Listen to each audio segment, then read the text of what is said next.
Chapter 408, New List. Look at this document. The thinkers had already teleported the priest's package to Luther's castle. Luther immediately tore open the package and dumped its contents out. A stack of documents, some ritual items, and a human skull. Between the important informational documents, the ritual items, and the seemingly worthless skull, Luther instinctively picked up the latter, holding the skull in his hand and examining it. A young person's, Luther said, looking at the skull. Qinxia had just picked up the document to examine it. Hearing what Luther said, he immediately looked up at the skull, paused in silence, then lowered his head to look at the document again. Luther coldly put down the skull, his gaze on the document in Qinxia's hand, but his mind was not on it. That skull just now. An imperial citizen, no matter how high-ranking, wouldn't have his head end up in someone else's hands, becoming someone else's ritual item. It could only be a Calibanite. Qinxia snapped his fingers under Luther's nose. Luther's thoughts finally turned to the document in Qinxia's hand.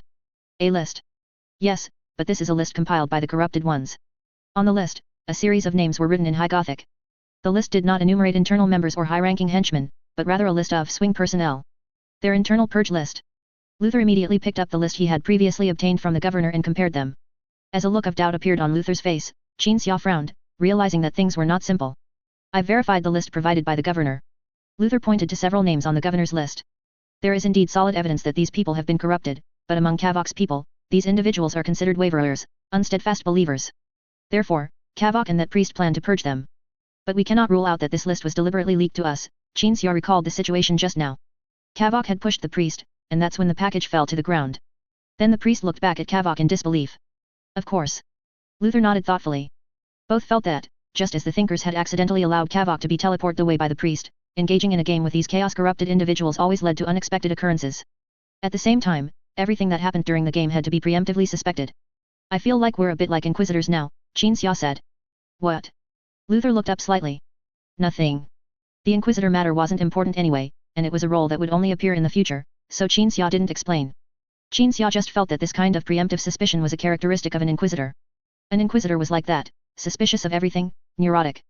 Qinxia still remembered that when the Grey Knights, practically shanghaiing him, found him and prepared to promote him to a new recruit, the inquisitors went directly to Saturn, where the Grey Knights monastery was located, though that place wasn't called Saturn, but Titan. The inquisitors believed there was a problem with the Grey Knights' actions. It was known that the Grey Knights could absolutely not be corrupted or betray the God Emperor. Some high-ranking inquisitors had also cooperated with the Grey Knights, so they were well aware of this, but the inquisitors just wanted to know what the Grey Knights were thinking. And then the Grand Master at the time told the inquisitors to get lost. This resulted in him, who also wanted to know what the Grey Knights were thinking, just like the inquisitors, still not knowing why to this day, and perhaps never knowing why. Thinking of this, Qinxia couldn't help but sigh. Regardless, I still need to verify this list from the enemy. Luther rummaged through photos and video evidence. The few people mentioned on their internal list were only photographed participating in sacrificial activities. What if there's another hidden agenda? Before he could finish, Luther's confidant, Kenton, entered the room and reported, someone has found Kavok. Qinxia looked at Kenton. Kenton continued, he's acting as if nothing happened, calling a meeting. All members on the list are invited to attend. Wait. Qinxia frowned slightly. A meeting. Kenton nodded with unusual seriousness. Is this person crazy? Qinxia sharply turned to look at Luther. Luther also looked puzzled, furrowing his brow in thought, pondering for a long time without understanding. I don't know what he's thinking. But he's essentially gathering all the people we want to purge, providing us with an opportunity to catch them all in one fell swoop. The Wrath of Caliban operation wouldn't even need to last more than 10 days. It could also be an ambush, a trap, Kenton said cautiously. No, Qinxia looked at Kenton. Those guys don't have an advantage in terms of strength. Even if they wanted to set a trap for us to fall into, they'd still be doomed if we actually fell into it. Luther nodded in agreement. Kavok, this person, Qinxia recalled seeing him flee with the priest and then push the priest, and then considered the current situation. Has this person always been so absurd and confusing, or has he suddenly become so stupid? Then Qinxia and Luther simultaneously realized a possibility. The two exchanged glances, immediately knowing what the other was thinking. I'll go interrogate the governor. Luther immediately picked up the sword hanging on the wall. If the truth is what we think it is, Qinxia picked up the spear leaning in the corner. Once that guy, Kavok, who is either a fool or incredibly clever, starts his meeting, I will personally go and clean them up. Luther nodded and left the room with Kenton. At the same time, inside the Caliban Hive City, in the fully Imperial-controlled conference hall, 500 seats were all occupied. This meant that all Imperial administrators had arrived to attend the meeting called by Kavok. Even Dewar, who had previously interacted with Qinxia, was present. The aisles between each row of seats were also packed with people. These people were merely brought along by their masters, just as their masters had once brought them from Terra to Caliban. A round table was placed in front of each row of seats. Although there were many people in the hall, no one spoke, not even whispering. Due to some events that had occurred during the day, everyone was now speculating about the reason for Governor's assistant Kavok calling the meeting. Speculation bred doubt, and doubt bred discord. In the seemingly endless silence, the only communication was through glances. Looking at each other with ill will, looking at each other with confusion. The servants of these powerful Caliban rulers stood in the aisles, eyeing the servants of other households. They might be dressed vastly differently from their masters, but their eyes held the exact same expression. Doubt, suspicion, conjecture. Among all the servants, those wearing power armor but seemingly unarmed were the most composed. They monitored the situation around their masters, while subtly placing their hands on their still hidden weapons. In this situation, anyone coming here and witnessing this scene would realize that while Imperial personnel had uncharacteristically gathered, they clearly had not reached a consensus on a cognitive level. In fact, they had not even distinguished between friend and foe. Governor's assistant arrives. A voice, deepening the sense of solemnity, echoed through the conference hall. Kavok entered the hall with a retinue. Normally, when he entered, people would bow. Those loyal and willing to follow him would stand up and bow respectfully. Those who detested him would stand up and bow reluctantly. But today was different. Due to the overly somber atmosphere and pervasive suspicion, no one stood up to bow. Kavok walked to the round table and sat down. His retinue, their bodies hidden beneath hoods, also sat down as they approached the round table, then removed their hoods after sitting. There were 20 retainers in total. After removing their hoods, they revealed distinct but all sinister-looking faces. All of them had strange, differently colored symbols branded on their foreheads. Finally, someone spoke in the silent conference hall. Where are the lords? This was the most discussed matter. The so-called lords were the spokesmen for the various imperial institutions on Caliban. They would typically appear with Kavok when the council hall was full, then approve or reject the various suggestions of the lesser individuals. But today, replacing the lords at the table were 20 strange people. We are the priests of the true God. The 20 lords, with their backs to everyone, spoke at the same moment, in unison, their voices echoing directly in everyone's ears. The priests then spoke a great deal about faith. However, Kavok, who had brought the priests and believers here and was regarded by the priests as their leader and pontiff, remained silent. Not a single word uttered by the priests entered his ears. Kavok was pondering certain things. Why he had been found and had experienced that assassination. And whether some of the things he had done had been effective. As he thought, Kavok looked towards the council seats and found a familiar face. It was Duer. Duer's square face was filled with anger, and he was staring at Kavok with cold, resolute eyes. My lord. After expounding their faith, the priests gathered around Kavok, asking in unison, when will the sacrifice begin? Sacrifice. This was Kavok's reason for gathering the priests and believers here. He used his experiences during the day, the trouble Luther and the uninvited guest would cause, and the bleakness of their future prospects one reason after another to urge the priests to bring trustworthy people to the conference hall. Not everyone present was a trustworthy, loyal believer, but that didn't matter, those who didn't believe could serve as sacrifices for the ritual. Using this risky method to transform the conference hall into a ritual site, completing the ritual through slaughter, and then summoning that ancient deity. Wait a little longer, Kavok said. Wait for what? The priests asked, frowning.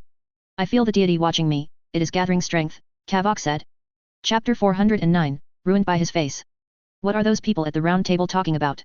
Duer sat among the crowd in a council seat, the voice of a comrade coming through the communicator on his ear. The square-faced man subconsciously glanced at the council seats. A few people, like him, who were dissatisfied with Kavok's rule and believed that the entire Caliban leadership was infiltrated by evil cults, were scattered among the council seats. There were fewer than 10 of them, and counting their retainers, fewer than 20. I don't know, Duer replied. There's no need to analyze the actions and words of a bunch of fanatical lunatics. What are Luther and Shatterer planning? Another colleague's voice asked through the communicator. They originally intended to assassinate the people on the governor's list one by one, but, as you can see, Kavok, like a madman, called this meeting after escaping death, Duer replied. I estimate Luther and Shatterer were caught off guard by Kavok's stupidity, but they'll definitely find a way, and they'll definitely show up here. After this incident, all Imperial personnel will lose prestige on Caliban, and the Caliban natives will gain the upper hand, another person said. This is all caused by that madman Kavok, we must make him die first. Duer felt a slight tension, his hands and feet were cold. Including servants and Imperial personnel, there were nearly 2,000 people in the entire meeting hall. In Duer's view, 99% of these 2,000 people were enemies, 0.9% were fools who knew nothing, and the remaining 0.1% were himself and like-minded individuals. Next, Kavok might announce a rebellion, or he might perform some terrifying rituals with those witch priests. Duer had learned many things from Luther, including that those who worshipped gods indeed possessed some supernatural powers. Duer thought that he, along with fewer than 10 other people, and fewer than 10 servants, would confront 99% of the people in this council hall. They would eliminate Kavok before Luther and Shatterer arrived, to prove that not all Imperial personnel had been bought or corrupted by Kavok. Though he felt nervous, he did not feel fear, instead, his blood was boiling. Those priests are looking at the council seats. They might do something, should we act? A colleague asked. Duer nodded lightly, I estimate Shatterer and Luther's people will arrive soon. Anyway, only we intend to confront Kavok here, so what are we waiting for? Several people in the council seats looked in Duer's direction, quietly reaching for something beneath their chairs. Sacrifice for righteousness is today. Dewar glared at Kavok, also reaching beneath his chair. I'll count to 3. 3. For the imperial truth. In a corner of the council seats, a roar echoed through the meeting hall. Dewar, who had done nothing, froze for half a second, then looked at every person in the council seats preparing to fight alongside him against Kavok. They all looked as bewildered as he did. Dewar looked back at the corner of the council seats. An old man stood up, his bionic arms, which looked no different from normal limbs, began to extend, 2 dark muzzles pointing at Kavok and the others at the round table. Several other people also stood up, shouting for the imperial truth, and their servants began to raise weapons at those nearby who followed Kavok or believed in ancient gods. Dewar hadn't yet understood what was happening when suddenly gunshots rang out from the passage leading to the council hall. A group of mortal soldiers in army uniforms, stepping over the bodies of other soldiers, rushed into the meeting hall. While everyone was stunned, the leading officer-dressed man raised his weapon, and as he pulled the trigger at a random imperial personnel he found, he roared, "Long live Caliban!" All of this happened in a very short time, and the meeting hall immediately descended into chaos. Imperial personnel fought each other, and the soldiers who appeared from nowhere shouted in the Caliban native language while firing indiscriminately. Dewar, who had no combat experience, was stunned for a long time. It wasn't until he saw Kavok at the round table suddenly drop to the ground in the chaos and crawl towards the emergency exit of the hall that Dewar reacted and immediately lay down, taking a shortcut under the chairs to the exit. Since events progressed far beyond expectations, all of Dewar's previous plans and established understandings were shattered. Now, he could only do whatever came to mind. For the brothers and sisters of Caliban. A colleague at Dewar's feet was tackled onto a chair by a soldier shouting "Long live Caliban!" Soon, blood dripped onto Dewar's head through the cracks in the chair. Dewar dared not stop, continuing to crawl. For the imperial truth. For the true God. 2 roars reached Dewar's ears. 2 imperial personnel next to him were wrestling, their servants already dead nearby, leaving only them, with little combat ability, to tear at each other's throats for their beliefs. Dewar was absolutely certain that none of this was arranged by him, nor could it have been arranged by Luther and his group. Otherwise, at least he wouldn't have been completely unaware of everything happening, and he wouldn't have been sitting in his chair earlier, thinking that he and fewer than 10 like-minded individuals were the only ones willing to confront Kavok. Imperial livestock. Dewar was suddenly pulled up from the ground by a soldier, then saw the soldier gripping his clothes with a fierce, gnashing expression. "This stab is for my ravaged Caliban brothers and sisters."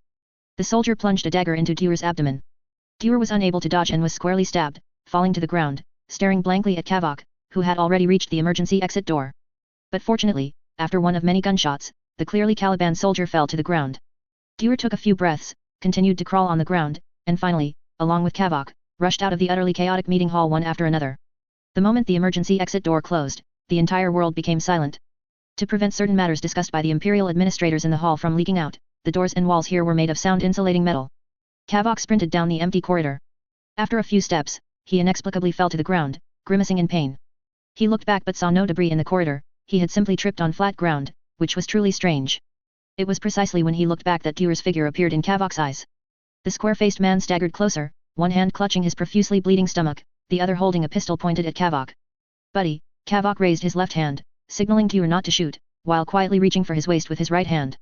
Dewar fired a shot at Kavok's right hand, the bullet, with a special explosive warhead, shattered Kavok's entire right arm. Kavok's face twisted in pain, but he managed to suppress the scream that was about to escape his lips. "You get up," Dewar looked at the utility room nearby. Kavok endured the pain and stood up, entering the utility room under duress. Dewar reached out and closed the door, then locked it. While pointing the gun at Kavok, he searched for something to bandage himself. He eventually tore a bedsheet to tie around his wound, then returned to Kavok. Dewar still had some combat experience. He held the pistol with both hands, not raising it or straightening his arms to aim at Kavok. Instead, he kept his arms low and held the gun as close as possible. Kavok, who had already lost an arm, saw that he couldn't even snatch the gun and could only endure the pain, slowly retreating. Dewar continued to press forward, but after a few steps, he suddenly lost strength. He simply stopped by a nearby wall, leaned against it, and slowly slid to the ground. He gasped for breath while holding the gun, still pointing it at Kavok.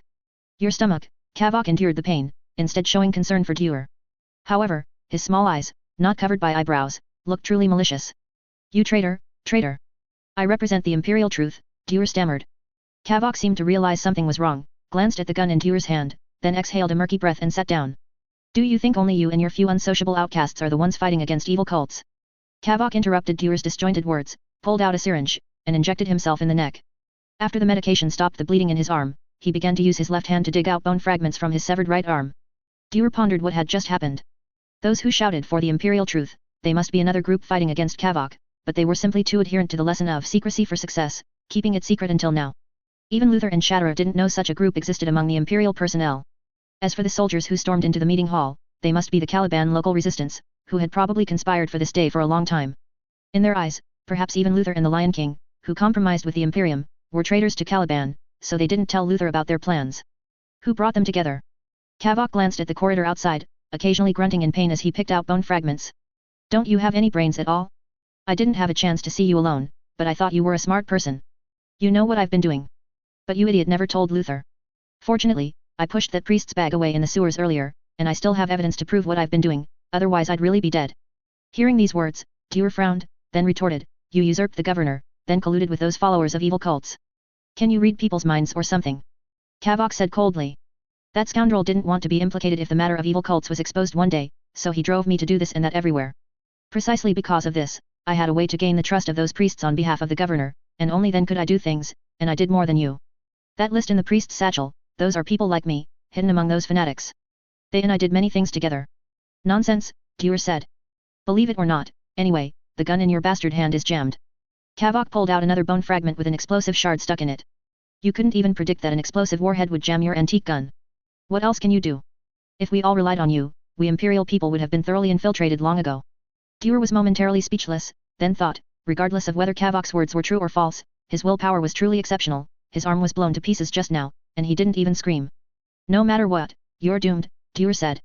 Even if I bleed to death, even if I can't kill you before I die, don't think you can survive on lies and deceit.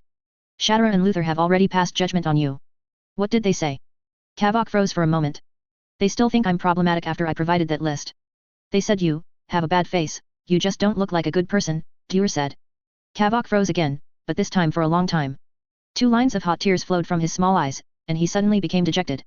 Back then, when they were selecting war council members on Terra, I thought I was the best, but the Emperor just looked at me and sent me to another organization. My whole life. Kavok leaned his head against the wall, tears streaming down. My whole life has truly been ruined by my face. Chapter 410, Judgment Day. The governor is problematic. Your people found him using psychic powers to contact those priests. Kavok is gathering everyone in the conference hall under his name. Before this, he was just the governor's lackey, always relaying the governor's orders, but now the governor is extremely displeased with his actions. The governor wanted to contact those priests to order them to hide, or perhaps he was too anxious at that moment, which is why your people found the problem. Qinxia walked down the corridor leading to the conference hall, Luther's voice in the comms channel. So, did you interrogate the governor? Qinxia asked. No time. On the other side, Luther glanced at the blood-soaked brown, the spotless armor of Kama's, and the corpses littering the floor. The person you sent earlier, named Brown, was to protect the governor's illegitimate son and also monitor the governor. He discovered the problem, and then he killed the governor and his guards. Hearing this, Qinxia fell into thought. I estimate that the list the governor provided is indeed real. He anticipated this day, so he wanted to cut off an arm to save himself. However, to prevent his own affairs from being exposed, he listed Kamas as his primary enemy. As for the list the think tank found when pursuing Kavok, it should include Kavok and a few others. Luther paused there, thought of a suitable word, and then continued. A few moles, probably. He wanted to warn us not to trust the governor, and not to accidentally kill a few people, including him. Luther glanced at the surrounding corpses again, then suddenly thought of a question. You warned Brown to monitor the governor early on. Did you discover the problem even earlier? Not exactly. Qinxia admitted, I just have an inquisitor's mentality. When dealing with matters of chaos corruption, everyone is suspicious, and anything bizarre can happen. Luther nodded silently on the other end. Qinxia walked and spoke, in the conference hall, there are not only imperial bureaucrats but also you Calibanites. They are likely members of some resistance organization and are currently fighting with the imperial personnel in the hall. I will help you stabilize the Caliban ground forces, ensuring that no troops are mobilized into the Hive City to participate in tonight's events, Luther said. What about those Caliban resistance members? Qinxia asked. Luther was silent for a second, then said in a low voice, I want to ask you to show mercy, but they have undoubtedly made an already chaotic situation even more chaotic. Qinxia remained silent, a judgment already forming in his mind. Arriving at the door to the conference hall, Qinxia stopped and looked at Watcher Kong beside him. Kong, holding the Book of Chaos Artifacts, thought Qinxia was looking at him to ask if he was ready, so he replied, I'm ready, let's go in. Qinxia reached out a large hand and pressed it on Kang's head, rubbing it a few times. What are you doing? Kong looked up at Qinxia. I feel like it. Qinxia snorted, by the way, haven't you noticed that among your watchers, you're the most naive one? Indeed, so it seems I don't have the ability to help you prevent the conference hall from becoming a ritual site. I'm leaving. Kong turned and walked away. Qinxia withdrew his gaze, neither dissuading him nor following, but instead raised his hand towards the door. With the psychic shockwave released, the entire door shattered with a crash. The psychic shockwave released a reverberating roar in the space. Everyone in the conference hall, who had been fighting each other, froze in place, looking in astonishment at the sudden uninvited guest. Kang and Qin Xia entered the conference hall one after another. At this moment, everyone in the hall, regardless of their thoughts or actions, stared at the suddenly arrived White Knight Lord. The fighting also stopped. The shouting also stopped. It was like boisterous students in a classroom suddenly seeing their homeroom teacher. Because everyone present knew that either they couldn't resist at all, or they no longer needed to fight the followers of evil faiths. The White Knight Lord would easily annihilate those who betrayed the imperial truth. Under the gaze of all, Qin Xia strode forward. The watchers beside him stopped and began to adjust the psychic energy within the entire conference hall. Kang discovered that the accumulated emotions here had greatly weakened the reality structure. The erosion of chaos power was about to penetrate the reality universe, and at that time, even those with strong willpower would likely be annihilated in the screams of demons. He was here for this. Kang adjusted the psychic energy, achieving an effect that not only didn't weaken but actually strengthened the reality structure. Qin Xia continued to advance. The White Knight Lord, clad in ornate heavy armor, made loud sounds as he stepped on the floor. Among all present, only the priests moved, as if intending to commit some irrational act. Qin Xia didn't even glance at the priests preparing to unleash psychic spells, merely walked slowly past them, not looking to either side, and then the priests' heads exploded, and they died on the spot. In the recent chaos, the priests' psychic powers had left a deep impression on everyone present. When they died silently, as if abandoned by their gods, the remaining people completely dared not make any other moves. Qin Xia did not stop, walking straight past everyone to another exit of the conference hall, then pushed open the door and walked out. The exit door closed naturally. The people in the hall, regardless of whether they were friend or foe, looked at each other, wondering why Qin Xia had come and then left. Qin Xia arrived in the corridor outside. The temperature of the entire corridor had dropped to its lowest point, and the cause of this phenomenon, which defied the laws of thermodynamics in the reality universe, was a priest using psychic power. The priest stood in the center of the corridor, casting a teleportation spell, summoning a large number of fanatics from some unknown corner of the planet. He did not originally possess such powerful psychic abilities, but because the reality structure was weakened to its extreme, even a small-time individual like him could unleash psychic spells with astonishing effects. But even so, when the priest, surrounded by hundreds of people who had already been teleported, saw Qin Xia, he still froze in place, at a loss. Qin Xia raised his hand. The people in the conference hall only heard a loud boom, as if some liquid or fragments splattered on the wall, and then crimson liquid flowed out from under the crack of the entrance door leading to the corridor. Everyone held their breath, maintaining the same frozen posture they had adopted the moment Qin Xia entered.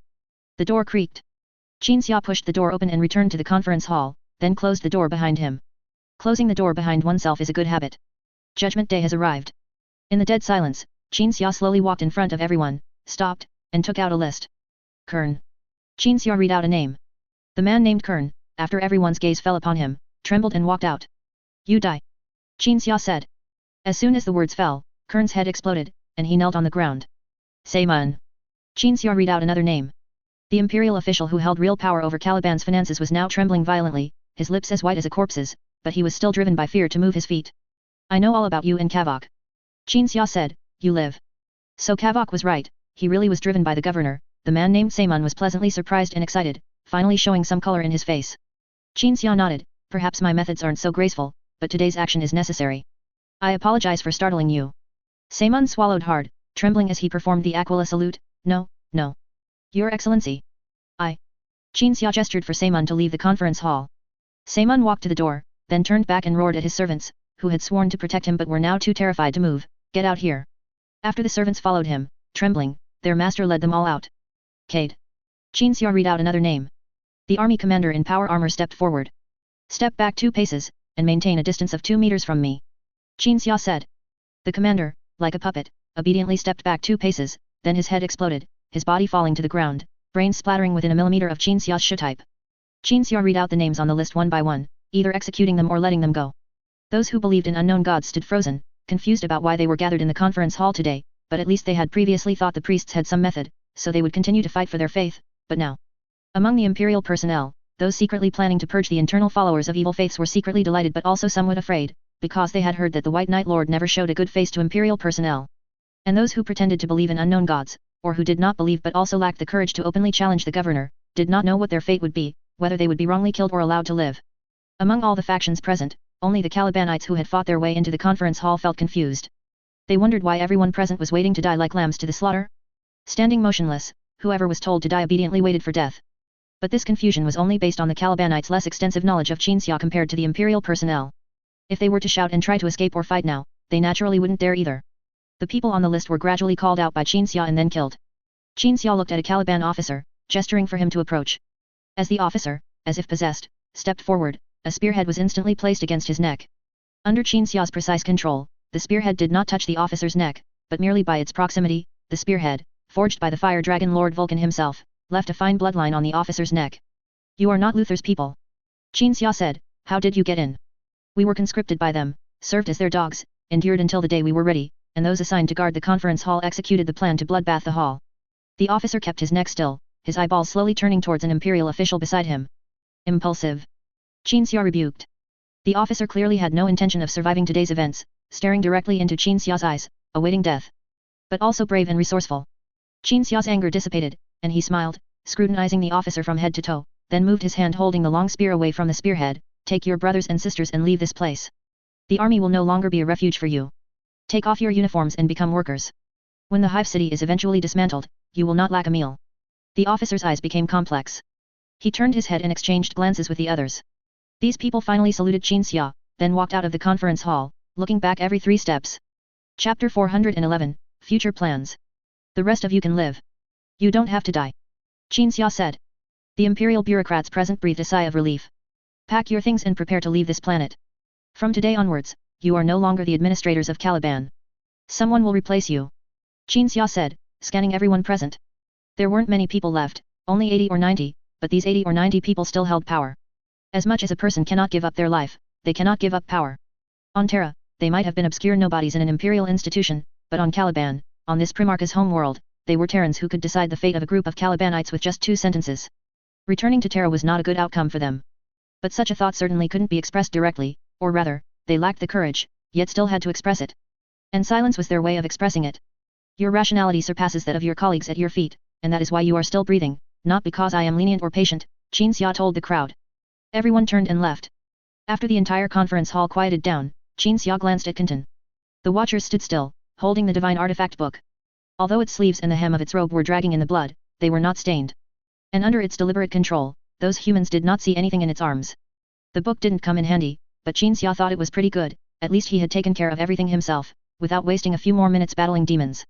Come here, Qin Xia said to Kenton, pointing to the spot in front of him. Kenton walked over with small, quick steps. Qin Xia reached out his arm to Kenton, but as Kenton instinctively dodged, his hand landed on his own neck guard instead of Kenton's head. Hiss. A sound came from the connection between the fully enclosed helmet and the neck guard, and then Qin Xia took off his helmet and held it in his hand. Why are things on your Caliban so messy and complicated? Qin Xia asked. Caliban is a place full of muddled accounts, Kenton said. If you look from a perspective that spans the past, present, and future, as I said, it's all muddled accounts. Qin Xia could not help but agree, that includes this current situation. I wonder what kind of person that Kavok was, but he indirectly helped me, allowing me to resolve everything so conveniently without waiting for others to assassinate people on the list one by one. So you can now handle the matter of the 3 divine artifacts. Of course, but 2 of the 3 divine artifacts are not on Caliban. Besides the Ouroboros, which of the 3 divine artifacts can I handle on Caliban? As you said, that is indeed true. But the 3 divine artifacts are collectively called the 3 divine artifacts because they are interconnected. I know the Ouroboros is in Caliban's northern wasteland. I will go there after I finish my recent affairs, and you will come with me then to facilitate things for me in that place guarded by your compatriots, Qin Xia said. Kenton's head nodded up and down. Qin Xia observed Kenton, then suddenly spoke again after a moment, you can follow me from now on, I happen to need your abilities. I have a nickname among the Green-Tide Butcher race, the Green-Tide Butcher. In the future, during the Ulaner War, you can pretend to be a Gretchen by my side. After all, Gretchen are about your size, just a bit more lively than you. As Qin Xia was about to continue, Kenton interrupted.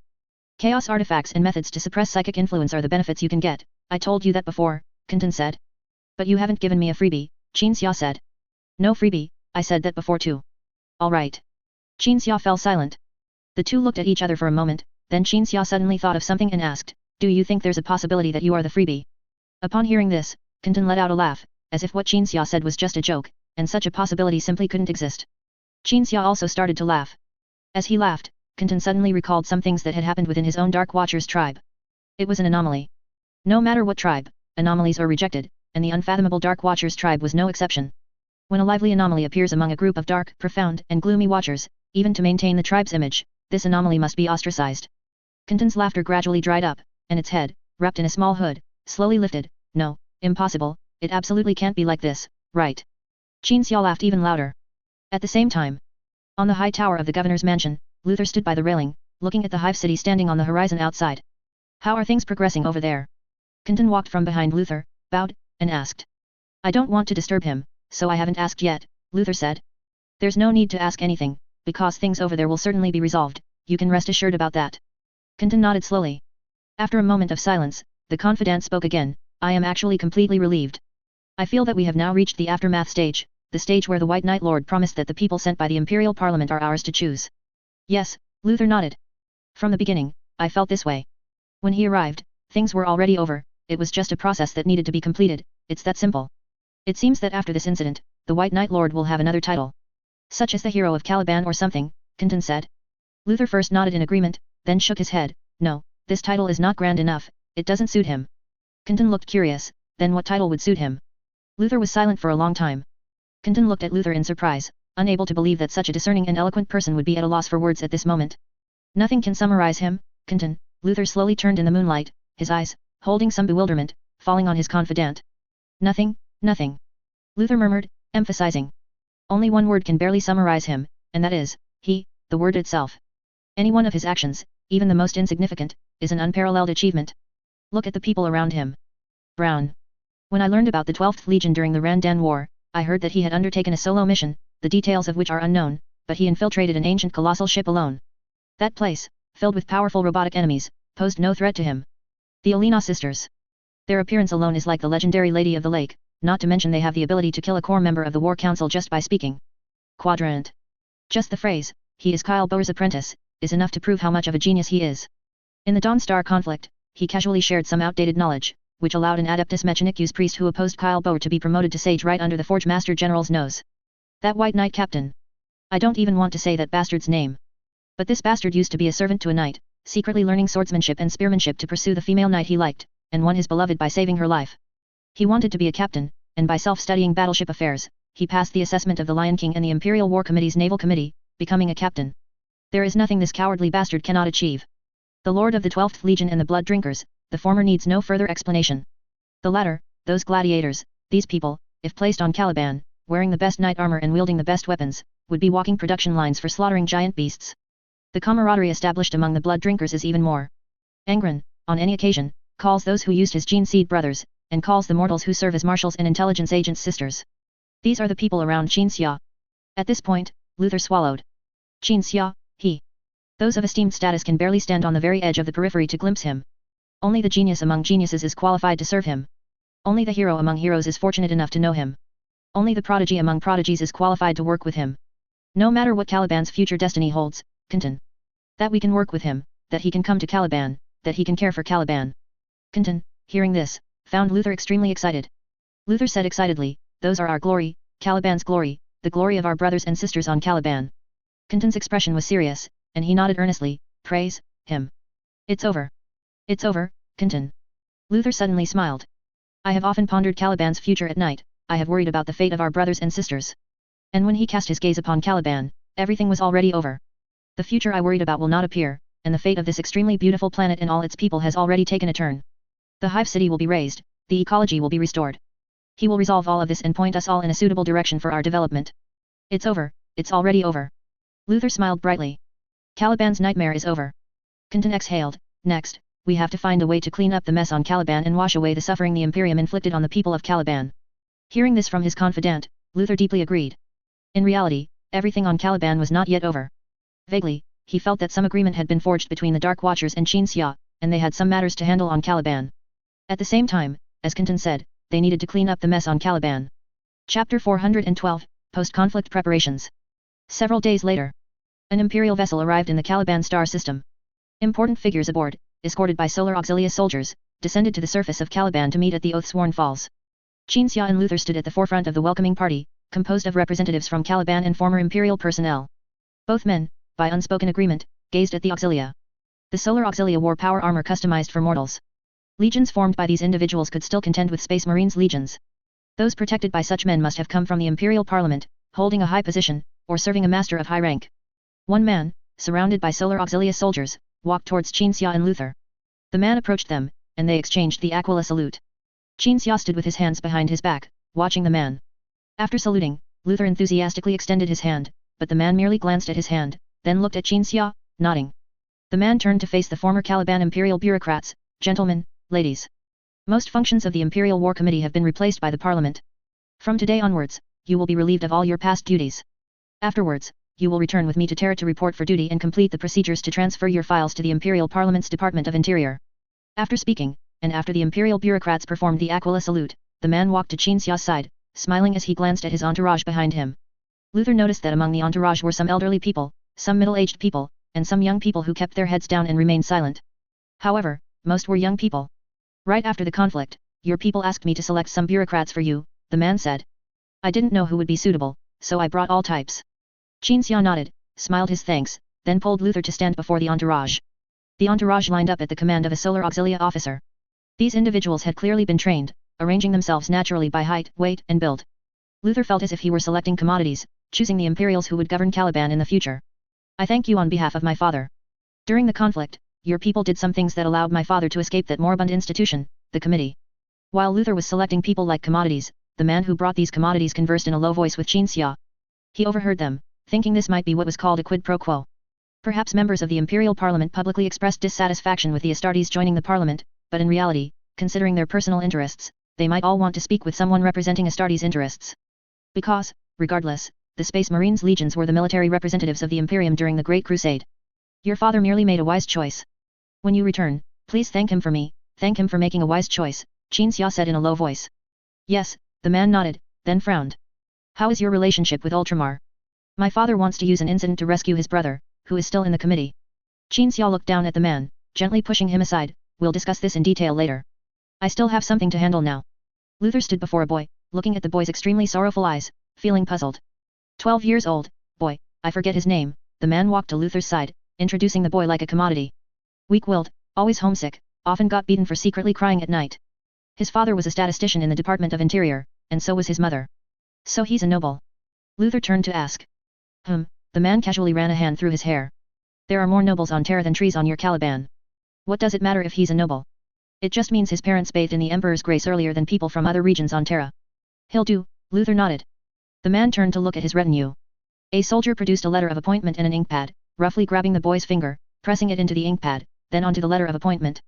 In the name of the Emperor, from now on you are the governor of Caliban.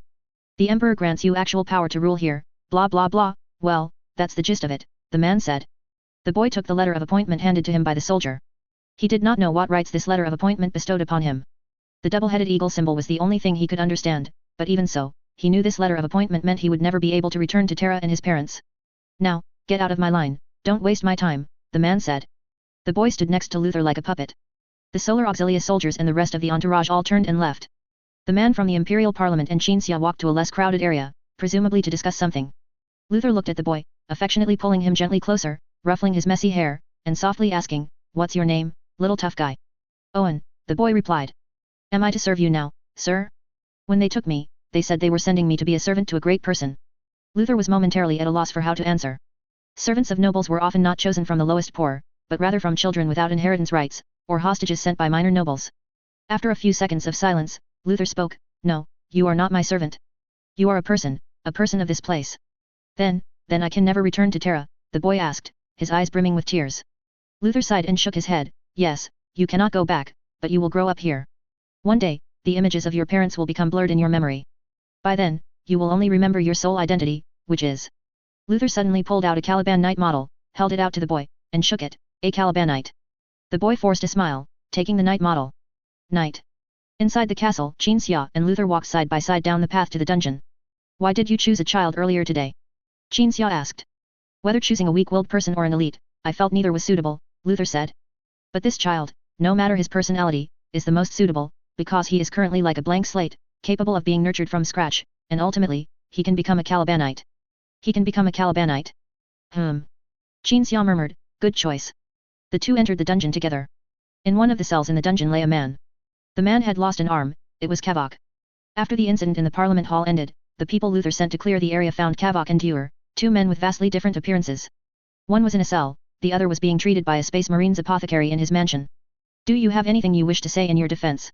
Luther stopped, getting straight to the point. "I do not worship evil gods. All along, the governor drove me to do this and that, and then I found ways to sabotage him," Kavok said. "I suggested to those priests, in the governor's name, to hold a meeting, and then I just gave them some random reason, like a sacrifice or something." Kavok's psychological fortitude and willpower were astonishingly strong. Upon seeing Luther, he immediately began to defend himself.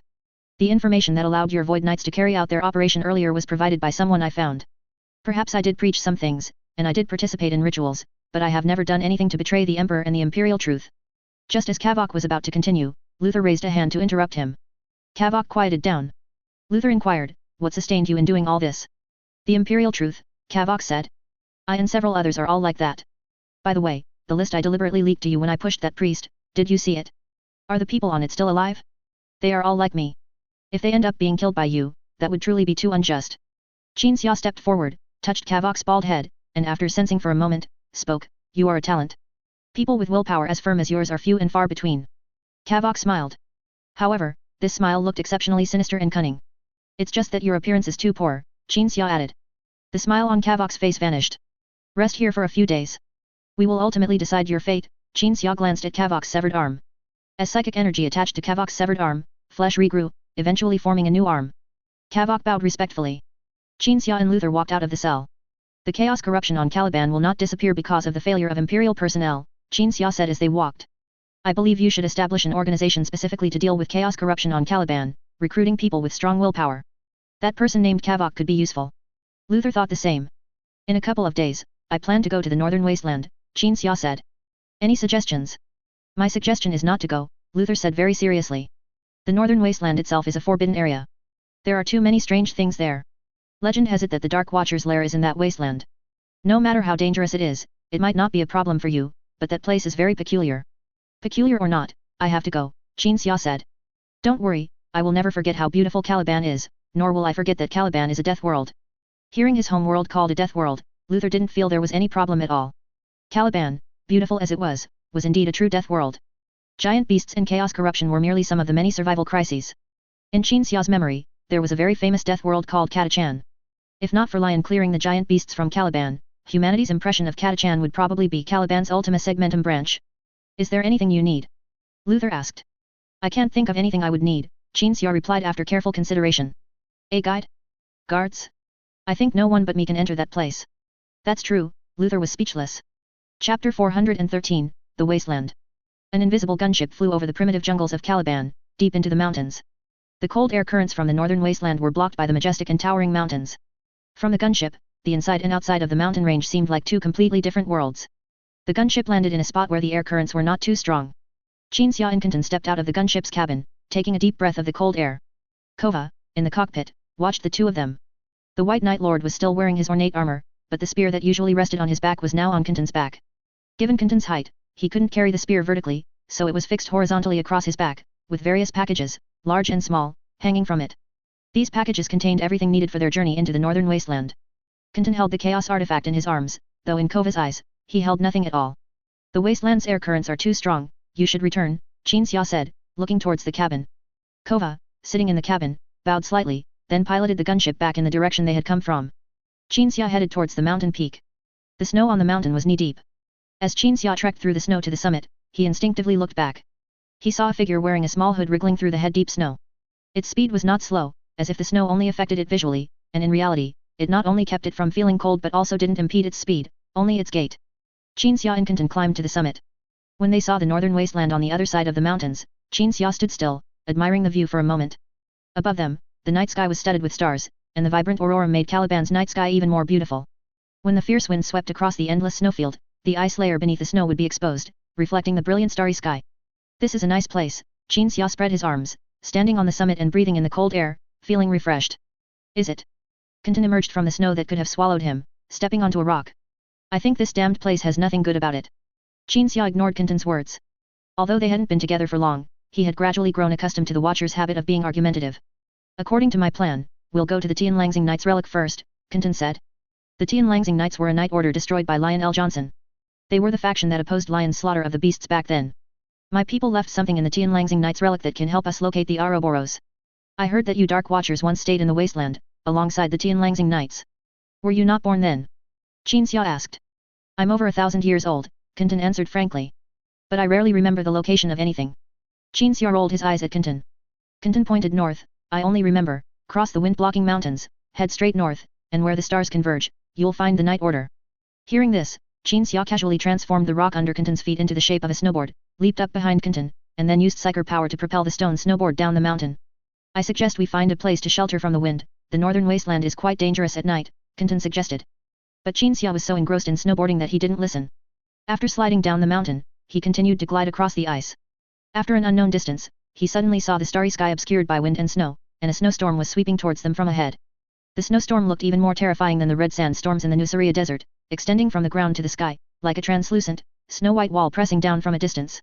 Qinxia and Kenton were quickly obscured by the snowstorm. The snowboard under his feet was gone at some point, and Qinxia could only trudge through the snow. Qinxia could already see the low-temperature warning pop up in the lower right corner of his vision, but the metal used in this armor came from Nocturne.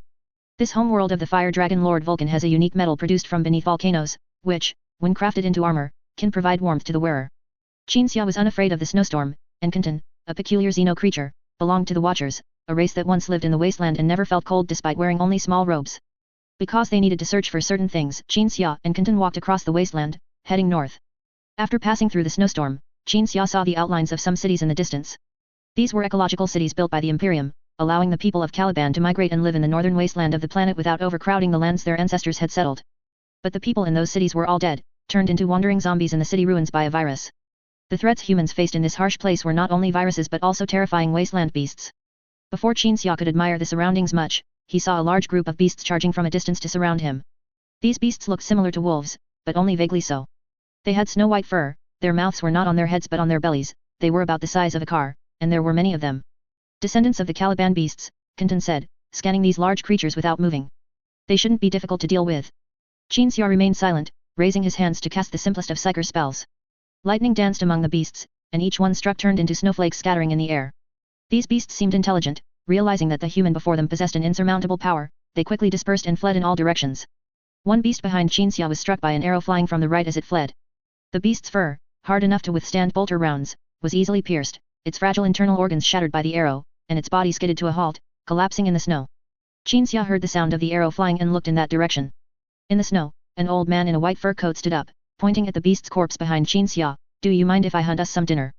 Qinxia gestured for the old man to help himself, then asked, Us? Yes, us. The old man in the coat walked towards the beast's corpse. With unknown strength, he dragged the beast's body, which was much larger than himself. Are you people who wandered into the wasteland? I'll take you out tomorrow, but not tonight. Tonight is very dangerous. We are not lost, but looking for a place. Do you know where the Tianlangxing Knight's relic is? Qinxia asked. A glint flashed in the old man's eyes, then he nodded. Then I won't ask what you want to do. I'll take you there tomorrow, not tonight, it's too dangerous. Qinxia had expected the old man to ask for some reward, but he hadn't expected him to offer dinner, guidance and even a kind warning. So he asked, Why are you helping me? A look of confusion appeared on the old man's face as he looked at Qinxia in wonder. Why ask? Because you are human, like me. In this damned place called Caliban, if humans don't help each other, they would have been extinct long ago. Kenton, invisible to others, watched the old man, remaining silent for a long time. The old man couldn't see Kenton. In his eyes, there was only Qinxia, in his disguised form a plain young man about 1.8 meters tall, wearing a white cloak. All right, Qinxia nodded. I just asked too much because I forgot this was Caliban. Qinxia and Kenton followed the old man to a stone house behind a small hill. The old man dropped the beast's corpse on the ground and pushed open the door. The small house was very warm, with various household items placed casually. A pale-faced woman lay on the bed, breastfeeding the baby in her arms. And the woman's husband was boiling hot water in front of a stove nearby. When the couple saw Qinxia, they didn't see a Space Marines in power armor, but a young man about 1.8 meters tall, wearing a white cloak. So, of course, the couple didn't find anything strange about Qinxia, except that, coming to the wasteland in a cloak, they felt he was a bit foolish. My daughter, the old man hung his bow and arrow on the wall, took off his coat, and casually introduced, and my son-in-law. I just had a grandson, he's only 2 months old. Qinxia nodded to the couple, and they smiled and nodded back. Qinxia noticed that the baby in the woman's arms was a psyker. His talent was unknown for now. In any case, the baby changed the temperature of the entire room.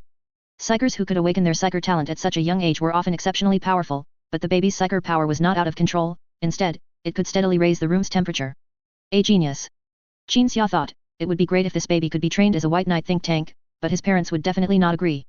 Don't just stand there foolishly, prepare a meal for this traveler, and then get out there and skin that beast outside. The old man kicked his son-in-law. The son-in-law then took out water and dried meat, and ran out to skin the beast's corpse. The old man poured himself a cup of hot water, then walked to the table and spread out a map he had drawn himself.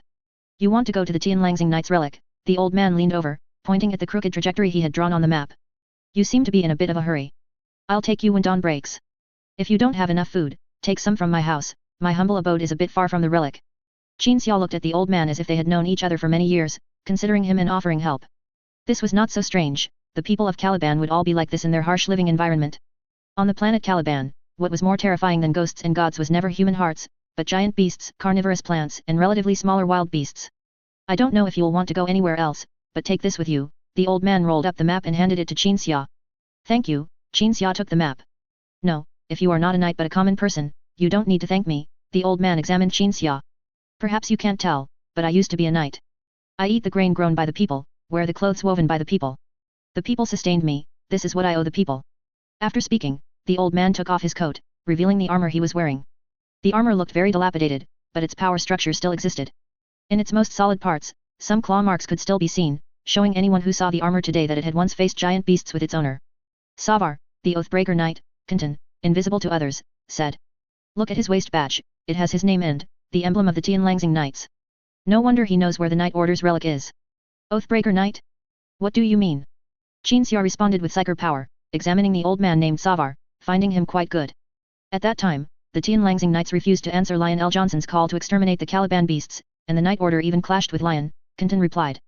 All surviving members of the Tianlangxing Knights were considered Oathbreaker Knights. Because the people of Caliban believed they violated their original oath to become knights, refusing to step up and definitively solve the problem of the giant beasts for the people who sustained them, when they should have. So, they are Oathbreaker Knights.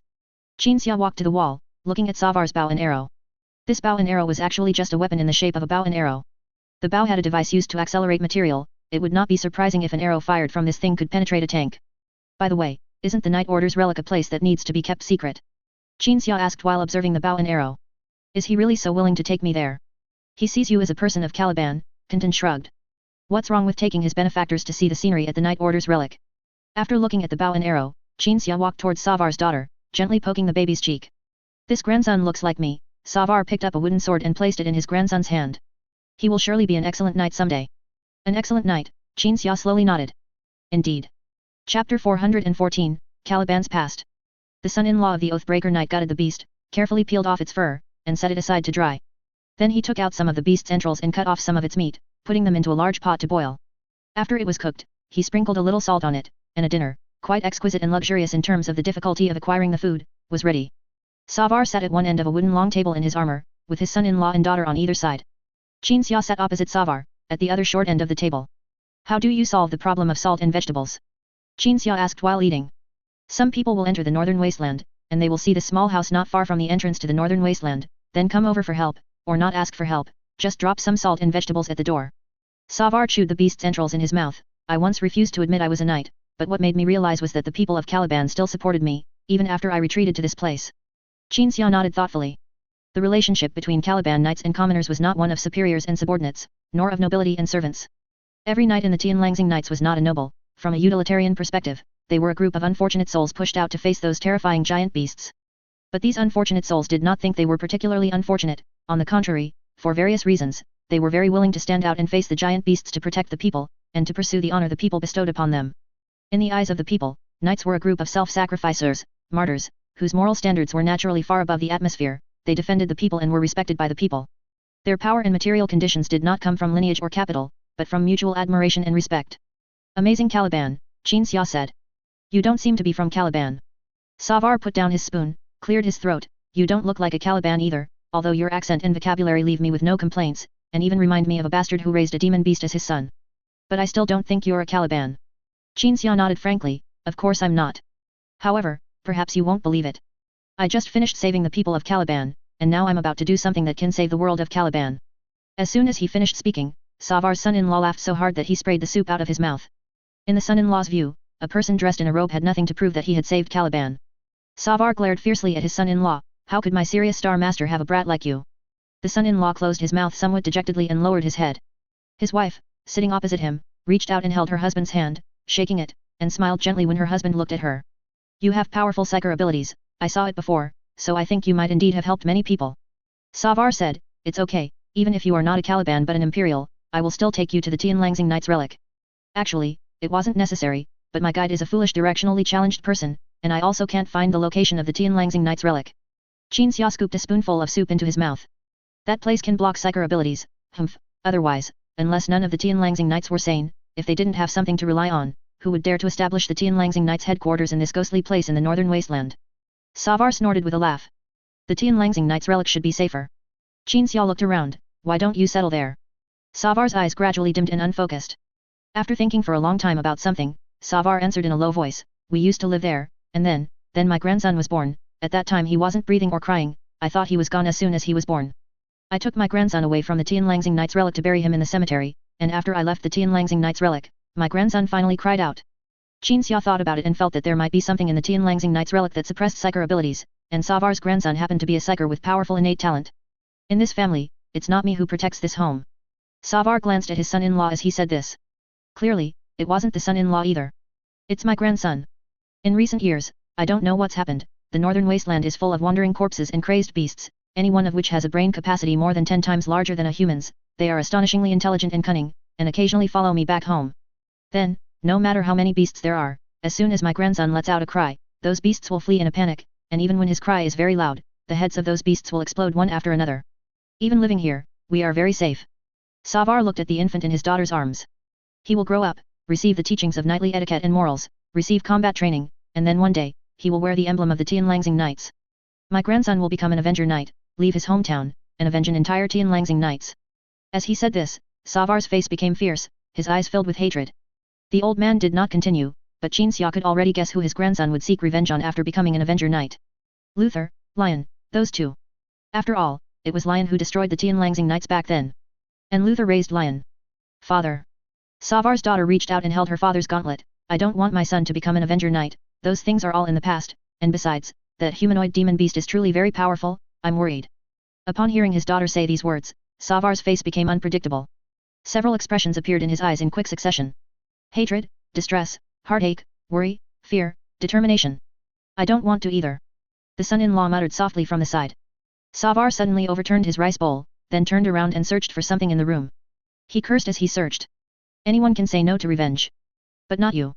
When you were little, you hid under your parents' bed and watched Lion, that humanoid demon beast, tear your parents to shreds. When you were 8, you stole my bow and arrows and went to the old city, saying you wanted to avenge your parents. And then you just became more and more useless.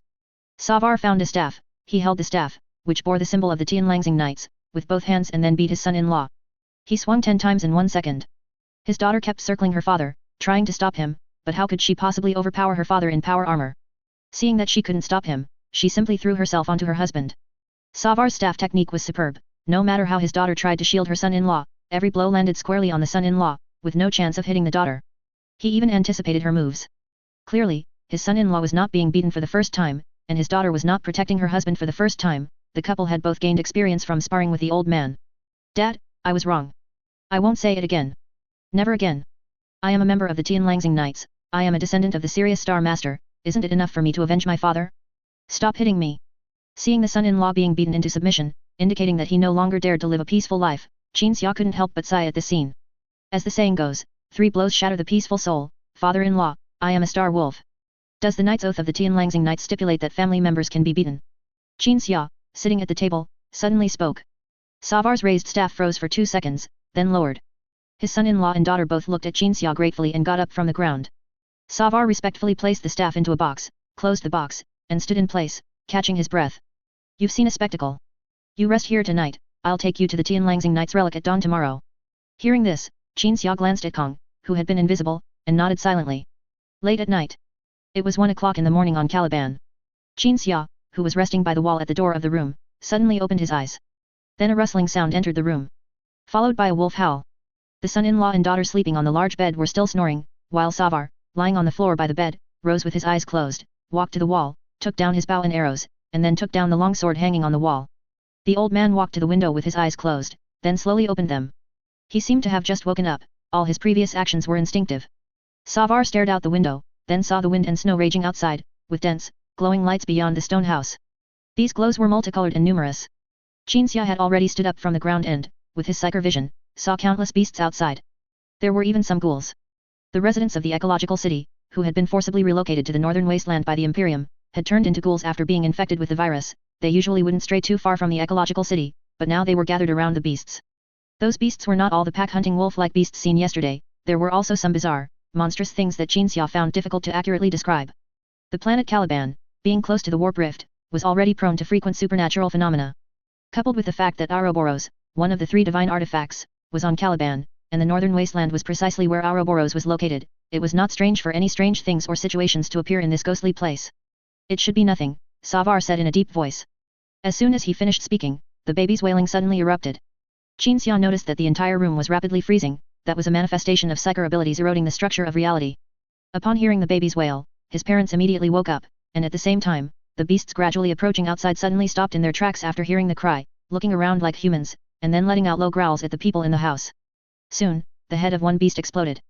The other beasts clearly wanted to turn and flee, but after turning their heads, they suddenly turned back. Something is controlling them. Qinxia looked at Savar and said seriously, they won't easily escape this time. Something wants to take my grandson. Savar didn't seem surprised. Qinxia realized that although Savar seemed to be open about everything with him despite having just met, he had, after all, concealed some information. From this, Qinxia could also tell that the old man was hiding things about his grandson. He was more vigilant about his grandson's affairs than about the Tianlangxing Knight's affairs. Boy. Savar looked at Qinxia, similar things have happened before, we would run to the Tianlangxing Knight's relic to hide, it's just that there weren't so many monsters before. You take my daughter, son-in-law, and grandson with you, look after them, and I'll stay behind to cover your retreat. No, I think a more suitable method is for you to take your family to the Tianlangxing Knight's relic, just leave me some markers along the way, and I'll help you block these monstrous things. Qinxia said calmly.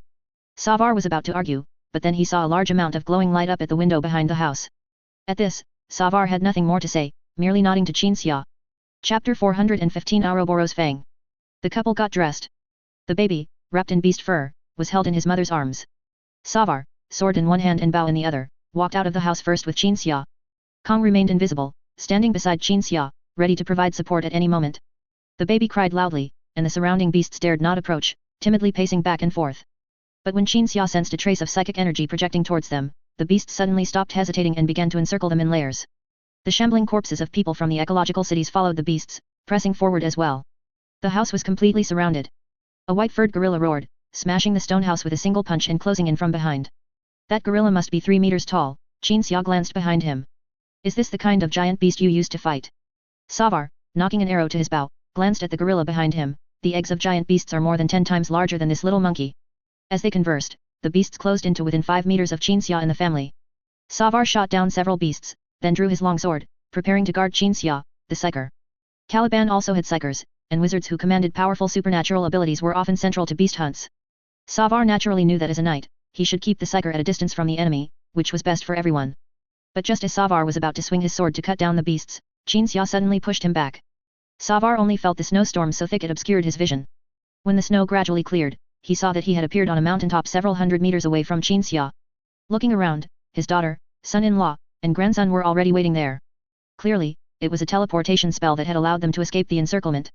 The beasts noticed Savar, their eyes glowing faintly as they stared at his daughter behind him, and his grandson in her arms. The beasts immediately ignored Qinxia and charged madly towards the family. These beasts all ultimately crashed into an invisible wall. Savar looked at Qinxia again. The young man in robes was now nearly 3 meters tall, and instead of robes, he wore an extremely ornate suit of armor that shimmered with brilliant colors under the aurora. Some items hung from the armor's waist. A book glowing with golden light, some fragmented trinkets, and seemingly some Xeno artifacts. Among those hanging items, one caught Savar's attention. It was the ornament of Luther, the lord of the Caliban Grand Knights. In that instant, Savar immediately realized whom Qinxia had met before and what his connection was to Luther, whom he hated. Father, he. His daughter began, surprised, but then trailed off. Savar nodded silently, gently tapped his long sword on the ground 3 times, and then led his family deeper into the snowstorm. Most of the beasts were blocked by Qinxia, unable to advance. Although Savar's group still encountered beasts, it was only 1 or 2 at a time.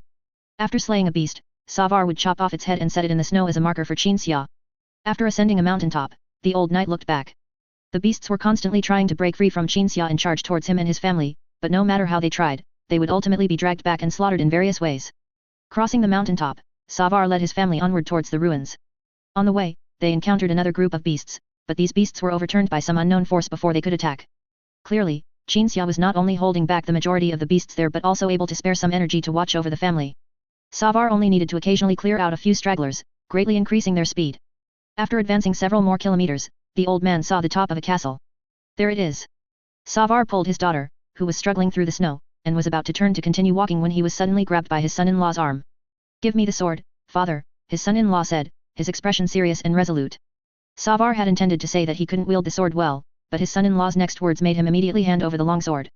That is my father's sword, give it to me. His son-in-law took the sword, and Savar took the bow. The two separated with an unspoken understanding. The old man walked at the front, his son-in-law at the back, and in between were their daughter and wife, and their son and grandson. As the family was about to enter the psychic-shielded ruins, the baby in the woman's arms stopped crying and appeared to be gradually weakening. When the cold began to invade the bodies of Savar's daughter and son-in-law, the couple realized that their child had been maintaining everyone's body temperature. However, as they approached the ruins, all supernatural phenomena would disappear, so this unknown warming ability also began to gradually fail. Hurry! Savar, who never yelled at his daughter, shouted loudly, go to the ruins with your husband. I'll go back and help that psyker. Beasts were closing in through the snow, most of them suddenly frozen in place, with only one or two able to continue advancing. His son-in-law swung his sword, slaying a beast. Savar shot down another. Both, having achieved their results, scanned their surroundings and saw that while more beasts were still approaching, the ruins were also within reach. Based on past experience, once inside the ruins, whether it was beasts, shambling corpses, or any other ghastly things, they would all be forced to retreat in disappointment. The woman, holding her child, approached the edge of the ruins. Savar killed another beast, instinctively checking on his daughter's direction.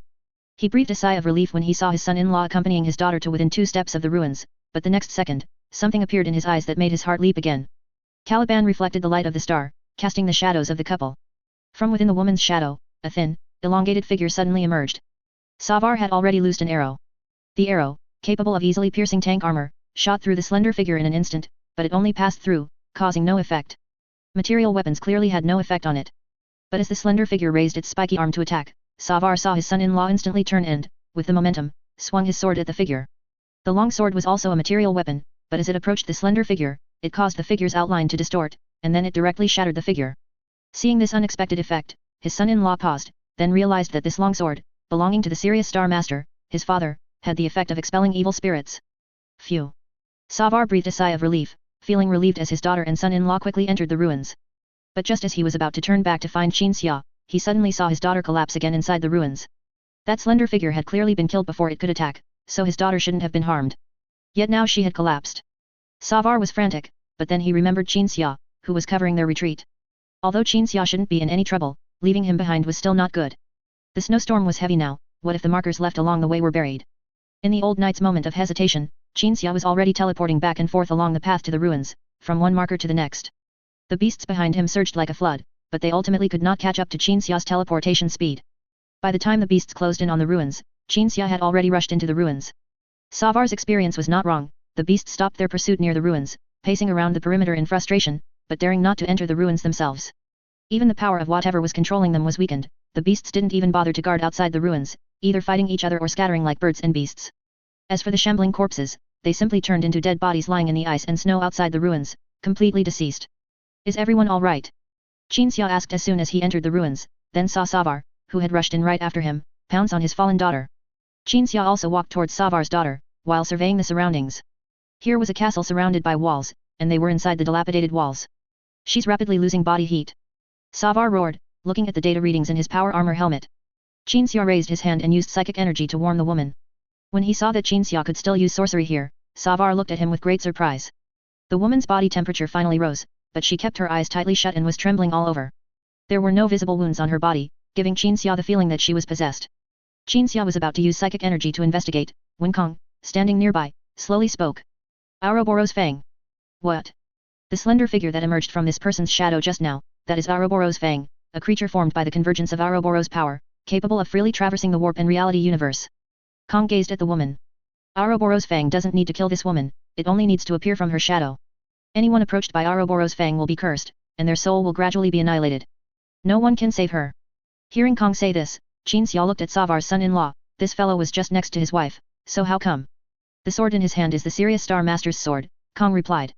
My people once gifted this long sword, capable of severing chaos evil spirits, to the Sirius Star Master.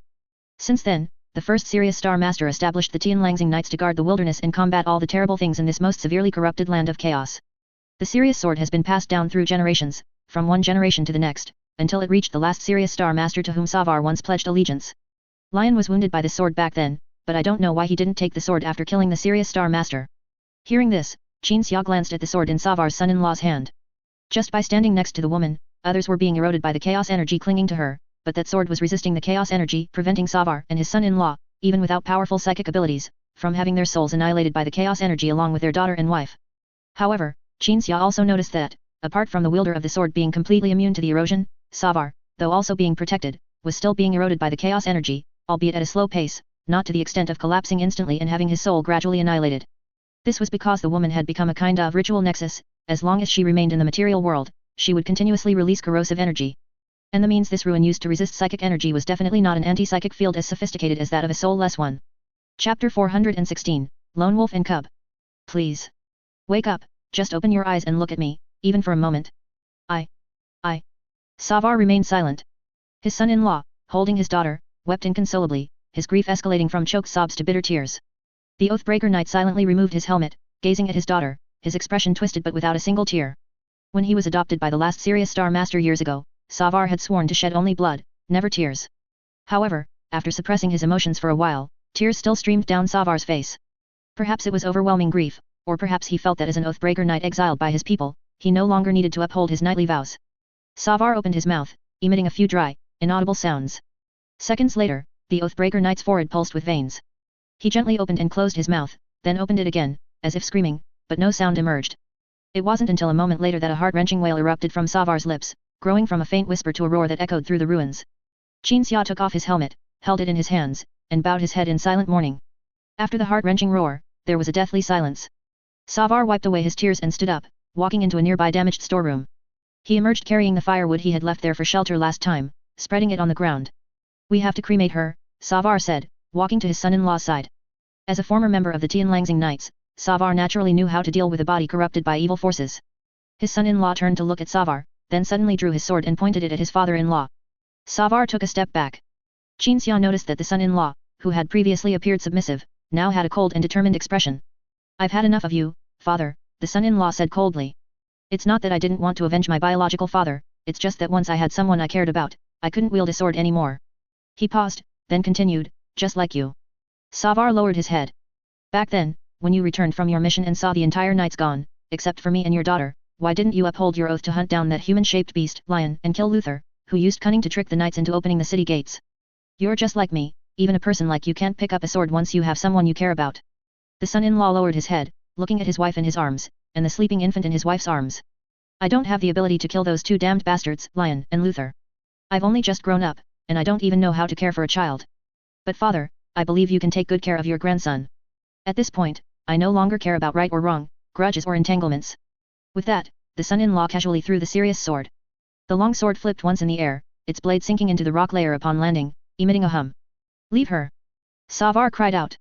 The son-in-law's body also gradually grew cold, quickly becoming completely corrupted, and he fell to the ground with his wife's corpse in his arms. Savar knelt on the ground as if his soul had been lost, unaware that his bow and arrow had fallen into the snow. Qinxia stood by, and only after Savar nodded did he wave his hand, incinerating the couple's bodies. He then telekinetically brought the sleeping child from the flames and handed him to Savar. The Oathbreaker Knight trembled as he raised his hands to take his grandson, then slumped to the ground, staring blankly at his grandson's face. The terrifying entities in the wasteland have always tried to snatch him away. Savar's voice was shaky and weak. Things like today have happened many times, but never has a slender ghostly thing emerged from a person's shadow. Only in the darkest period of the night's historical stories did I read about an evil spirit that could kill a large group of people just by emerging from their shadows. Listening to Savar's account, Qinxia subconsciously looked outside the ruins. The northern wasteland is the most severely corrupted by chaos, and the wasteland is also where the Ouroboros resides. Your Tianlangxing Knights have always fought against the various terrifying entities in the wasteland, Qinxia said. Savar slowly nodded, yes. We also fought against the giant beasts, and we intercepted various terrifying entities from the northern wasteland, preventing them or that decaying power from infiltrating beyond the wasteland. At that time, a group of entities called the Dark Watchers helped us. We knew that while the giant beasts were formidable, they were far from the most terrifying things on Caliban. In fact, those giant beasts even helped us fight against even more terrifying entities. Then one day, a bastard named Luther adopted a human-shaped beast named Lion in the forest. The two bastards came up with an idea, saying they would kill all the giant beasts for the people of Caliban. Savar looked up at the aurora-filled sky. It should be said that Luther was a very charismatic person, very brave, very intelligent. He could often see through the essence of things. He seemed to be able to do anything, accomplish anything, and do it well. But he didn't realize that the thing he called Lion was actually a beast. A freak nearly 4 or 5 meters tall, and Luther actually raised this human-shaped beast as his son. At this, the Oathbreaker Knight let out a sarcastic sneer. Luther was completely obedient to Lion. One day, they decided to slaughter the giant beasts under the banner of forever eliminating the giant beast plague for the people of Caliban. They called a meeting for all the knights to attend. The Tianlangxing knights warned Luther and Lion at the meeting, telling them everything, but they didn't believe it was true. The people of Caliban also sided with Luther. They stopped sending food and clothing to our Tianlangxing knights, calling us knights who had betrayed the people. One day, when we were out of supplies, Luther came here, bringing some provisions, and invited us to join the cause of exterminating the giant beasts. The Sirius Star Master refused. Luther stood up and left. Afterward, the knights and lions stormed this place, and all resistors were cleanly eliminated. But at least they didn't kill children, otherwise. Savar looked down at the ashes of his daughter and son-in-law's bodies. Qinxia also looked down, then spoke after a moment of silence, I know where the ruins are now. Next, I'll open a portal for you to leave the wasteland. You take your grandson. To be a dog for the Imperium that exploits Caliban. Savar looked up at Qinxia. I'm sorry, I'm not as despicable as Luther. When that beast lion's father came to Caliban, tyranny followed. I personally witnessed many Caliban brothers and sisters being driven into the wasteland. Those Imperial soldiers sent them into ecological cities with viruses. Claiming it was the Emperor's grace, claiming it was a conquest of Caliban's nature, a magnificent feat to demonstrate human courage. Then the wasteland became home to a group of walking dead. Qinxia was speechless after hearing Savar's words. Some people and events yield different results when viewed from different perspectives. But the Imperial personnel managing Caliban were indeed outrageous idiots, they had less resistance to chaos than the Calibanites and deliberately made their lives miserable. I drove out those Imperial administrators. Now the fate of Caliban is up to you, the people of Caliban, Qinxia said. Savar looked up at Qinxia with a confused gaze, then at the outline of the battleship beyond the dazzling aurora. You're a guest on that ship, aren't you? Qinxia nodded silently. Savar stood up and handed his grandson, who was in his arms, to Qinxia. Qinxia looked at the old knight in confusion, unsure of his intentions. Caliban is a hell, Savar said. But Caliban is still my home, and the people of Caliban are still the people I once swore to protect. I cannot leave Caliban, but my grandson can. I am not a good elder, the fate of the Sirius Star Master's descendants proves this point. Take my grandson, if you are willing. Listening to Savar's words, and looking at the infant Savar offered, Qinxia hesitated for a moment, then spoke again, I will find a way to establish safe places on Caliban, where you can. What safe place is there on Caliban? Savar asked. A prophecy has circulated among the Tianlangxing knights that Caliban will ultimately be destroyed by everything Lion brings. Qinxia was silent for a few seconds, then reached out and took the infant into his arms. The infant was very weak. Only when Qinxia projected his psyker power onto him did the infant open his eyes, his two short, chubby arms clutching Qinxia's thumb. He will grow up, Qinxia said, looking down at the knight.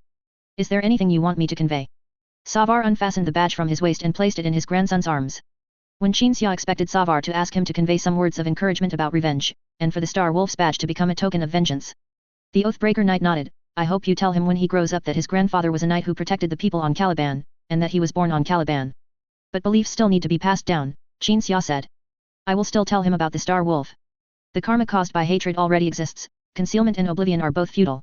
At that time, I will explain everything to him, and how he chooses to act will be his own decision. Savar's gaze shifted from his grandson to Qinxia's face. After a moment of silence, Savar nodded, picked up his bow and arrow from the ground, and turned to walk out of the ruins. Where are you going? Qinxia asked, looking at his retreating back. Savar didn't look back, tightening his old armor, and walked out of the ruins amidst the abnormal hissing of the servo actuators. I was once nurtured, so I must uphold my oath to fight for the people of Caliban until death. This is a knight's destiny, and a knight can only have such a destiny. After a few steps, the knight stumbled, knelt on the ground, then stood up again and continued walking. His figure gradually disappeared into the snowstorm outside the ruins. Moments later, a few roars of wild beasts echoed across the wasteland.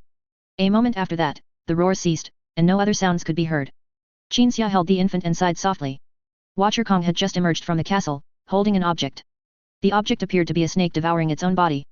I got this thing. It can lead us to the Ouroboros, Kong said. Qinxia nodded silently. The Watcher then walked to the Sirius sword embedded in the ground, pulled it out, and hung it on his back. This Sirius sword originated from Caliban's primitive era. The Watcher said. In that era when Calibanites had regressed to tribal civilization, humans were already fighting giant beasts. A warrior named Starwolf was born in one tribe, and his psyker wife was born in another. When Starwolf grew up, his tribesmen forged armor and the Sirius sword for him. The shamans of Starwolf's wife's tribe enchanted the sword and armor, and the couple embarked on a journey to conquer giant beasts together. Then, as they delved deeper into the wasteland, they discovered that the giant beasts were not the true threat. This sword came from Starwolf, and that warrior was also the ancestor of the Tianlangxing knights. Kong said this, then turned around to let Qinxia see the Sirius sword on his back. Perhaps this sword can help you destroy the Ouroboros. Qinxia nodded again, looking towards the wasteland.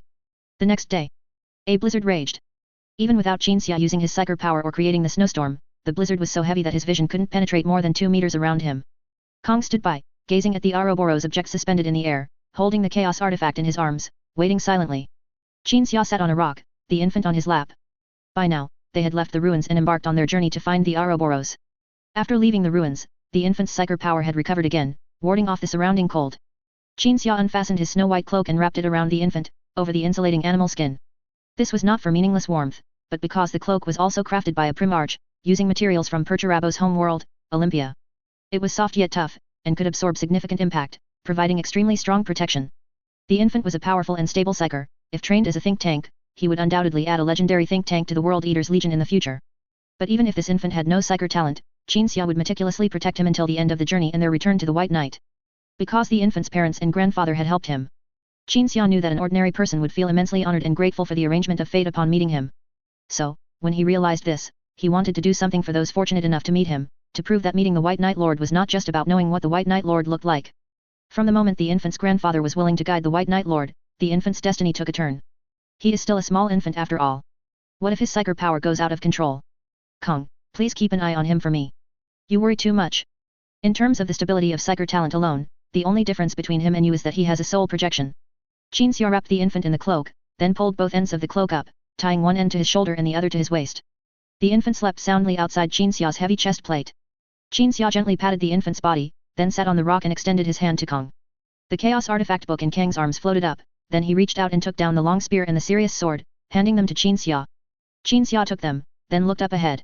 With just a thought, a strong wind swept across the wasteland, dispersing the dense snowstorm around them and the dark clouds in the sky. The wild beasts and walking dead hidden within the snowstorm were exposed. Their numbers were so vast that Qinxia was reminded of the Tyranid aliens during the Battle of Novshandak, and the smallest of these beasts were the size of cars, and even more ferocious and powerful. Qinxia was expressionless, silently and calmly rising from the rock, holding the long spear in one hand and the serious sword in the other. The White Knight Lord slowly took a step forward. The beasts that had already surrounded the White Knight Lord but dared not approach all took a step back, but ultimately, driven by a stronger force, they charged forward. Qinxia raised his long spear, facing directly forward. A strong wind, carrying snowflakes, whistled past him from behind, shattering all the beasts in its path. Even the thick snow and ice layers on the ground were swept up by that powerful supernatural force, rising from the earth to form a natural wonder with smooth curves. Count for me. The watchers heard the White Knight Lord say to him. Let's see how many seconds these ants, summoned by the Ouroboros, can delay me. Chapter 417, Future and Present. The ants brought by the Ouroboros delayed you for 3 hours and 24 minutes. I'm talking about solar time. The wind howled. Qinxia went from continuously unleashing various dazzling psyker spells and employing flashy methods to slaughter beasts, to now simply walking slowly, occasionally releasing a psyker shockwave that turned everything around into flying snow. The reason for Qinxia's change in combat style was that he found no matter how many beasts he killed, their numbers were endless. After slaughtering for a while, Qinxia grew tired, and then began to clear the nearby beasts with this simple, ordinary, and effective method. The efficiency of both methods was almost the same. Anyway, those creatures were just at the level of being pierced by a spear or obliterated by a psyker attack. No difference. I wasn't delayed by them for 3 hours. Qinxia walked slowly, glancing at the flying snow that the beasts had turned into. I was delayed by you, this guide, and your ridiculous wayfinding methods for 3 hours. Kong looked at the guiding object floating in midair before him. It was a snake-shaped artifact devouring its own body, suspended in the air, emitting light and pointing the way to where the Ouroboros was located. The artifact floated unhurriedly, and Kong and Qinxia had no way to urge such an inanimate object. The artifact's navigation direction twisted and turned, and they didn't know the destination, nor could they teleport. Previously, when looking for the Star Wolf ruins, because you're a total klutz when it comes to directions, we had to trek all the way from where we entered the northern wasteland to that Night Titan family's house. Now, besides Angron, I have another adopted son. I just realized that I've been called adoptive father for so many years, but I still don't even know how to change a diaper. Angron could tear people apart as soon as he came out of the amniotic sac, he didn't need me to feed him or wipe his butt. Qinxia spoke as he walked, lowering his head to look at the infant wrapped in his cloak against his chest. However, despite what he said, Kong being a klutz when it comes to directions did bring some positive effects. Otherwise, they wouldn't have met Savar's family, and the infant, who would have inevitably been sacrificed by the Ouroboros, wouldn't have been adopted by him. So, what does it feel like to be a Primarch's adoptive father? Kong asked. How to put it, they are naturally very tall, but due to their temperament, you can also see them grow, so I have a great sense of accomplishment, Qinxia said. But then again, back then, I didn't raise Angron as my son at all. I don't even know who my own parents are. When Angron called me father, I was momentarily stunned. Another psyker shockwave spread out. All the demonic beasts within a 1 kilometer radius turned into flying snow. Kong had been observing Qinxia's performance when using psyker powers, thinking that the Watchers had indeed made the right decision in choosing this human. For an ordinary psyker, no matter how powerful their talent, releasing psyker energy for such a long time would either lead to collapse or a psyker disaster, but Qinxia would not. Since psyker power is an endless force from the warp, if one doesn't explode their head from using psyker power, then it truly counts as a perpetual motion machine. I've noticed your psyker talent is growing. Kong said, in terms of destructive power alone, your psyker strength isn't the absolute top tier, but it excels in stability. Even if you were 100 times weaker, this kind of stability would be enough to place you at the apex of the human species. Qinxia didn't respond, because the artifact guiding the two to the Ouroboros's location fluctuated. The artifact suddenly stopped in place. Kong looked at the artifact suspended there, and on his non-existent face, an expression of confusion, visible only to his kind, appeared.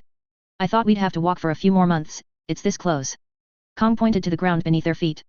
Qinxia lowered his head and used his psyker vision to probe underground. In his psyker vision, there was a huge hollow cavity underground, and within the cavity was what looked like the ruins of a city. However, he couldn't see where the Ouroboros was located, nor could he see anything peculiar about the city ruins. However, considering the Ouroboros's unique nature as one of the three divine artifacts, Qinxia still largely trusted the guidance provided by the Watcher's artifact, so he immediately opened a teleportation gate and entered the underground city ruins. The Ouroboros artifact was pulled into the teleportation gate by Kong. After leaving the gate, it shimmered again, floating in the city and guiding the way forward. I thought that Ouroboros thing was guarded by you. Qinxia said. Yes, and no. Kong said, the information you revealed in our previous conversations led me to believe you knew everything. The Ouroboros is not a tangible thing, it doesn't exist in some demonic form, nor is it in some unknown corner where a gigantic snake devours its own flesh, and you can instantly recognize it as the Ouroboros. In reality, Caliban itself is the Ouroboros. Kong casually pointed to a broken wall among the ruins. This could be a part of the Ouroboros. Even a Caliban culture, the environment on the planet, the souls of the planet and its people, all the things that constitute everything you associate with Caliban are the Ouroboros. But this is, after all, a powerful existence, even if it is omnipresent, there must be a most crucial part located somewhere. As Kong explained what the Ouroboros was, Qinxia recalled the information he knew. That was information he heard from a demon when Abaddon discussed the three divine artifacts with it 10,000 years later. The demon stated directly that when the Sea of Souls shattered Caliban, Caliban's culture, statues, the souls of its people, the fragments of the world, they were the Ouroboros. But Qinxia thought that was caused by Caliban's destruction, not that the Ouroboros inherently existed in an omnipresent form. Caliban itself is the Ouroboros. Kong turned to look at Qinxia. That's why I initially suggested you destroy Caliban itself. And that would be meaningless, so I didn't do it. Qinxia recalled what would happen 10,000 years later. No matter how shattered Caliban becomes, it can be reassembled, becoming a new world called Draconis, and it still won't prevent the Ouroboros from merging with the other two artifacts to become the engine of discord. Kong suddenly stopped. Qinxia also stopped and looked back at Kong. How do you know what will happen in such a distant future? I came back from 10,000 years later, what do you think? Qinxia did not want to hide the truth of his origin from 10,000 years later from Kong. The Dark Watcher's plan to fight chaos spans the past and future. When they were in 30K, they could stir up trouble with Azrael, the warlord of the Dark Angels in 40K. For such a race, the time of the reality universe is merely an obstacle that can be easily crossed. Then you should also know that everyone's web of fate has countless threads, meaning there are countless possible directions of development. Kong spoke words similar to the Emperor's, what you know will, in most cases, only become an obstacle for you. Kang's words at this moment made Qinxia think of the Emperor. The Emperor simply didn't want to know what had happened in Qinxia's perception over 10,000 years, because as the most powerful psyker in human history, he could directly watch the future on the web of fate like a movie. The Emperor not only knew every possible future for humanity but could also see more as an omniscient observer. So, in one particular thread of fate, if Caliban is shattered, it can completely prevent Caliban from being stitched back together and the Ouroboros from being reshaped. Qinxia asked. That's not possible, but on other matters, as a friend, I must give you a warning. My race once paid a heavy price for over-relying on the future. Kong continued to walk forward. Qinxia surveyed the surrounding ruins. The architectural style of these ruins was extremely different from human architecture. From the doors opened halfway up the buildings and the fully enclosed, light-blocking walls, it was evident that the creatures who built them were not humanoid. The ruins were bound to contain clues to finding the most crucial part of the Ouroboros, but with the strong assistance of the Dark Watchers, Qinxia didn't need to search for clues himself to find the Ouroboros, so he paid little attention to these ruins. The Ouroboros artifact guided the way, leading Qinxia and Kong directly into the depths of the ruins. On the data display in the lower right corner of the helmet's internal view, the current depth was constantly increasing. After only a moment of advancement, they had already delved 17 kilometers beneath Caliban. At this point, the Ouroboros' minions, more powerful than the wasteland beasts and ghouls, finally appeared in their path, entrenched within the ruins. With the tremor of the earth, a worm burrowed out from underground. The worm was much larger than the Nuceria desert worms, and within its spiral-shaped mouth, teeth extended in circles into its body, capable of easily devouring a night titan. Qinxia plunged his spear and the Sirius sword into the ground, calmly watching the worm emerge from the earth. The worm reared up and opened its gaping maw, its roar like thunder. But the roar, which echoed throughout the entire ruin, lasted less than a second. The worm suddenly closed its mouth, as if an invisible hand had clamped its upper and lower jaws shut. You beast, quiet down. Qin Xia raised his right hand, making a gesture of gently pinching a mouth shut. The worm's mouth trembled violently, seemingly trying to break free from the control of the invisible hand and let out the roar it had abruptly cut short. Qin Xia pressed his palms together. With a crisp clang of gauntlets, the giant worm exploded. It was like an earthworm placed on a forging anvil and struck hard by a hammer. It burst into pulp. A foul-smelling liquid splattered towards Qin Xia, strangely suspended in midair, outlining an invisible arc. As Qin Xia released his mental grip, the liquid fell to the ground, and the stone floor was rapidly corroded into a deep pit. Other areas that had been splattered with the worm's bodily fluid suffered the same fate. We've saved a man named Zachariah some trouble about a decade from now. Kong said. Upon hearing the name Zachariah, Qin Xia immediately grew serious. Zachariah was a Dark Angel's think tank. If Lion had not been kicked back to Caliban due to the Dawn Star conflict, or not been kicked back so early, Zachariah would have been kicked back with Luther in the future, and then Zachariah would have discovered the various peculiarities of the northern wasteland. This think tank would investigate the Ouroboros, then collect all clues in this ruin, eventually finding the Ouroboros and being controlled and driven by it. The giant worm from earlier was one of the creatures Zachariah would have to deal with. It was a minion of the Ouroboros. What? Will this Zachariah also come to Caliban, then investigate the Ouroboros, and then be controlled by the Ouroboros? Qin Xia asked, puzzled. Kong looked ahead and said meaningfully, that depends on your decisions and how you handle things. The Ouroboros artifact floated forward. Qin Xia saw a black metal gate, hundreds of meters high, standing before them. Although he couldn't see what was behind the door, his intuition told Qin Xia that beyond it lay the most important part of the Ouroboros. This chaos artifact was indeed omnipresent, and it could truly be said that Caliban is the Ouroboros, but as Kong had said earlier, it was, after all, a powerful entity, and a crucial part of its composition would ultimately be located somewhere. Chapter 418, The Ouroboros. Arriving before the giant door, Qin Xia reached out to touch it. Using a superhuman warrior's hearing and touch, after a few taps, Qin Xia discovered that a mechanism was hidden within the giant door. The Ouroboros artifact stopped leading the way, slowly lost its light, and fell into Kang's hood. I feel like this trip to the northern wasteland is an adventure, and do you know what I hate most about the adventure part? Qin Xia asked while fumbling. Puzzles. You guessed it. Qin Xia stopped fumbling with the door and didn't look for a key to open it or a way to disable the mechanism. He stepped back, closing his eyes. When his eyes opened again, they overflowed with psychic light, then he pushed his hands forward forcefully, and with a loud bang, the massive door swung open. A star-filled underground space appeared before Qin Xia. This was different from what he knew Zahariel had seen. The entire underground space had a very peculiar visual effect. One could see rock strata, mottled stars hanging above the strata, and flowing star rivers. Contrary to Qin Xia's imagination, nothing existed here. The entire underground space was only void, and the emptiness of the universe brought by the stellar visual effect. Kong gently tugged on Qin Xia's arm. The watchers had already sensed that something was about to appear. The emptiness in the underground cavern was only temporary, then stars flowed down from the rock strata, eventually forming an angelic creature. It wore a long robe, had 2 wings on its back, and held a great sword in its hand. It looked much like a Caliban knight. But when Qin Xia activated his psychic vision, he found that this was not a holy being at all, but some evil entity from the warp. It did not belong to any of the 4 gods of the warp, but only to chaos itself. There is a term used to describe such malicious entities in the warp that do not belong to the 4 gods, unfettered chaos demons. Is it the Ouroboros? Qin Xia raised his spear and pointed at the daemon. No, Caliban is the Ouroboros, Kong replied. I know, I understand that principle. What I want to ask is whether this fellow is an important part of the Ouroboros that must exist somewhere. Qin Xia corrected his question. Kong immediately held up the book in his arms. Why not ask the miraculous chaos artifact? The daemon appeared, leaning on its sword with both hands, then walked towards Qin Xia with an aura that seemed to destroy everything. Query the true name of the current daemon, Qin Xia said to the chaos artifact. The hideous face on the artifact's cover wailed, the book's pages turned, and dense text appeared on the pages. Saputkan, Livan Sarika, Qin Xia began to recite the true name. At this moment, Qin Xia finally felt like a Grey Knight.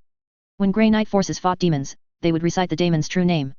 However, daemon true names were often suffocatingly long, so Grey Knights would specially assign one person to recite the true name while the others stalled for time. Fighting and reciting, as long as the daemon's true name was recited completely, victory in battle was inevitable. The daemon charged at Qin Xia and swung its great sword. Qin Xia easily dodged and continued reciting. As he recited, Qin Xia occasionally wondered if this was a bit too troublesome.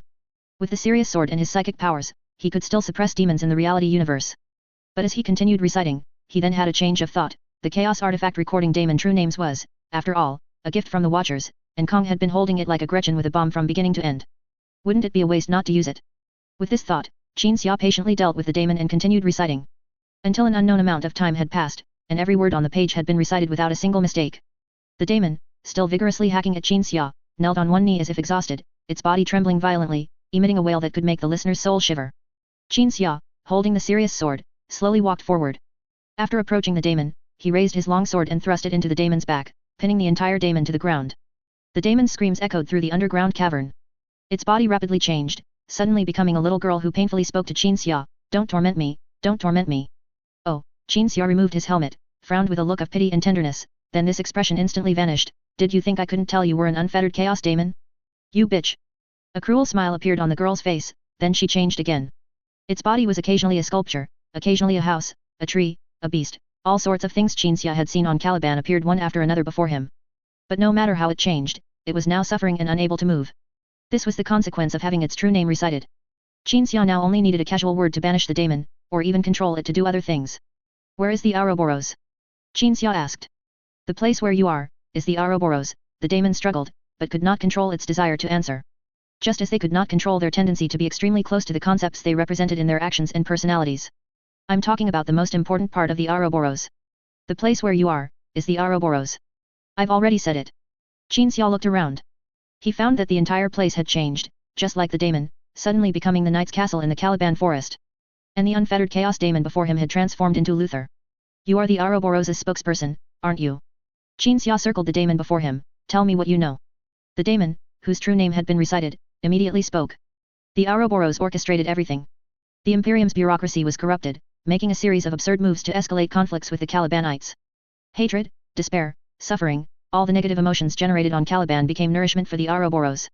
The daemon emotionlessly revealed this information, and because Qin Xia was the one who recited its true name, its wording was entirely from Qin Xia's perspective. Kong, standing beside him, said to Qin Xia after hearing this, "The corrupted imperial bureaucrats wanted to turn Caliban into a living hell. This whole thing was a sacrifice, using the Calibanites as material to extract negative emotions." Qin Xia nodded. He had heard these things before. But what the daemon said next had some novelty. "The Ouroboros wants to control Luther. Luther will become its slave and oppose Lion." Hearing this, Qin Xia had wanted to say that with Luther's willpower, the Ouroboros wanting to use Luther as a slave was simply wishful thinking. But then he reconsidered. No matter how strong Luther's will was, he was still immortal, and ultimately had his own fears and hopes. Caliban was an example. If the problems with the imperial bureaucracy were not resolved, Luther would eventually develop a rift with Lion, then oppose Lion, and form the fallen angels to rebel in the future. This was how the Ouroboros intended to drive Luther. No one can stop the three divine artifacts from becoming one. The daemon continued. "To put it simply, the Ouroboros wants to merge with the other two artifacts." Qin Xia looked at Kong. Kong nodded, then said, "We know the most important part of the Ouroboros is here, and Caliban is also part of the Ouroboros. What should we do next?" "Actually, I also know that the Ouroboros is Caliban, and since I choose not to destroy Caliban, I can only find a way to suppress the Ouroboros' influence on Caliban." Qin Xia slowly stated his intention upon arrival. "I plan to establish a series of ritual nodes in the northern wasteland, using the warp characteristics involved with the Ouroboros to perform a ritual, making the Ouroboros a true Ouroboros." This was a convoluted way of speaking, but Kong, familiar with warp affairs, immediately understood Qin Xia's idea. Establish a series of ritual nodes in the northern wasteland, with all nodes encompassing the entire northern wasteland. The ritual would extract the Ouroboros' chaotic power, then use the Ouroboros' power to suppress the Ouroboros itself. But there was a problem. The Ouroboros' power was chaotic power. Extracting the Ouroboros' power was equivalent to allowing the Ouroboros to expand its influence directly, without needing spokespersons like the unfettered daemon before them. This principle was similar to how it was extremely difficult for demons to enter the reality universe from the warp, but if someone in the reality universe acted as an inside agent to summon them, it would be quite easy. Then wouldn't all the effort you put into politically managing Caliban be in vain? Kong suddenly thought for Qin Xia, using a ritual to extract the Ouroboros' power as the ritual's power to suppress the Ouroboros is indeed feasible, but the chaotic corruption will spread, and then the entire Caliban will become a hell. Even if it doesn't shatter, it would be better if it shattered. "No," Qin Xia explained, "the Ouroboros' power, after being extracted, will pass through the warp. I can create a domain in the warp with my characteristics. The extracted power, after being transformed by my characteristics, can be used for my own purposes." Kong began to ponder carefully. "If I did nothing but stay in Caliban's northern wasteland to suppress the Ouroboros, I think I could do it," Qin Xia said. "The psychic power transformed by my characteristics is completely under my control. But the problem is, I can't possibly do nothing but stay on Caliban." "Then the principle of this ritual's effectiveness, is it similar to the principle of our race suppressing psychic power?" Kong asked. "Exactly, that's it. Suppressing psychic power through precise control of psychic energy. I am human, I can't be that precise, but by expanding the scale of psychic control and then adjusting the details, I can achieve it," Qin Xia said. Kong immediately thought of surgery. The Dark Watcher's method of suppressing psychic power was like performing a surgery as meticulous as nano-level, requiring precision to the nanometer degree. Qin Xia's method, on the other hand, was equivalent to using a ritual to turn the patient into a giant. Surgery wouldn't need to be nano-level precise, using excavators and bulldozers to operate broadly would be sufficiently meticulous. "Feasible," Kong nodded in agreement, "but before, I thought you had figured it out and would directly slay the Ouroboros with the Sirius sword. Caliban cannot be destroyed, this place involves the fate of countless humans in the galaxy. Qin Xia looked at the daemon. I order you to guard this place from now on, never to be free, to remain forever in this dark and sunless place, protecting Caliban's darkest secret, killing all who approach here except me and the Dark Watchers.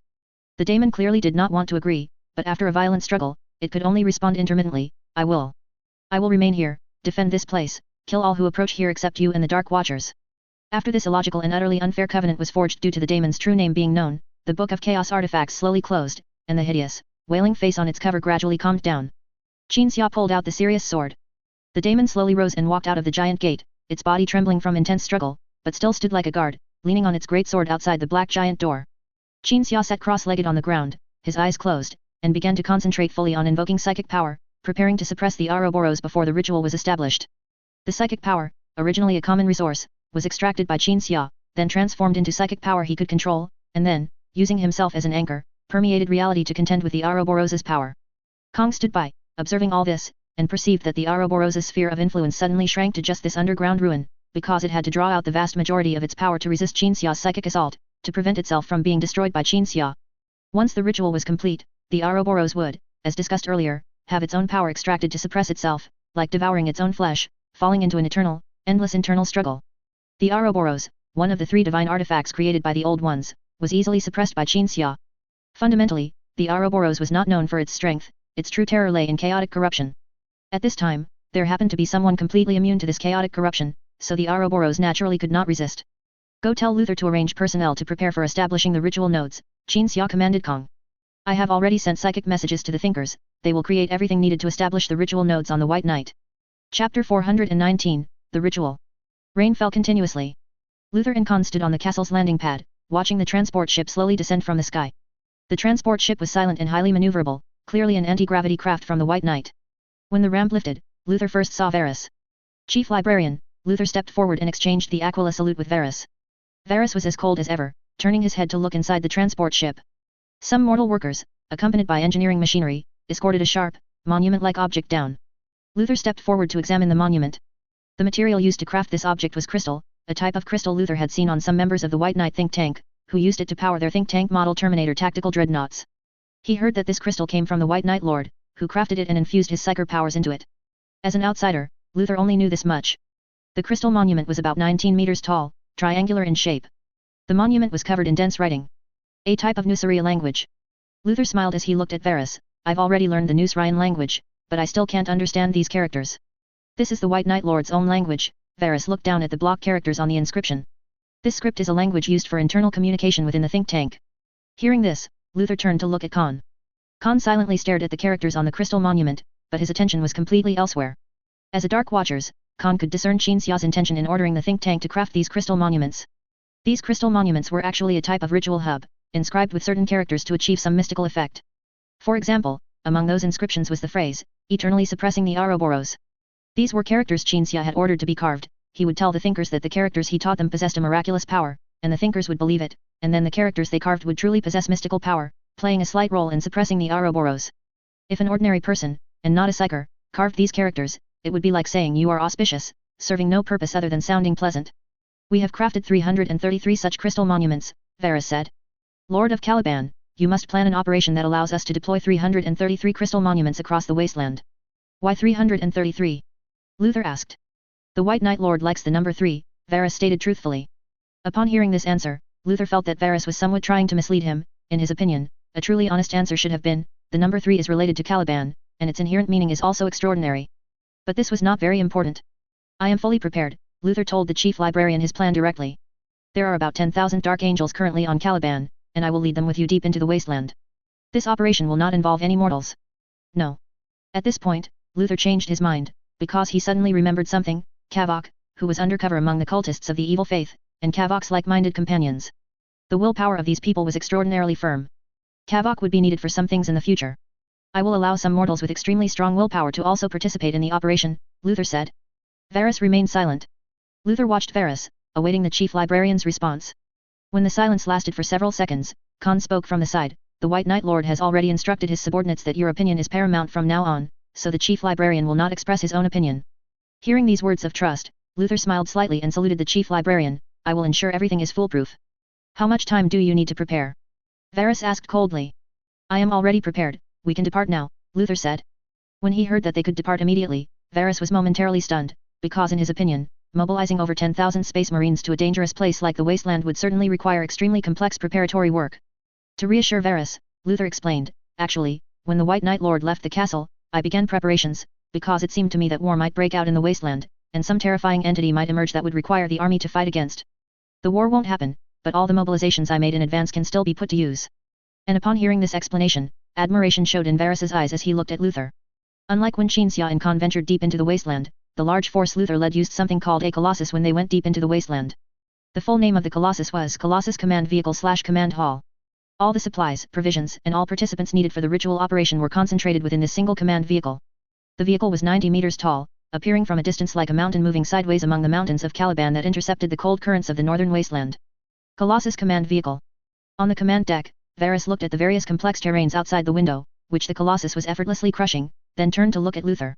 Your First Legion's recruitment world actually has a Colossus Command Vehicle.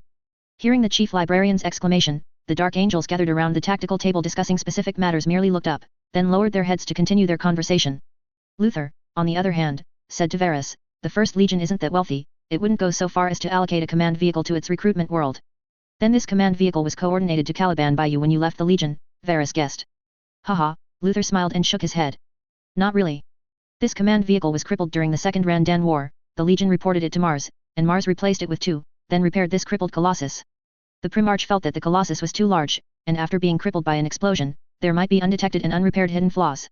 It would be bad if a command vehicle carrying the command echelon had an accident, so he let me arrange this crippled command vehicle myself. At this point, Luther pointed his index finger at the panoramic view of the wasteland displayed on the tactical table, so I brought it to Caliban. Varys frowned. Although he had personally witnessed the First Legion's wealth, he never expected that something like a Colossus command vehicle could be replaced by two when one broke down. Back when the 12th Legion had not yet welcomed its Primarch, it was exceptionally poor. But fortunately, many things improved after the Primarch's return. The 12th Legion had New Guard 1 and the many industrial worlds of Great Nukria as logistical supply sources, and even Night Titans were plentiful enough to be allocated to every chapter. My lord, a Dark Angel approached with a cup of hot water and handed it to Varys. After Varys took the cup, the Dark Angel carried the tray to the tactical table and distributed the remaining hot water. Since Luther chose not to bring mortal attendants, the ones serving water now were all Astartes. Two plans, Luther, after exchanging a few words with the surrounding Dark Angels, looked up and said to Varys, the first plan is for us to ride the command vehicle to the deployment locations of the crystal monuments guided by the White Knight Lord, and then the command authority will be handed over to you thinkers. We'll proceed together from one location to the next. The second plan is to divide our forces into several routes, and your White Knight thinkers also divide into several routes. The advantage of doing this is speed. After Luther finished speaking, Varys unhesitatingly chose the second plan. I also leaned towards the second option. Luther then began to plan. The command vehicle continued to travel across the wasteland. Varys suddenly heard a Dark Angel driving the command vehicle report loudly, suspected signs of human activity ahead, not the ghouls from the ecological city. Are you sure? Luther asked. Northern Wasteland, you are a Calibanite, you should know how absurd it is for there to be signs of human activity in this place. The Dark Angel shrugged, then nodded. Then. Luther suddenly hesitated, his gaze deepening, and after pondering for a few seconds, he shook his head. No need to worry, continue driving. The Colossus command vehicle continued its journey through the ice and snow. A pile of shattered stone walls, a still burning campfire, some photographs, some food, everything in the path of the command vehicle was crushed by this mountain-like magnificent artificial behemoth. Only Khan, who was in the shadow of the command deck, knew who had left these behind, and who had once lived among them. A moment later, Luther ordered the command vehicle to stop. The Colossus glided for over 100 meters across the wasteland before slowly coming to a halt. The Dark Angels were ready in their various compartments at the bottom of the Colossus. When Luther's order was relayed again, the Dark Angels in the compartments rose in unison, put on their helmets, and disengaged the safety on their bolt guns. All compartments flashed red lights, then the compartment floors slowly descended, sinking out from the bottom of the Colossus and landing steadily. As the Dark Angels departed from the Colossus, the White Knight thinkers assigned to them were also in position. These White Knight thinkers, like Xia, used psychic powers to control a Night Titan, and the crystal monuments were mounted on the back of the Night Titan. Xia had specifically taught the thinkers how to control unmanned war machines like himself. He called this psychic ability, which allowed thinkers to moonlight as Night or Titan pilots, puppetry. The thinkers accompanied these Dark Angels, who were divided into 30 routes, to their respective deployment locations. The superhuman warriors moved extremely swiftly, rushing in all directions at the maximum speed their powerful bodies could achieve. A task that might take a mortal a year and a half to complete at a leisurely pace now only required a few days for the Astartes to execute.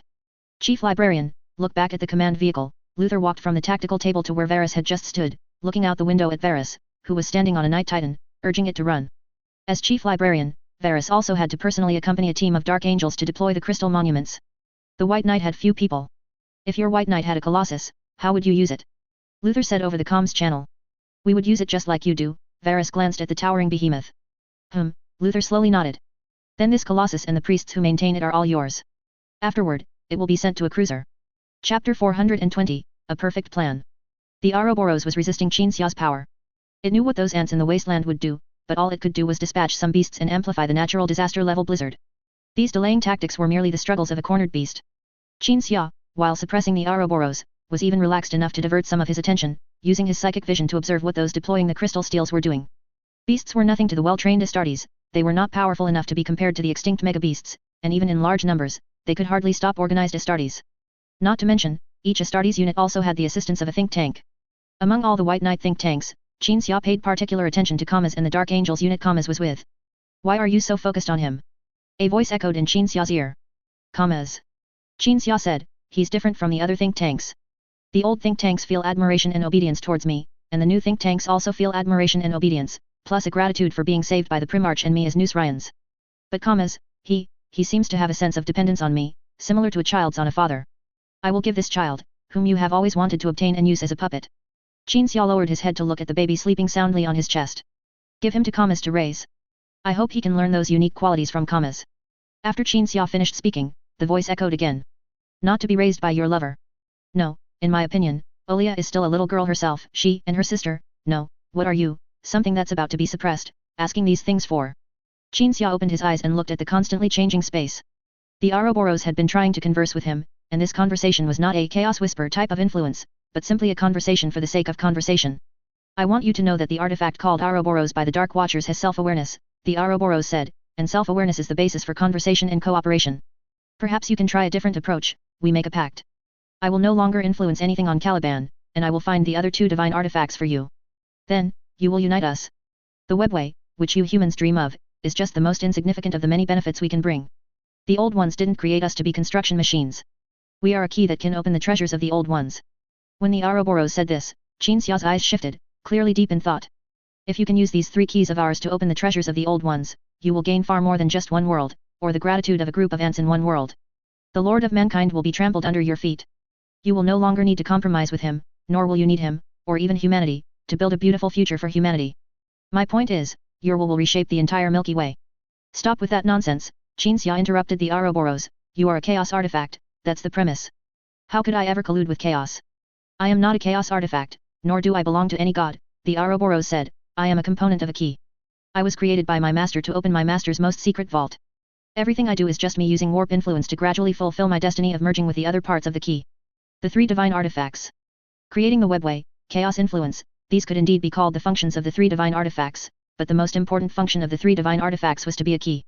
Qin Xia knew, had considered, and had decided, your most potent chaos influence cannot even affect me, yet you hope words can persuade me. The Ouroboros suddenly let out a sharp shriek. The Dark Angels led by Kamas rushed to the first deployment site and placed the crystal steel in the wasteland. The moment the crystal steel was deployed, the overcast sky was dispelled by a suddenly spreading psychic shockwave, and a portion of the wasteland became clear. The Dark Angels set up camp on the spot, building simple fortifications, preparing to permanently defend this crystal steel. I wasn't trying to persuade you, I just needed to make some things clear, and then. The Ouroboros let out another scream, its voice now somewhat lower, then you will make your own judgment.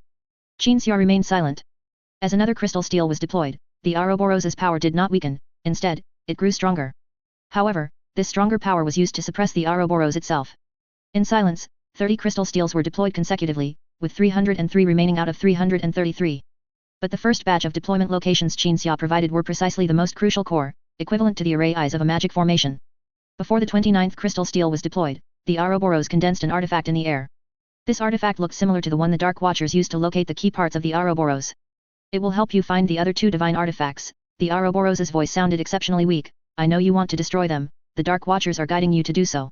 But you are a unique existence, nothing and no one has the right to constrain you or drive you. This thing can help you pinpoint the locations of the Plagueheart and Duchulcha. When you find them, whether you choose to destroy them or use them, I will only suggest you think about it yourself. You are the most unique existence, one of a kind in the warp and the reality universe, and your thoughts should be too. The 31st crystal steel was deployed. The Ouroboros' voice was intermittent. Qin Xia sensed that the surrounding space had completely fallen into a powerful psychic storm. The Ouroboros was fighting against its own power and gradually becoming exhausted in the struggle. Thank you, I'll tell them you helped me find them when the time comes. Qin Xia inspected the artifact given by the Ouroboros, saw 2 light points on the miniature Milky Way map within it, then hung the artifact on his waist. The Ouroboros was completely speechless. Qin Xia was no longer releasing psychic energy to suppress the Ouroboros, instead, he let the Ouroboros fight against itself. After calming down, Qin Xia reached out and picked up the Ouroboros artifact hanging from his waist, lost in thought. What are you thinking about? Kong suddenly appeared in the space. I'm thinking about contingency plans. Qin Xia looked at Kong. The ritual I devised will not only draw the Ouroboros' power to suppress the Ouroboros, but also, in the event that the ritual is broken one day, use the Ouroboros' own power to destroy Caliban and cast the Caliban fragments into the domain I created in the warp. If that time truly comes, all I need is the thought. A perfect plan. Kong nodded. You've thought of a way to solve the Ouroboros problem without destroying Caliban, and you've also considered what to do if Caliban absolutely must be destroyed. This is why my people trust you so much and are willing to follow your will. Qin Xia nodded silently, got up from the ground, and walked out of the space. The demon guarding the giant gate was still standing outside. Qin Xia didn't even look at the demon, and with a wave of his hand, he closed the giant gate, then used psychic energy to mold it into a single entity. Don't worry, Kong looked around, when the time comes, I will guard this place with my people. Qin Xia wanted to say something but hesitated. Hey! Kong suddenly spoke, I want to say, it's been an honor to know you and work with you. My people are very boring, and my life is very boring. I think even a few millennia from now, remembering someone like you and some of the things you said, I'll smile to myself. Me too. Qin Xia smiled. As the 333rd crystal steel was about to be deployed, the Dark Angels used Caliban grown vines as ropes to secure the crystal steel, then pulled it in unison through the blizzard. At this moment, Qin Xia and Kong teleported out. The think tank, who was about to use psychic power to activate the crystal steel, immediately stopped and saluted. The surrounding Dark Angels, out of respect for the title Shatterer, saluted Qin Xia, who was not part of the Dark Angels Legion. Qin Xia gently waved his hand, activating the psychic power within the crystal steel. A psychic shockwave spread out, causing the think tank to raise a barrier for cover, and all the Dark Angels slid back a meter on the ground. The psychic shockwave triggered by the crystal steel spread to the sky, dispelling the overcast clouds. The Ouroboros had completely transformed into the Ouroboros Qin Xia had envisioned, no longer requiring anyone to suppress its power and influence, its own power would suppress itself. At this moment, 10 Dark Watchers suddenly teleported out. When the Dark Watchers arrived, all the Dark Angels' expressions hardened, then they lowered their heads and bowed, trying their best not to look at these Watchers. Kang's people stood 10 meters away from Qin Xia. They were silent and exuded a gloomy aura. The Watchers bowed slightly to Qin Xia, then their gaze fell entirely on Kong. My people have come to pick me up. Kong turned to Qin Xia and said, Goodbye, you arrogant fellow, I finally don't have to serve you anymore. With that, Kong hung the book of chaos artifacts he was holding on Qin Xia's waist, then turned and walked towards his people. But just as Kong was about to join his people, the Dark Watchers exuded an even more gloomy aura. They were communicating. Kong gesticulated and spoke, as if among these Watchers with no faces or mouths, he was the only one speaking. After a brief discussion, the Dark Watchers all nodded to Qin Xia, then turned and left, leaving only Kong with the humans. Kong slowly turned, head down, looking very dejected. Under Qin Xia's gaze, Kong slowly shuffled his feet, moving step by step in front of Qin Xia, then stood with Qin Xia, but with his body angled to the right, not facing Qin Xia. So, little brother. Qin Xia reached out and placed his hand on Kang's head, turning Kong 90 degrees to face him directly, asking the Watcher with a smile. Kong took the chaos artifact and held it in his arms, saying in a calm voice, I think you are a humble and polite person, and you wouldn't refuse a homeless person. Can I have a room of my own on the White Knight? What did they just tell you? Qin Xia asked, feigning ignorance, why the sudden change of heart? Kong looked at Qin Xia, then lowered his head and replied, I was just trying to get you a freebie, and they said I was the freebie, and told me not to go back with them. I said okay, anyway, Qin Xia is a humble and kind person, working with him is a good idea. Oh, that's what you said. Qin Xia shook Kang's head, I thought you were a million times unwilling when you were talking to them just now. How could I be? Kong whispered. Chapter 421, The Succubus's Gratitude on Caliban. Late at night. Inside the command vehicle. Luther was planning the next steps. I intend to establish an organization to conceal the various secrets of the Northern Wasteland, coordinate with the Dark Watchers to prohibit any humans from approaching the Northern Wasteland, and cleanse the corrupted people on Caliban. Similar to what you explained before, the Inquisitor. Kavok will be transformed into a space marine, and he will become the person in charge of this organization. Luther spoke while standing behind Qin Xia, following Qin Xia's gaze towards the wasteland outside the command vehicle. Hearing the White Knight Lord, Qin Xia lowered his head and fiddled with the infant on his chest, then asked, what will this organization be called? Luther hesitated, then said in a voice filled with complex emotions, Star Wolf. This is the name of a Caliban knightly order from the wasteland. Qin Xia remained silent for several minutes. The story of Savar, that Star Wolf Knight's family, and some of his words, lingered in Qin Xia's mind. After recalling, Qin Xia asked, if you could do it again, would you still choose to cooperate with Lion to cleanse the great beasts? Yes, Luther answered without hesitation. And Qin Xia was not surprised by this answer. The Star Wolf, like us, knows the value of the great beast's existence, but people don't. What the Calibanites know is only the pain and torment the great beasts have brought them for tens of thousands of years. The death of my wife and daughter is just one of countless sufferings the Calibanites have endured because of the great beasts. There are people worse off than me, those whose entire families were devoured. The Calibanites want to cleanse the great beasts, they want revenge. Lion and I could only choose to obey or defy them, and neither Lion nor I wanted to become oath-breaking knights abandoned by our people. So, without a doubt, if I could do it again, I would still join Lion in killing all the great beasts. At this point, Luther waited quietly for Qin Xia's opinion. But Qin Xia only nodded silently, not revealing his thoughts, then turned to Luther and said, I've done everything I can. The rest is up to you. Luther took a deep breath, smiling and nodding, thank you for being willing to favor Caliban. Then Luther immediately pulled a document from his chest and handed it to Qin Xia with both hands. Qin Xia took it and saw that the document contained several secret agreements. These were secret agreements between the White Knight Lord and the White Knight Lord, who would become secret allies in the future. And with Luther and Qin Xia's positions and influence within their respective legions, it effectively meant that the Dark Angels and the World Eaters had become secret allies. Qin Xia signed the document. Luther also signed his name. What if Lion finds out? Qin Xia asked. If he's capable, he can beat me to death. Luther smiled slyly, I need to quickly deal with Caliban's affairs, otherwise, I estimate he'll call me back to his side again soon. Indeed. Qin Xia put away the document. But Luther's prepared gifts were clearly more than just these. There are some individuals on Caliban who have awakened as psychers. Perhaps you need them very much. Luther said, these people were already dangerous elements, and the harm they caused their own kind might only be slightly less than the harm caused by Imperials. If some of them are what you need, you understand. I do need psychers. Qin Xia was already calculating how to screen the Calibanite psychers Luther was sending. First, anyone who had used their psychic abilities for evil must be killed. The remaining ones would have their memories checked by the thinkers, and then a portion would be selected. Varus had once suggested brainwashing everyone who was to join the think tank, but Qin Xia disagreed, opting for a more rigorous screening process instead. Because in Qin Xia's view, psychic talent is influenced by the psycher's thoughts. Past events and memories could indeed become an obstacle to a think tank's growth, but they could also be a help. For example, his psychic talent was powerful but unstable, and brainwashing couldn't completely cleanse him. If it weren't for the past events in his memory supporting him, he would have lost control long ago during the extremely high-pressure life of the Warhounds before Angron's return. From now on, any psychers appearing on Caliban, I will, according to regulations, hand over a portion to the Imperium, keep some exceptionally talented ones, find a way to execute them, and then send them to you, Luther said. Qin Xia nodded, indicating it was a good idea. There's another gift. Luther subconsciously looked up at the command deck ceiling, 2 cruisers have been withdrawn from the front line. They are older model Retribution class ships. I will find a way to allocate them to you before you leave. Warships? Are you sure? Qin Xia's expression finally showed some fluctuation. Varus had just sent a psychic message saying that the Colossus command vehicle would belong to the White Knight. That was nothing, a command vehicle, Luther had the authority to arrange it. But warships were not something that could just be given away. When the White Knight was given to the World Eaters, it was because Lion had been pleased by his younger brother, and his style in the Legion had always been to be unchallenged, so even if some were dissatisfied, they dared not speak much. However, while Luther held considerable prestige, he was still not the same as a Primarch. These 3 Retribution-class cruisers were damaged and returned to Caliban for repairs.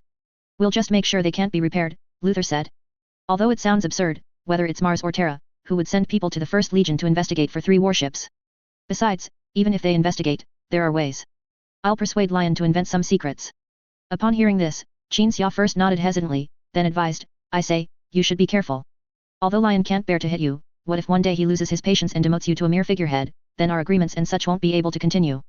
Luther gave Qin Xia an I know what I'm doing expression. Qin Xia then reconsidered, if Luther couldn't even handle this much, he would have been marginalized in the Legion long ago. I will handle these matters. You can rest on Caliban for a few days. The Calibanites know about you. In a few days, after I've dealt with the warships, we'll hold a celebration together, Luther said. I don't have that much time. You know about the Imperial Parliament. I have to accompany Cyanus to Terra, Qin Xia refused. Luther looked a bit disappointed but still nodded, then the celebration will be for another time. In the void. 2 Retribution-class cruisers awaiting repairs had approached the port and starboard sides of the White Knight. Retribution-class cruisers were large cruisers, but due to their old model, specific data was unclear. The 2 Retribution-class cruisers even differed in size, though neither of them was as long as the heavy cruiser White Knight. The White Knight was dispatching personnel to the 2 newly joined cruisers to perform some basic tasks. And while the White Knight's captain was at home, he was also discussing the 2 warships. I sold those great beast heads of yours. The captain stood by the room's porthole, his back to his wife who was combing her hair. Wilson. You scoundrel, small in everything but guts. Hearing the roar from behind him, the captain remained calm. After a second of silence, the captain responded flatly, "You bought 20 sets of power armor. It's a good thing I didn't sell your armor along with the new power armor. How dare you raise your voice at me? You, what's wrong with me buying power armor? And what are you doing selling things for money? Now is the time for money with 2 warships joining the fleet. The White Knight Lord might ask me for money to fill the void again, just like last time. Shouldn't I prepare in advance?" the captain said. "This time, let's be proactive and not wait for him to ask. Otherwise, it'll look like I embezzled, and he's interrogating me. It's not dignified." The warships were given by Luther. Won't Caliban pay for them? If Luther provides the warships and the crew, and also has to pay, then the White Knight Lord would be undignified. As the couple conversed, a servant hurried in to report, "The White Knight Lord has arrived." The couple exchanged glances, then immediately left the room and met Qin Xia, along with commas from the think tank, in the captain's residence's hall. The captain, ready to be asked for money, was about to speak first, but Qin Xia, who had come with commas, stated his purpose first. "This is a child entrusted to me on Caliban."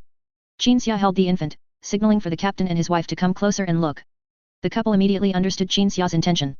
This child is very important, and commas will become his mentor. Qin Xia glanced at commas, then added, "And you too. I hope you can adopt him." The couple seemed more than willing, immediately taking the infant from Qin Xia's arms. Qin Xia was actually quite puzzled why these two didn't have a child until one day he heard Luther's story about them. The captain's wife had once been a knight in the knightly order and had been impaled through the stomach by a great beast's tooth. What's his name?" the captain's wife asked. "I haven't thought of one yet." Qin Xia scratched his head, then said, "Give him a real name, according to your Calibanite custom. Zahariel, Azrael, Zabriel, these were all famous dark angels." Explaining this naming culture was troublesome. Rael was equivalent to John Doe. However, Qin Xia suddenly had a good idea. "Osiris, I suddenly think this name is good. The word for star wolf in our Calibanite language," the captain said. "My lord, your naming ability is always more impressive than I imagine. This is much better than a Rael name. Then what do you think of the name Azrael?" Qin Xia asked with a smile. "A common name, like a random passerby, sounds like someone who screws bolts in a hive city," the captain replied. Qin Xia listened, then looked at the captain with a smile. "I can't comment." "Osiris, Osiris, Osiris." The captain's wife held the infant in one hand, gently swaying him. Qin Xia looked at the infant again, then gave an order to the captain. "Depart. To Terra. Otherwise, where else would we go, Albuquerque?" Chapter 422, Standardized Think Tank Selection Process. On the White Knight. On the way to the library. Over 30 Calibanites were escorted by Space Marines, slowly approaching the library. These Calibanites wore collars that suppressed psychic abilities around their necks. Each person was being suppressed by the collar's power, and unlike the collars used by the Imperium, these psychic collars forced the wearer's own mind to fight against itself, similar to mental exhaustion. Psychic collars, a standard New Star specialty. The Marine officer walked at the forefront, explaining the precautions to the Calibanites. "We are heading to the Great Library. The library is the White Knight Lord's office and a place no one on the battleship, except for think tanks and the White Knight Lord's personal retinue, may set foot. The think tank unit is different from the World Eaters Legion's regular Space Marines units. It doesn't have military regulations as strict as those that dictate even the direction of one's gaze. However, Chief Librarian Varese is a veteran, and he prefers everyone associated with the think tank to adhere to the strict regulations of regular units. This means that in a moment, your gaze must be level with your height." As the Marine officer spoke, the 30-odd Calibanites looked around. The corridor below had people of all kinds coming and going, dressed neatly, clearly high-ranking. "And one more thing, you." The officer's words were cut short. He turned to look behind him, his body instinctively moving to stand against the wall. The 30-odd Calibanites had just been initially screened from all the psychers provided by Luther and hadn't yet been taught etiquette. But they weren't fools. Seeing the officer stand against the wall, they immediately followed suit. A heavy thudding sound echoed. The Calibanites saw everyone in the corridor stop and stand against the wall, just like them and the officer. Then, from around the corner of the corridor ahead, a tall, imposing figure appeared. He wore think tank model Terminator tactical dreadnought armor. The massive and heavy white gold armor was exceptionally striking. The armor completely sacrificed convenience for excessive emphasis on protection. The head couldn't even move from side to side. The think tank, wearing this heavy power armor, walked down the corridor. As people standing against the walls on both sides bowed in the Aquila salute, he looked straight ahead, not glancing sideways. This think tank had a silver key hanging from his waist, glowing with light, looking exceptionally sacred. The Calibanites lowered their heads in the Aquila salute. The think tank passed in front of them. "That is Grand Librarian Tethys," the officer reminded everyone. "Remember this adult's face, you'll inevitably be dealing with him a lot in the future." The Calibanites nodded in unison. The officer scanned them and added, "Provided you all pass the assessment." "Wasn't the previous screening an assessment?" a Calibanite asked. "No, that was just to kill the evildoers among you. The first batch of Terran-born veterans of the World Eaters were all serious criminals, which led to a very poor Legion atmosphere in the early days. The White Knight Lord naturally wants to prevent a poor think tank atmosphere. You also saw a think tank when you first boarded the White Knight. That think tank reviewed your memories, and that was only the initial assessment. The officer said. Hearing this, a Calibanite at the very end of the line looked worried and couldn't help but ask, but I did commit evil, yet the think tank didn't kill me. The officer immediately stopped and turned to ask, what did you do? I killed an imperial bureaucrat's entire family, the Calibanite said, full of worry. That guy killed my sister, and then I burned his whole family to ashes. The officer shrugged, that's nothing. Such acts of revenge are highly praised in Nusaria's cultural background. They continued forward. At the fork in the corridor leading to the library, the officer gestured for the Calibanites to enter. They followed the fork until they saw the library with its doors wide open, and over 30 thinkers standing inside, watching the corridor. Just as everyone thought this was a welcoming ceremony for the chosen ones, the thinkers suddenly all bowed in salute. The Calibanites looked back and saw the White Knight Lord, and a watchers following beside the White Knight Lord. Follow me, Qin Xia said as he passed the chosen ones. Everyone entered the library together. When Qin Xia stopped and, along with Khan, turned to face the chosen ones, the library doors closed with a thud. The Calibanites stood shoulder to shoulder, still timidly looking at the thinkers in front of them, and the White Knight Lord, who was noticeably much taller than the thinkers. Just as everyone expected the White Knight Lord to begin speaking, they saw him suddenly close his eyes and raise his hand forward. All the Calibanites present were psychers, and they could clearly feel the changes in the psychic energy in the surrounding environment, realizing that this extremely powerful psyker was about to unleash a psychic spell. And as they wondered what kind of spell the White Knight Lord had cast upon them, the battleship where the library was located suddenly trembled. The White Knight, having just entered the warp, began to accelerate rapidly. The psychers then realized that the White Knight Lord had not cast any psychic spell on them, but on the entire fleet. All three battleships were accelerating to their utmost speed in the warp. This is the White Knight Lord's great power. Everyone thought. From the moment you boarded the White Knight until now, the assessment process has not paused, Chief Librarian Varese began. A think tank will monitor you with psychic vision and provide a comprehensive performance rating. The Calibanites were startled and anxiously awaited the Chief Librarian's announcement of the results. But Varese did not announce them, because everyone present had passed the assessment. When the psychers were brought onto the ship, Kamas performed a mind read, filtering out those who had committed evil with their psychic powers. This was the initial screening. 40 psychers died in the initial screening. The remaining 30-odd people were led by the officer to the Great Library. This was the second screening, filtering out those with extreme curiosity. Compared to being led by a think tank, these mortal psychers would find the mortal officer leading them more approachable, so they might ask many questions, or even be curious enough to dare to leave the group and look around. For psychers other than Qin Xia, uncontrollable curiosity is a fatal flaw. Fortunately, no one was eliminated in the second screening. And now was the third screening think tank discussion time. In the eyes of the Calibanites, the two crimson lights on the thinkers' helmets remained fixed on them, their bodies motionless, standing in place propped by various weapons, as if facing an enemy. But in reality, the thinkers had already begun chatting via psychic communication. Over 30 psychers. When we Nusarian-born first came to the think tank unit, there were only 30-odd people in total, including the veterans.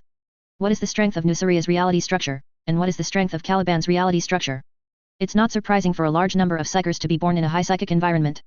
Indeed, I think this is also the result of Luther intentionally screening out many people for us, otherwise, there might have been hundreds. Let's get to business. For these Calibanite psychers, who wants to express an opinion? The boy in the middle seems timid.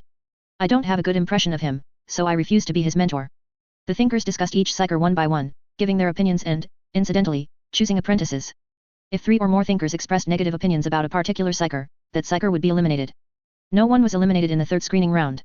After the thinkers stopped discussing, the phase ended. Then came the fourth phase, the stress test.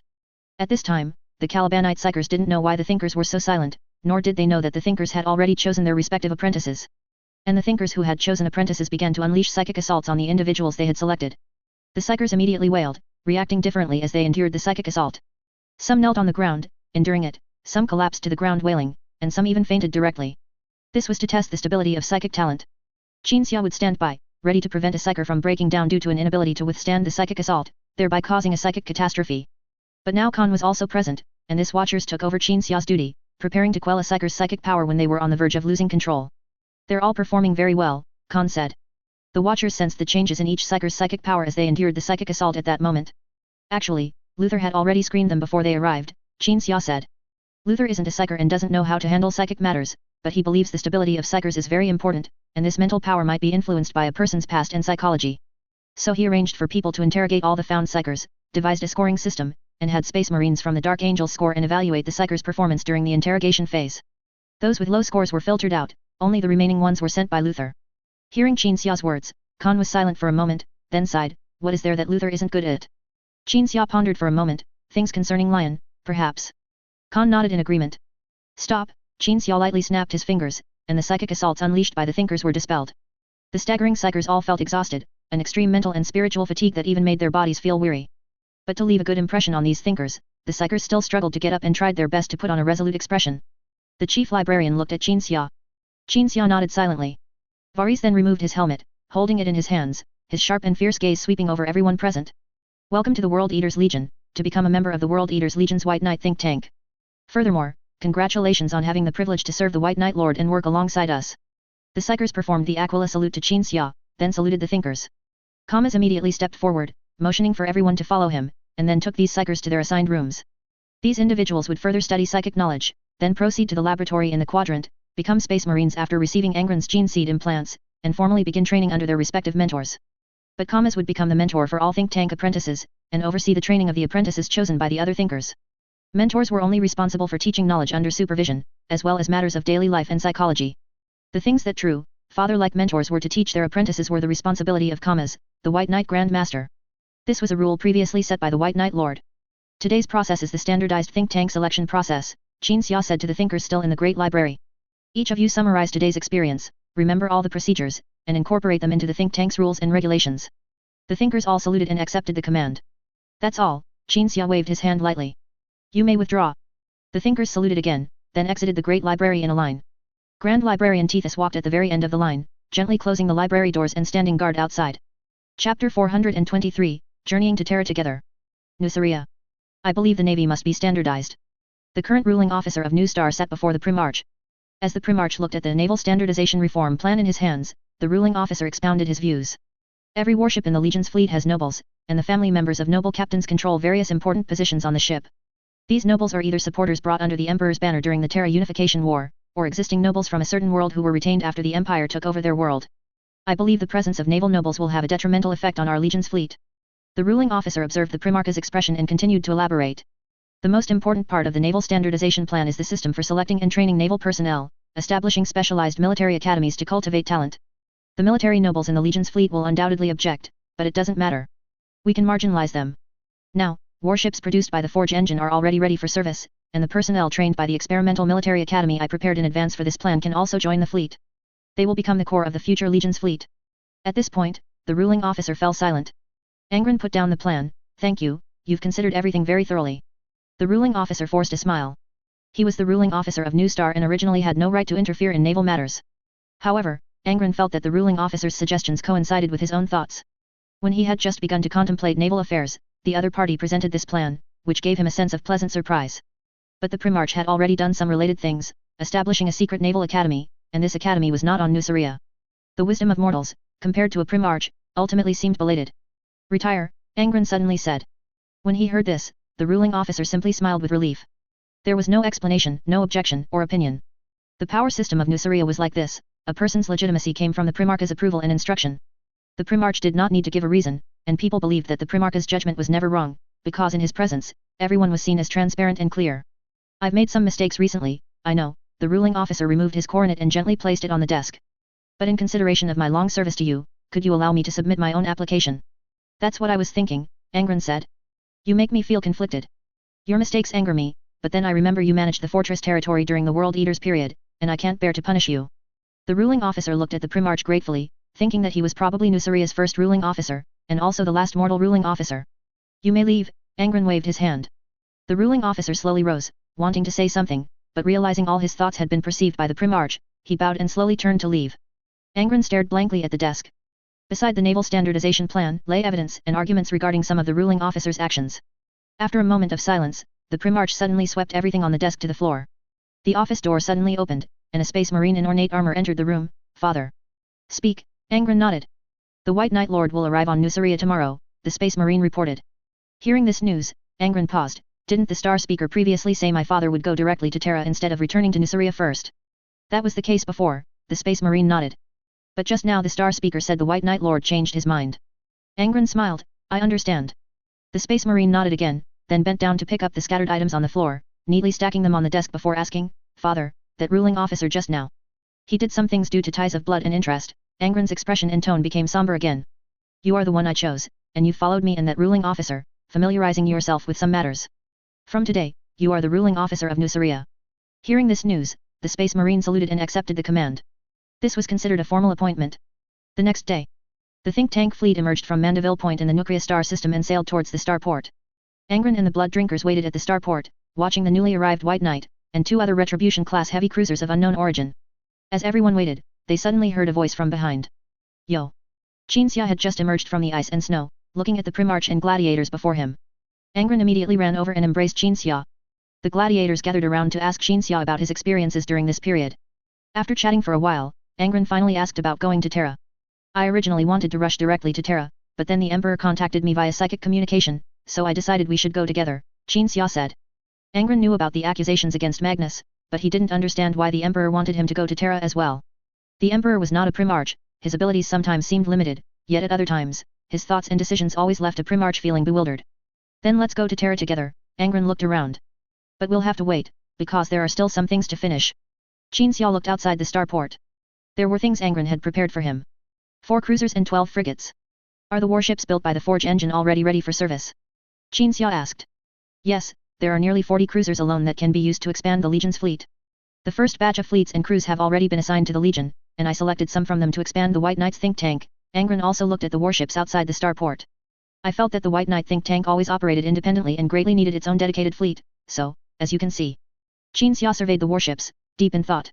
The think tank should have a fleet, after all, this psychic force always operated independently under his leadership, and the number of void assets was extremely important. But the World Eater's Legion was already a legion lacking warships. While the Forge engine's production capacity was indeed high, the total number of warships produced in the first batch was limited.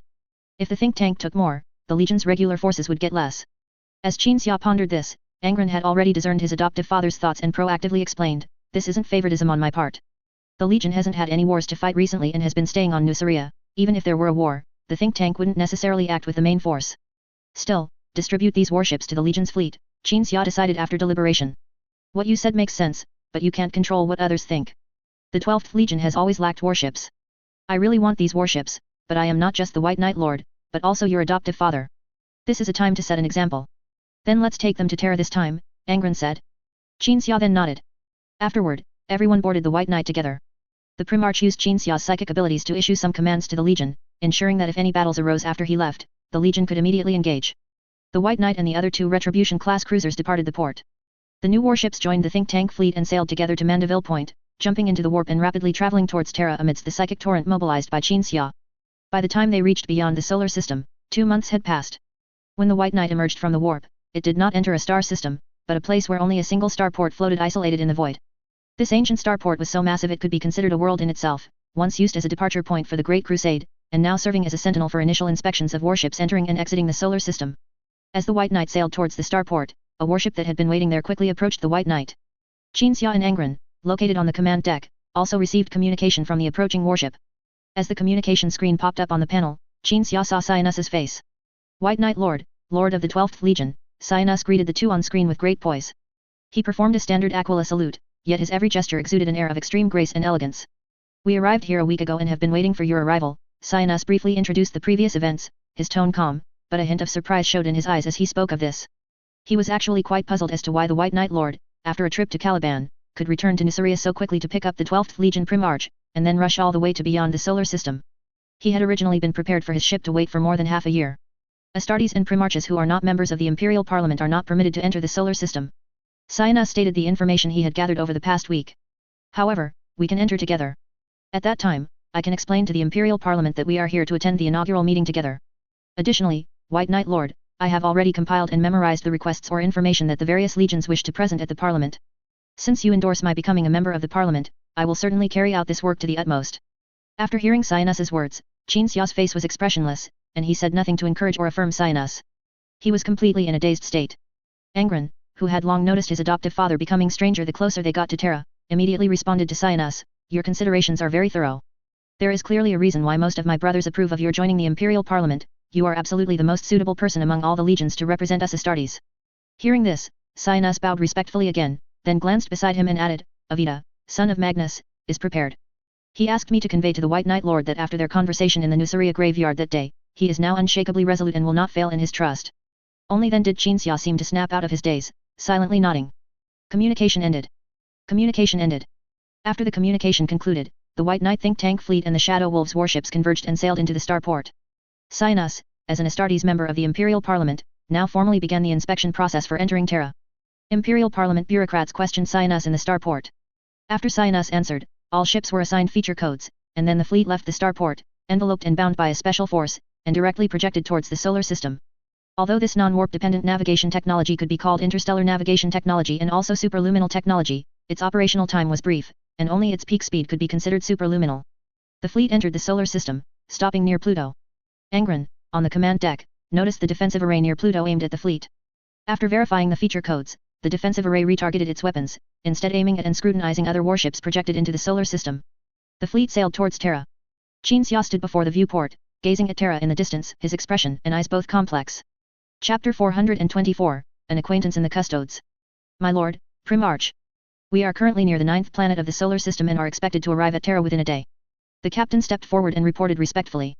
Angron glanced at Pluto outside the viewport. No, Pluto is not a planet. Qin shook his head. It was removed from the list of planets many years ago. The captain seemed a little surprised, first not understanding why Pluto was not a planet, and second, wondering why the White Knight Lord knew so much detail. Qin looked at Angron. As I said before, if you trace my origins, I am actually from Terra. A Terran from a very, very long time ago. Angron nodded. And you also said that Terra has undergone tremendous changes, and everything you were familiar with there has vanished like the name Earth. Qin gaze returned to Terra, and he nodded silently. Before truly beginning the voyage to Terra, Qin didn't think he would have any reaction, because Terra had been turned upside down, and the Earth he knew no longer existed. However, no matter what, Terra was still Earth, just transformed, but it was still considered the cradle of the human species, and indeed it was. So even though he clearly knew Terra had changed beyond recognition, there was still a complex feeling. Indescribable, ineffable. Qin stood in front of the viewport, looking at Terra, waiting for the think tank fleet to slowly approach that cradle world of the human species. For some reason, the fleet's speed was much faster than the captain had anticipated. The fleet was intercepted by Mechanicu's ships near Mars, and Qin looked at Mars. Mars, the holy land of the Adeptus Mechanicus, its surface was covered with striping formed by a large number of artificial structures, and the celestial body was surrounded by a ring-shaped object. That ring-shaped object was Mars's shipbuilding site.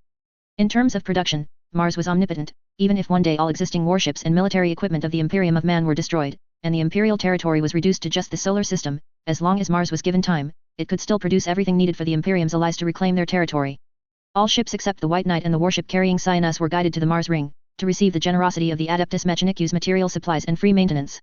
2 Revenge-class cruisers in the fleet, originally belonging to the Dark Angels Legion, needed repairs due to damage.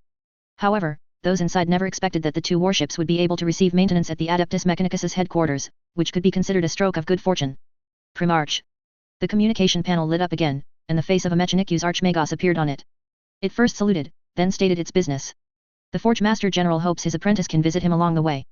After hearing this, Angron motioned for the communication officer to cut the communication, and before the communication ended, he said, "Let me ask Think Tank's opinion." The communication officer connected to the laboratory inside the White Knight, and Think Tank, who was busy modifying new Think Tank members, appeared on the panel. "Do you want to go to Mars?" Angron asked. Think Tank did not answer immediately. Qin Xia, on the other hand, spoke, "I'll go to Mars with you when I have time." "Okay." Think Tank's head bobbed up and down. Once the communication was cut, Angron said, "Think Tank no longer has any expectations for Kylbo. I guess he wants to go to Mars to see an old friend, but Kylbo is the Forge Master General after all, and if he gets detained on Mars. So I will accompany Think Tank there then." Qin Xia looked at Mars and said, "I also want to see some people." Qin Xia had considered what he needed to do on his trip to the solar system.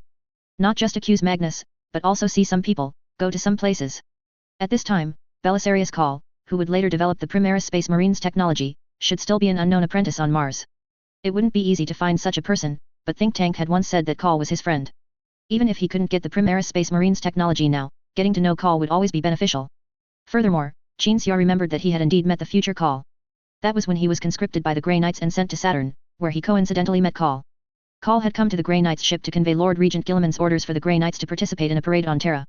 At that time, Call was much taller than a Primarch, and there was hardly any flesh left on his body. That massive modified body could even contend with a Night Titan. Now, he should not be so ridiculously modified. The transport has been prepared. The captain came to report again, interrupting Qin Xia's thoughts.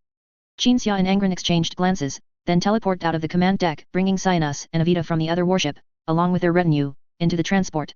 The transport detached from the White Knight and flew towards Terra below. Terra. The cradle of humanity. In Qin Xia's memory, Earth was a planet that looked even more beautiful than Caliban. Of course, this was the result of a memory filter, and truthfully, it wasn't as beautiful as Caliban. But Earth's former appearance no longer existed. Instead, it was an overall yellowish-brown, covered with numerous dull scars. Nusaria's red dirt ball-like appearance could already make visitors wonder that the center of the Great Nukria sector was such a planet, and Terra's appearance made even Angron, who grew up on Nusaria, feel. Speaking of which, our Nusaria is actually quite good-looking. Everything fears comparison. Angron looked at the yellowish-brown, scarred Terra, and couldn't help but feel a pang of emotion. Qin Xia pursed his lips, tacitly agreeing. Kova, the White Knight think tank's ace pilot, piloted the transport, entering the atmosphere in the most comfortable yet speed-conscious manner. The environment on Terra's surface then appeared before everyone's eyes. According to Qin Xia's understanding, there were two perspectives on the living conditions of Terrans. 1. Extremely harsh. Even though Terra was the Imperium of man's homeworld, its people could not be called Terran lords, they lived miserable lives. For example, the transport hubs on Terra, these absolutely vital places, were full of garbage heaps. Sometimes, the custodes even had to be dispatched to clear out rioters to ensure the normal operation of the transport hubs. 2. Actually not bad. In records related to the Unification Wars, a recorder from Terra once recalled that he lived a dog's life before the end of the Unification Wars, but when the Emperor eliminated the warlords on Terra and unified it, civilization and prosperity finally returned to this cradle of the human race. They had enough to eat, warm clothes, and the environment was not as cruel and harsh as during the warlord era. And upon arriving at Terra today and looking down from within the atmosphere, Qin Xia found that both perspectives had merit. In the harsh, desolate areas where humans rarely ventured, some mutants scavenged for food among mountains of garbage. However, in the cities built by humans, one could even see some green plants, and Terra's commoners lived a secluded, idyllic life protected by high walls. Those mutants haven't been completely cleared out. Avita said, looking at the mutants wandering in Terra's desert. Imperial management. Qin Xia looked at Avita. Avita fell silent. Qin Xia was not surprised at all that there were still mutants on Terra that hadn't been completely cleared out. Because 10,000 years later, Holy Terra would even have creatures like gene stealers. In silence, the transport slowly descended to the surface. On the landing pad, a squad of custodes stood silently among the coming and going crowds, quietly watching as the personal transport of the Imperium of Man's 12th Primarch opened its hatch. First, an imperial bureaucrat approached with his retinue, his gaze coldly sweeping over Cyanus and Avita. Upon seeing Qin Xia, his attitude suddenly changed, and he saluted the superhumans before him. I represent the Imperial Parliament in welcoming your arrival. Cyanus immediately saluted the mortal. Angron sensed that this imperial bureaucrat wanted to say something to his adoptive father, but the man suddenly glanced at the custodes, thinking, I'll talk about it later. The imperial bureaucrat motioned for Cyanus and Avita to follow him. Once they had left, the custodes slowly stepped forward. By the Emperor's will. The leading custode spoke coldly, his tone revealing disrespect. Cyanus will reside near the Imperial Parliament Hall, and you will proceed to the Imperial Palace to await the Emperor's summons. Hearing this, Qin Xia glanced at the distant Himalayas. The Imperial Palace, this colossal structure, was perched on the Himalayas, its highest parts faintly visible in the clouds, appearing magnificent, majestic, and mysterious. You are the so-called perfect superhuman warriors. Angron stepped forward and said to the leader, I really can't tell. The Primarch felt that the custodes in front of him was a bit dense. Allowing the arriving Primarch to stay in the Imperial Palace was originally a good thing, but listening to the custodes' tone, it sounded more like an escort. This custodes felt disdain for both the Gene Primarchs and the Astartes, but no matter what he thought, he shouldn't have shown it when actually meeting a Gene Primarch. The custodes were heralded as the Emperor's perfect creations, diplomats, administrators, artists. Even the biological modification techniques used for them were perfect, not relying on gene seed, and both men and women could become custodes. But in reality, as far as Qin Xia knew, there were more than one or two dense custodes, whether in 30K or 40K. For example, 10,000 years later, a custodes tribune named Korux, who treated mortals as parasites. It would have been fine if he just thought that, but he said it directly to Guilliman's face. Guilliman then reprimanded Korux, you custodes believe your duty is to protect the Emperor, but you forget what the Emperor himself is protecting. Be more tolerant. The custodes in front of him felt dissatisfied after hearing Angron's words, but he didn't argue, silently making a gesture to invite the Primarch and his adoptive father to follow him. Angron quickened his pace, bumping past the custodes, and walked ahead of them with his adoptive father. The group walked for a distance, then transferred to a custodes transport and flew into the Imperial Palace. The transport landed again. Qin Xia and Angron exited the cabin. I wonder what secrets this place holds. Angron looked around. I think they probably just want to separate us from our retinue. The Imperial Palace isn't our place after all. This was spoken telepathically. Qin Xia also responded telepathically, who cares? It's a pity we don't know anyone in the custodes, otherwise we could ask around. Angron said. Qin Xia did not speak again. The custodes who had brought them into the Imperial Palace lined up near the landing pad, and just as they were about to lead their guests deeper into the palace, 3 custodes walked from the front of the landing pad.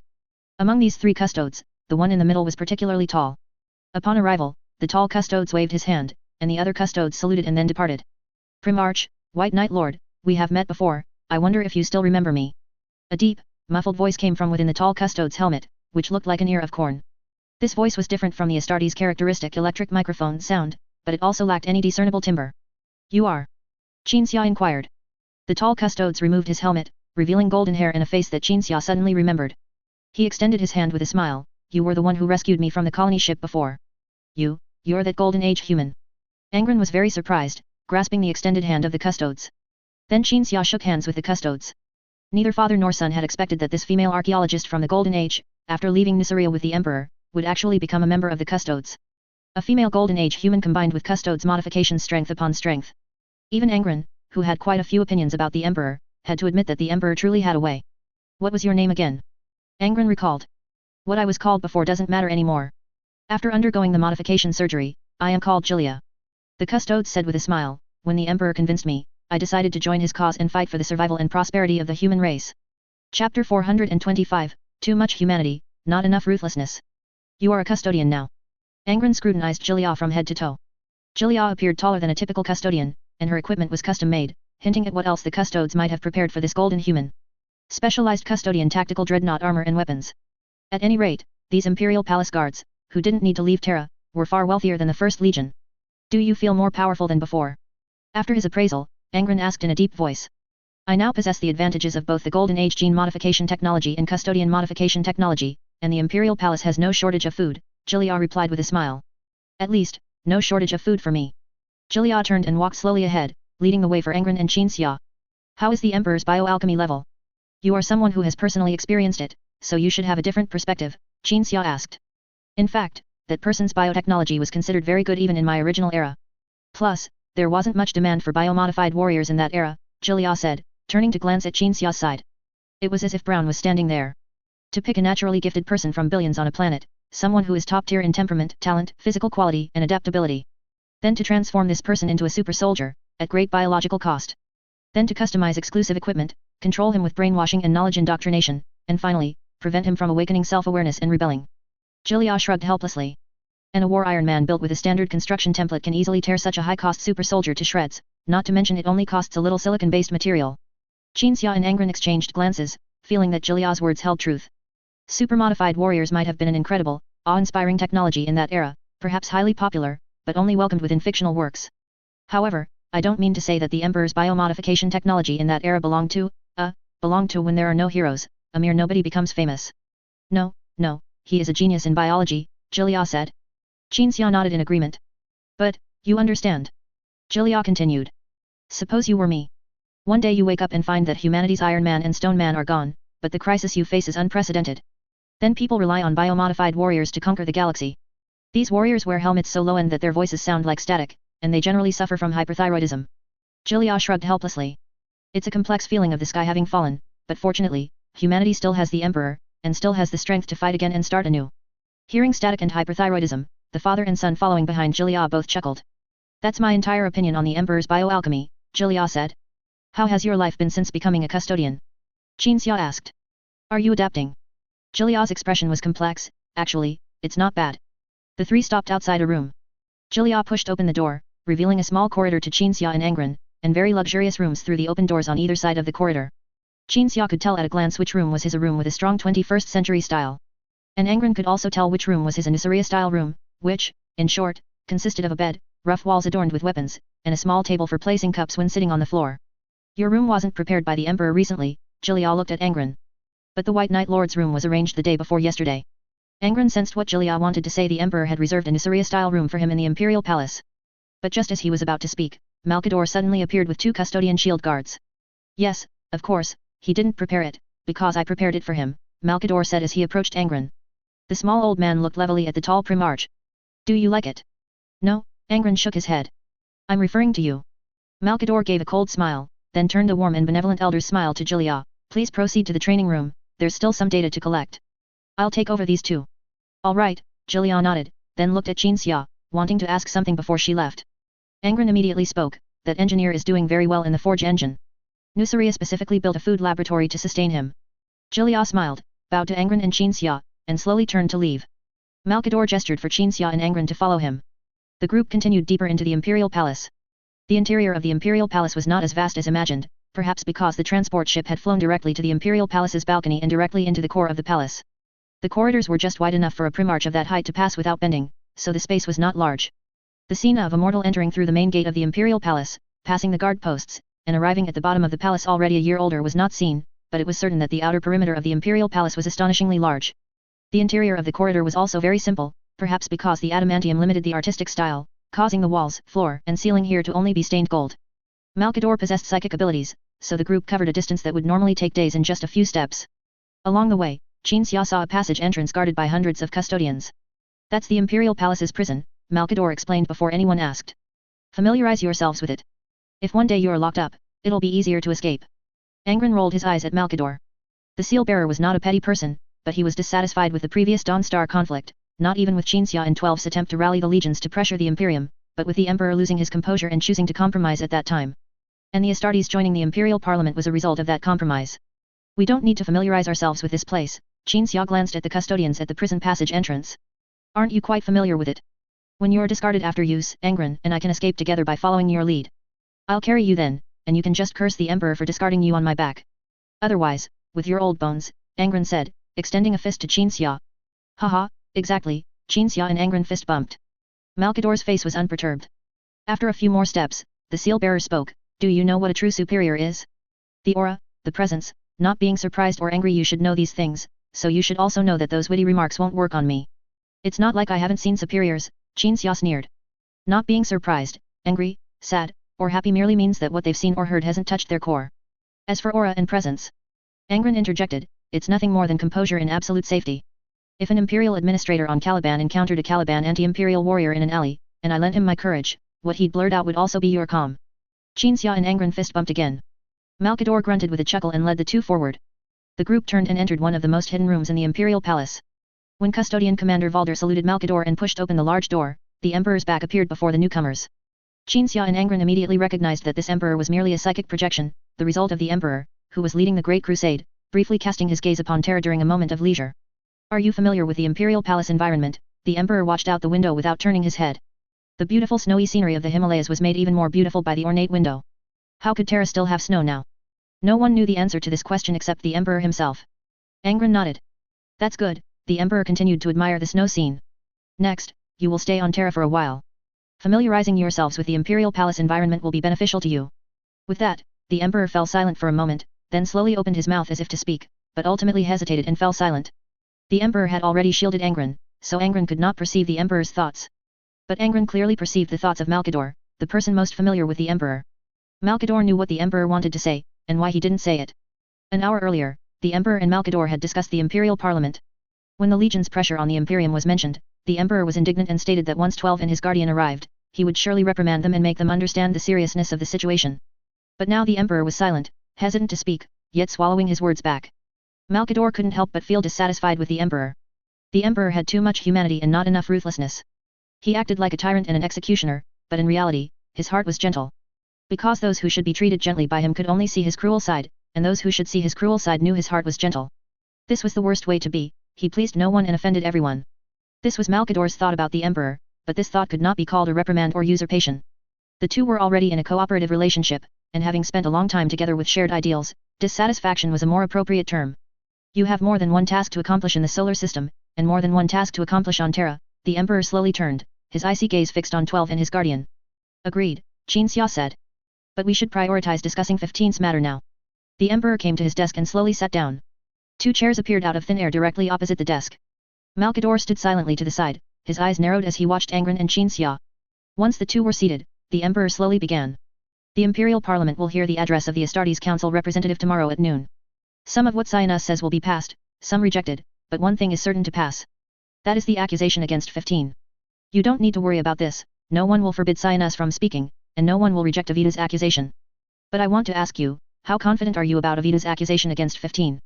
The Emperor finished speaking and waited quietly for a response. Avita will absolutely accuse Magnus in the council, absolutely, Qinxia said with an expression of certainty, without any doubt. Not only was the Emperor very confident after hearing this affirmation, but Malkador was as well. Angron perceived that Malkador genuinely believed the White Knight Lord was not someone who talked nonsense, and was also capable and intelligent. Since he was fully confident about something, it was bound to be achieved. So the Emperor no longer asked about the possibility of Avita accusing his Gene father, and asked the second question, what are your thoughts on handling 15? How did you previously intend to handle Magnus? Qinxia asked. 15 will be confined to Terra, Malkador said. And I will personally monitor him, ensuring he remains by my side. But of course, we cannot say or do this openly. Chapter 426, The Red King's Cage. After Avita makes his accusation, 15 will be considered suspicious. Then the Imperial Parliament will make a ruling, ordering 15 and the Primarches to gather on a single planet for a trial. The Emperor said coldly. At that time, I will attend the trial, hear Avita's and your accusations, ask how 15 refutes them, ultimately list his crimes, and announce a lenient final judgment. The 15th Legion will temporarily be led by 1 and the 1st Legion, while 15 will go to Terra with me to find a way to cure the Thousand Sons genetic defect. After that, it will be as the seal bearer said. Hearing this, Qin Xia felt that the leniency the Emperor spoke of was only superficial. It was equivalent to saying I will put you under house arrest in a different way.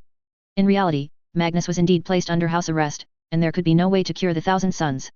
The Emperor simply had no time to search for anything with Magnus. This method is good, I have no objections. Qin Xia finished speaking and looked at Angron. The Emperor and Malkador also looked at Angron. Angron could sense that Malkador was particularly eager to hear his opinion, but Malkador wasn't thinking about the reason for wanting his opinion, so he felt bewildered by this attention. And Angron wasn't even thinking about something that his foster father, the Emperor, and Malkador had no objection to. Instead, he was thinking about the past and the future. You all seem to be able to see countless futures. Since you know Magnus will destroy the Webway project in the future, why not prevent it? Angron asked, why do I feel like you've done nothing, just one of you on Terra, and one in the Great Crusade, working with all your might for the Webway project, but ignoring the reasons that could lead to its failure. You want to ask why we don't take advantage of prophecy, Malkador said. Seeing Angron nod, Malkador explained in a low voice. Your foster father and we, those of us who can break through the veil and observe the web of fate, our ability is not called prophecy, it can only be called observation. What is true prophetic ability? Like your 9th brother named Conrad Kurz, that is prophecy. Being able to see countless developments of the future is merely like watching a show, it's meaningless. True prophecy is being able to find the one that will inevitably happen among countless futures. After listening to the explanation, Angron frowned in thought, then posed another question. But even among countless futures, there's always a greatest common divisor. For example, in many futures, Magnus destroyed the Webway. Since that's the case, Malkador and the Emperor exchanged glances. The Emperor spoke, in those futures, the consequences caused by Magnus were more terrible than the Webway being destroyed. This isn't a choice between a rotten apple and a good apple, but a choice between 2 rotten apples, picking the less rotten one. Then, what will happen now, like this? Angron looked around at the 3 of them. Malkador glanced at Qin Xia, he is at least a variable. With the unknown, there is still hope. It's better than a predetermined defeat. Angron fell silent. Do you know what the most common future among your countless futures is? Malkador answered his own question, it's you being branded with the butcher's nails, and then turning into a bloodthirsty madman.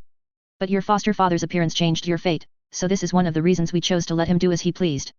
Angron was greatly alarmed, adjusting his sitting posture multiple times in a short period, feeling completely uncomfortable. Butcher's nails? If I really got those things, then I could only hope my foster father would have put me out of my misery right there in the gladiator arena. Qin Xia silently shook his head. Put you out of your misery? You're dreaming too beautifully. Malkador's voice was grim, is it possible that your foster father might not even appear in your future, and there's no one or nothing on that planet that could truly kill you and give you a quick end? Hearing this, Angron took a deep breath. Malkador suddenly laughed, but don't think too much about it, you didn't become like that, did you? Your foster father has to go to the Imperial Parliament today, and you stay in the Imperial Palace to learn some things. I will personally teach you. Learn what? Angron seemed a bit resistant. Malkador and the Emperor exchanged glances once more, then spoke with a sneer. Learn how to become the supreme military commander of the Imperium of Man. A moment later, Qin Xia had already left the Imperial Palace for the Imperial Parliament. Angron still remembered his and his foster father's incredulous expressions just now. Even now, as Malkador walked ahead and the Primarch followed slowly behind, he still felt astonished.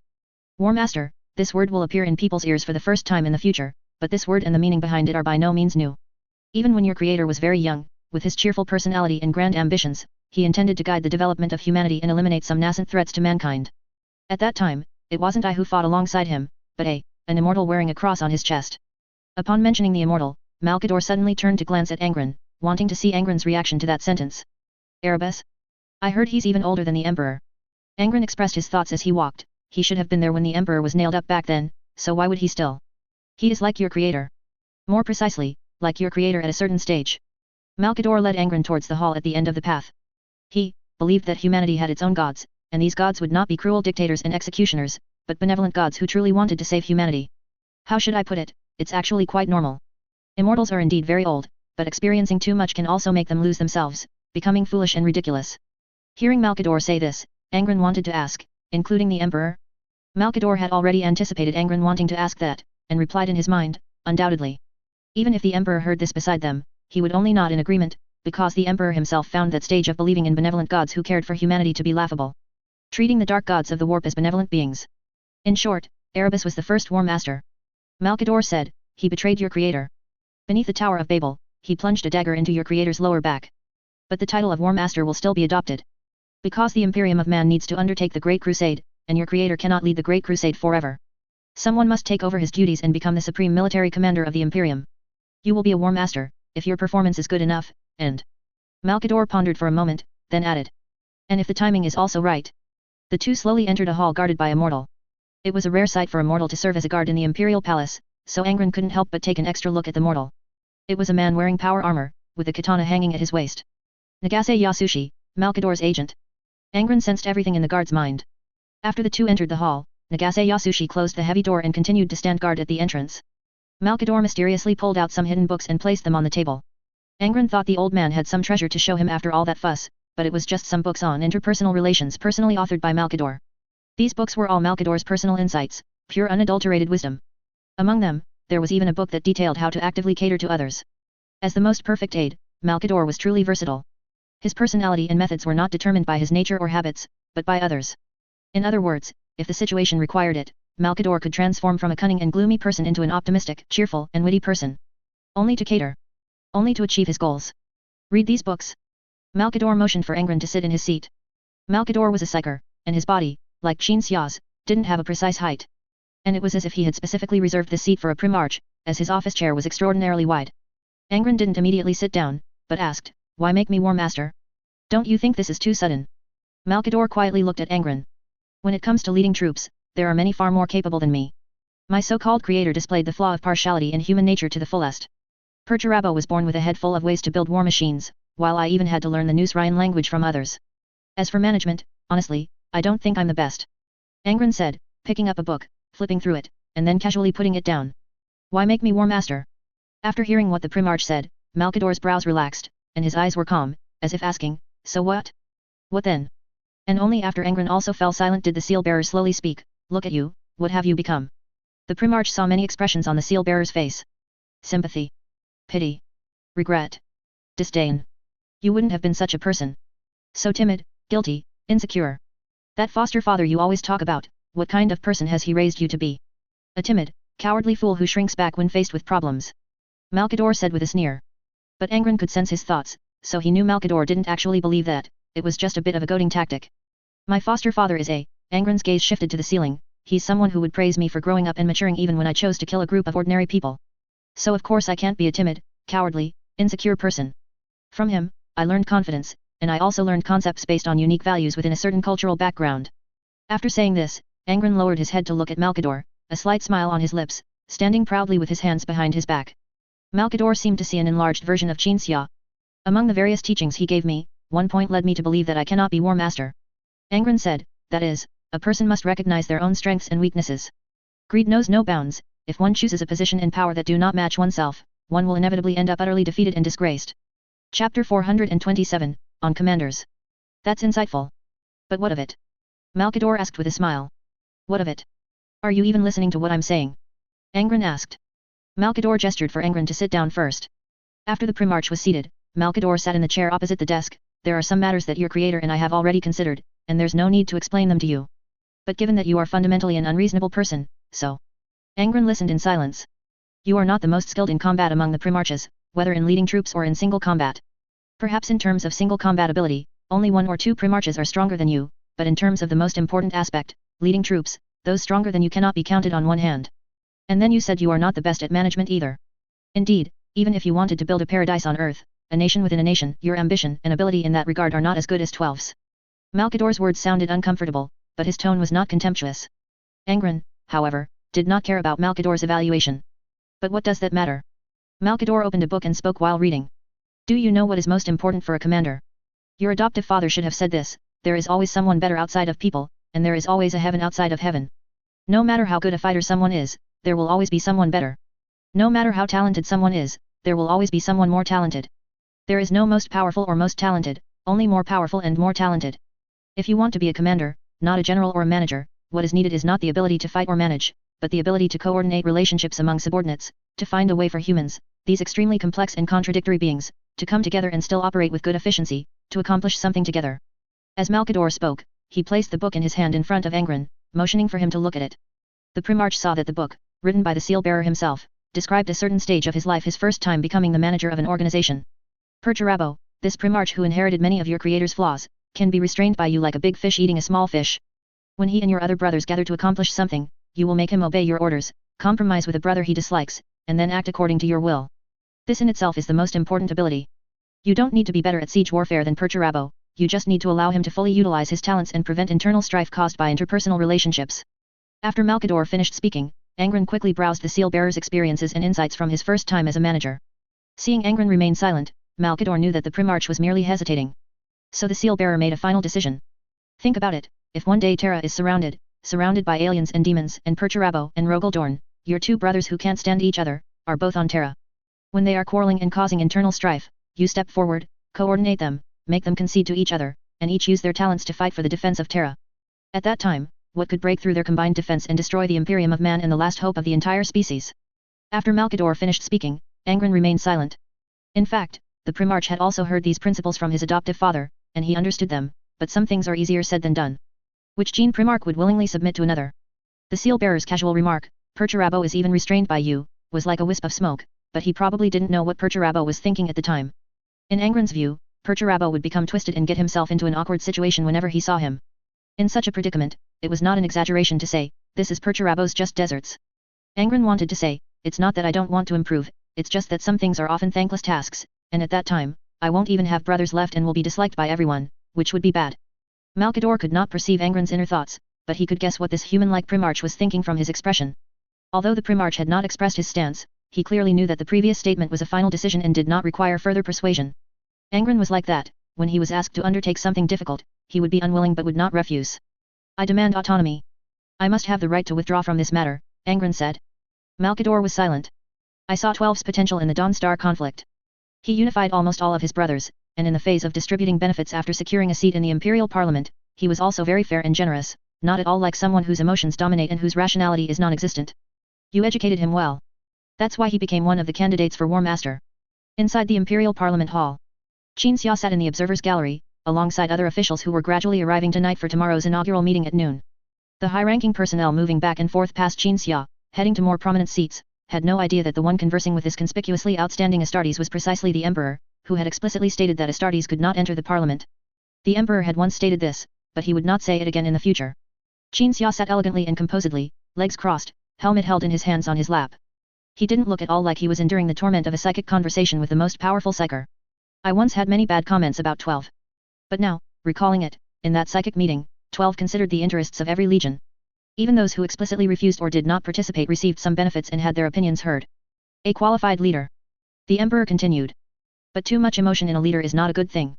Angron's performance seems very rational, but that's because he hasn't encountered anything that would make him irrational, Qin Xia said.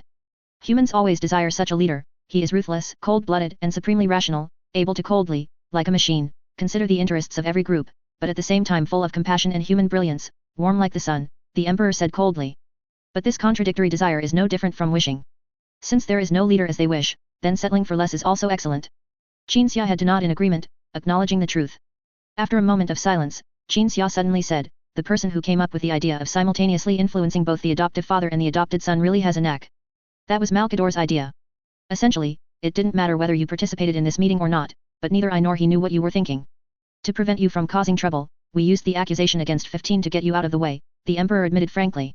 Qin Xia snorted with a laugh, Angron isn't your least favorite anymore. What I hate is a person who is to become a navigator for a species, yet possesses the flaw of humanity. And what 12 inherited from me is precisely my weakness. If he doesn't need to bear the responsibility for the entire species, then it doesn't matter, the Emperor admitted again. Qin Xia thought to himself that the immortal identity he had fabricated indeed made it easier for the Emperor to say things he usually wouldn't. After he expressed no objection, the Emperor withdrew his psychic presence. Time passed minute by minute, until noon the next day. The hall was already full of people. The Imperial Parliament representatives, who had been waiting in the lounge, now entered the hall led by orderlies, swore an oath to the Emperor's statue, and then took their seats in the center of the hall. Sionas was among them. Avita, meanwhile, stood among the attendants of the Imperial Parliament's core members, as Sionas's escort. Then, the oral gymnastics began. During this period, people constantly rotated into the seats to Qin Xia's left and right. These people came from the observers' gallery, from the seats of more prominent parliamentary agencies, and even a councillor from the core seats secretly swapped places when finding an excuse to rest. Qin Xia found that these people had formed an unwritten rule: each person would speak for 10 minutes by his side, and as soon as 10 minutes were up, regardless of whether they had finished speaking, they would immediately leave and be replaced by the next person. As for what they discussed, it was simple: matters of interest exchange. The mortals had just ignored Cyanus, this Astartes council member, but they didn't dislike Cyanus for being an Astartes, they simply felt that Cyanus couldn't decide anything. Qin Xia realized that these people didn't actually dislike the Astartes Legion. After all, as the Imperium's real power factions in the Great Crusade, the legions had plenty of interests they could exchange with them. Qin Xia could guess that these people, who had appeared so angry when the Astartes were to join the parliament, were actually just as delighted in their hearts. When the oral gymnastics ended, Qin Xia had just finished talking with a tech priest from Mars, who wanted to inquire whether the quadrant would return to Mars. Then it was finally Cyanus's turn to stand up and present the motion submitted by the Astartes Legion yesterday. My compatriots, thank you for granting me the opportunity to stand here.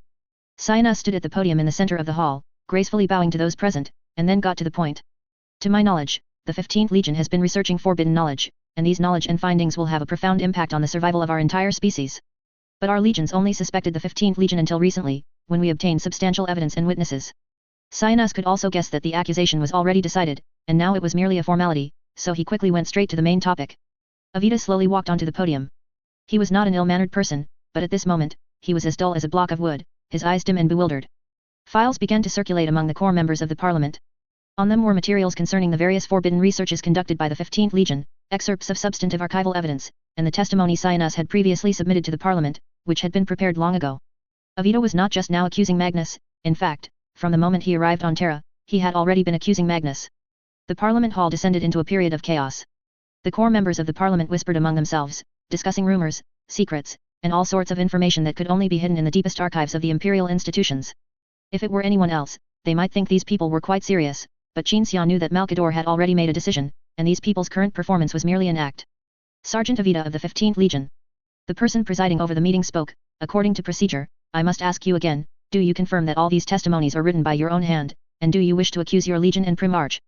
Avita was silent for a moment, then nodded. I confirm. Everyone discussed for a while again, and the person presiding over the meeting spoke again. However, your testimony alone cannot prove anything. You also need a witness who shares your view. No need to ask, I'm here. Qin Xia rose from the observer's gallery, gently flicked his cloak, and walked to the podium in the center of the parliament hall, holding his helmet. I am the second witness. Another murmur of discussion rose in the meeting hall. After a round of oral gymnastics concluded, the person presiding over the meeting saw the voting results and announced Malkador's already decided policy. Councillor Cyanus, please continue to elaborate on all the motions you have submitted on behalf of the legions. The meeting moderator spoke. What we are going to discuss next is the motion submitted by the 15th Legion for academic exchange between Prospero and Terra. According to your submission order, it is first. Chapter 428, Must Not Germinate. Astartes Legion representative Cyanus continued with the Imperial Parliament proceedings. Avita, in a daze, was led out of the venue by Qin Xia.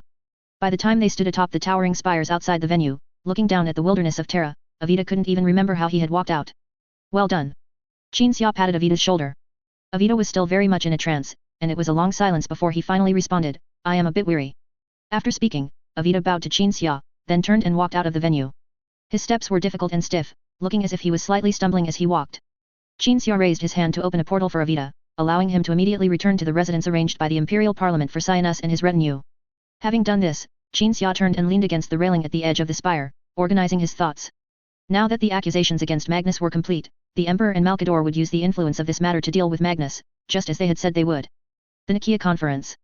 This conference, which turned the fate of the Thousand Sons Legion, would not take place near the end of the Great Crusade. Magnus would also not merely receive a warning from the Emperor after the conference, only to later, at some point in the future, break through the webway created by the Emperor due to Xianxia's schemes. Now, even the War Master hadn't been chosen yet, and it was still the early to mid-Great Crusade. Magnus being taken down so quickly was indeed a great thing. Thinking of this, Qin Xia looked up at the gloomy sky of Terra. But there would still be a conference similar to the Nicaea Conference. He thought.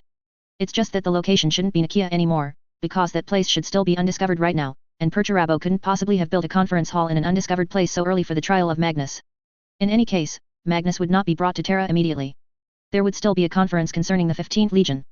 Qin Xia, who didn't know where the 15th Legion was or what it was doing, couldn't predict when the conference would take place.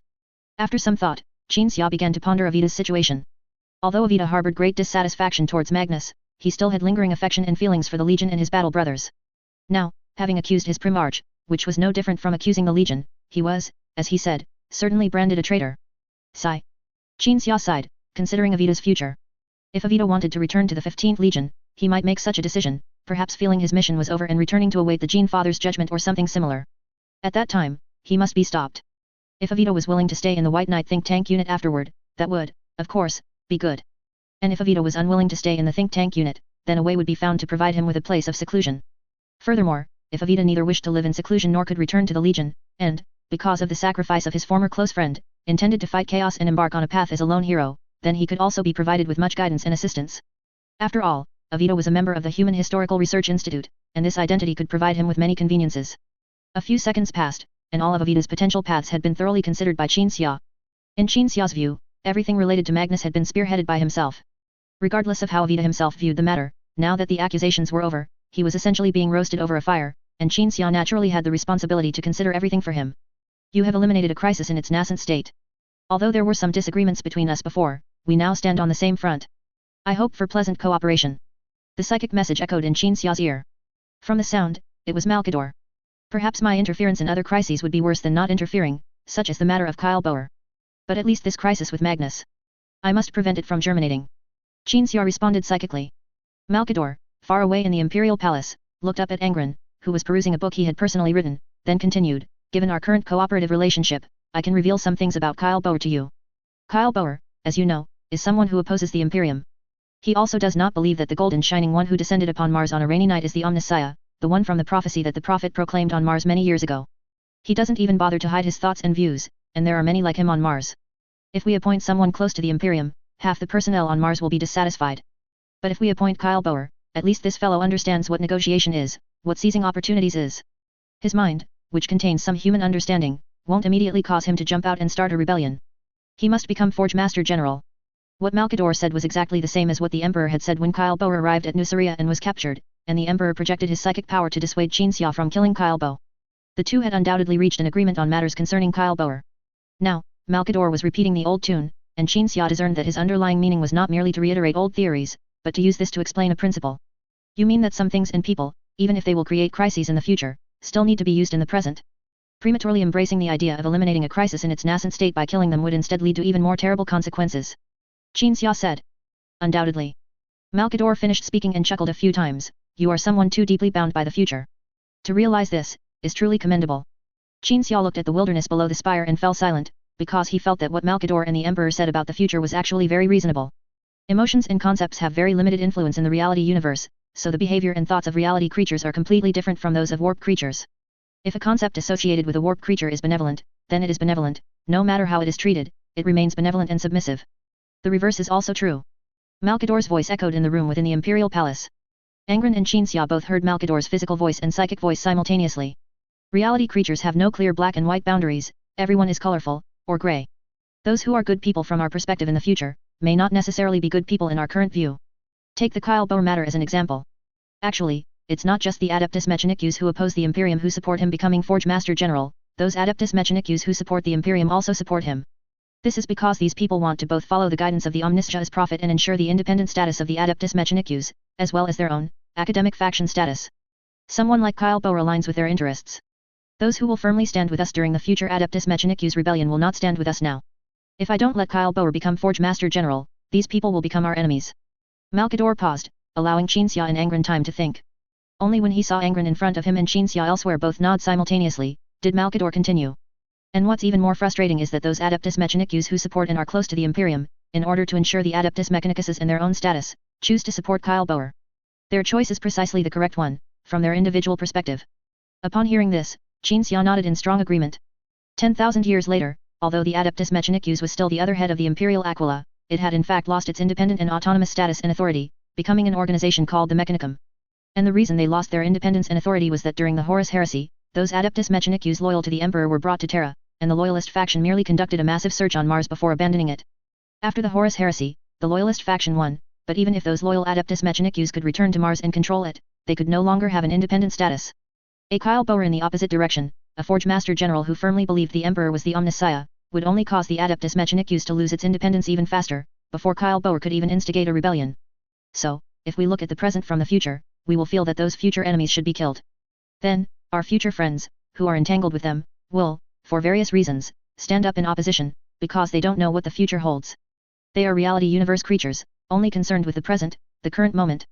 When our future friends all stand up against us, do we kill them too? If not, when they treat us as enemies, do we just wait for death? We are, after all, reality creatures. The past and future are merely abstract possibilities, only the present is real and concrete. After speaking his heartfelt words, Malkador suddenly let out a long sigh, as if recalling some past events and feeling an unexpressible emotion. Angron was currently sitting in front of Malkador, looking at the book about how to disguise oneself to cater to others and gain their favor. This was written by Malkador. Is your current state genuine emotion, or feigned compliance? Angron asked. Don't pick a fight. Malkador rolled his eyes at the Primarch. You can sense what I'm thinking. Angron smiled delightedly. I thought you were a cunning schemer. Yes, that's right. Malkador admitted frankly. When will the next conference targeting Magnus be held? Qinxia suddenly asked. Information transmission takes some time. At that time, I will set up multiple layers of safeguards to ensure that 15 is definitely brought back to Terra. You can rest assured on that point. Malkador's voice and tone turned grim again. Qinxia nodded silently. 12 still has some things to learn and know. Also, regarding the War Master candidate, I need to discuss it thoroughly with 12's creator. Don't be in a hurry, both of you. Malkador added. I'm not in a hurry at all, there are still some things I haven't done on Terra. Qinxia subconsciously looked up at the sky. I want to go to Mars. This matter should not require my arrangement. After all, you are now considered the representative of the Astartes Legion's interests. There are plenty of people on both Terra and Mars who would be happy to receive you. That's true. Qinxia waved his hand, dispelling the psychic projection from Malkador, thus cutting off communication. Then he projected his psychic power towards the White Knight. Quadrant was standing by the laboratory's viewport, staring blankly at Mars. Prepare yourself. Qinxia's voice suddenly echoed in Quadrant's mind. I am not permitted to enter Mars. Quadrant said, Kyle Bo's order banishing me from Mars has not been revoked yet. If I return rashly, I'm afraid. Qinxia interrupted Quadrant, I will take you to Mars. Quadrant was silent for a brief moment. He felt that Qinxia probably had many other things to do, even Olia had rarely met with him recently. If he were to have Qinxia accompany him just for a trip to Mars, it might be inappropriate. But Quadrant wanted to go to Mars so badly. It was the place of his birth and growth. Kyle Boer was merely a shadow over that place, just like the harsh environment of Mars, and the various tragic circumstances of growing up there. Just a shadow over that place, nothing more. Chapter 429 Journey to Mars. Mars. Smelting Plant Number 3. The entire smelting plant is located, somewhere on Mars. It's not that it doesn't have a precise coordinate, but rather that the location is so insignificant that the Adeptus Mechanicus isn't willing to dedicate a few bytes of information capacity to store such an inconspicuous little place, so somewhere is used to refer to this smelting plant. Apart from Quadrant, no priest or higher-ranking individual would know the number of this smelting plant, number 3. But today, this unremarkable smelting plant, hidden away in a corner, welcomed a guest. Quadrant sat in the transport ship, looking at the view outside the window. The smelting plant was exactly as he remembered it, without any change. The only difference from usual wasn't the facilities or buildings, but the people. The people here, at this moment, were no longer spending 90% of their day smelting metal. Instead, they were gathered in the open spaces between the large facilities of smelting plant number 3, squeezed together like sardines under the lash of the overseer and his servitors, with their heads turned towards the transport ship. A cruel place, exactly as I remember it. Quadrant withdrew his gaze.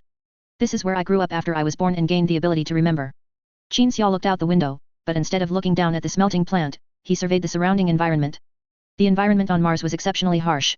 The sky was choked with industrial waste gas, like a black curtain. As the transport ship passed through it just now, Qinxia even felt as if the aircraft would crash directly into it. Below the industrial waste gas stretched an endless smelting zone. They were clearly arranged and planned meticulously, with the appearance, orientation, and position of all industrial facilities being identical. Thus, this smelting zone exuded a programmed coldness. The transport ship slowly descended onto the landing pad of smelting plant number 3, like a speck of dust settling on a circuit board. Kova, the White Knight ace pilot, gradually shut down the transport ship, then donned a heavy set of breathing and protective gear, exited the cockpit, and self-checked whether the transport ship's engine had suffered corrosion from passing through the industrial waste gas. Qinxia and Quadrant exited the cabin. The workers of the smelting plant had already been brought under control by the overseer. After looking up and watching the transport ship land, they applauded vigorously, using all their strength. But their eyes were devoid of color, and their faces showed no expression. Only the cheers, which seemed vastly different from their demeanor, emanated from the half-arc-shaped artificial respirators implanted in their faces. The overseer immediately approached, performed the Cog Mechanicus salute to Quadrant, and then enthusiastically asked Quadrant if he was tired and where he would like to visit next. He was very enthusiastic, unlike a Martian. Quadrant had expected to be given the cold shoulder, but he wasn't. Qinxia, who was standing nearby, knew the reason. For an overseer of a smelting plant, Quadrant's status or past didn't matter at all. An ant like him only needed to know one thing: the Forge Master General's apprentice had returned to Mars and wanted to see the place where he grew up and look around. The grudges and entanglements of the higher UPS had no connection to an obscure ant in the gutters of Mars. The overseer thought exactly this, so after greeting Quadrant, he performed the Aquila Imperialis salute to Qin Xia, who was clearly an imperial official. Subsequently, the overseer's servitor, a thing whose frontal lobe had been removed, mechanically augmented and turned into an unconscious mechanical slave, approached. It drew near, its chassis tracks dragging a small cart behind it. On the cart was an air freshening device containing a synthetic olfactory factor that could transform the hot, heavily metallic smelling air of the smelting plant into the scent of a plant called grass. But Quadrant didn't need this, and Qin Xia, wearing a helmet, couldn't use it either. However, this was an ingratiating gesture from the overseer. He was presenting the only thing he had to offer. Quadrant looked at the workers. These workers were still applauding. The hand prosthetics they had received for free upon reaching adulthood were overkill for such a task. However, those workers were not entirely bionic, they looked exceptionally tired. Quadrant could even guess what these people had gone through. They weren't on holiday for this reception, instead, they had worked overtime for a long time, sacrificing their daily sleep to complete production tasks ahead of schedule, only then freeing up today to welcome guests. The overseer knew Quadrant had a habit of revisiting old places. Give the workers a day off, Quadrant said to the overseer. The smelting plant will shut down for a day. Qin Xia looked at Quadrant. You don't have real administrative power on Mars, nor do you have the qualifications to bear the consequences. What if, due to the shutdown, pressure from above is applied here, and the workers who took a day off are turned into servitors?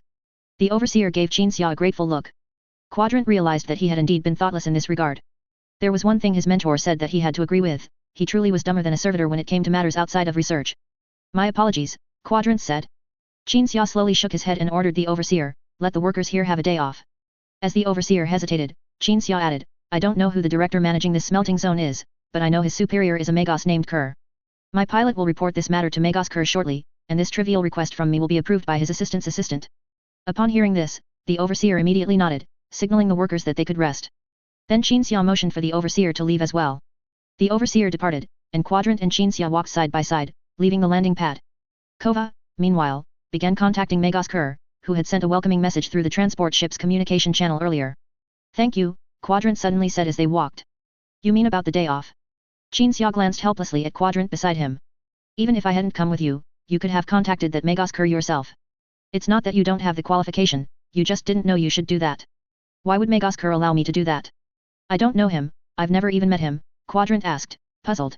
Qin Xia spread his hands, so, when this Magos named Kerr suddenly hears from his assistant one day that the Forge Master General's apprentice is looking for him, and then learns that this apprentice wants a smelting plant under his management to take a day off, will this Magos refuse, or will he make things difficult for you over such a trivial matter? Quadrant pondered for a moment, then nodded, indeed, but I just couldn't think of it. So, I didn't just come to Mars with you to be your pass, Qin Xia said with a smile. The two entered a facility within the smelting plant. This place appeared to be a warehouse built above an underground smelting furnace. Along the edges of the storage sections were drawer-like cabinets. These are the workers' living quarters. Quadrant walked up to a row of cabinets, pulled open a cabinet door, and the cabinet opened like a drawer. Qin Xia saw cold, rough metal forming a small space just large enough for a person to lie down. On the walls of this small space were some ventilation holes, used to supply excess oxygen from the devices that provided air for the smelting process, preventing the occupants from suffocating. These dwellings. They all seem standardized, uniform in length, stacked dozens of meters high, Qin Xia observed and asked, what if someone is taller? They saw off their legs and replace them with prosthetics, Quadrant replied. Biological bodies can't be customized, but prosthetics can. Hiss, Qin Xia took a deep breath, looking at the black cabinets before him. Even the living conditions of slaves during the Nuceria High Night Rule were better than this. Quadrant closed the drawer and gently ran his hand over the Adeptus Mechanicus symbol embedded on the cabinet's surface. A cogwheel with a skull in the center. This symbol represented human purity and the doctrines of the Mechanicus. I was chosen by Kyle Boer because of my intelligence. Since I moved out of this smelting plant to become an apprentice, I always heard him say, you are the choice of the god of all machines, the Blessed One. Quadrant's newly modified body, which deliberately retained its inferior vocalizer, produced a calm, low voice. I asked him to help me change the living conditions of the workers at smelting plant number 3, because the night before I left this hell, I promised my dearest friends that I would definitely get that Magos to improve the environment of this hell.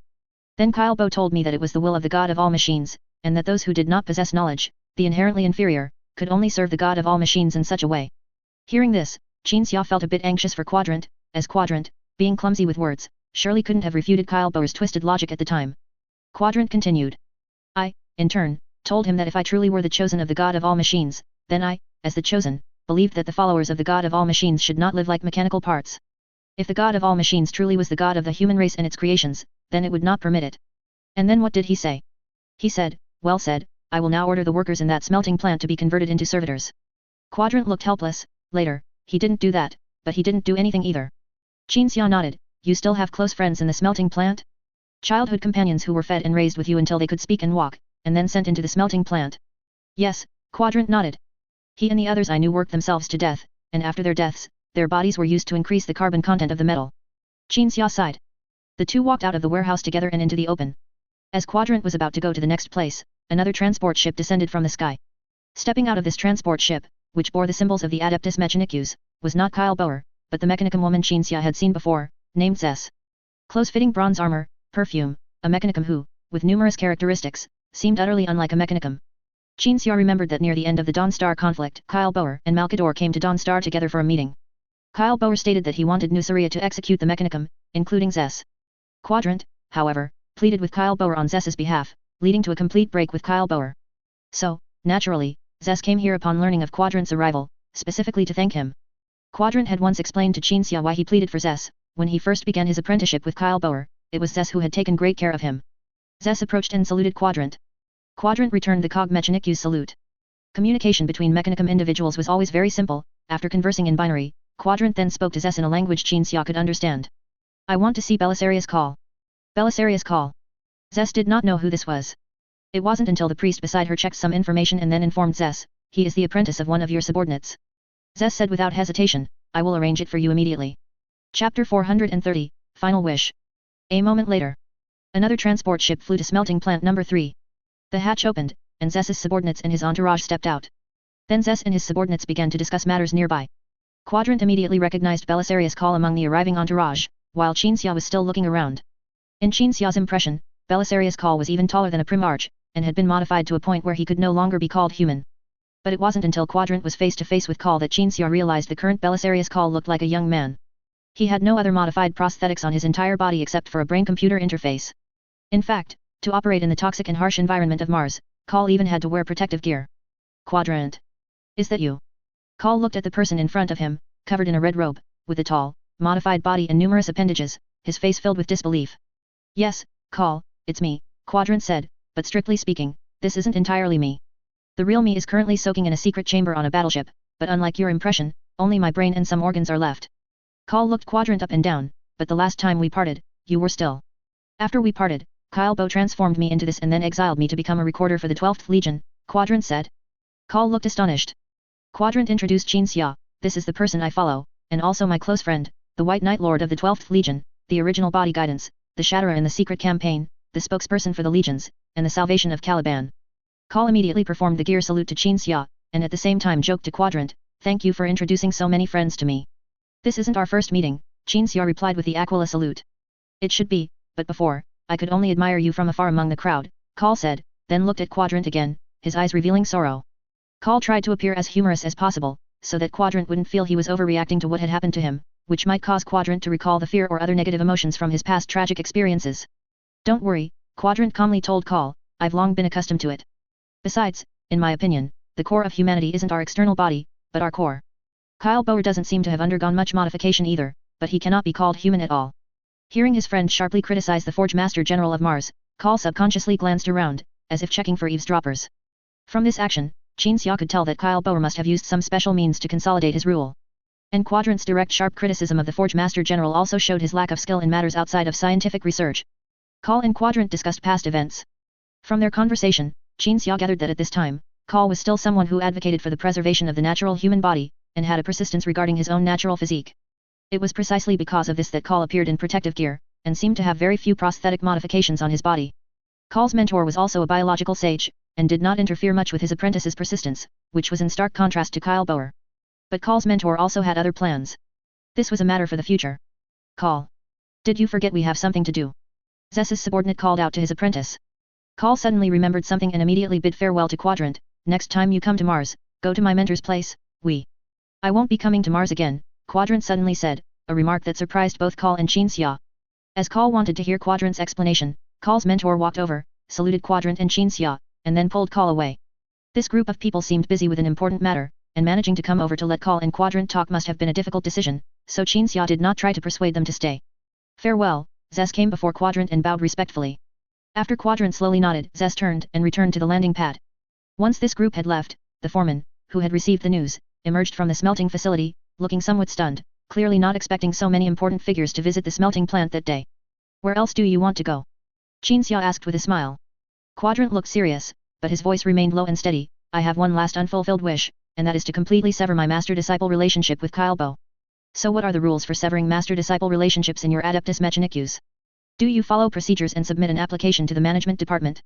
There are no procedures, no rules, because on Mars, master-disciple relationships have never been severed, Quadrant explained. On Mars, knowledge is equal to power and wealth. People will monopolize knowledge just as they monopolize power and wealth, so a mentor will often choose apprentices extremely cautiously. Like parents and children.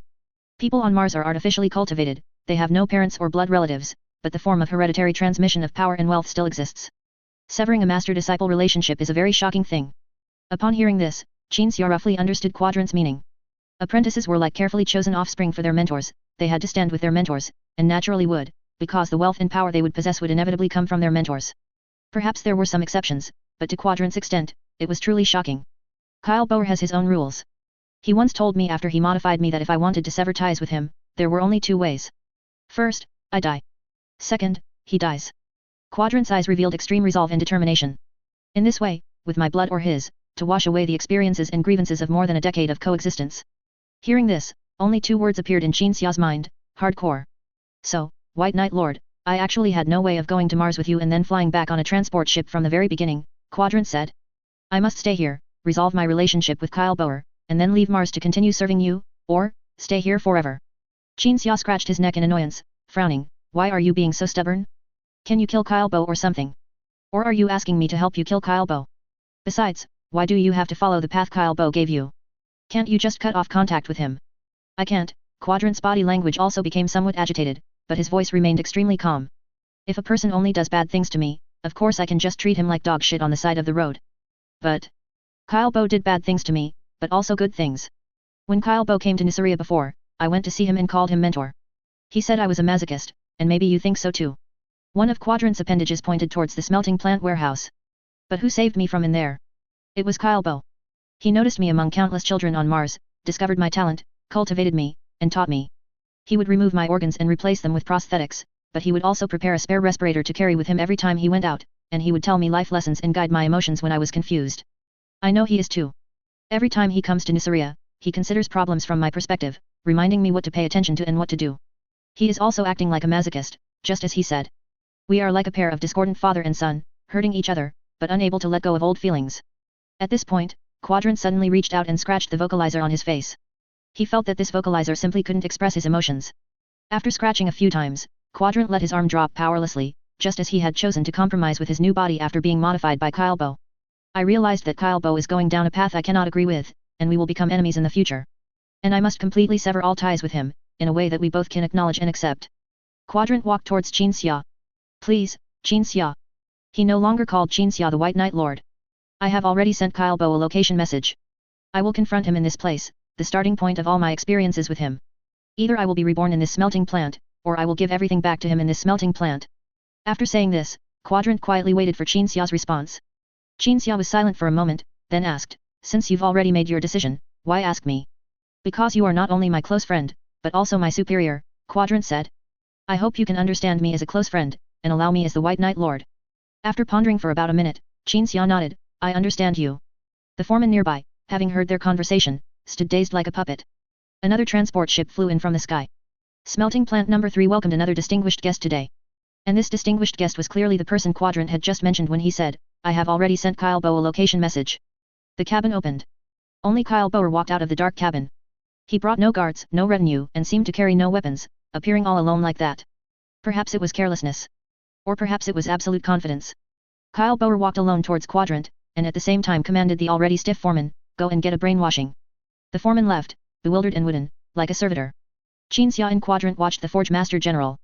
Even Quadrant, who had secretly sent Kylbo the location message earlier, had not expected Kylbo to arrive so quickly. He thought he would have to wait on Mars until Kylbo had some free time. Is the Forge Master General so free? Qin Xia wanted to ask. The Forge Master General stopped 12 meters from Quadrant, standing with his hands behind his back, first scanning Quadrant's body up and down, then looking left and right. You were standing right there back then, Kylbo said with a sneer, then I walked down from the transport ship to where I am now, stopped, and I squatted down, motioning for you to run over. Quadrant also recalled the past. And then you came running over eagerly. I hugged you. At the time, I was thinking, you must be a stupid kid who's easy to control.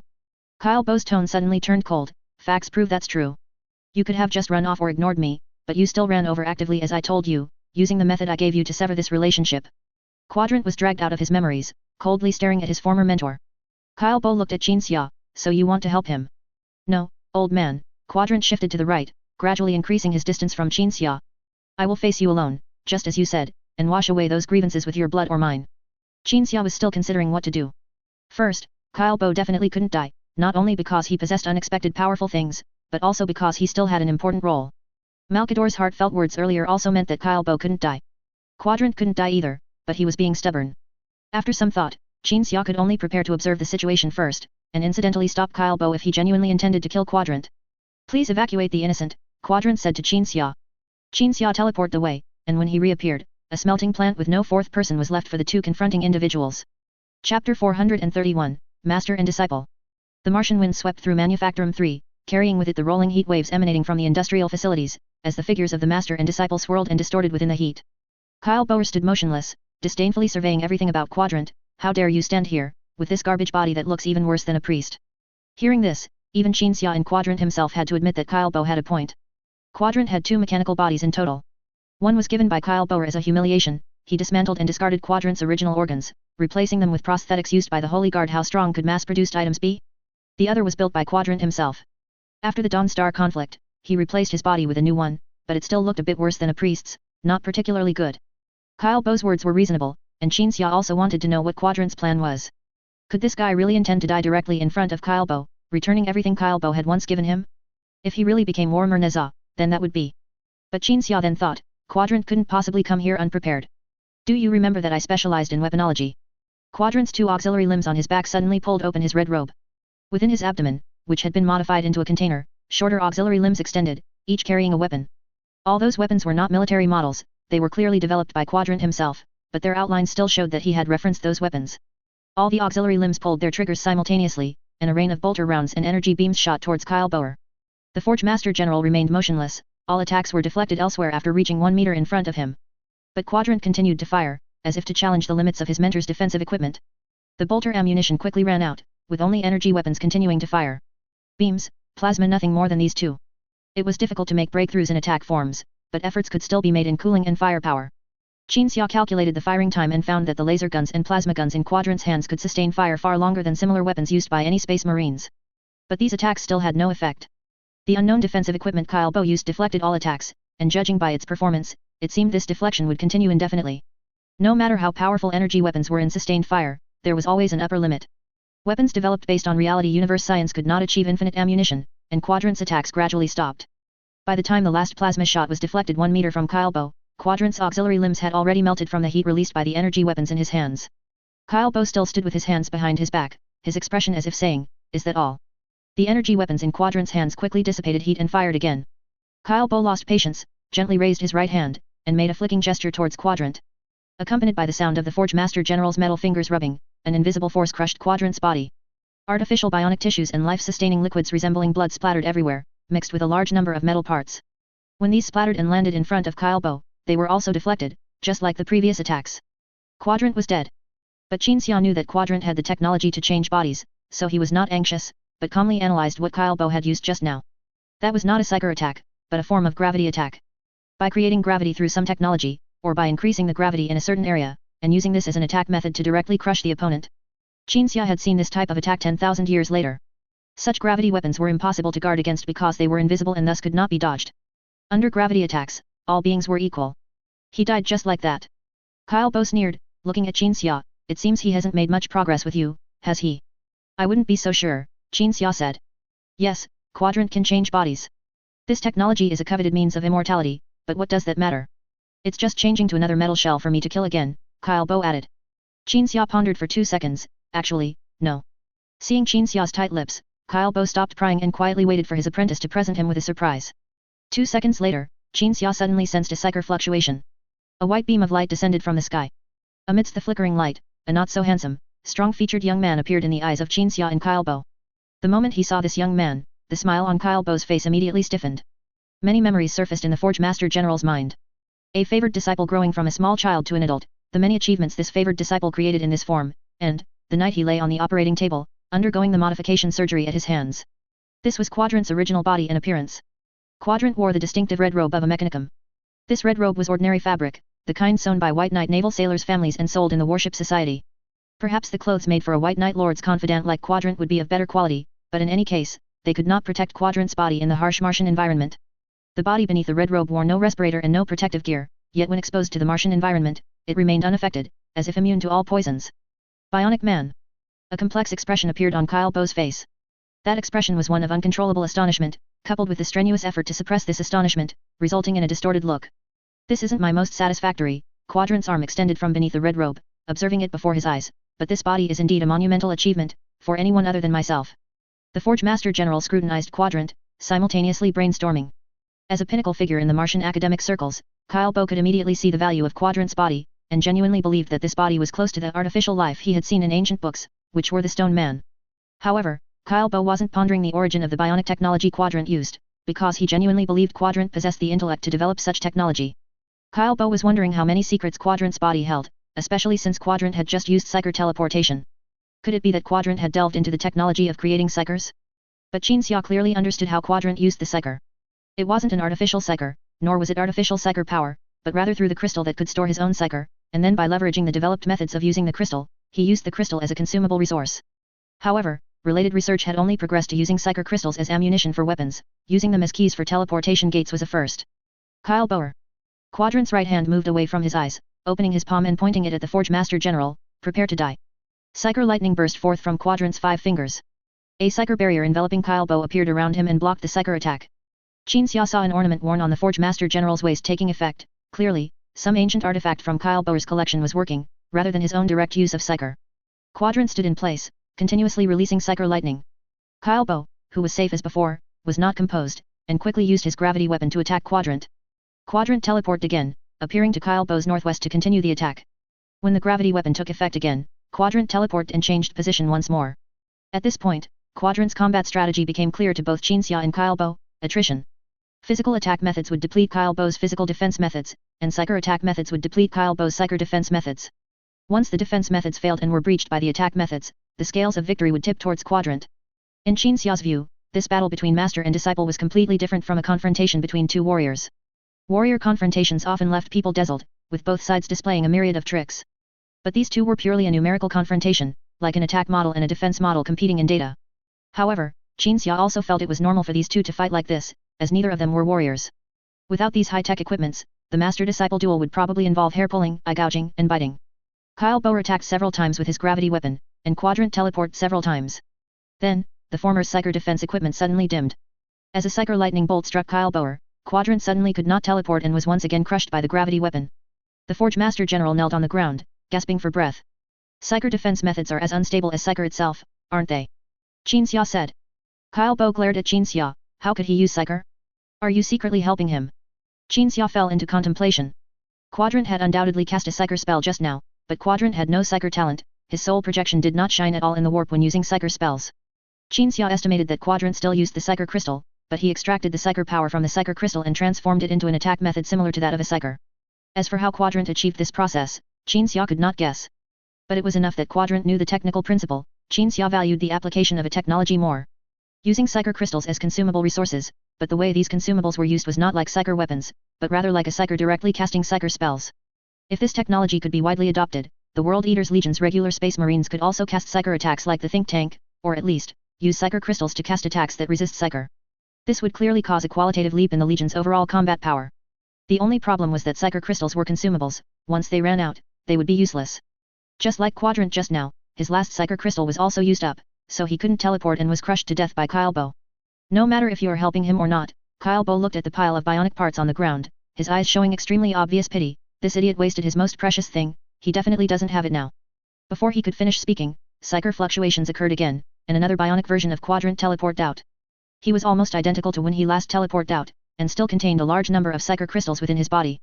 This body actually had built-in weapons, but Quadrant believed that physical attack methods would be difficult to break through Kyle Bo's physical defense methods, so he didn't use them. You only have one psyker defense equipment, while my bionic bodies are endless. Quadrant once again raised his palm and pointed it at Kyle Bo. Even as I speak, 10 bodies are being produced, enough to wear you down. Kyle Bo looked at Quadrant in astonishment. Surprise appeared on Qin Xia's helmet-covered face. The body Quadrant was currently using was surprisingly not a prototype or a unique item, but one of the mass-produced bionic human bodies. Such a high-end bionic technological creation was being used by Quadrant as a consumable. Chapter 432, The Wasteful One. Fool! The Forge Master General roared in anger. Quadrant, who was about to unleash a psychic lightning bolt to completely end Kyle Bo's life, paused. Kyle Bo suddenly lunged towards the scattered remains and parts of the bionic body that had been crushed earlier, gathering them in front of him with his appendages and arms as if picking up money from the ground. Such precious things are being used as consumables by you. Kyle Bo crawled over and picked up a bionic leg. It's just a bionic body, Quadrant said. There are plenty of people on Mars who can make bionic bodies. What's so precious about that? Do you think I'm so old my eyes are dim that I can't see the technology you're using? Kyle Bo suddenly looked up and glared at Quadrant. Of course, it's extremely easy to create a humanoid body, but what's the use of just a shell? Qin Xia frowned in thought. Although he wasn't a technology master of Kyle Bo's caliber, as someone who knew that Quadrant had studied ancient stone man data, he could realize some things as if a divine eye had opened. Bionic bodies were not difficult to manufacture. Quadrant had said that when he was Kyle Bo's apprentice, he would earn some money by manufacturing bionic limbs that were identical to human bodies. But the problem was that the most advanced bionic technology mastered by the Adeptus Mechanicus had its limits. Performance and appearance could not be perfect at the same time.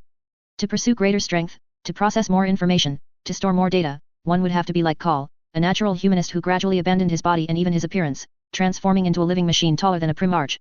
However, the bodies Quadrant created could balance both performance and appearance. How did you do it? Kyle Bo picked up the fragments of the head that he had just crushed with his gravity weapon. Your consciousness transfer technology faces the problem of consciousness data storage. How can this thing, which is similar to a normal human brain, accommodate the consciousness you transferred in such a short time and allow you to quickly control the entire body? It's been several years since you expelled me from Mars. How could my technology not have progressed and iterated? Quadrant said. Tell me. Kyle Bo threw the head fragments at Quadrant. I once selflessly taught you knowledge. Quadrant was silent for a moment, then slowly began to speak after organizing his words. It's not that I don't want to share this knowledge, nor is it that I don't want to repay your kindness for teaching me knowledge, but... Kyle Bo listened intently. But... Quadrant continued, I would need 10 years to explain and help you learn, otherwise, you wouldn't understand. Kyle Bo's expression gradually turned cold, and he raised his hand towards Quadrant. Quadrant, thinking he was about to use a gravity weapon, teleported again, but the spot where he had been standing was not compressed by gravity. Instead, a teleportation beam appeared, and then a combat automaton emerged. Combat automatons were a type of war construct created by the Adeptus Mechanicus that skirted the rules. They only possessed intelligence that would not be judged as abominable intelligence and required a person to input data nearby to assist in control. But Qin Xia could not identify what model this combat automaton was. He could only say that it was a Kyle Bo model. This personal construct of the Forge Master General immediately opened fire on Quadrant upon appearing. Quadrant's body erupted with astonishing strength and speed, dodging the incoming attacks one after another and approaching the combat automaton. After getting close to this personal war machine of the Forge Master General, he quickly lowered his body, and his right hand gradually transformed into a sword. The blade pierced through the automaton's head, destroying the chip embedded within. But the automaton still had the strength to fight. Quadrant dodged the swinging iron claw, then flashed to create distance, and his right hand transformed into an energy weapon, firing a beam of energy at the chip in the automaton's chest armor. A large hole was opened in the combat automaton's chest, and its body stiffened and fell to the ground. I solved the problem of insufficient human performance through a programmable, shape-shifting material. This allows me to possess incredibly effective weapons without needing to implant a large number of weapon prosthetics. Quadrant looked at his left and right hands, which changed shape under the control of his will. From cold weapons to energy-based ranged weapons. Finally, Quadrant's hands settled into human palms, and he raised them towards his mentor. This is a waste. Kyle Bo was still picking up the fragments on the ground.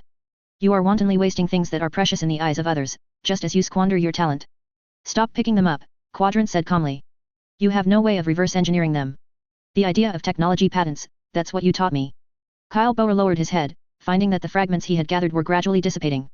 The material vanished into thin air, revealing to the onlookers that this patent anti-counterfeiting method was a psychic technology. Is there anything else you want to say? Quadrant's palm condensed with leaping lightning. My cruel mentor. You can't kill me. I benefited from you, your consciousness transfer technology, Kyle Bo said. No, fundamentally, what I want to kill is one of your many identities. Quadrant unleashed psychic lightning. Farewell, my mentor. Kyle Bo was struck by the psychic lightning. Before he died, his equipment, which could resist all physical attacks, flashed once, but this material technology had no effect on psychic power, and the only equipment that could resist psychic attacks had just been incapacitated. Ultimately, this mentor of Quadrant turned into a pile of snowflakes scattered in the air.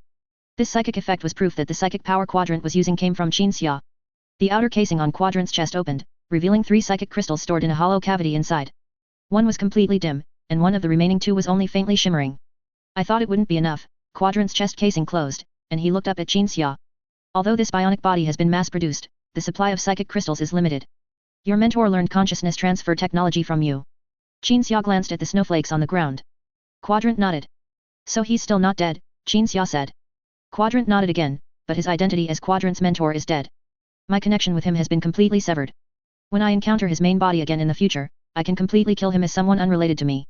Qinxia recalled Quadrant's simple yet profound combat strategy just now, as well as Kyle Boer's various performances, and finally came to a conclusion: he didn't seem to use his full strength either. Kyle Bo collects many ancient relics, so it's obvious he didn't use his full strength, Quadrant agreed. Upon hearing this, Qinxia felt that Quadrant was more like completing a ritual without warp effects. Perhaps the two had an agreement long ago, or perhaps it was a tacit mutual choice, to sever their master-disciple relationship in this way. It seemed that although Quadrant was stubborn, he was not stupid after all, and certainly wouldn't foolishly throw his life away on Mars. Thinking of this, Qinxia couldn't help but breathe a sigh of relief and turned to look at Kova. Kova sat in the transport ship's cockpit.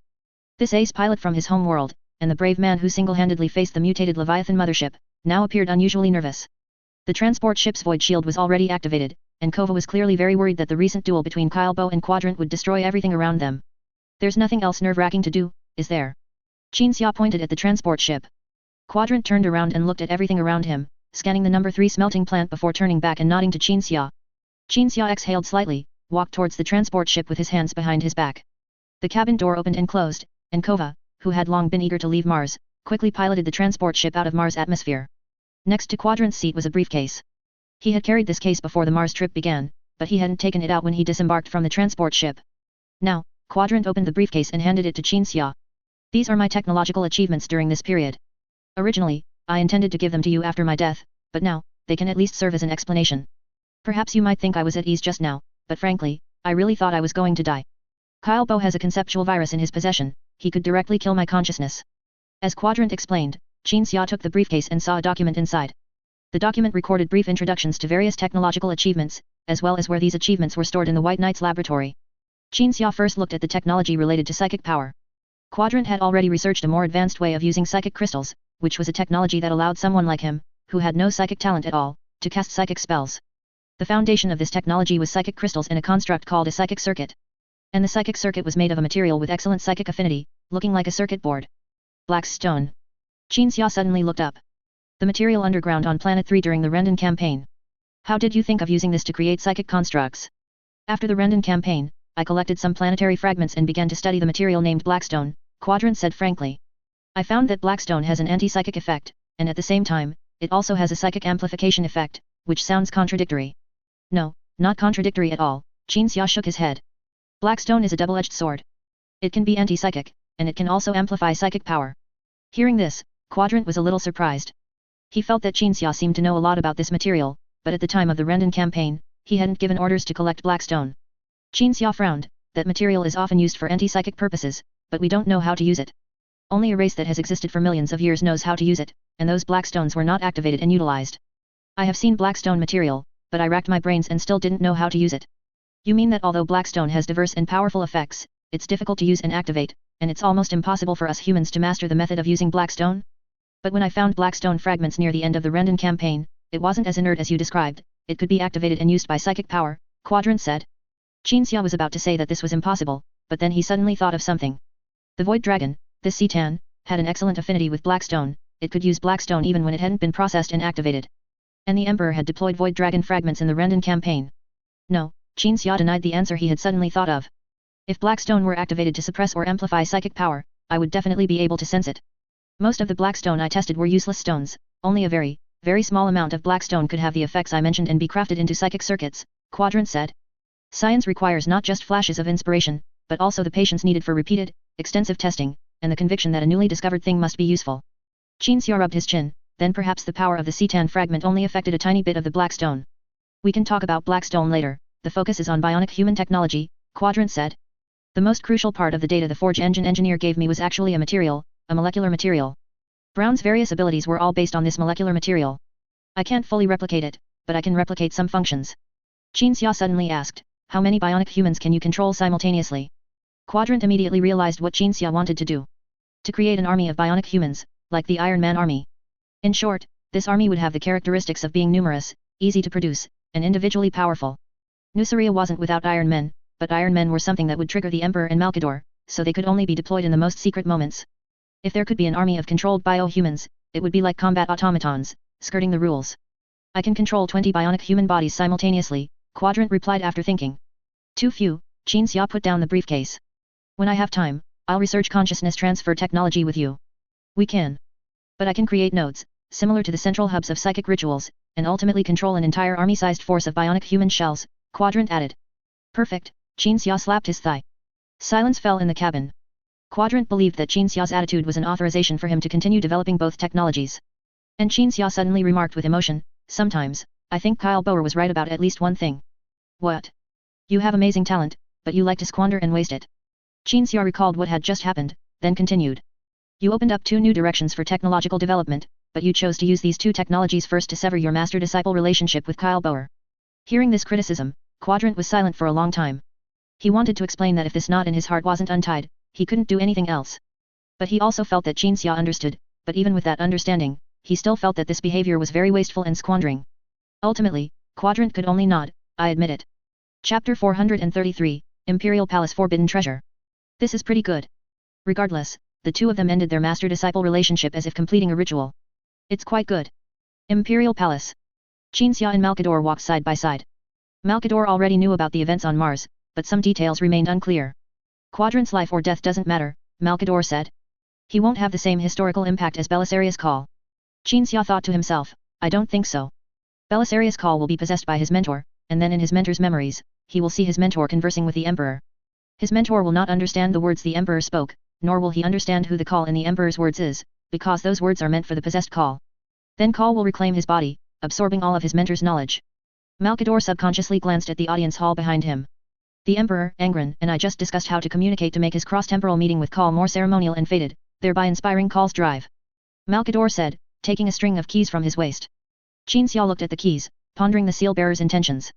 He had originally returned Quadrant and then came to Terra, wanting to talk to Angron about the War Master, but Malkador intercepted him halfway, forcing him to stroll through the Imperial Palace with the old man. After all, they were in a cooperative relationship now, so it wasn't good to keep the old guy away from him. Malkador led Qin Xia to a familiar place. It was the entrance to the dungeon he had seen on his first visit to the Imperial Palace. The custodians were still guarding the entrance. As Malkador approached, the custodians not only did not open the dungeon but instead raised their weapons at him. Seal-bearer, according to your previous orders, I need to verify your identity. The method of verification was to walk to the dungeon entrance. The Emperor had placed a seal at the dungeon entrance, only those he permitted could enter.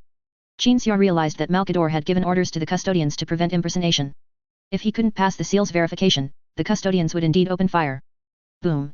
An impact radiated from the dungeon entrance, and then the golden psychic energy that permeated the entire dungeon entrance dissipated. The custodians lowered their weapons, and Malkador stepped forward, using the key to complete the not-so-important unlocking step. Please, Malkador turned around, gesturing for him to enter. The custodians looked straight ahead, not obstructing Qin Xia. The White Knight Lord and the seal-bearer entered the dungeon. Do you know why I brought you here?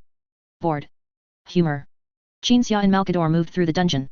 The entire dungeon environment had no memorable or discernible features, even the light here was neither distinctly dark nor bright. Qin Xia could only see cell after cell. Those cells holding things contained humans, Xenos, and even one cell, though empty, had furnishings that caught Qin Xia's attention. The cell wall was branded with the Roman numeral, 11. This is a cell prepared for 11, Malkador said without evasion or concealment. 11 is a strange existence. His education and the environment of his home planet have greatly changed him, and he inherited the most proud aspect of his creator. Extreme cold rationality and calculation. Qin Xia asked. Yes, Malkador nodded. Extreme cold rationality. Haven't you noticed that 11 doesn't look like a human? Qin Xia nodded. If 11 makes any outrageous moves in the future, we will imprison him, Malkador said. I think it's not just 11 who should have a cell here, but also Lao Ma, Qin Xia chuckled. Does Lao Ma refer to Magnus or Malkador? The seal-bearer asked. I know those two characters are identical in your native language. Magnus, Qin Xia retorted. The two passed through the dungeon holding creatures and went deeper. Here were some specially designed rooms of different styles, containing large containers. These containers were all miraculous devices similar to a static field. Malkador used the key to open one of the rooms, led Qin Xia inside, and then motioned for Qin Xia to look at the contents of the container. Qin Xia stepped forward and saw a crystal inside. There are many collections under the Imperial Palace, all of them extraordinarily powerful. Perhaps you might feel that such collections, like the custodians, possess immense power yet always remain on Terra, giving a sense of wasted potential. However, they are exceptionally dangerous. Malkador stepped forward, hung a pendant around his neck, and then reached out to open the container. The moment the container opened, Malkador's face gradually contorted, and fine beads of sweat seeped from the old face of this youngest immortal, as if he were enduring extreme pain. Qinxia also felt uncomfortable, but his reaction was not as intense as Malkador's. He silently reached out and took the crystal. The moment he touched the crystal, Qinxia felt that all the psychic energy around him was claimed by this crystal, and Malkador's psychic energy was being rapidly devoured. This crystal was like another version of himself, Qinxia thought. It claimed and transformed psychic energy, a common resource, except that the transformed psychic energy from this crystal could not be utilized by a psyker. Irrational lament. That is the name of this creation. Malkador said.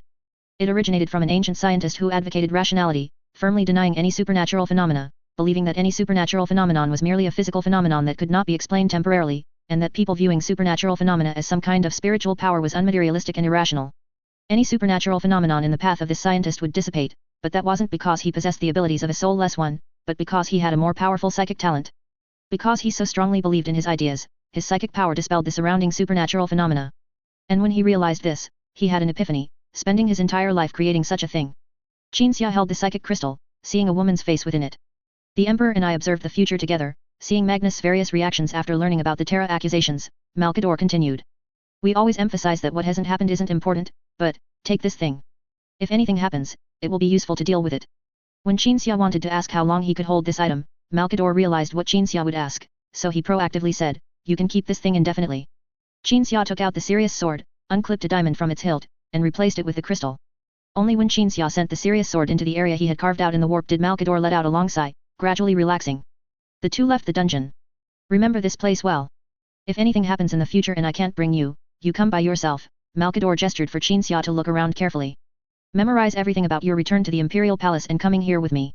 Remember it well, first find the dungeon entrance, then pass the psychic detection, and then open the door. I don't have the key, Qinxia glanced at Malkador's waist. This isn't a real key, but an anchor. In a dire emergency, you can get in even without it, Malkador said. After Qinxia nodded, Malkador asked if Qinxia had remembered everything and made him recite the sequence of all the things he had just seen. It was as if the entire dungeon was an extremely dangerous place, and even walking within it was a perilous undertaking. And only after Qinxia recounted the 11 dungeon, the Xenos holding cells, and the room in the deepest part of the dungeon where artifacts were placed, in order, did Malkador feel relieved. Regarding Angron becoming War Master. After leaving the dungeon, Qinxia suddenly brought up the matter. Malkador stopped, saying very seriously, I have given Angron autonomy on this matter. He can choose to quit at any time, even if he doesn't want to continue while commanding a war, he doesn't have to. Seeing Qinxia nod, Malkador again brought up matters related to the War Master. Ultimately, we will choose one between Angron and Horus, or perhaps both.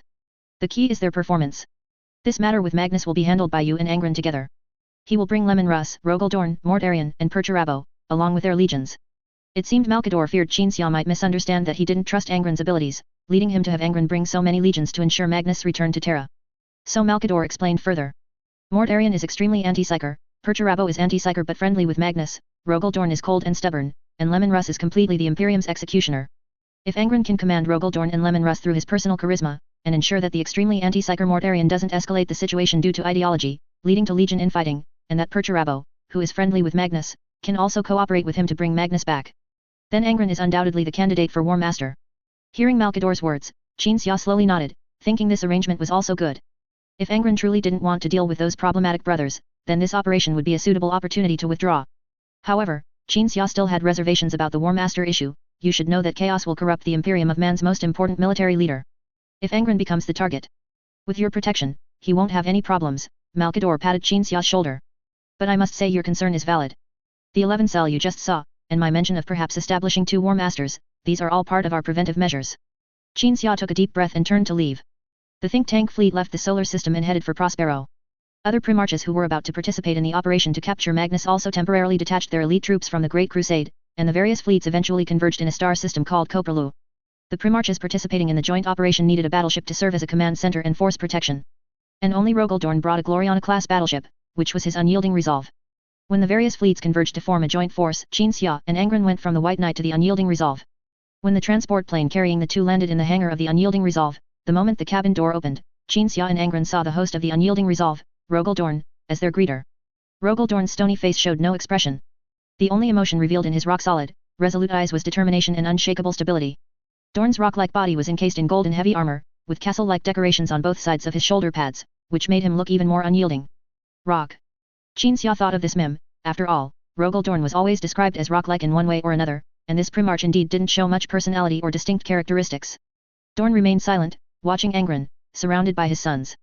This was not their first meeting. At the end of the Greenskin counterattack in the Onus sector, Dorn had gone to the star system with the Emperor to participate in the battle, where he met Angron, but it was merely a fleeting encounter. Now, Angron was still wearing heavy armor.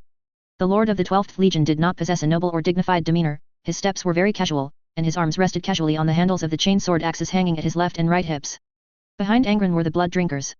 These members of the guard, wearing Terminator tactical dreadnought armor, were as casual as their Primarch, walking loosely, looking around at their surroundings, and occasionally whispering to each other.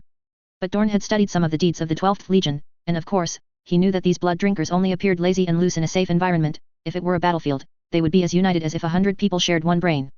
If possible, I hope to spar with them. Dorn's son, named Sigismund, stepped forward, came to his Gene father's side, and said in the internal communication channel. Dorn tilted his head slightly towards his son, expressing no opinion. Sigismund continued, during the Dawnstar conflict, the Imperial War Committee conducted a combat assessment of the 12th Legion. The document stated that these Blood Drinkers could slaughter a Space Marines company without the assistance of a Primarch, provided it was in close combat. Dorn watched Angron and his entourage approach and stop, saying at the same time, I think it's more than that. Good to see you again, brother.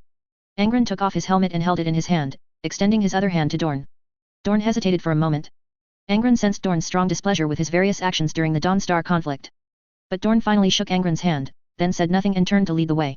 The Seal-Bearer has issued orders via astropathic communication. This joint operation to capture Magnus will be under my full command. Dorn's cold and resolute voice reached Angron's ears. That's why only you brought a Gloriana-class battleship.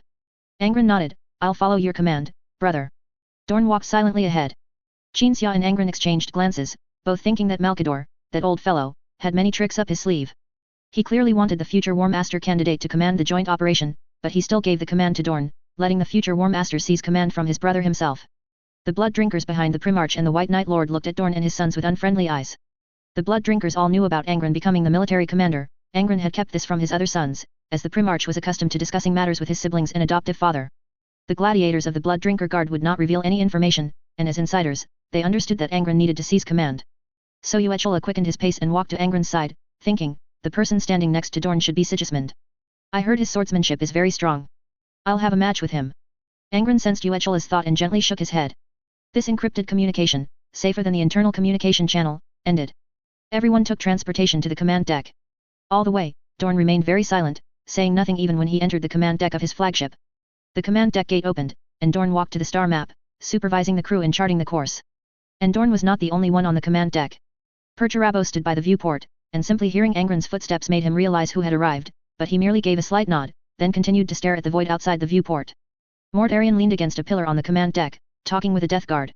Lemon Russ sat in a chair in the corner of the command deck, nodding to Angron as he walked in. Angron nodded to Russ in greeting and then walked towards Mortarion, preparing to meet this brother he had never seen before. The Gene Father of the Death Guard Legion, Mortarion, stopped talking and looked up at Angron. His pale face had a somewhat gloomy look in his eyes, his arms were crossed over his chest, and he leaned against the pillar, a posture that looked full of defensiveness. Keep this psyker away from me. As Angron extended his hand with a smile, Mortarion suddenly said coldly. I can smell the hateful psyker stench on him.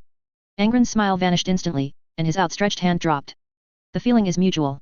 Qin Xia stepped back a few paces, the stench of Barbarus is already branded in your genes. The moment I took a breath when I first arrived on the unyielding resolve, I knew that some fellow from a cesspit planet must be on this ship. Mortarion glared at Qin Xia. Barbarus was his home world, a world filled with toxic gases. That world was ruled by Xenos, and humans were enslaved. Mortarion was raised on that planet by a Xenopsyker adoptive father, and then he led his people in resistance, eventually succeeding. In this experience, except for the Emperor's sudden arrival and immediate snatching of the victory crown just as the rebellion was about to succeed, everything else was Mortarion's pride. And although the environment of the planet Barbarus was harsh and severe, he had also built industrial zones and safe residential areas there, and people had improved because of his changes. But Barbarus was called a cesspit planet by this hateful psyker. Mortarion could hardly not feel angry. You know the White Knight Lord of the 12th Legion is a sharp-tongued tough guy, and you still pick a fight. A death guard next to him patted the Primarch's stomach, then took off his helmet and walked towards Qin Xia with a smile, Typhon. That's my name, and like you, I'm also a psyker. Qin Xia looked at the death guard named Typhon, saying nothing. Typhon smiled awkwardly, shrugged, and then walked towards Angron. It's an honor to meet you. You too. Angron extended his hand. Mortarion saw Typhon and Angron shaking hands, and the Death Guard Lord's eyes became complex. Angron could sense a complex emotion from Typhon and Mortarion. They were extremely close, yet also mutually jealous. This was different from the relationship between Luther and Lion. Typhon was not Mortarion's adoptive father, but he was Mortarion's close comrade in arms. It was not an exaggeration to say they were childhood sweethearts. Mortarion looked at Angron slightly bowing and shaking Typhon's hand, regretting that he hadn't offered his hand earlier. The warship's viewport closed, and the entire fleet jumped into the warp. As they sailed towards Prospero, Rogaldorn walked to the center of the command deck. Everyone, come here. Upon hearing this command-like statement, Angron sensed Mortarion and Perturabo's displeasure, and Rogaldorn's inner thought would have been more appropriately expressed as brothers, please come over for a moment rather than everyone, come here. But Dorn was, after all, the seal-bearer's appointed commander for the joint operation, so the Primarches still gathered. As he and his other brothers gathered around Dorn, Angron perceived something that others would only notice through detailed analysis and judgment. That was the brothers' attitude towards the commander of the joint operation. As the current commander, Rogaldorn's supporter was Mortarion. Perturabo didn't think Rogaldorn could handle this matter, he leaned more towards Angron. Lemon Russ didn't align himself with any one brother in terms of personal relationships, but he felt that although the operation was ostensibly to capture Magnus, in reality, it was to invite Magnus back. If the conflict escalated to war, it would be bad. This required mediation and careful consideration. The seal-bearer didn't make Angron the commander but made Dorn the commander, there must be something behind this. If Angron wanted to gain command, he should help him. This was Lemon Russ's view. You stubborn old man are, after all, the seal-bearer's chosen commander. Perturabo glanced at Angron, his gaze fixed on Dorn. I will hold my nose and obey your orders. Angron looked at Perturabo. Perturabo's thoughts at this moment were a little mischievous. He wanted the other brothers to think he also supported Rogaldorn, then betray him at a crucial moment, making Dorn yield command to Angron. Perturabo knew his thoughts couldn't be hidden, so when the other brothers' eyes were focused on Rogaldorn, he grinned mischievously at Angron. The Steel Lord even thought directly in his mind, Dorn can command this operation? You have to seize his power. Sensing this, Angron rolled his eyes at Perturabo. Perturabo's mischievous grin instantly vanished, replaced by deep doubt. Why was Angron's attitude towards him so bad? How could Magnus docilely be brought back to Terra by us? Mortarion leaned against the tactical table, saying coldly, we need to discuss this now, discuss forced decisions. I believe this is also the seal-bearer's purpose, otherwise why would Russ be arranged to come? Dorn looked at Lemon Russ. Russ was expressionless. The Space Wolves, like Conrad Kurst's 9th Legion, performed executioner tasks, except that the Space Wolves were more inclined to internal affairs and their responsibilities. Angron sensed that Lemon Russ was completely unfazed by the stereotype. Russ was a civilized and intelligent man, he wouldn't get angry over such things, nor would he say anything at this moment, simply taking it as an unspoken agreement. Rogaldorn's thought, however, was since Cyanus's proposal in the Imperial Parliament was an accusation, and the Parliament's announcement was a demand for Magnus to stand trial, it hadn't yet reached the point where the Space Wolves needed to resort to coercive measures. Mortarion's idea wouldn't work. What do you think? Dorn looked at Angron. Dorn's thought was, Angron could sense other people's emotions, so he could naturally control Magnus' state of mind. Perhaps he could persuade Magnus to return to Terra with just his words. My opinion is. Angron scanned his brothers, we Primarches will individually take a cruiser into Prospero, and the fleet will remain outside the star system where Prospero is located. If we can achieve our goal through negotiation, then we must not provoke the Thousand Suns Legion and Magnus. What nonsense are you talking about? Mortarion scoffed, Magnus, that damned psyker, is like your adoptive father, deeply insane with supernatural powers. Will he obediently follow you out of Prospero? Angron turned to stare at Mortarion. I have precisely considered the possibility of Magnus resisting. My adoptive father will ensure that he can be taken away by us no matter what. Mortarion let out another scoff. Angron continued, Psychers dealing with Psychers is the best option, if you'll excuse my frankness, brother. Assuming you brought your entire Death Guard this time, instead of just 1,000 or so men like us, and the entire Death Guard Legion was deployed on Prospero, facing the Thousand Suns Legion, you would probably have no other choice but to overwhelm them with numbers. You're right, get beaten, die. The resilient Death Guard is good at that. Perturabo said sarcastically from the side. Perturabo, who had a good relationship with Magnus, chose to support Angron leading the joint operation, not only to support someone he was close to, so that Dorn, with whom he had a bad relationship, would lose the power to dictate, but also because he genuinely didn't want things to escalate to war. I support Angron's opinion. Rogaldorn declared. I support Dorn's opinion. Perturabo said. I also support Angron. Lemon Russ, who had been silent, cast the decisive vote at this moment. Angron looked at Mortarion. Mortarion spread his hands, the minority obeys the majority. But wait until your actions give the Thousand Suns Legion time to react, and then they hit you with some psyker ritual or something, then you'll know who was right. Angron turned and walked towards the tactical table. The star map of the entire Prospero star system was already displayed on the tactical table. Russ, you brought your legion's rune priests, didn't you? Then please lead the rune priests and accompany us. Angron said. The rune priests will obey your adoptive father's orders. Russ nodded. Perturabo, I hope you can study Prospero's defense system. If it really comes to war, we need a combat plan to dismantle Prospero's defenses as quickly as possible. Angron added. The Iron Lord nodded, understood. Dorn, I hope your flagship can serve as the fleet's main force, ready to proceed to Prospero at any time. If my plan fails and we are forced to attack, the unyielding resolve must be able to immediately enter the star system and join the battle. Angron looked at Dorn. Dorn's rock-solid, resolute face showed no expression, only a faint grunt. Finally, Angron looked at Mortarion, although you may have many opinions about me. I know you are very familiar with Psychers, and you and your sons are known for your resilience. We will, of course, bring some troops into Prospero, so if negotiations break down, I hope the army that can temporarily protect our lives on Prospero will be your death guard. Angron sensed that Mortarion was quite pleased with this acknowledgement. Mortarion's expression was no longer so gloomy. At that time, I will certainly ensure that you are not scattered all over Prospero by the Thousand Suns Legion. The deployments were completed, and the Primarches left the command deck to make more detailed arrangements. Angron stood tall and proud in the center of the command deck, waiting. It was as if he was on his flagship, the unyielding resolve, as if he were the seal-bearer's appointed commander for the joint operation. So smooth. Qin Xia looked at his adopted son, thinking. So smooth. Chapter 435, A leopard cannot change its spots. The future Ultima Segmentum. Prospero Star System. Fozar Star System. A cruiser gradually approached the starport, and a large number of transport ships surged out, heading towards Prospero. When the transport ship formation landed in the capital city on the planet the City of Light, the Primarches, White Knight, Rune Priests, and 2,000 elite Death Guard warriors who disembarked saw those who had come to greet them. Magnus and the high-ranking members of the Thousand Suns Legion, as well as the scholars of Prospero. This was the first time Qin Xia and Angron had seen Magnus. The Crimson King had red skin and only one eye. He was tall, but did not appear imposing or overbearing. At this moment, he was not wearing battle armor, but a white robe. Magnus gently raised his right hand, as gentle and refined as a scholar, with a dignified and elegant smile on his face. Perturabo was very surprised when he saw Magnus smilingly receiving them. Magnus did not seem resistant or intent on resisting, he only showed a sense of helplessness and acceptance. Angron sensed Magnus. Although it was their first meeting, Magnus was genuinely happy to see Angron appear here. Originally, when he saw the Space Wolves and Lemon Russ, those executioner barbarians, coming in a psychic premonition, he thought Prospero was in for big trouble. But when he saw Angron in his psychic premonition, Magnus became certain that Prospero would be fine.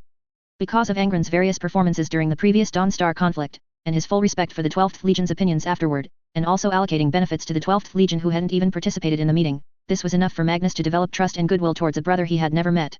Aside from these sincere emotions, Magnus had no schemes, forbearance, or strategies in his heart. He just wanted to be honestly taken away, and any subsequent debates or appeals would be made to the Emperor and Malkador. This idea might require extensive probing to ascertain for others, but Angron immediately sensed it. On behalf of all the thinkers of Prospero, I welcome your arrival. Magnus stepped forward with his sons, respectfully saluting his brothers. The Primarches, except for Mortarion, returned the salute. Then Perturabo and Magnus conversed, speaking of past events, after which Magnus came before Qin Xia and Angron, introducing the two individuals beside him. Amen, my foster and educator, Magnus said. Ahriman, my most accomplished son. The two high-ranking figures of the Thousand Suns Legion saluted Angron and Qin Xia, and received their salutes in return. As members of the Thousand Suns Legion, their attitudes were not entirely consistent with Magnus, but at least they did not want to escalate things to the point of war. Other legions' primarches coming to take away their own primarch was indeed infuriating, but the respect and trust Angron showed made it difficult for them to lose their temper in front of him. I have arranged accommodation for you in the Great Library of Tiska, Magnus said softly. My brother, there are some things I wish to discuss with your foster father then. Of course. Qin Xia nodded, looking at Ahriman. I believe Ahriman and I will also have much in common. Indeed, White Knight Lord. Ahriman saluted again. As they conversed, the White Knight think tank and the warriors of the Thousand Suns Legion chatted. They were all Psyker think tank units, and naturally had much in common. This meeting could even be described as harmonious. Because both sides were dignified individuals, even if the task at hand might not be pleasant, it was certainly not at the point of hostility. The harmonious atmosphere lasted for some time, until the appearance of one person broke it. Avita. The future founding Supreme Grand Master of the Grey Knights slowly emerged from the transport ship's cabin. He had intended to come to Prospero with Qin Xia, but hesitated for a while at the last minute. Now, he had clearly made his decision and was prepared to say something as a traitor in front of his legion. The Thousand Suns watched Avita, their expressions fierce. The Terra Council's accusation incident had already reached Prospero. No one was unaware that Avita had publicly accused his own legion and Jean father. White Knight Lord Qin Xia also accused the Thousand Suns, but he was an outsider, and the Thousand Suns could still believe he simply misunderstood their Jean father, so they could still maintain a friendly relationship here. But Avita. You're back. Magnus looked at Avita, a gentle smile appearing on his face. Before, you went out on a mission and then suddenly lost contact. I thought something had happened. No, nothing. Avita shook his head. Angron sensed Magnus' thoughts, realizing that Magnus was not angry at all at this moment. Magnus' state of mind was like when he faced his Primarch brothers, only showing helplessness and indifference. Magnus wondered why Avita didn't understand him, but he didn't resent Avita, because Avita's actions were like the allegories he always mentioned, the incomprehension and persecution of the only wise man by the ignorant in a dark cave. This kind of thing had happened more than once, and Magnus could understand. It's good that you're back. Magnus smiled and nodded, I have already given orders, no one will punish you, and no one will mention this matter again. Avita slowly nodded. Then Magnus motioned for his sons to take the guests to their accommodation. The 1,000 sons enthusiastically led the guests to the great library of Tiska. Even the silent Death Guard Space Marines were guided to their accommodation, only Avita was ignored. Xia did not leave with Magnus, staying behind to wait for Avita. Let's go. Since you've decided to come, let's go to that great library of Tiska together. Xia extended his hand. Avita frowned in thought for a moment, then walked ahead, I would rather be judged and exiled to a desert full of psychic-eating bees. So beautiful. Prospero. Inside the pyramid building of the great library of Tiska specifically for scholars' accommodation, all the primarches were in a large hall connected to many rooms. Angron stood by the window, exclaiming at the view outside. Outside the window were white pyramid buildings outlined in gold, glittering in the sunlight. The buildings of the great library of Tiska were the most magnificent and beautiful, the people of Prospero built it, providing free food and accommodation for all scholars, precisely highlighting the Prospero's emphasis on knowledge. Prospero's architecture was mostly white and gold, and the sides of the marble-paved roads were adorned with various artistic decorations. People would deliberately slow down when driving vehicles on the marble roads of the City of Light in Tiska, lest the vehicles damage the roads. There were no order maintenance personnel in the city, but people always spoke in whispers, and the city was never noisy. In a world that revered knowledge, ignorance and rudeness were naturally despised. Magnus looked at his other brothers. Except for Perturabo and Angron, no brothers were admiring the scenery, they were all sitting in the hall, their faces gloomy. On the matter of scenery, I must immodestly admit that Prospero is indeed much better than Nuceria. Magnus joked. That's true. Angron stood with his foster father, turned his head to his brother and said, Nuceria is full of red sand, or ice, and snow, and our people's architectural aesthetics aren't great either, even the later built capital city of Dizia seems too cold. Perhaps Nuceria and Prospero can have some exchanges later. Magnus said with a smile, before I am taken to Terra, I will select some architects and artists to go to your Nuceria to teach some aesthetics of architecture and art. That would be excellent. Angron nodded in agreement. Magnus then saluted his brothers and excused himself, leaving the residence. After Sigismund slammed the door of the residence shut, Mortarion stood up from his chair, stop looking at the scenery, can we talk about something serious?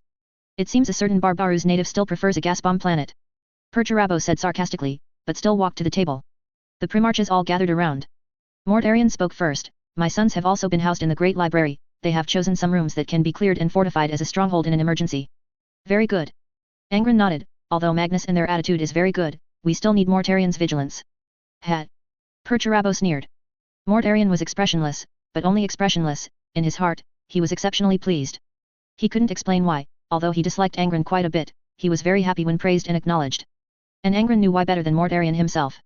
First, Mortarion was definitely not a cold-blooded and cruel person. He led the enslaved humans on Barbarou's in an uprising, resisting the rule of the Xenos, resisting the Xeno foster father who raised him. But he was, after all, raised by a Xeno, so his human consciousness did not exist from the beginning, it was only after humans had expectations of him that he began the uprising, and through this action gained people's recognition, and then received positive feedback like people's gratitude, and positive feedback was also Mortarion's motivation. Mortarion just wanted to be recognized, and when he was in the midst of a flourishing uprising, the Emperor suddenly arrived and killed the Xenos without a word, he felt that his uprising had not been completed by himself, and the Emperor became the hero who ultimately wore the laurel wreath of victory and received gratitude and admiration, so he felt dissatisfied. Recognition, praise, this was what Mortarion craved. And Angron could sense these things. From the Lord of the 12th Legion's own perspective, getting along with Mortarion was easier than getting along with Perturabo. What do we do next?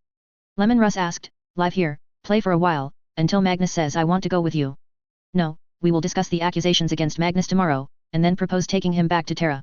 Angron looked around, this is actually just a formality, he has no intention of disobeying orders at all. I just feel like things won't go so smoothly. Mortarion said. Perhaps there will be some glitches, but it doesn't matter, leave it to me. Angron laughed. Chapter 436, Debate and Denunciation. Night. The Great Library of Prospero. In one of the archive rooms, Magnus stood before bookshelves dozens of meters high, using his psychic abilities to browse and select books. After choosing a book, Magnus would use his psychic power to pull it out and place it into a container nearby. Just then, the library door was pushed open. Magnus did not stop browsing and selecting, but he sensed with his psychic power that it was not Xia who entered, but Avita. Avita entered the library with his head bowed. Magnus continued to wave his hand, using his psychic power to extract books. It was as if the Primarch was the accuser, and Avita was the one accused of wrongdoing. What does my good brother's adoptive father research? I'm preparing to send some books as a meeting gift. Do you think the books in the container are suitable as gifts? Magnus stood before the bookshelf, waving his arm. A book floated down from the shelf and landed in the container. He researches psychic abilities, technology.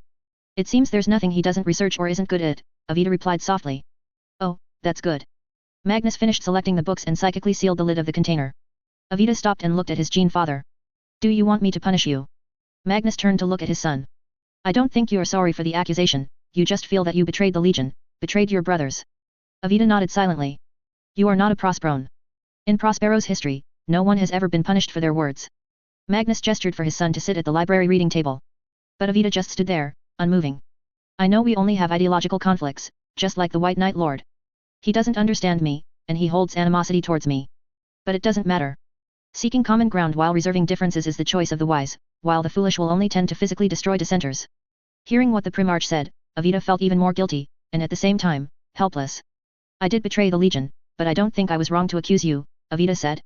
Ideological conflicts are precisely the most terrifying. For profit, people will fight until they compromise with each other, but for different ideologies, people will fight to the death. Profound insight, Magnus praised. But we are not just people arguing for our respective ideologies, we are also father and son, so it won't come to a fight to the death. Avita nodded silently. Avita. When you joined the Legion, the one responsible for guiding you was Asar. He was a follower of my ideology, we shared common ideals and goals. When Magnus mentioned this, Avita suddenly looked up, staring into the Primarch's eyes. He could understand these things. I thought you could too. Magnus did not know that the soul of Asar was within the body of the person named Avita before him. The one he called a supporter and follower of his ideology was now opposing him. Avita recalled the past again, recalling his old friend who died due to naivety and carelessness, recalling how he himself survived. Do you remember the parable I told you? About the shadows in the cave. Magnus was about to continue speaking when Avita stepped forward with his right leg, pointing at Magnus and roaring. Stop talking about that damn parable, it's pure bullshit. You're not someone who has seen the light at all, you're just an idiot who thinks he's seen the light, and then worships that evil light as a good thing and recommends it to others. The people in the cave who fear the light are not foolish, they are precisely the cautious wise ones, they are precisely the correct ones. Avita denounced him angrily. The White Knight Lord once refuted your so-called parable, you are like someone from the 20th century of the human era who used radioactive materials as cosmetics. The companies that make cosmetics exploit your health and wealth, they are evil, and you are stupid. Magnus looked at his son calmly, not understanding why he was angry and rude, but out of habit, he still listened patiently. Avita began pacing in the library, denouncing as he paced. I'm also an idiot. It's precisely because I'm stupid that I believed your theories, believing that a hellish place filled with evil beings is beautiful and good. And the one who paid the price for this wasn't me, but my best brother. At this, Avita gritted his teeth. He paid the price for my stupidity. He was influenced by me. I bear the greatest responsibility for his death. So even though I came here to await your and the Legion's judgment, I will never regret accusing you at the Terra Council and making you receive the punishment you deserve. And I will never regret receiving my due punishment as a betrayer of the Legion after this matter is over. Hearing this, Magnus remained calm. He knew Avita was about to say something incomprehensible again, something about demons, something about chaos gods, strange words like that. Just like the last time Avita returned to Prospero for the first time after Asar's death, and expounded to all the thousand sons in the great library of Prospero. Child, Magnus said softly, I have never said that the warp is beautiful and good. It is a mysterious place, and there are certainly some dark and evil beings within it, but according to our experiences and what we have seen, benevolent beings are the majority. Avita took a deep breath, angered, and the words he wanted to say were stuck in his chest.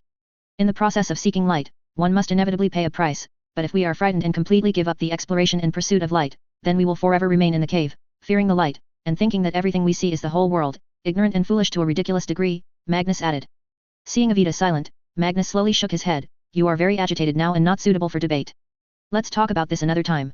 Actually, what you said earlier about how the White Knight Lord evaluates me. I think he can understand me to some extent, after all, he is a brave seeker of light who explores the warp. That's his composure in an absolutely safe state. Avita roared irritably. He doesn't even have a soul projection, demons are powerless against him. He breaks through the veil whenever he wants, but what about you and us? Perhaps, he is also a knowledge monopolist, similar to the Mechanicum, Magnus said. Avita took several deep breaths, wanting to debate for the White Knight Lord, but he hesitated, then wanted to speak, then hesitated again, and finally gave up speaking. The Primarch spoke again, go rest, child. Don't worry about being punished for your words. You are not a betrayer. You can stay in Pro. No, I am certainly a betrayer. Avita reached out and pointed at Magnus. I will not stay in Prospero. I will oppose you, oppose madmen like you, oppose the scars and abominations your mad actions leave in the reality universe. I will spend my entire life doing this, until I die of old age like a mortal tens of thousands of years later, and my soul will still roar in the warp. Magnus shrugged helplessly. Avita turned and left in anger. The library door closed. When the door opened again, Qinxia entered and looked at Magnus. A failed debate like a quarrel. Magnus smiled helplessly, then walked to the container filled with books. These are the knowledge I carefully selected, the most precious gifts Prosperoans give to guests. I don't know what you specialize in, so I selected a bit of everything. Qin Xia took off his helmet and held it in his hands, then came to the container. But he only glanced at the books, his gaze immediately falling on Magnus. Regardless, I accused you, and enemies cannot exchange gifts, Qin Xia said. No, we are not enemies, we are precisely like-minded individuals, Magnus said calmly. Perhaps in your Nuceria, dissenters often choose to resolve issues with weapons, or escalate ideological conflicts to a state of hostility, but not here in Prospero.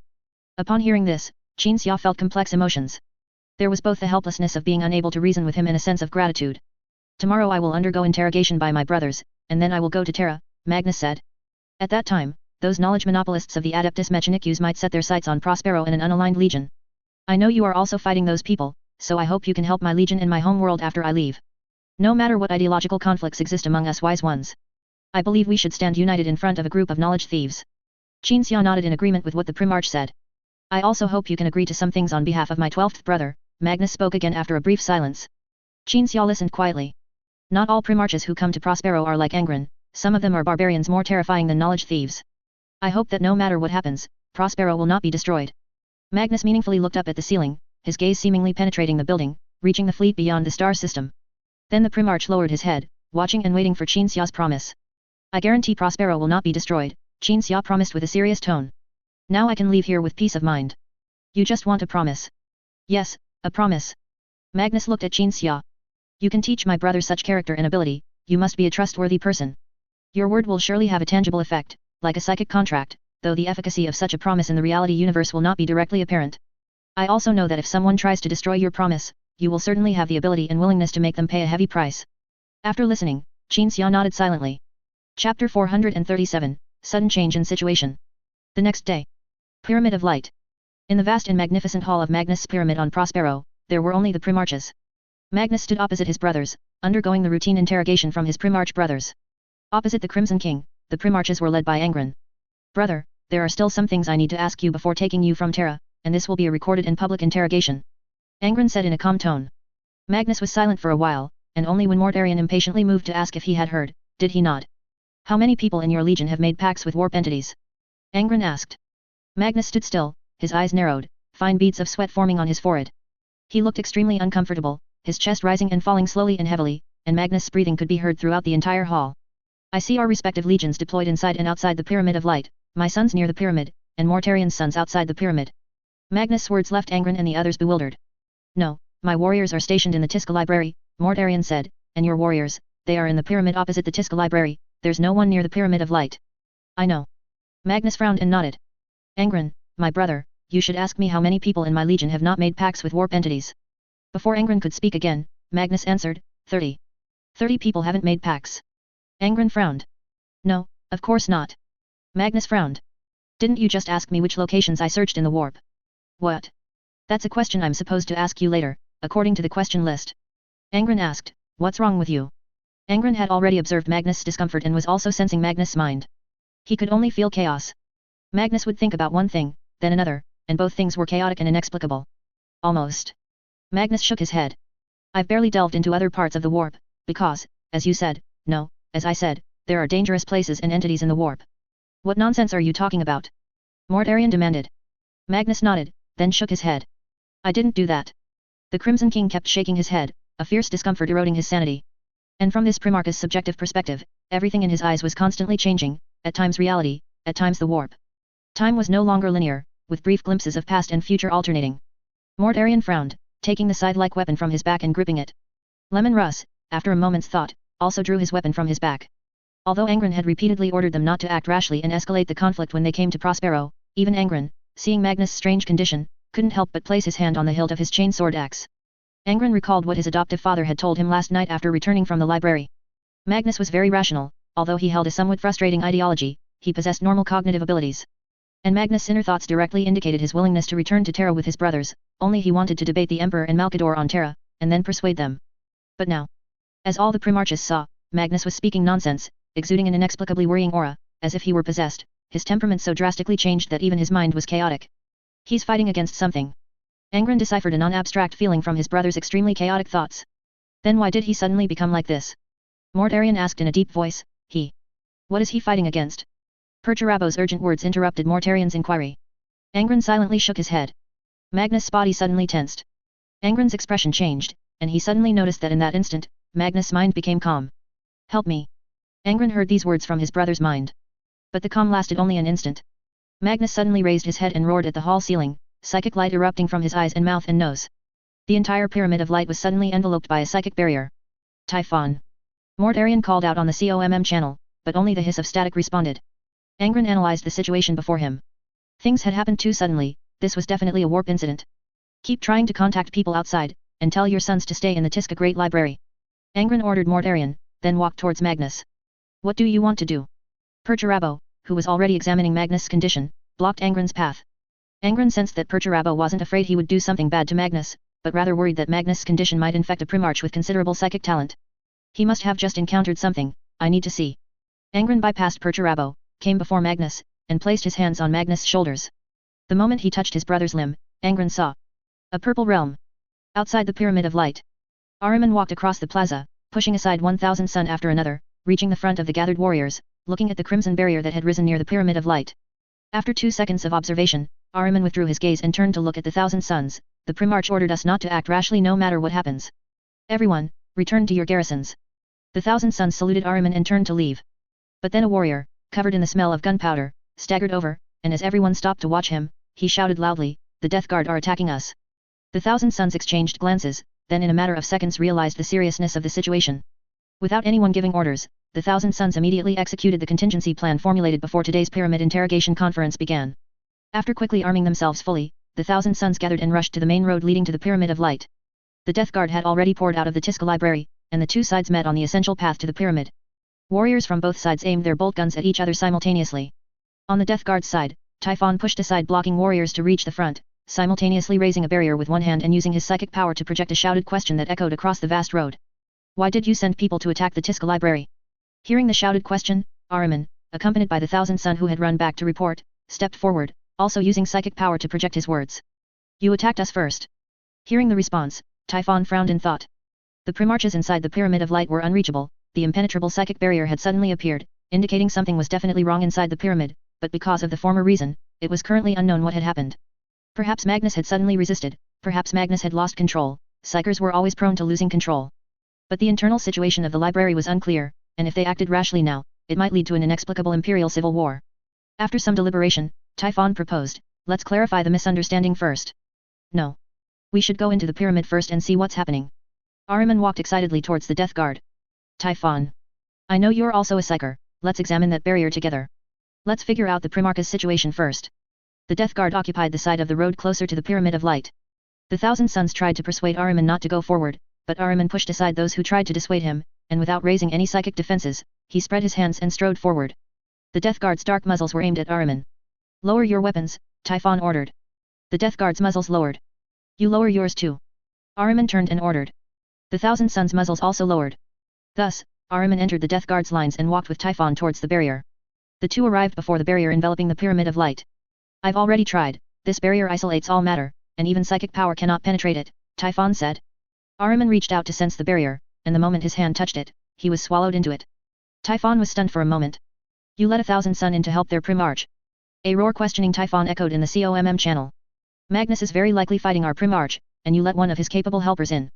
Typhon turned, somewhat dazed, realizing he had made a mistake, and immediately ordered the Death Guard, aim at Magnus' sons. If they dare take one step forward, open fire. The Death Guard immediately raised their bolt guns and aimed at the 1,000 suns. The 1,000 suns also re-aimed at the Death Guard. The two sides thus faced off. Then Typhon began to deploy, assigning several trusted warriors to blockade the surrounding streets, allowing no one to approach the front line of the standoff. The 1,000 suns did the same. It was at this time that Qinxia and Amen, another influential figure of the 1,000 suns, arrived nearby. They stood at the highest point of a building, looking out at the road in front of the Pyramid of Light. What happened? Amen looked bewildered. Qinxia frowned, looking at Amen. He hadn't stayed in the Tiska Library, the reason for his late arrival was that he had gone to find Amen. Amen was not particularly strong-willed and was easily possessed by demons. If the Nakia conference were still to happen, Amen would be possessed by a demon, causing an adverse reaction from Imperial personnel. There's only static in the COMM channel, Amen said after trying. Qinxia thought for a moment, then teleported to the very center of the standoff. The muzzles of both the Death Guard and the 1,000 suns were aimed directly at Qinxia, who had suddenly teleported in. Lower your guns. Typhon shouted, giving the order. Amen, who had been teleported to the 1,000 suns side, also used his command to make the 1,000 suns lower their weapons. Typhon and Amun then directed their respective warriors to form ranks, and the two sides changed from a standoff to assembling in formation on the road leading to the Pyramid of Light. Qinxia walked through the exact middle of the two formations, heading towards the barrier enveloping the pyramid. Typhon and Amun, who had just ordered their warriors to form ranks, quickly came to Qinxia's side. The Death Guard were just attacked by the Thousand Suns. Typhon glanced at Amun. Ahriman of the Thousand Suns Legion just entered the barrier, and we are blocked outside, so I suspect a battle has already broken out inside the pyramid. It was the Death Guard who first ambushed the Thousand Suns, Amun said. I just learned the situation, your people tried to sneak attack the outpost. Typhon frowned but didn't continue to argue, only looking at Qinxia, awaiting his decision. Qinxia came before the barrier and observed it for a moment. The White Knight think tank and the Space Wolves rune priests had just teleported over. They had not participated in the standoff but had been looking for a way to dismantle the barrier after the psychic barrier went up. But they clearly hadn't found a way. Everyone, get out of here. Qinxia casually opened a teleportation portal. Although bewildered, those present still chose to obey the command, so they lined up and entered the teleportation portal, leaving the most central area of the City of Light. Once there was no one else on site except himself, Qinxia reached out and retrieved the Sirius sword from the warp. This sword, inlaid with irrational lament, immediately devoured the surrounding psychic energy upon entering the reality universe. The barrier was trembling. Qinxia raised the Sirius sword and struck, and the magnificent barrier enveloping the entire Pyramid of Light shattered in an instant. Upon entering the Pyramid of Light, Qinxia finally saw the condition of the Primarchs. Magnus was not resisting, and the other Primarchs certainly weren't fighting him. Angron and Magnus stood like mannequins, and Ahriman, who didn't even know why he could enter the barrier, was standing by, stunned. The Primarchs looked back at Qinxia. Qinxia quickly came before Angron, examining the situation. Chapter 438, Prince of Pleasure. Magnus. Magnus. Brother. Angron loudly called out for Magnus, but he couldn't see where Magnus was, nor could he sense Magnus' presence. He didn't even know where he himself was anymore. He only remembered touching Magnus a moment ago, and then, in an instant, he arrived in this god-forsaken place. A purple realm. The ground was covered with purple velvet, and over the velvet lay a layer of translucent, light purple silk. The seawater by the side of the road surged. When a heavily scented wind howled past, the sweet aroma of alcohol from the seawater wafted into Angron's nose, and he realized that the seawater was, in fact, wine. Ahead on the road stood an incredibly magnificent palace. Purple decorations adorned the palace from top to bottom, gold and marble formed the main structure, and beautiful purple bas-reliefs decorated the building's surface. Angron didn't know where this place was, but he knew it definitely wasn't in the reality universe. The colossal eye hanging in the dark purple sky confirmed Angron's suspicion. Primarchs always saw that eye when traveling through the warp. It was like an eye the size of a planet. Although the Primarch never quite understood what that eye was, whenever it appeared, he always felt a sense of comfort and closeness. It was quite good to see an old acquaintance in such an unfamiliar environment within the warp. The eye in the sky stared at Angron, watching him walk along the road, eventually entering the palace. The palace gates immediately opened for the Primarch. Standing at the entrance were two women dressed in purple. The two women were utterly perfect. If they were compared to the locals on New Guard 1, even the most beautiful New Guard 1 person would appear ugly. Your Highness, the women said in unison, then proceeded to remove Angron's breastplate. Normally, this breastplate would take Angron a good while to put on himself, but with a light touch from the two women, it gradually slid off. Angron, bewildered, was about to ask what they were doing when, the next second, he suddenly appeared in the main hall inside the palace. Here, gold was used for footrests and as tables and chairs, and delicacies were casually placed everywhere. Perfect women and men served guests like Angron, bringing them tea and water, dancing, playing music, or... Angron's gaze fixed on some people. They gathered together like maggots. In such a place, shame and decency became the lowest of things, even less valuable than the gold used for footrests. Only pleasure and enjoyment were the most precious and eternal here. What in the warp is this place? Angron frowned, surveying everything. Is there nothing here you like? A woman and a man approached the Primarch, speaking in unison, while presenting fine wine and goblets. Angron glanced at the wine, did not take it, then looked around, and suddenly felt a surge of emotion. Damn it. No wonder that Magnus guy always said there were good things in the warp, turns out he was enjoying all this every day.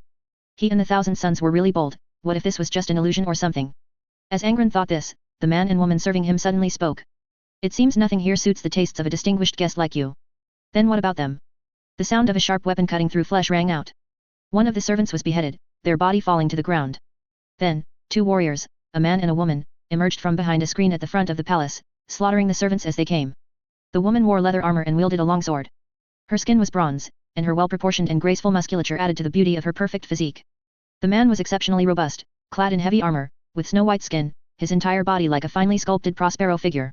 The two warriors knelt before Angron. My king, we are willing to offer you everything we possess, be it our lives or ourselves. Angron appraised the woman. Yuechola would definitely like this type. You don't like her? The two warriors asked, looking up. Angron walked silently between them. The Primarch reached the center of the grand hall. Standing before him was a woman in a magnificent purple robe, who was directing the servants to attend to the guests. When she noticed the Primarch approaching, the woman turned around. In that instant, Angron's aesthetic perception was strongly impacted. No words could describe her, there was only a vague description: perfection, perfection in every aspect. Whether it was her demeanor, gestures, or appearance, all were perfect. Is there nothing here you like? The woman asked with a smile. Angron shrugged.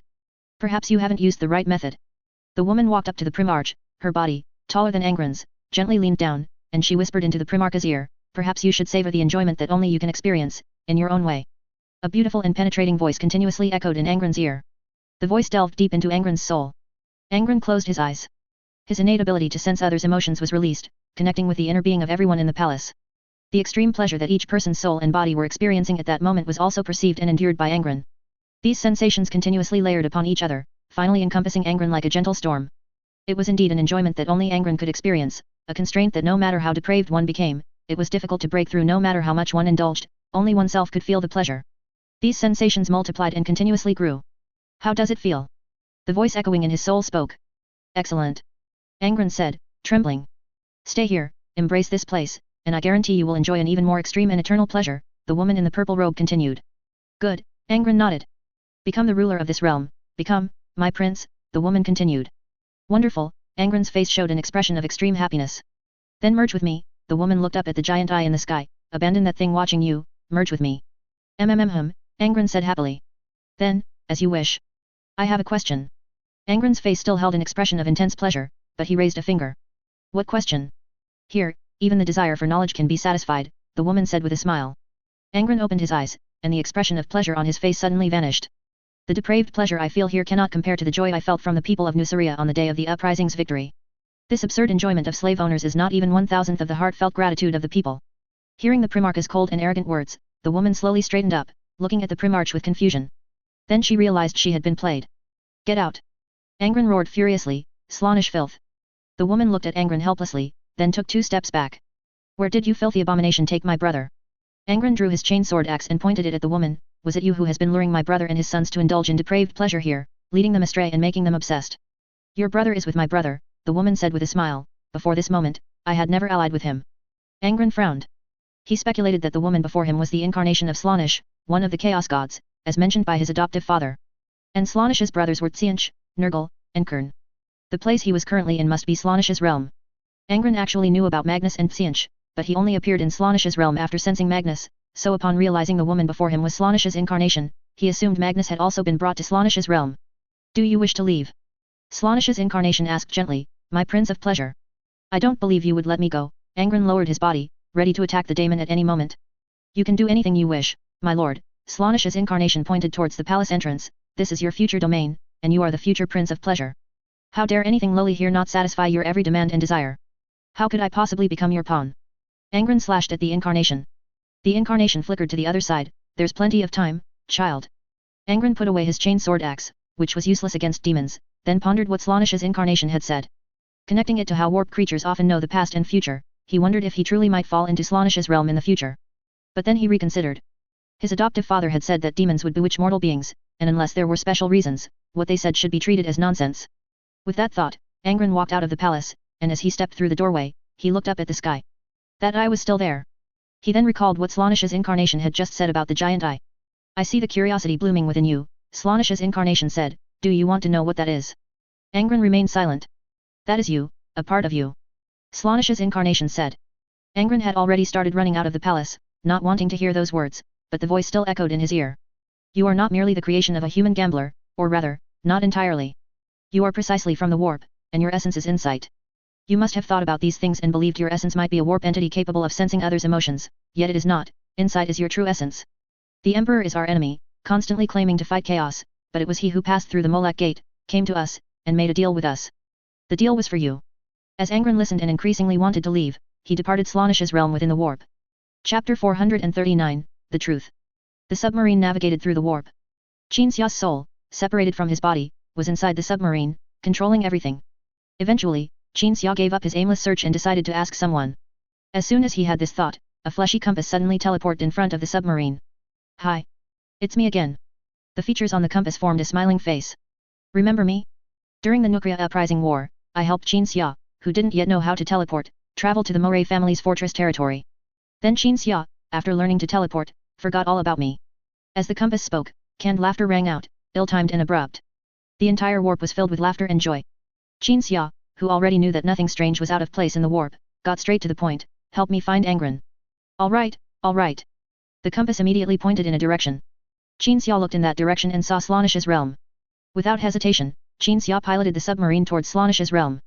When he intended to reach his destination, he found himself outside Slaaneish's realm. Although he couldn't yet see Angron, he could see the giant eye that Angron always saw. Following the gaze of the giant eye, Qin Xia piloted the submarine and found Angron, who was running out of Slaaneish's realm. Father! Angron jumped onto the submarine. What are you doing here? You've lost your damn soul and you're asking me what I'm doing here. Your dad came to pull you out of the cesspit. Qin Xia opened the submarine hatch and dragged the Primarch inside. Then Qin Xia explained the situation. Only then did Angron realize that after touching Magnus, his soul had entered the warp, while his body remained in the reality universe. His adoptive father had only found him after meditating in place and his soul also entered the warp. You sensed the chaotic aura Magnus was emitting when he was in a frenzy, didn't you? Qin Xia asked while piloting the submarine. Then why did you touch him? I wanted to save him. Angron sat on the sonar equipment.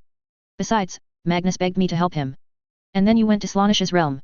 Do you know what would happen if Slaaneish found you? Qin Xia asked in a deep voice. Angron was silent for a moment before replying, actually, I was already found. Qin Xia's face turned pale as he looked back at Angron. Angron then recounted what had just happened.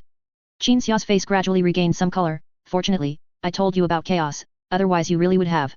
Why didn't the Emperor tell the Primarches about chaos? Angron asked. Who knows, Qin Xia continued to pilot the submarine. But for someone like Magnus, if he saw a pile of shit on the road, he'd still reach out to taste it and confirm it was shit. Even if I told him about Xianch, he might still court death. Angron sighed helplessly. The submarine was heading towards Xianch's realm. The giant eye in the warp stared at the submarine. Qin Xia didn't plan to leave immediately. We Qin Primarchs are actually things modified from the warp, right? Angron asked. Qin Xia nodded, yes. Although that was said by a demon, it's true, that's how it is. Angron was silent. We're almost at Xianch's realm. Qin Xia drew his serious sword. Since we've come all this way, we have to find a way to get Magnus out too, even if the hope is slim. Angron nodded. The submarine continued to travel until it reached a patch of blue crystals. The characteristic of Xianch's realm was crystals, blue ones. Any other characteristics were not worth remembering, because no environment in the warp was constant, especially in the realm of Xianch, the Lord of Change. Qin Xia and Angron left the submarine and entered Xianch's realm. Just as the former was about to summon the compass to ask for Magnus' location, Angron looked at the giant eye in the sky and extended his hand. Previously, Angron had always been wary and suspicious of things in the warp, because Qin Xia had taught him to be so. But after his adoptive father proved that what Slaaneish's avatar said was true, Angron decided to try and communicate with his essence. The giant eye's gaze fell on Angron. Angron began to actively embrace that feeling of closeness, and in that instant, he perceived Magnus' location. Strange. Magnus isn't in Xianch's realm. Angron said, he's in a cold place, that place. As the Primarch was about to point out a location to his adoptive father, the giant eye projected its gaze towards a certain position. Learning that Magnus was not in the realm, Qin Xia couldn't help but breathe a sigh of relief for Magnus and looked at the distant landscape. Within the realm was a city called the City of Impossible. Qin Xia withdrew his gaze from the City of Impossible, surveyed his surroundings, and his gaze finally landed on a Xianch demon sitting on a crystal, engrossed in a book. Qin Xia walked over, grabbed the Xianch demon by the neck, and then slew the demon with a single sword stroke. The demon killed by the serious sword met its final death in the warp. Casually tossing away the bird's head, Qin Xia walked away. The father and son returned to the submarine, and this vehicle, formed by Qin Xia's concept of isolation, carried them, sailing in the direction the giant eye was staring. After an unknown amount of time, the submarine reached its destination. Here was a celestial body emitting a cold light. Why is there a celestial body here? And why would Magnus come here? Angron and his adoptive father exited the submarine and proceeded into the celestial body. This is the warp. Qin Xia looked around. Nothing is strange here. Haven't you noticed that everything has become abstract since we entered here? Angron nodded. This was indeed his first time entering the warp, and he was not yet familiar with everything here. After falling silent, Angron followed his adoptive father into the celestial body. After passing through a cold, warm-colored light curtain, he saw Magnus inside. Compared to Angron, Magnus' journey to the warp seemed quite pleasant. Not being in Xianch's realm at the moment, he was here staring at a soul. Qin Xia was about to call out, but Angron gestured to his adoptive father not to disturb him yet, because he sensed that Magnus was extremely serious, and his heart was also in turmoil. The soul in front of Magnus was an acquaintance of Qin Xia Avita. Avita, wearing the armor he died in, was looking up at the Qin father, and upon noticing Qin Xia, also waved to him. Only then did Magnus notice their arrival, looked back, and then continued to stare at Avita. Didn't your soul perish? Qin Xia asked. My soul was indeed wounded, but an existence protected me. Avita briefly explained, then continued to look at the Gene Father and recounted the story he had not finished telling earlier. I listened to the demon's tempting words, trying to use dark arts to save my closest brother, Asar, but this approach only made Asar's flesh mutation even more severe. The spirit I made a pact with revealed its true form. It was a demon, the Xianch demon I mentioned before. It damaged my soul. Avita glanced at Qin Xia. At that time, the White Knight Lord was also present. While he was confronting that unusually powerful Lord of Change, Asar, and I performed a ritual. A soul exchange ritual. The soul exchange ritual is a secret art. Ancient texts recorded it as an unsuccessful secret art, always failing because one party was unwilling to exchange souls. But I was willing. I just wanted to give my body to my brother Asar, whose flesh had mutated because of me. So my body became a vessel for his soul. Upon hearing this, Magnus recalled Avita's accusations and Avita's attitude towards him in the library reading room last night. All of this now made sense. I have lived here for a long time. Avita looked around. I continued to study the warp, and then I discovered, Father, you were wrong. Magnus nodded slightly. There aren't no benevolent beings in the warp. Some of those spirits we made pacts with are truly benevolent. Their benevolence is an unrequited instinct and a conceptual good, but the vast majority are malicious demons. The Chaos Gods are an important part of the warp, just as I just told you. Unfortunately, the deity you have been communicating with is one of the Chaos Gods. If you hadn't come here first, but instead went to Xianch's realm, then you... Avita stopped speaking at this point, his words trailing off. It wasn't that he wouldn't say it, but Magnus would already realize it. Qin Xia and Angron exchanged glances, realizing that Magnus had been intercepted. Originally, Slaanesh and Xianch had conspired to bring their chosen primarchs into their respective realms in the warp, but an entity intercepted Magnus' soul, while leaving Angron alone. Now Magnus was here, hearing everything recounted by Avita's soul. When Avita, the one involved, spoke these words, the things Magnus would not have believed even if he had heard them, were now accepted and acknowledged by him on a rational level, even if his emotional side was unwilling to believe it was true. It was I who helped you find that demon, and personally presided over that pact ritual. Magnus slowly knelt down. Asar said your death was related to him, and you said you caused Asar to mutate beyond repair, but I think this is all my fault. Seeing his brother kneel before Avita's soul, Angron was very surprised. Avita nodded, Father. You did make a mistake, but fortunately, it's not too late. If you repent, then there is still hope. After speaking, Avita looked at Qin Xia and slowly bowed. Qin Xia returned the bow. I cannot leave here. Avita reached out and helped the Gene Father's soul to its feet. I am already a part of it, and now I must return. Having said what needed to be said, Avita's incomplete soul slowly turned and stepped into the blinding, cold light ahead. Magnus lowered his head. I am not a man who saw light in a cave. No, you are the one who saw the light. Qin Xia said, but what you saw wasn't sunlight, it was the light of a nuclear bomb explosion. You thought it was a beautiful world outside the cave shelter, and then you wanted to drag the people in the cave with you to see the light of the nuclear bomb, unaware that everyone would suffer radiation with you. Angron raised his hand and touched his adoptive father's elbow. Qin Xia glanced at Magnus, then took Angron's hand. I'll take you both through the veil back to the reality universe. Angron extended his other hand to Magnus. Brother, as Avita said, it's not too late. Hearing this, Magnus silently stood up and took Angron's hand. The souls of the three left the warp together, floating towards the veil of the reality universe. As they left the celestial body, Qin Xia looked back, thinking, perhaps this was the most important place to pay attention to on this warp journey. Inside the pyramid of light, Angron and Magnus, who had been standing still like wooden figures, suddenly awoke. Qin Xia, who was sitting cross-legged on the ground, also gradually woke up. What happened? Perturabo asked. It's a long story, Magnus slowly shook his head. I'll tell you on our way to Terra. So, are we still going through the questioning process? Mortarion asked, leaning against a pillar in the hall. Everything is clear now, Angron said. Let's return to Terra. Chapter 440, Blood Drinkers and West Sword Immortal. Inside the Eternal Crusade. Sigismund was on the command deck, arranging quarters for Magnus and the Thousand Sons with the ship's servants. Originally, only Magnus needed to return to Terra, but for certain reasons, he strongly requested to bring some Thousand Sons. After the Star Speaker on Terra communicated with the White Knight Lord, it was indicated that the Emperor permitted it. Thus, the Thousand Sons, who had formed pacts with warp imps, were brought aboard Dorn's flagship. Accommodation and similar matters were typically the responsibility of the ship's internal affairs officers, but considering the special nature of Magnus and the Thousand Sons, Sigismund, as a warrior, had no choice but to intervene in such minor arrangements. After the mortal servants bowed and departed, Sigismund turned to face his Gene Father. Dorn was facing Angron, discussing subsequent matters. I will escort Magnus and his sons back to Terra. Dorn's rock-hard face showed a leave it to me expression. You can return directly to the Nuceria sector to prepare for the Ulaner counterattack. The Ulaner counterattack that Rogel Dorn mentioned at this time was information revealed during the Terra Star Speaker's communication with Qin Xia yesterday. In the future Armageddon, currently the Ulaner sector, a greenskin empire was rapidly rising and posing a significant threat to the Imperium of Man.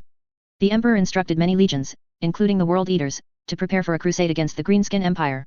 Do you have soulless ones on your battleship? Angron asked. In case anything happens, you'll need them. Of course, father commanded me to bring some members of the Silent Sisterhood, Dorn said. Then I can rest assured, Angron nodded. Once the fleet reaches the Koperloy sector, I will leave with my father's fleet. At that time, I will mobilize Nuceria and the Legion to fully prepare for the Alainer counterattack. A rare smile appeared on Dorn's rock-hard face, his tone still calm and unruffled. Perhaps we will also work together in the Alainer campaign. Of course, brother, I look forward to that day, Angron patted Dorn's shoulder. Subsequently, Dorn watched his 12th brother turn around and look at his son, Sigismund. You wish to spar with my brothers, Angron said with a questioning tone, but a confident smile. Convenient psychic abilities, your highness, Sigismund bowed.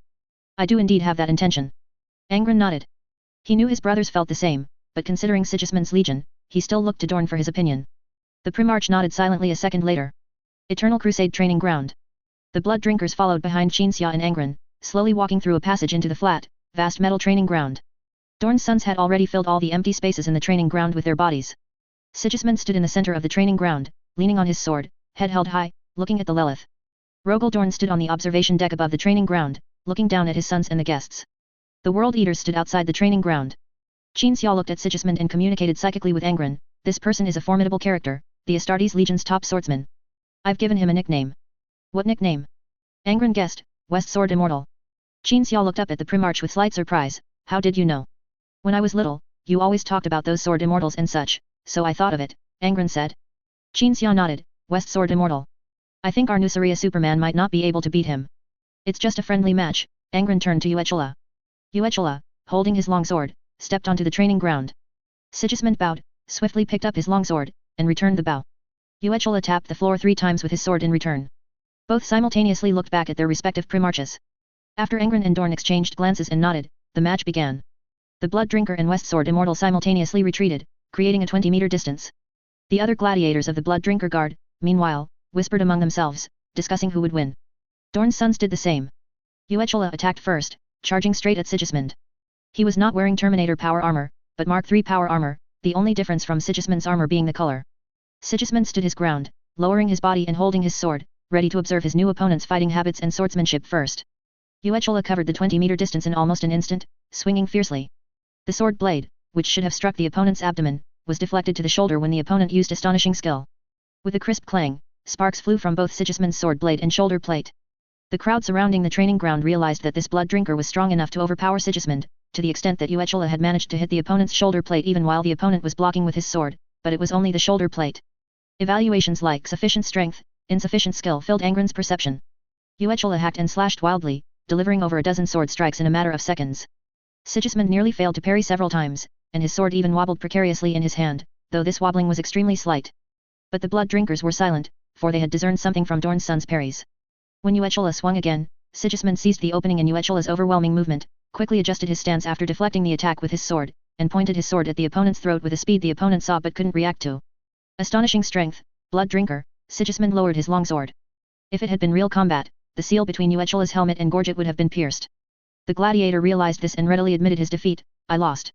Sigismund bowed, leaning on his sword, and Uechala returned the bow.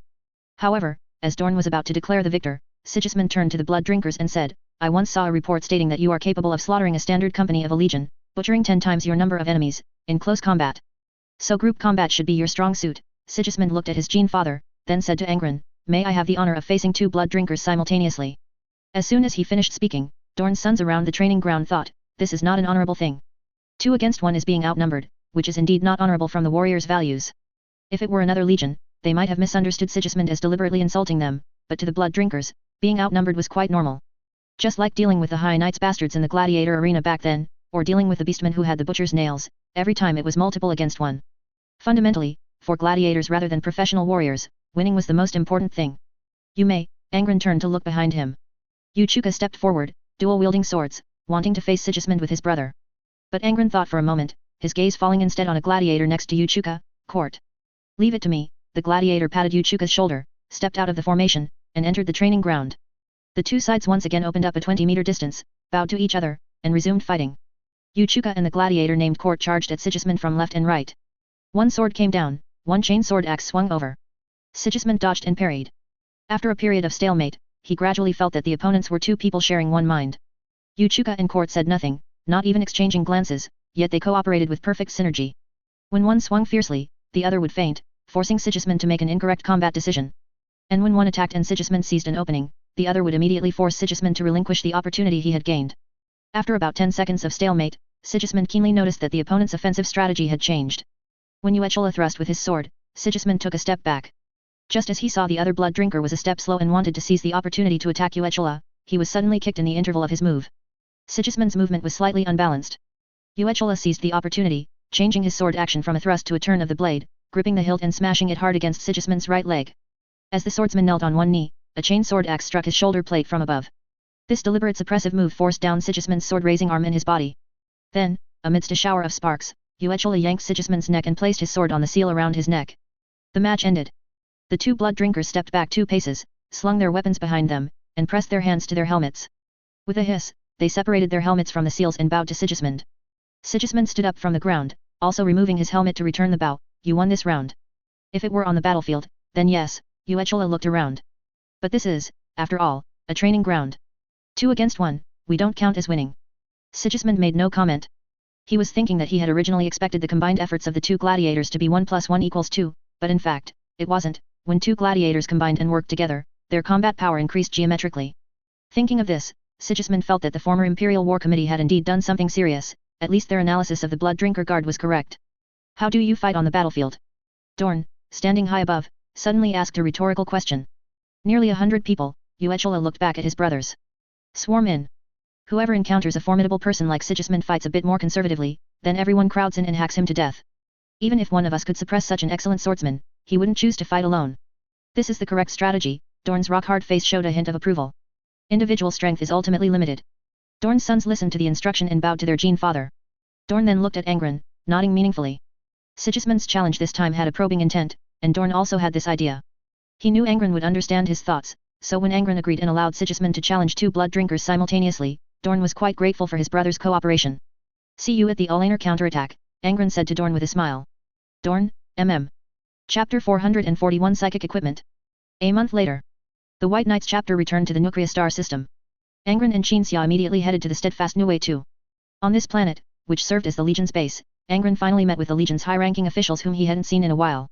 The Primarch could sense that his sons missed him dearly, but once he perceived this, the steps of reminiscing and presenting grievances were naturally omitted. The Primarch and his adoptive father went directly to the strategic center to review all the preparations the Legion had made for the upcoming Olaner counterattack. When the astropathic message from the White Knight Lord reached the Nuceria sector, the intelligence gathering department had already sprung into action, beginning to prepare information for the future war. 6 months ago, Olaner bordered the Imperium, and the border star systems were constantly raided.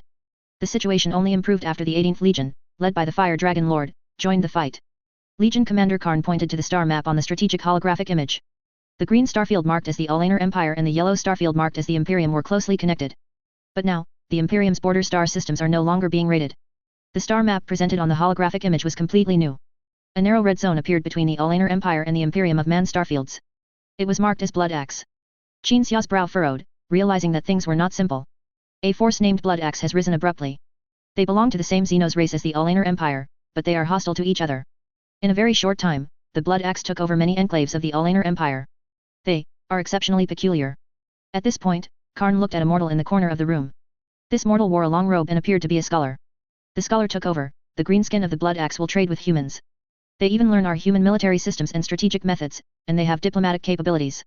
As long as the Imperium's border star systems hand over resources, they will not raid Imperial worlds. After the scholar finished speaking, the high-ranking Legion officials present were expressionless. They had already learned of these surprising events before. A blood drinker said in disbelief, green-skinned barbarians who trade with humans? Am I crazy, or are the people who investigated this information crazy?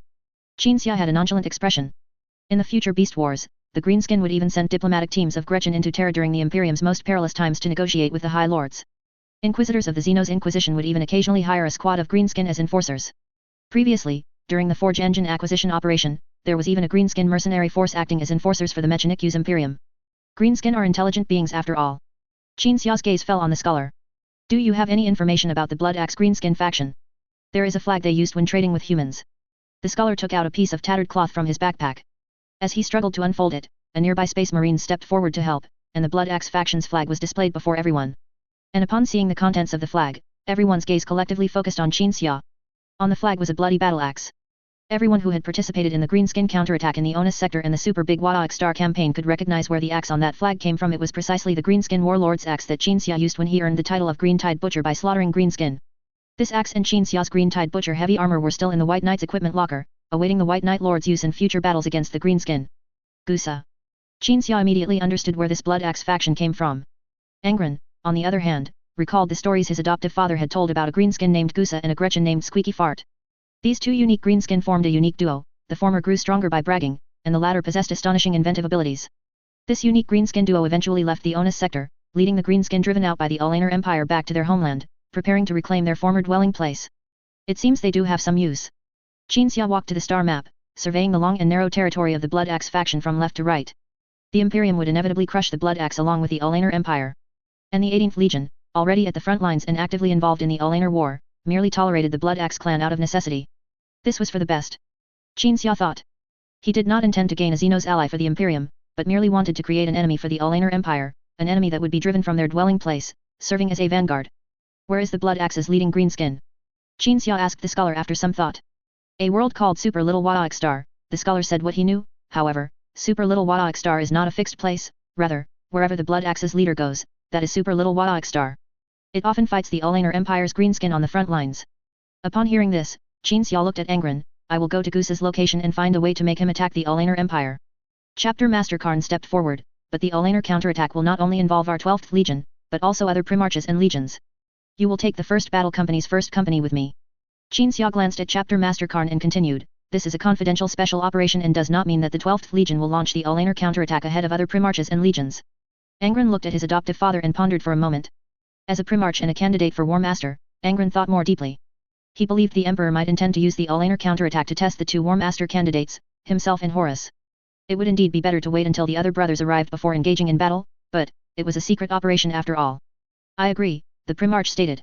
Yes, my lord, Chapter Master Karn saluted. The think tank fleet quickly prepared and jumped into the warp, beginning a long journey. After the ship entered the warp, tens of thousands of warriors from the World Eater's 1st Battle Company's 1st Company were summoned to the upper deck of the White Knight. The journey would take at least a month, so the Astartes did not know the reason for their early summons until they saw Qin Xia himself arrive on the deck with the Thinkers, realizing that the mystery would soon be revealed. The Thinkers gathered around the White Knight Lord and came before the formation of 1st Company warriors. Qin Xia stopped, silently looking at the champion company of the Legion's strongest battle company, saying nothing. A moment later, a squad of priests from the Red Robe Covenant, led by Quadrant, entered the deck. These burly priests dragged equipment crates, and upon entering the deck, they silently put them down and opened them. Chapter Master Karn, the champion company captain standing at the front of the company, saw Psychic Silvervine in the equipment crates. Psychic Silvervine had long been issued to the World Eaters, and the current stock was so abundant that New Guard 1 no longer produced Psychic Silvervine. So when Chapter Master Karn saw everyone making such a big fuss only to receive a batch of Psychic Silvervine, he was somewhat disappointed. Show it to everyone. Qin Xia passed through the formation of Thinkers and came to Chapter Master Karn's side. Chapter Master Karn took a piece of Psychic Silvervine from the equipment crate. This weapon, which could transform into any shape, appeared block-like when static. The champion company warriors saw their captain raise the Psychic Silvervine, and the only difference between it and the Psychic Silvervine wrapped around their arms was that it appeared white. This is a psychic equipment. Qin Xia's voice echoed directly in every Astartes' mind. It will replace the Psychic Silvervine on your bodies. This Psychic Silvervine is based on the new model Psychic Silvervine from New Guard 1. Not only is it more responsive and easier to control, but it also possesses an astonishing characteristic: it can be used to cast psychic spells.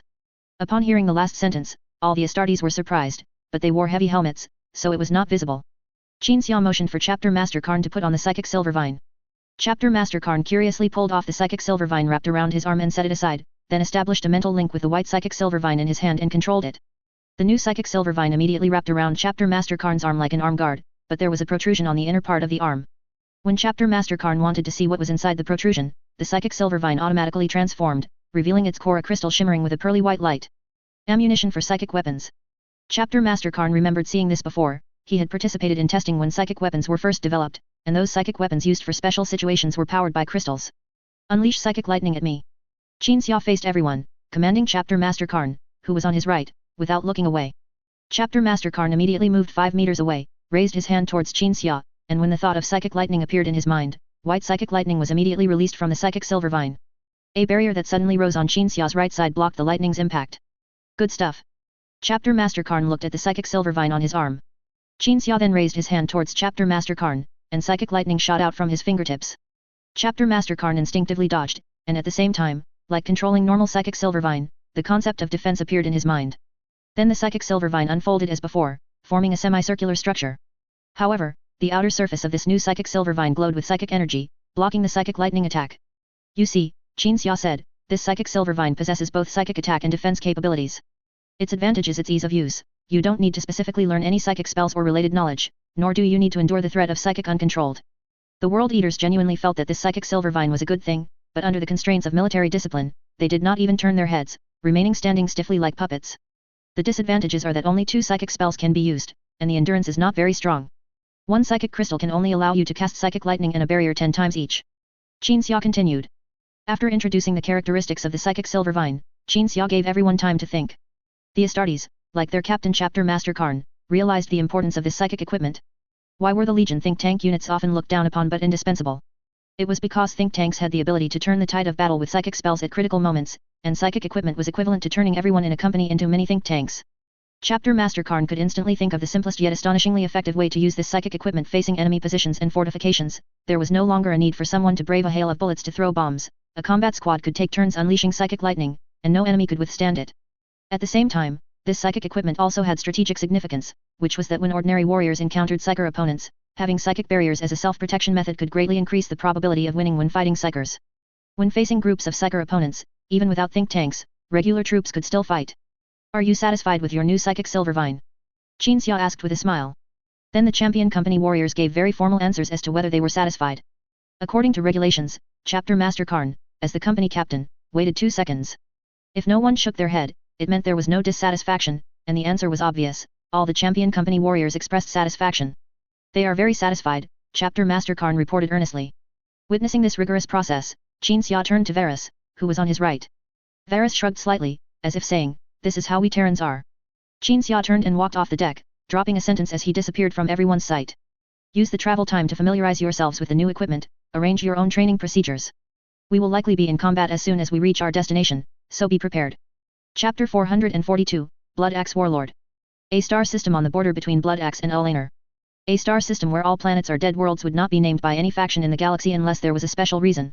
But because 2 Green Tide fleets were currently battling in the star system, it at least had a name in the Green Tide race's perception, the star system where the super little Wadak star is located. The Green Tide fleets, entangled in battle, distinguished friend from foe by color, one side was crimson, the other green. In the Green Tide's perception, these 2 colors were called Blood Axe Red and Ulaner Green. As both fleets were in the thick of battle, a person in a fleet currently traversing the warp saw them, and the fleet immediately emerged from the warp. White rifts tore through the firmament of the reality universe, and the White Knights chapter, in a delta formation, emerged back into reality. Without any delay, the fleet, already prepared for battle under the White Knight Lord's command, sailed straight ahead. The energy lines shot from the lances joined the battle even before the human warships.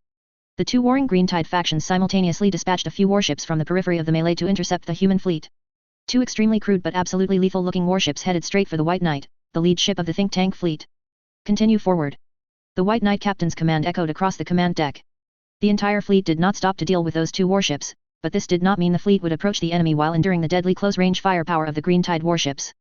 Qin Xia, on the command deck, looked at the 2 warships, his eyes glowing with psychic power. After he surveyed the internal conditions of the 2 enemy ships from a third-person perspective and confirmed the location of their engine rooms, he cast a psychic teleportation spell. The Astartes of the Champion Company, arrayed on the upper deck, silently awaiting their deployment orders, were staring at the strange figures before them. There were about 2,000 people in a square formation, each wearing only enough clothing to cover themselves, and all of them looked identical. The teleportation spell carried these synthetic humans, created by the think tank, away, dispersing them all into the engine rooms of the 2 enemy ships. The think tank, located in the White Knight's laboratory, controlled these synthetic humans with its main body. A brain submerged in nutrient fluid, a few residual organs. This was the think tank's main body. The nutrient fluid canister was connected to a massive device beneath the laboratory floor, which provided the think tank with computational power and everything needed for command and combat. The think tank's left and right brains were used to command operations in 2 different locations. In the engine room of one Green Tide warship, the Green Tide guards saw the synthetic humans suddenly teleport in. Overwhelming firepower was projected at these uninvited guests. The think tank's left brain controlled the synthetic humans as they weaved through a hail of bullets. Most synthetic humans charged directly at the engine, while a few in front cut down obstructing Green Tide to clear a path for themselves behind. The synthetic humans moved with extreme agility, the blades formed by their hands easily pierced the Green Tide's armor. And even if hit, the special molecular material scattered on the ground could recoalesce. Mass production does not mean low-quality products. During the battle on Mars, when the master-disciple relationship was severed, the think tank showed how powerful it was in combat, and these mass-produced synthetic individuals were just as strong. And the enemies facing these synthetic humans were not Kyle Boer. The Green Tide's defenses were easily torn apart. The synthetic humans ignored other enemies, simply following the paths cleared by their other selves to reach the engine. Facing the massive, seemingly rust steel and rivet-built Green Tide engine, the synthetic humans overloaded their internal energy sources. The situation was the same in both warships. The gunners on the gun decks of every think tank fleet warship, before even a few volleys, saw the beautiful and spectacular sight of the Green Tide warships exploding into fireworks in the void through their gunport observation holes. The two Green Tide warships on the outermost edge of the melee offered no resistance. The few subsequent warships that pulled away from the melee were essentially lining up to die, one after another being defeated by the think tank fleet. Qin Xia stood on the command deck, watching his fleet, like a sharp knife, pierce through the two Green Tide fleets piled together in melee. Disable all turrets on the Olaner fleet flagship, then separate it from the other enemy ships. Without Qin Xia's reminder, the captain knew what the White Knight Lord intended and what commands he should issue. White Knight Captain and Fleet Commander Wilson's orders were macro. The fleet strategists on the command deck broke down the orders based on the current battle situation and relayed different commands to different warships. The three warships at the very end of the fleet, after the warships in front disabled the weapons of the Olaner Empire fleet flagship, immediately surrounded the flagship and isolated it from other Green Tide warships attempting to provide support. Qin Xia teleported from the command deck. This time, it wasn't synthetic humans being teleported, but the assembled champion company, along with the thinkers who had already been dispersed into the company, forming think tank squads. The boarding assault force teleported directly to the midsection of the flagship. After exiting the teleportation gate, Karn charged ahead, leading the way to kill the Green Tide guarding the area. The Green Tide, clad in crimson and green armor, were already exchanging fire near the boarding point. Seeing the sudden arrival of human enemies, some of the Green Tide turned their weapons in the wide corridor.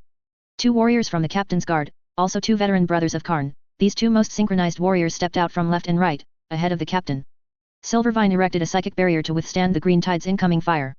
Karn walked to the edge of the barrier and raised his hand towards the corridor ahead. Like a think tank, lightning shot from his 5 fingers, bouncing and conducting between the Green Tide. This psychic spell could even use insulators as conductors for the lightning, turning nearly 100 Green Tide in the entire corridor into snow from the electric shock. This was a big zap. During their training on the White Knight, the World Eaters discovered that the psychic lightning of the psychic Silvervine could rapidly draw and release a large amount of psychic energy from crystals, achieving better attack effects. Big Zap was the World Eaters' internal slang, and to differentiate, they called psychic lightning that could be released 10 times a little zap. I have to admit this thing is better than a chainsword axe. Karn looked down at the Silvervine on his arm. The nearby champion company warriors, after emerging from the snowstorm, immediately set up defenses at every intersection. At this point, the psychic Silvervine was used no differently from a regular Silvervine, with many people controlling their Silvervine to form a cover. Once the temporary defensive positions were deployed, preventing the approaching Green Tide from getting close to the path leading to the deck, Qin Xia and the White Knights emerged from the snowstorm. Varys walked a few steps ahead of the White Knight Lord, coming beside Karn and releasing flames down the corridor ahead. The barricades the Green Tide had erected during their battle here were all incinerated, leaving the entire passage clear. Not as good as a think tank, Varys remarked as he passed Karn. Karn looked at the White Knight Lord, non-committal. Qin Xia was not wearing his ornate armor at this time, but rather the Green Tide Butcher classic set, which made him look like a Green Tide warboss. Noticing Karn observing him, Qin Xia stopped and made a gesture of invitation. Karn turned back to command the operation. The World Eaters and Varys led the way. Whenever they passed a side passage, 2 World Eaters would peel off from the main group and clear the rooms along that passage. What normally required 2 or 3 people to deal with a sealed room could now be handled by just one. The method was simple: approach the door, release psychic lightning at the Green Tide inside, and no matter how many Green Tide were in the room, they would all turn into a puddle of snow. Perhaps even throwing a frag grenade into a room would require going in to clear it afterwards, as frag damage is limited, and Green Tide are known for their sturdy bodies. But in the face of psychic lightning, unless there is good protection, numbers are meaningless. Rooms were cleared one after another, and subsequent warriors entering the side passages deployed Silvervine defenses to block Green Tide reinforcements. Qin Xia wanted to observe how Karn and the Champion Company warriors performed. Because Karn had specifically devised combat methods integrating the psychic Silvervine within the company, their performance was hard for Qin Xia not to be satisfied with. Defend every intersection, Karn emphasized over the comms channel. Control the entire area, isolate the deck. The deck entrance was just ahead. The Space Marines completely secured the only path to the deck, and then all warriors except Qin Xia remained outside the entrance. Varys even sealed the deck entrance with psychic power after Qin Xia entered the deck. No one could witness or disturb what Qin Xia intended to do to the Xenos on the deck. Upon entering the deck, the Green Tide Butcher stopped. Within the vast metal space before him, Green Tide were besieging a massive Green Tide. Qin Xia recognized that it was Gusa. The Blood Axe Warlord had changed so much that his creator almost didn't recognize him. Gusa was 80% replaced by machinery, and on his massive body, over 7 meters tall, he carried a backpack for energy and storage. This backpack, made of steel and rivets, was large enough to serve as a platform. The Blood Axe Warlord's good pal, a Gretchen named Squeaky Fart, moved back and forth on the backpack platform with his small mechanical body, pulling armor-piercing shells from the backpack and loading them into the small autocannon on his big pal's right shoulder. The autocannon was integrated into Goose's body. As Goose swung his chain sword axe, slaughtering his green-tide kin like mowing grass, Squeaky Fart controlled the autocannon to aim and fire. The master of the Olaner fleet, a green-tide warboss, commanded his boys to besiege the lone Goose. They trampled the corpses of the blood axe green-tide on the ground into a bloody pulp, but those boys and the boss couldn't even get close to Goose before being hacked into pieces by the chain sword axe, mixing with the pulp on the ground. The warboss fired a shot at Squeaky Fart on Goose's shoulder, and metal shrapnel, like buckshot, tore off half of Squeaky Fart's body. Goose roared and charged the warboss. The two behemoths collided. Goose's strength was superior, and his axe shattered his opponent's great sword and arm. Squeaky Fart, with half his mechanical body dragging, aimed the loaded autocannon at the warboss's head. After a roar, the shell blew apart the warboss's upper body. The green tide of the Olaner Empire scattered and fled, being picked off one by Squeaky Fart with his small self-defense pistol. After the battle, Squeaky Fart, surveying the surroundings, saw the familiar figure and quickly patted his big pal's head. Goose turned and saw the green tide butcher. "I've been fighting the Olaner Empire," Goose said, chopping open half of the warboss's corpse, facing the green tide butcher. "If my orders had any binding power, the Blood Axe clan would not have slaughtered any of your shrimp's big nests." "I know. By the way, how did you build a clan between two empires?" Qin asked, leaning on his chain sword axe. "Order, discipline." Goose lifted his little pal from his back and placed him on the ground. "Advanced tactics, tactical organization, these are enough for a Wadaik. A swarm-like approach, not enough Wadaik." Squeaky Fart picked up scattered parts on the ground to repair his body. "You're learning human combat methods and army forms." Qin stroked his chin. "That's truly Wadaik. It's all to go home, we're going to kill the great beast emperor," Goose said. "What do you want us to do? Hire us to fight like those shrimp who aren't as Wadaik as you, and give us money. The empire will attack Olaner, you should continue advancing into Olaner territory," Qin said. "Then, what about the reward?" "I want a very Wadaik reward," Goose asked, leaning on his axe. Qin lifted his chain sword axe. "The reward is that I won't chop you two green-tide shrimp up." Goose and Squeaky Fart, who had just finished repairing his body, were silent for a moment. Qin opened the teleportation gate. That's a pretty Wadaik reward," Goose scratched his head and turned to walk into the teleportation gate. Qin, who hadn't expected the negotiation to be resolved so quickly, thought for a second and teleported the Astartes who were defending the passage, along with himself, back to the White Knight. Goose's flagship led the remaining Blood Axe warships in retreat. The Xenos and human fleets parted ways in two different directions. One activated its Geller field and jumped into the warp. The other activated the "I reckon we should have one of these two" field, researched by Squeaky Fart, and jumped into the warp. Chapter 443, Blood Axe Species. Upper deck of the White Knight. The snowstorm that filled the entire vast space obscured the vision of all the priests of the Red Robe Covenant, and then, from within the snowstorm, the personnel who had gone to battle emerged. The priests immediately came forward with their servitors to inspect the armor and weapons of each Astartes, and to load crystals into the psychic silver vine.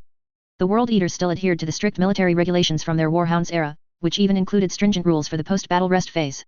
There were regulations on what posture an Astartes should maintain when wearing Terminator tactical dreadnought or regular power armor, and how far apart their feet should be. Standard bearers would even carry special staves and walk outside the formation, holding their company's battle standard, and if they saw anyone whose posture did not conform to Legion regulations, they would directly beat them to the point of needing an apothecary's rescue. However, after Angron's return, while standard bearers would still patrol the warriors with staves, they would only correct them, not beat them. It feels like the whole world has suddenly become peaceful and solemn. Ka'aran allowed the priest to inspect his armor, his gaze sweeping over the neatly arrayed warriors of the champion company. "Why?" Qin looked at Ka'aran. "I always get this feeling when fighting orc Xenos, noisy and comical," Ka'aran said. "Things like super little Wadaik star, boss, squigs." Qin silently agreed. A priest stepped forward to dismantle the green-tide butcher armor from Qin, taking it away to be maintained with greenskin blood. The greenskin blood was not collected by the Astartes during the battle, but rather purchased from the Blood Axe clan by the fleet when passing through the Imperium of Man's borders. The Blood Axe were happy to sell the blood of the Olaner orcs they slaughtered in war for some gold. This gold would be used by the diplomatic boys to bribe Imperium of Man officials and smuggle Imperium of Man armaments and uniforms. The priest bowed after disarming Qin Xia. Qin Xia turned and walked out of the deck. Ka'aran, whose Terminator armor had been maintained, followed him. That Xenos faction named Blood Axe, they will indirectly become the vanguard of the Imperium, attacking the Olaner Empire first, Ka'aran said as he walked. Although their numbers are small and their scale limited, they are unlikely to play any strategic role. Qin Xia turned his head to look at Ka'aran as he walked. "You actually want to remind me that those Blood Axe greenskins will become a greater threat than the Olaner Empire, right?" Ka'aran admitted with an awkward but polite smile that he had been beating around the bush. Qin Xia did not immediately respond. It wasn't that he didn't think the Blood Axe would become a greater threat than Olaner, but rather that he believed it was indeed possible. When he saw Gusa this time, Qin Xia felt that its development had exceeded his expectations. Some things still needed careful analysis. "Nothing has gone beyond my control," Qin Xia said, reassuring Ka'aran. "That orc warlord and I have some ties, connections, and these connections are my leverage to control him. As for the specific reasons, I can't tell you right away. Because it was born from a lie about the Green Tide Butcher, Karen said with a smile. You wrote a comment about the High Knight in the book Lord of Nukria, you rise by this, and by this you shall fall. Upon hearing this, Qin Xia stopped, turned 90 degrees to face Karen directly, and tilted his head slightly to look down at the World Eater, his expression one of interest and surprise. Karen looked up at the White Knight Lord and continued. The warlord of the Blood Axe clan is equivalent to the High Knight, and the Green Tide Butcher and related matters are like ancient relics. Just like the High Knights, they rose and owned everything by relying on ancient relics, and when ancient relics are controlled by rebels, their demise begins its countdown. There is some warp-level connection between the Green Tide Butcher and the warlord, which makes the warlord easily counteracted by the Green Tide Butcher, which is you. I understand this principle, Lord. Karen finished speaking and quietly waited for the White Knight Lord's evaluation. Qin Xia looked at Karen with great appreciation. Whether Angron had the butcher's nails or not, Karen was a son he was very fond of. Karen was intelligent, wise, and decisive. Although he used a crude weapon like a chainsword axe and seemed like he had hyperthyroidism, when he wasn't fighting, he was a very thoughtful and philosophical person, although some of the conclusions he reached after thinking often made people laugh and cry. But Lord, your Green Tide Butcher identity can counteract that warlord, but the Blood Axe doesn't just have one warlord named Gusa, Karen said. I understand. Qin Xia stepped forward again. I will assess it carefully and then make the most prudent decision. Karen stopped and saluted. Qin Xia walked all the way into the laboratory. The Olina sisters, Quadrant and Brown were all busy with their own tasks in the laboratory. The Olina sisters were dissecting orcs, while Quadrant was controlling a piece of equipment with its bulky conventional body. Brown was assisting Quadrant with the equipment. Everyone, please pause for a moment, Qin Xia said, clapping his hands as he walked to the center of the laboratory. When the group gathered around, Qin Xia said, we need to conduct a comprehensive analysis of the Blood Axe. Afterwards, you will write a report for me, and I will formulate a strategy based on the reports you submit. Haven't we already analyzed it before? Brown asked. By reading those semi-realistic, semi-imaginary accounts of Blood Axe orcs by Imperial humans. Those have no value as analytical material, Qin Xia closed his eyes. The White Knight Lord focused his attention on the warp, searching for things that were invisible in the reality universe but extremely clear in the warp. Such as connection. The Green Tide Butcher was one of Qin Xia's identities, and Gusa's fate was related to the Green Tide Butcher, so Qin Xia naturally had a connection with Gusa. Following this connection, Qin Xia could see Gusa's soul projection in the warp. When he had the desire to observe, he could observe what was happening on Gusa's side. Olia lowered her head and found frost forming on her short boots. The supernatural cooling brought by psychic energy made the laboratory, which had many devices releasing operational heat, become cold. Then, a phantom appeared. The Blood Axe warlord Gusa appeared before everyone, and the environment inside the laboratory also transformed into the command deck of a greenskin battleship. Greenskin creations looked very crude, but Gusa's flagship was not like that. Exposed steel and anchoring were still major visual elements, but there were more decorations. Red carpets, banners with the silhouettes of Gusa and Squeaky Fart, the heads and body specimens of greenskin bosses he had slain in every one of Gusa's wars, and even a large model of a yellowish-brown planet suspended in the center of the command deck. Super Big Wadaik Star, Olia recognized the yellowish-brown planet model at a glance. The Super Big Wadaik Star was destroyed in the Onus Sector campaign, Quadrant said in a monotone voice, uttering a phrase with a comical name. That planet became a sacred place in their memory. Olia surveyed everything on the command deck. I've always wondered what made Gusa a warlord and establish a greenskin faction with considerable cohesion. The others looked at Olia. Recognition.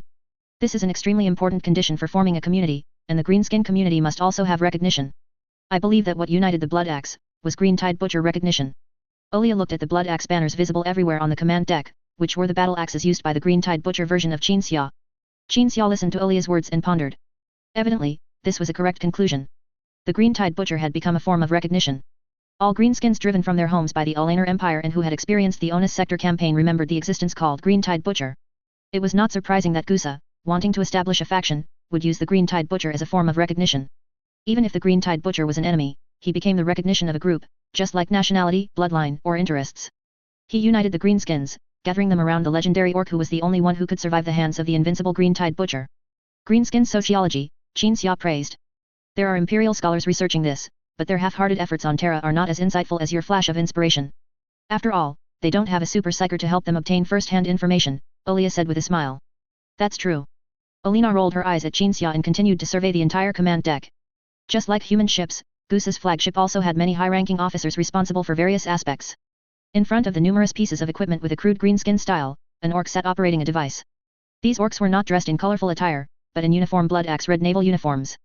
Military boots, military caps, and uniforms that looked a bit bulky on the orcs but were indeed quite neat and upright. The orcs even wore military insignia. Their insignia did not use symbolic patterns to represent a certain rank or honor, only clear and straightforward text. These texts, like the language the greenskins spoke, had their meaning directly synchronized into everyone's minds by Qin Xia's psychic power, allowing everyone to understand the greenskin language used by the Blood Axe. Blood Axe Navy Yell Boss, this was the communications officer. Blood Axe Navy Boom Boss, this was clearly the chief gunnery officer commanding the artillery deck. Blood Axe Navy Scan Boss, the orc operating the scanner equipment. Among these orcs, there was even a Gretchen wearing a miniature naval uniform. This Gretchen had an enormous head and a very large mouth, and the text on its insignia indicated its identity as the Yell Boss. A Gretchen can become a high-ranking officer, Alina frowned in thought. Perhaps because Gusa has a Gretchen partner named Squeaky Fart, the Blood Axe does not discriminate against Gretchen internally. Qin Xia looked at the Yell Boss. The Gretchen stood directly on a chair to operate the equipment. The Gretchen, as a creature within the greenskin race, was essentially a slave among slaves and emergency rations. It was indeed incredible for a Gretchen to become a high-ranking naval officer. And the reason for this, as Alina said, was clearly that the Blood Axe warlord Gusa had a good little pal who was a Gretchen. The Blood Axe's imitation of human military systems was clearly not just superficial things like uniforms, but also deeper.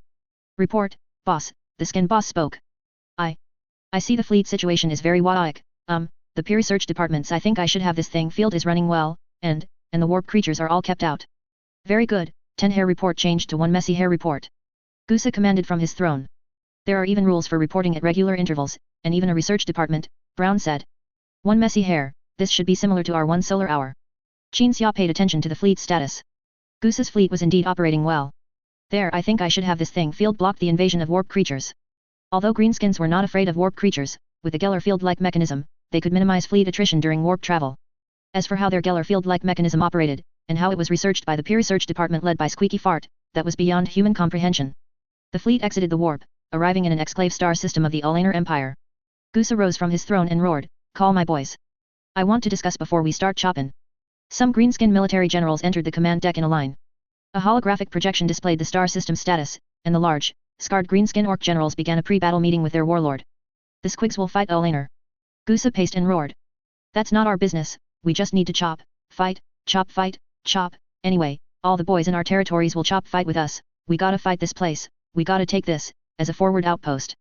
Gusa looked at a world outside the viewport. "Death Strike Squad, Slaughter Squad, Charge Squad." Gusa roared. "We're here." 3 greenskin generals stepped forward, stood at attention facing Gusa, and saluted by hammering their chests. They were imitating the World Eaters. "Follow me." Gusa roared at the generals. "Smash this planet from the High Knight's place and wadak it rotten." Greenskin roaring at Greenskin was not a sign of rudeness, this aggressive and combative attitude was actually a form of friendliness. The Greenskins, who had climbed their way from boys to generals, immediately roared back, full of vigor. "They are no longer the Greenskins we know. They can be called the Greenskin Xeno species, Blood Axe species, and are like 2 different races compared to their kin," Olia said. Qin Xia nodded, watching the phantom. "Next, let's see how they actually fight. And also see what kind of greenskin faction I, the Green Tide Butcher, have indirectly shaped." Chapter 444, Greenskin Tactics. The Greenskin fleet arrived above the world that Gusa had ordered to be attacked. Gusa's flagship, which the Blood Axe called Butcher's Foe, fired a spike-like object at the surface. Qin Xia suspected it was a weapon for orbital bombardment. The large spike-like object detached from the flagship, penetrated the planet's atmosphere, and plunged directly into the planet's surface. Amidst the swirling dust, the 100-meter-tall spike-like object unfurled with a boom, and a line of text was projected into the sky. "Super Little Wadak Star." When this line of text was projected into the sky, the spike-like object released an energy shield, while also playing Gusa's roar. "I declare this the Super Little Wadak Star. I declare this the Super Little Wadak Star." The Blood Axe warlord's shouts, accompanied by intense rock music, carried far. Only then did the orbital bombardment begin. The orbital bombardment used meteors equipped with large thrusters. These semi-natural weapons were loaded into cannon barrels aboard the ships, and then Gretchen sailors in gunner uniforms aimed the cannons at the ground. Greenskin kids wearing aviator sunglasses lined up and crawled into the cannon barrels, entering the cockpit at the meteor's core, and after the cannon fired, they piloted the meteors to crash into large defensive structures on the planet.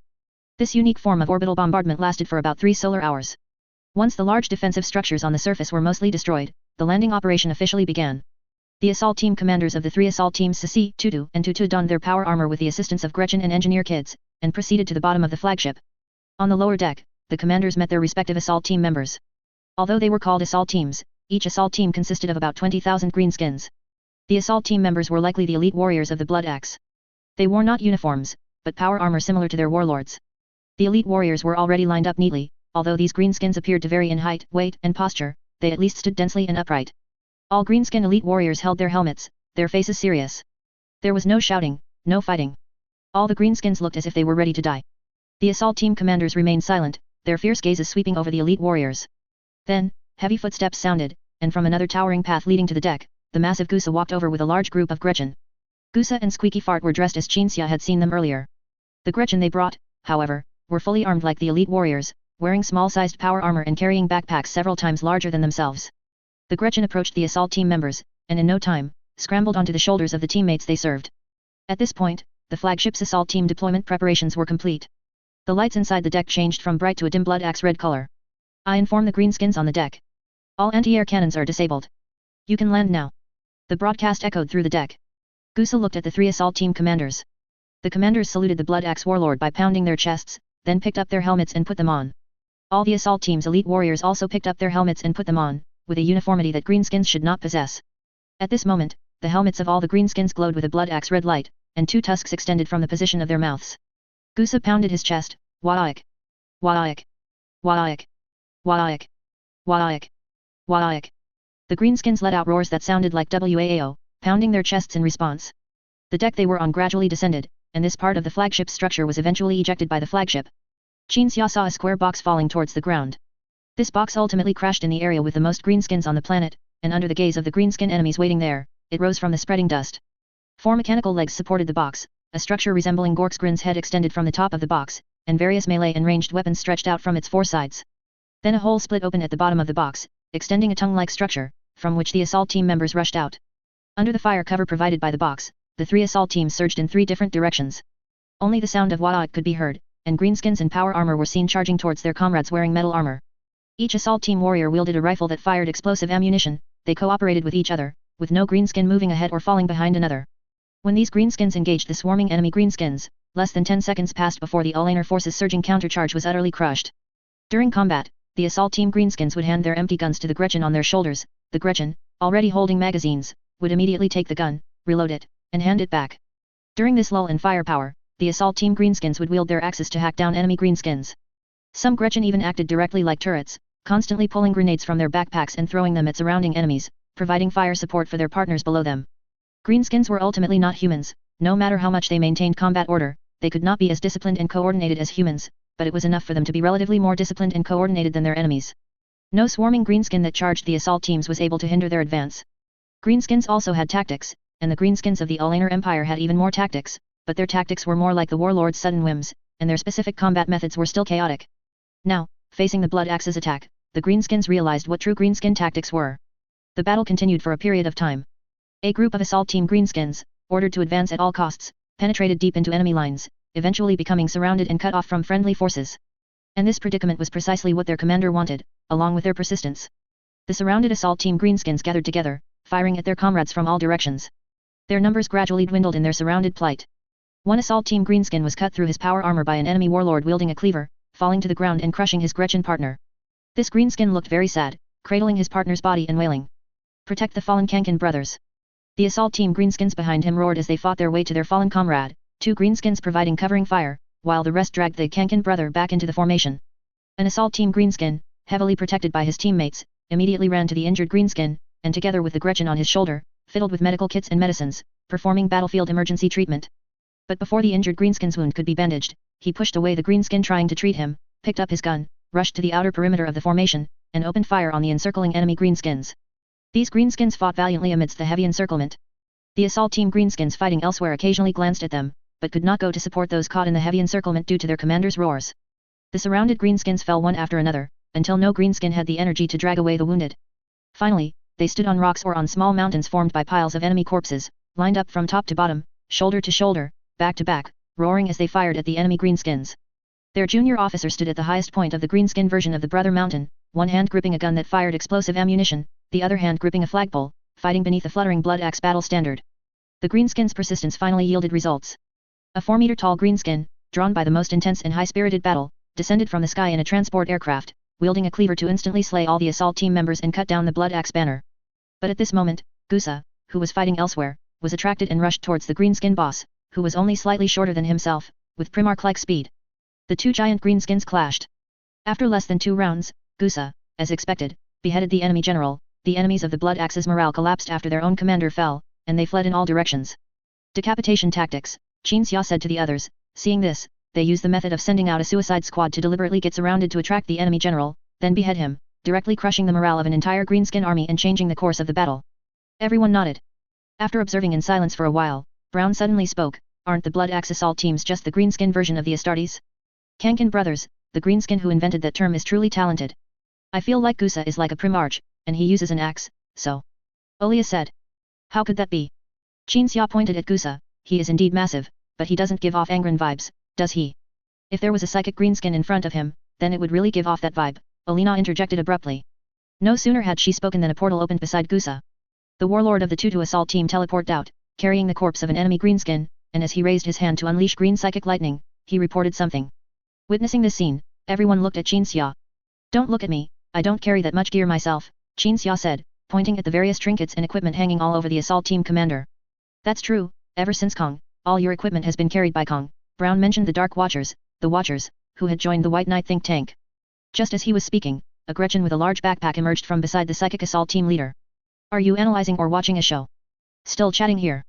With that, Qinxia snorted and said no more. Meanwhile, in the illusion, by the time Gusa had already slain the largest and most Wadaic greenskin on the planet, the Blood Axe's regular greenskin forces had only just begun to deploy. Those greenskin infantry in ordinary armor boarded disposable deployment vehicles similar to meteors, and after landing, began to gradually clear out enemy greenskins from important planetary facilities. Fighters, artillery, tanks, all could be seen, and they were operating in coordination. Perhaps limited by resource shortages due to their scale, the equipment used by the Blood Axe Greenskin Kid regular army was quite rudimentary, but it was complete in its system and used ranged weapons rather than blades. Qinxia raised his hand and dispelled the illusion. The Blood Axe clan's advantage lies in its high degree of order and comprehensive combat system. Brown began to analyze seriously. The disadvantage is that its scale is too small, and after all, they are greenskins, there's an upper limit to how orderly and united they can be. Qinxia remained silent. He thought of the Blood Axe clan 10,000 years later, that Blood Axe was still suppressed by various greenskin clans, but it brought no small number of surprises to humanity. Now, the Blood Axe that appeared by chance 10,000 years ago performed even more astonishingly than the Blood Axe of later generations, but as Brown said, its scale was not large. "Write a report," Qinxia said after some thought. "Once the Olaner counterattack officially begins, I will use the report in the strategic meeting." Chapter 445, Unspoken Difficulties. On Super Little Wadaic Star. After the three-step landing operation, all defenses on Super Little Wadaic Star were completely dismantled. Gusa sat on a chair, holding a weapon crafted to mimic the green-tide butcher's axe, watching everything before him with cold eyes. Squeaky Fart stood on the big fellow's shoulder, planning a large-scale migration of the Blood Axe clan on the holographic star map. Post-war slaughter was an indispensable form of entertainment for the orc race. Blood Axe also enjoyed slaughter, but in a different way. Tens of thousands of Olaner orc captives were herded by Death Strike squad members and brought before Gusa. When they saw such a Wadaic and magnificent giant beast, their morale completely vanished, and they fearfully lowered their heads. "Woohoo! Kneel." The assault team commander of the Death Strike squad stood beside Gusa, roaring sternly. All the orc captives knelt down. The assault team commander looked at Gusa. The Blood Axe warlord said nothing, its massive body slowly heaving as it breathed, hot, steamy exhalations puffing from its nostrils. After suppressing the captives with its imposing presence for a moment, Gusa subtly moved a finger. A team of Gretchen drove a tractor, bringing a huge statue before the orc captives. The captives were easily drawn to the statue. The statue was of a human, holding a battle axe and wearing a general's armor, with his foot on a massive head large enough to be a trebuchet projectile. Most of the captives contemptuously averted their gaze. Members of the Death Strike squad, armed with boom booms, patrolled among the captives, dragging and beating those orcs who didn't avert their gaze. Next to be dragged away were those who remained silent and whose eyes didn't dart around restlessly. As for the rest, greenskin kids in uniforms arrived 100 meters from the captives, and then Gretchen in small army uniforms began setting up weapons. After a moment of adjustment, one heavy machine gun after another was deployed. The greenskin kids operated the heavy machine guns, firing at the captives. After less than 200 orcs were screened out, the remaining orc captives were all slaughtered by machine guns. Gretchen with flamethrowers came forward to incinerate the bodies, and then the assault team members brought in the next batch of captives. This method of dealing with captives was a standardized process within the Blood Axe clan. Every Blood Axe orc involved in the process coldly and numbly did what needed to be done. No orc rushed up to wantonly hack and slash captives, nor did any orc loudly cheer for the captives' deaths. Like cogs in a killing machine, they merely followed the process, doing what they were supposed to do. And for those lucky ones who were screened out, the more intelligent assault team members, meaning the boss-level orcs, walked up to them holding a crudely drawn picture book. The orcs looked bewildered. The assault team member pointed at the artistic creations in the drawings, which looked like human children's random scribbles with crayons, and loudly yelled. The drawings depicted everything the Green-Tide Butcher did on Super Big Wadaic Star, as well as the rise of the Blood Axe warlord Gusa. Gusa was described as the strongest orc, only he could survive the Green-Tide Butcher, only he lived to witness every one of the Green-Tide Butcher's slaughters. Him. The assault team member irritably flipped through the picture book. Understand. Humph. Those who understand, understand. The screened captives nodded vigorously, then stomped their feet in unison and saluted. Gretchen, carrying Blood Axe clan armor and weapons, walked up to the captives. The captives immediately put them on. The assault team member pointed to the second batch of captives being brought in. According to internal rules, the second round of captive slaughter would be carried out by the captives screened in the first round. The greenskin kids by the heavy machine guns stood up, yielding their positions. The captives who had now joined the Blood Axe army walked to the heavy machine guns, but hesitated before firing. One of the boldest asked, Me don't understand why this is for? Me don't want to shoot, they just fought alongside me. The assault team member felt annoyed, but they knew that according to regulations, they couldn't just kill the kid in front of them. Squeaky Fart, on Goose's back, looked down, one of his Gretchen apprentices immediately saluted and then quickly ran to the heavy machine gun. The Gretchen, wearing a military officer's uniform, stood tall and proud, with a small pistol at his waist, looking spirited. Facing the questioning captives, the Gretchen officer explained loudly. You better remember this. Only orcs of our Blood Axe clan are orcs, orcs of other clans are, what was it, right? They're all scrap metal, worse than shrimp. The Gretchen officer only stated 2 sentences, but for orcs with the I think so ability, sometimes a single action is enough to instill an idea in their minds. The captive soldiers who heard the officer's explanation immediately stomped their feet and saluted, operating the heavy machine guns to shoot the orcs from the second round of screening. Then the orcs selected in the second round of screening came to the heavy machine guns. The third round of screening began. Goose silently watched all of this unfold. Squeaky Fart patted Goose's head, jumped off his backpack, grabbed Goose's tusk, and showed the star map plan to the big fellow. It was a plan to migrate all orcs from the Blood Axe territory, carrying all extracted resources, to launch an unprecedentedly large Warhammer expedition against the Alainer Empire. The assault team commander beside him stepped forward and asked, Why can't we just turn around and fight the shrimp, and then use the shrimp as cannon fodder, to fight that guy, the Alainer warlord? Goose suddenly stood up from his seat, punching the 4-meter-tall assault team commander to his knees. Are you questioning me? No, questioning my little fellow. No, my boss. The commander shook his head, clutching his stomach. Goose wanted to explain, but there were some things he couldn't say. For example, if they were to fight the Shrimp Imperium, they would inevitably have to face the Green Tide Butcher. What exactly happened with all those things back then, only he, Squeaky Fart, and the Green Tide Butcher knew. Squeaky Fart knew the big fellow was in a difficult situation, and being the smartest and most articulate, he immediately provided a very reasonable explanation for the big fellow. Squeaky, the shrimp are much stronger than the Alainer warlord. Squeaky, we are all Blood Axe orcs, and we want to go home. We can fight the Alainer warlord first, and then we'll deal with the shrimp. Squeaky. Goose snorted steam from his nostrils, looked up at the myriad stars, and at the same time asked Squeaky Fart, where is our next super little Warhammer star? Gorgon. Squeaky Fart pointed to a shining star. Gorgon. Goose murmured the name. I'm going to crush that metal planet. Hearing the Blood Axe warlord's declaration, the kneeling assault team commander looked at Goose with adoration. In a trance, the commander felt time rewind to a night on super big Warhammer star, when he had just sprouted from the ground, sitting by a bonfire listening to Goose tell stories of the Green Tide Butcher. He wasn't 4 meters tall back then. Goose looked about the size of a regular boss. Imperium of Man Border. In this star system with only a star, Forge Engine took on the role of a starport. The World Eater's Legion fleet emerged successively from warp rifts that tore through reality, converging towards the Forge Engine. Once the Legion fleet had assembled, the think tank fleet appeared from the edge of the star system. And at the Mandeville point on the other side of the think tank fleet, another fleet returned to reality. That was the 4th Legion Iron Warriors fleet, with the Steel Lord's flagship, marked by its lack of portholes, sailing at the forefront of the fleet. Before the flagship entered the Forge Engine, Perturabo had already arrived on the unyielding Resolve via a transport ship. But when he hurried into the command deck, he found that the White Knight, the lord of the heavy cruiser still queuing at the Forge Engine, had already appeared on the command deck. You arrived quite quickly. Qin Xia took off his helmet and casually placed it by the tactical table. The Emperor issued an order. Perturabo walked to the tactical table, glanced at his brother, and then said to Qin Xia, he ordered the World Eaters, the most idle legion, to immediately go to the Imperium of Man Border, to boost morale with a victory, and also to act as a vanguard to clear the way for the legions that are currently on their way. Qin Xia scanned Perturabo up and down. It seems the Emperor's most idle legion doesn't just refer to the World Eaters, but also a certain numbered 4th Legion. We did arrive quickly, but that's because the Iron Warriors were operating near the border.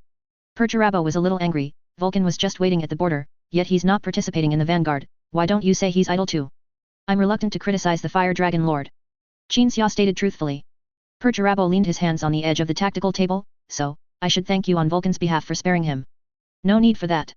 Qin Xia shook his head. After all, he wouldn't get angry over a casual, ordinary remark. Angron helplessly raised a hand. We're going to fight Gorgon. Perturabo and Qin Xia simultaneously focused their gaze on the star map displayed on the tactical table. A marker named Gorgon appeared within the Alainer Empire's territory. No way. Qin Xia frowned deeply. The word Gorgon immediately put Qin Xia on alert. In the Alainer campaign, there was a famous scene where the Emperor was choked by an orc warlord, and it was the Gorgon warlord who choked the Emperor. The Emperor was genuinely in danger when he was choked. Afterward, Horus desperately saved his father, and their father-son bond sublimated after the unnamed Gorgon warlord fell. As for whether this was deliberate on the Emperor's part, or if any random warlord could truly put him in danger, Qin Xia's view was that the Emperor, after all, still had a flesh and blood body, so being choked was normal, and being in danger didn't mean he would be strangled to death.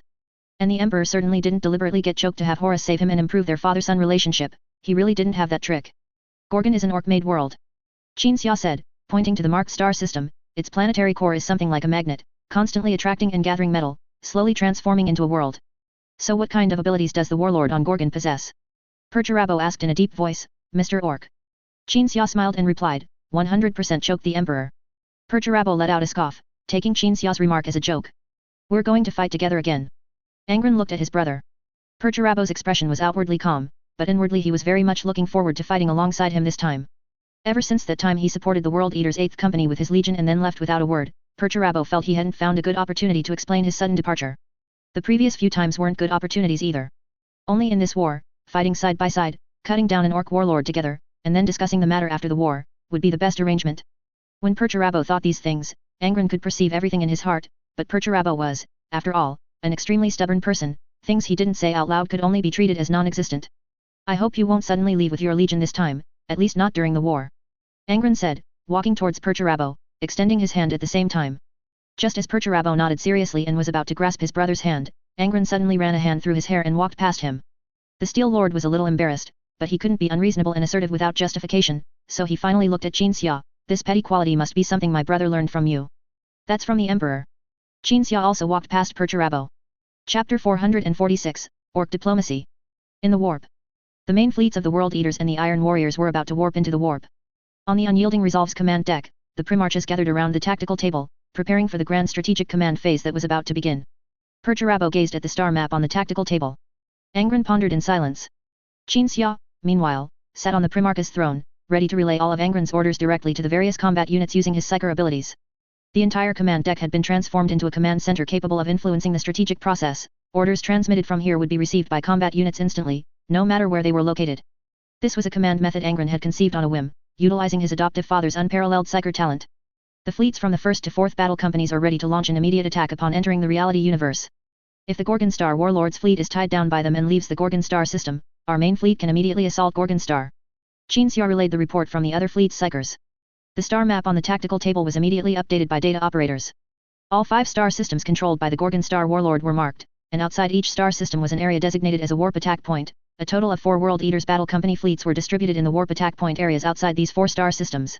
Perturabo remained silent, observing the star map. After the World Eaters Legion's reorganization, overseen by Angron, battle companies were established, each possessing independent combat capability, complete with all troop types, and even assigned warships. Since leaving the Rendezvous Star system earlier, the World Eaters Legion's battle company fleets had separated from the main force, traveling independently through the warp towards the warp regions marked by Qin Xia. As soon as the order was spoken by the Primarch and transmitted by Qin Xia's incredibly clear astropathic reception and transmission abilities, the 4 battle companies would be able to emerge from the warp and, with their complete combat systems and comprehensive weaponry, conquer a star system. These were the World Eaters battle companies. They did not cooperate with each other like the Ultramarines battle companies, but rather struck out individually, because they were, in essence, equivalent to a legion. The Thousand Suns, with their severely flawed gene seed, had fewer members than even the World Eaters' first battle company. Truly versatile, Perturabo thought to himself. Order all battle companies to attack, Angron commanded calmly. The order was transmitted by Qin Xia to each battle company. The White Knight-attached think tank, located beside the warlord, received the incredibly clear astropathic communication and immediately relayed the order to the warlord. Without delay or confusion, the astropathic message sent by the White Knight Lord was, like the White Knight Lord himself, unaffected by the warp. Each battle company immediately warped from the warp into the reality universe. The first battle company has begun its attack. Qin Xia closed his eyes, projecting the vision onto the tactical table above. The first battle company's fleet emerged from the warp. This battle company's fleet was as versatile as the battle company itself, containing all types of warships. After emerging from the warp, the battle company fleet assaulted various orc void facilities in the star system, heading towards the various worlds controlled by the Gorgon warlord's subordinates within the star system. Worlds without void shield defenses were directly destroyed by whirlwind torpedoes launched by the fleet. Only worlds with void shield defenses remained. The battle company's various companies were deployed along with the Night Legions, Night Titans, tanks, Space Marines in Terminator or regular power armor, Nuceria auxiliary forces, human naval aircraft, all the usual forces were present. Even Titan legions could be seen among those forces. Doesn't Mars not associate with you all? Perturabo pointed to the Titans. How did you get Titan legions? We produce them ourselves, Angron said with an ordinary expression. The seal bearer sent me a gift on Terra back then, which included Titan blueprints. This stuff was originally seized from the Peacock dynasty during the Terra Unification War. It's not some golden age technology that can't be replicated, so we just build them ourselves. Perturabo thought to himself that he should have known not to ask. The Legion is called the Ember's Wolves. Angron pointed to the Titans. The Red Robe Covenant is responsible for maintaining the Titan Legions, so I gave them the naming rights. Amidst the conversation between the two Primarchs, the First Battle Company began to engage in fierce combat with the Orcs. Perturabo noted that the First Battle Company's fighting style was much like that of a legion. Father, what's the situation with the Second, Third, and Fourth Battle Companies? Angron looked back at Qinxia. No situation, they entered the star systems and found nothing but shattered planets and ship wreckage, Qinxia said, projecting the situation of the other three battle companies. The three battle company fleets maintained their formation upon entering the reality universe in their respective target star systems. The star systems were filled with Orc warship wreckage, and only Orc warship wreckage, though the color of the wreckage was slightly different. Are the Blood Axes attacking Gorgon? Angron deduced the truth in an instant. Qinxia directly projected the situation of the Gorgon star system. Angron then saw that the star system the main fleet was about to attack was teeming with Blood Axe clan warships. They're quite strong in combat, Angron said with a hint of helplessness. I remember you saying before, Father, that you saw them being blocked by other warlord fleets of the Alanar Empire. Even better, let's eliminate them together. A cruel smile appeared on Perturabo's face. It's their bad luck to run into our two legions. Angron looked at Qinxia, having other ideas. Qinxia also saw from his adoptive son's eyes that he had other ideas, and his eyes quickly darted towards Perturabo. Such a small gesture could not escape the Primarch's observation, but Perturabo didn't know what the two were planning, and without psychic abilities, he only felt anxious. Report, the communications officer broke the silence. An unarmed Xenos vessel is approaching us, they. At this point, the communications officer even rubbed the back of his head in disbelief. They sent a high Gothic message, requesting to speak with us. Angron thought for a moment and made a decision, let the Orc who calls the shots on that ship come over. The communications officer did as the Primarch commanded. You want to talk to Xenos? Perturabo rushed in front of Angron, placing a finger on his brother's chest. Do you know the nature of what you're about to do? If the Blood Axes can be properly utilized, we could sacrifice tens of thousands fewer of our sons in the Alanar campaign, Angron said calmly. Think, how many warriors would be sacrificed if we had to personally attack all the star systems controlled by the Gorgon warlord? By cooperating with Xenos? Our gene seed is very stable, we can just recruit more people when some die, why cooperate with Xenos? Perturabo demanded sharply.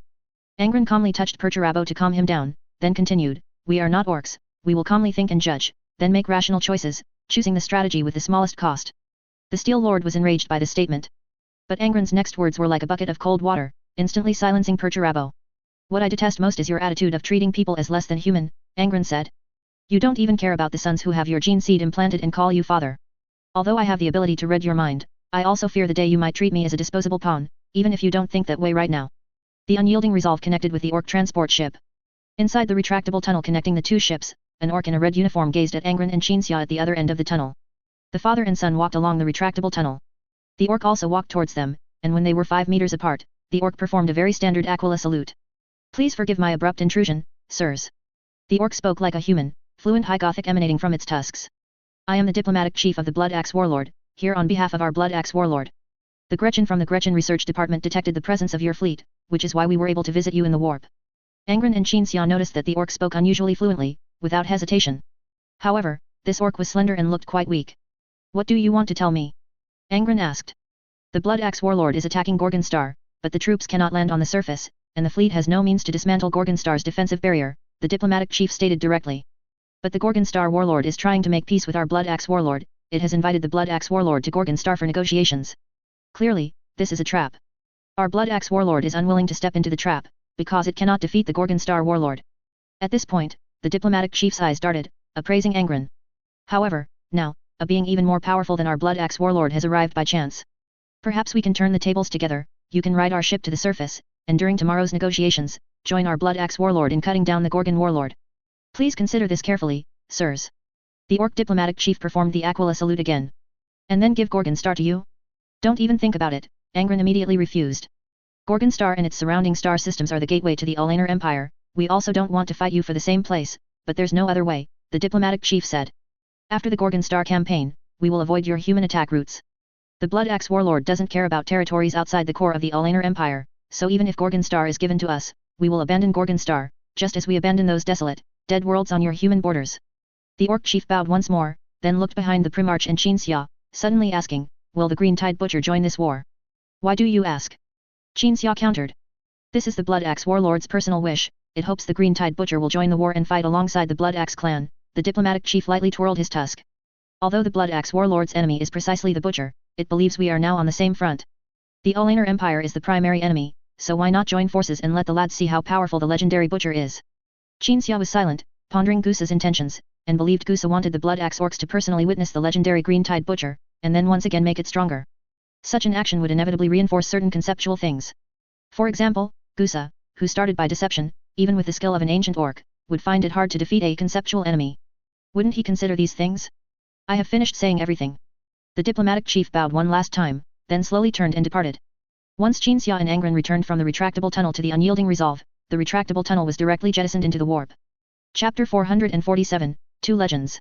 A day after the Greenskin diplomatic boss met with the Primarch, a formation of Blood Axe clan transport planes pierced through Gorgon Star's atmosphere, passing through a defense barrier similar to a void shield, and flew towards the Greenskin cities on the planet. At the end of the Blood Axe clan transport plane formation, there was a Storm Eagle gunship painted purple. Kova, an elite pilot from the White Knight think tank, carefully piloted the gunship, following the Blood Axe clan's transports. Sitting in the cockpit, he could even see a giant beast hanging beneath a lead alien transport plane. That was Gusa. He was even taller than Angron during his most insecure period, and more robust than Vulcan. The aliens even needed to transport him by hanging him. Angron, Qinxia, and Perturabo sat in the cockpit behind Kova. I'm truly insane, and you two are incurably insane, Perturabo complained incessantly in the private communication channel. You actually believe the method proposed by the Greenskin is feasible, you actually believe what a Greenskin says. Those aliens can't even finish a complete sentence, they can't even speak clearly. Enough, pufferfish, Angron made a shushing gesture. We're not believing a Greenskin diplomat's words, my father and I are believing a logical deduction. Gusa yearns to fight alongside the Green-Tide Butcher, and he will faithfully fulfill what the Greenskin diplomatic boss said, Qinxia added. Perturabo frowned, pufferfish? What the hell is that? What are you talking about? Talking about you, Angron said indifferently. Perturabo rolled his eyes at Angron, feeling that his brother was truly beyond help, actually daring to sit in a transport plane that for some reason couldn't be detected by the aliens, and come to this god-forsaken place. And he had to come along with him, to be his strongman. Was it me who led you here to be my strongman? Didn't you insist on coming along? Angron heard Perturabo's thoughts and immediately retorted, at that time, the transport plane went ahead. When my father and I teleported over, I saw you sitting inside. You said Kova packed you up like cargo. Perturabo was silent. Purple was considered non-existent by the Greenskin, so when this human transport plane followed behind the Greenskin transport plane formation, Squeaky Fart still had to contact Kova to confirm they were indeed following. Squeaky, where are you? We'll arrive on time.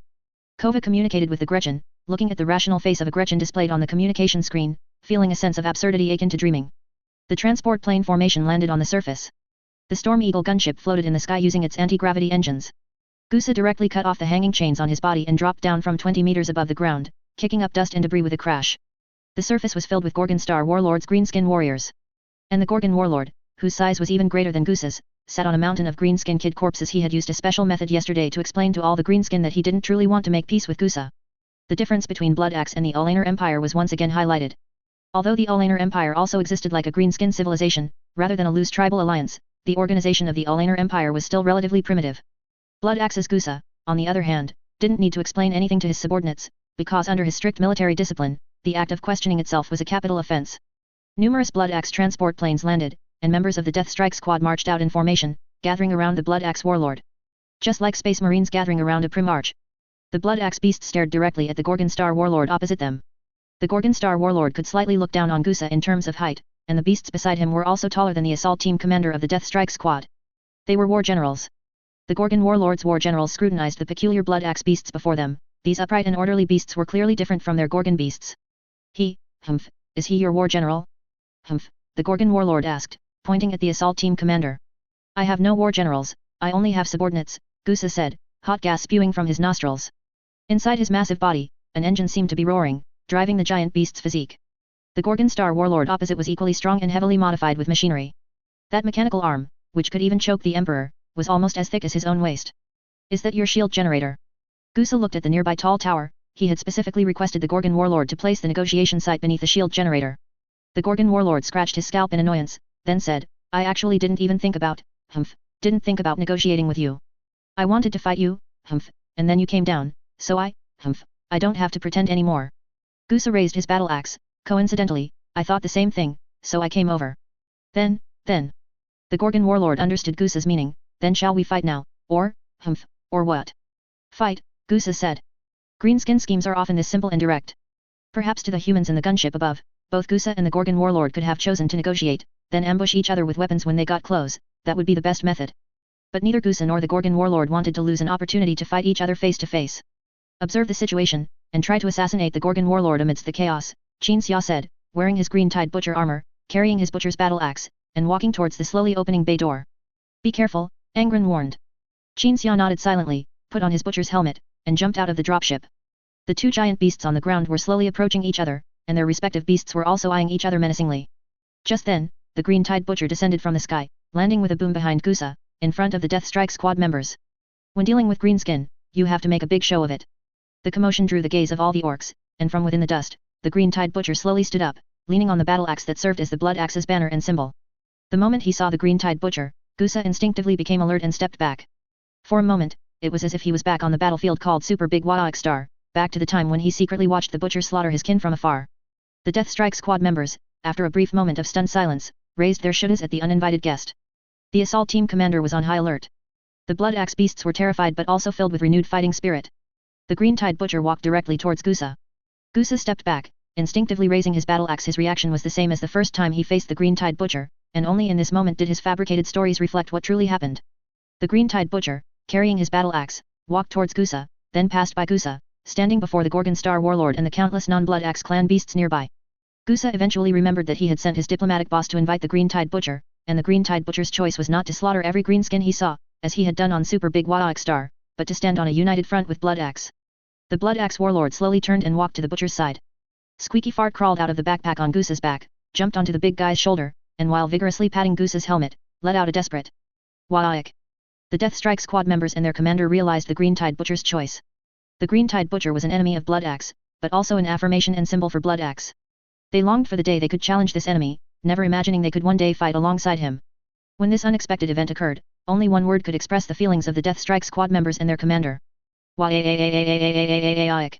Accompanied by earth-shattering roars, Gusa and the Gorgon warlord charged at each other. The war generals rushed towards Qin Xia. The Death Strike squad members, following their commander, roared and fought with the enemy beasts around them. Qin Xia inadvertently ran past the charging Gusa and instinctively raised his battle axe to block a swing from the Gorgon Star warlord's mechanical arm.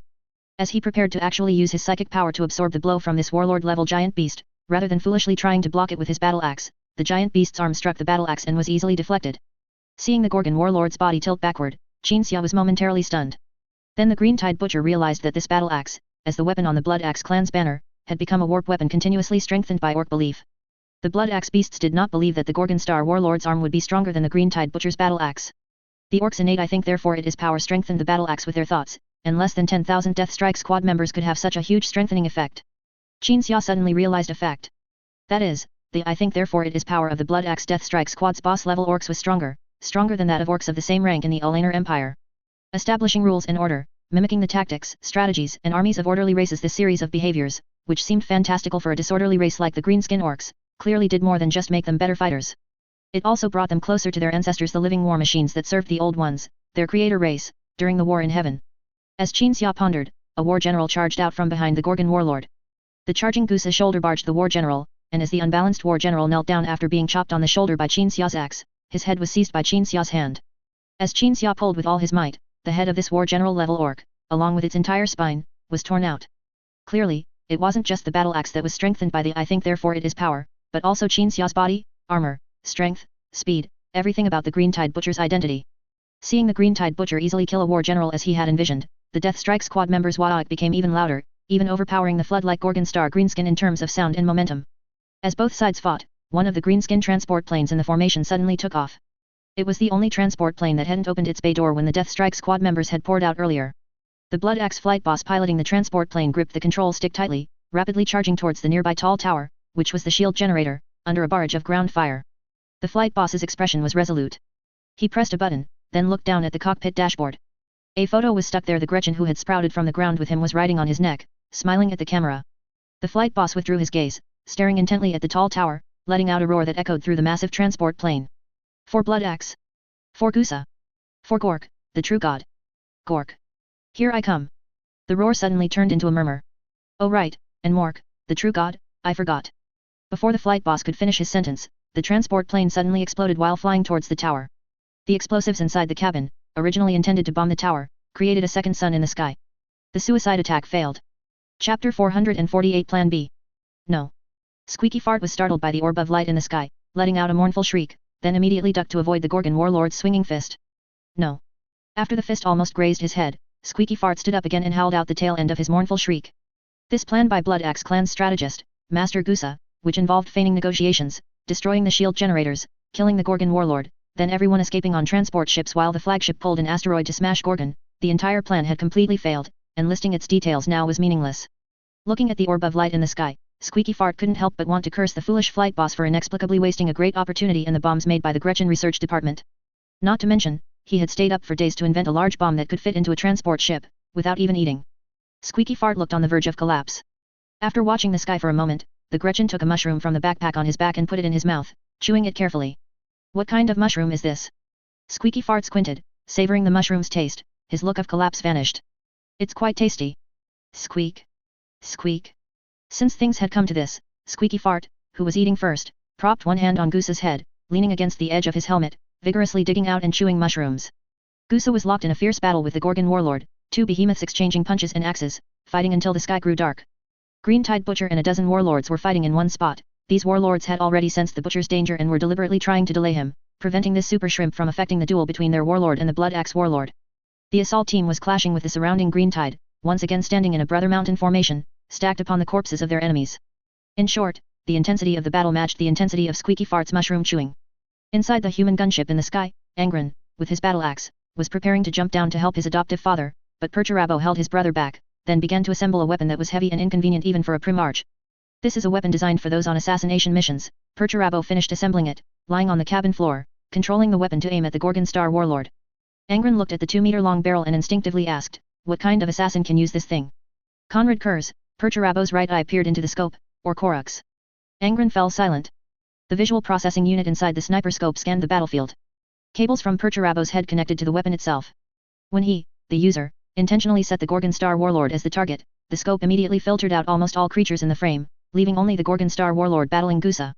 The heavy gun had already begun to charge as Perturabo started assembling it, and the device at the rear of the 2-meter-long barrel released faint sparks into the air. The Steel Lord pulled a protruding structure on the right side of the gun, and after the current surging barrel opened, he loaded a tiny, candy-sized round into it. Can this candy beam launcher penetrate the Gorgon warlord? Angron felt it was not very reliable. Hearing his brother question his invention, Perturabo snorted, Unisaria illiterate, just watch quietly. The gun automatically tilted towards the Gorgon warlord's direction. An internal chip automatically calculated the optimal firing moment. Originally, this weapon was designed for manual control, which is why it had many manual control steps. The reason was that Perturabo believed that the Primarchs using it, whether Conrad Kurz or Korux, would inevitably be stronger than a calculating chip. But between his own strength and the chip, Perturabo chose to rely on the latter. The Gorgon warlord was constantly entangled with Gusa, making it difficult to ensure shooting accuracy, but the chip Perturabo designed achieved this with ease. 1 nanosecond after the gun entered firing readiness, the candy bean-sized bullet was launched. Angron observed that the design philosophy of the gun seemed to be to accelerate the ammunition to an extreme state. The entire gun was essentially like a miniaturized particle accelerator. Even the adamantium hull of a battleship would likely not withstand its shot. As he observed, his vision couldn't even clearly see the bullet exiting the barrel. The accelerated ammunition passed under Goose's armpit, instantly hitting the Gorgon Star warlord.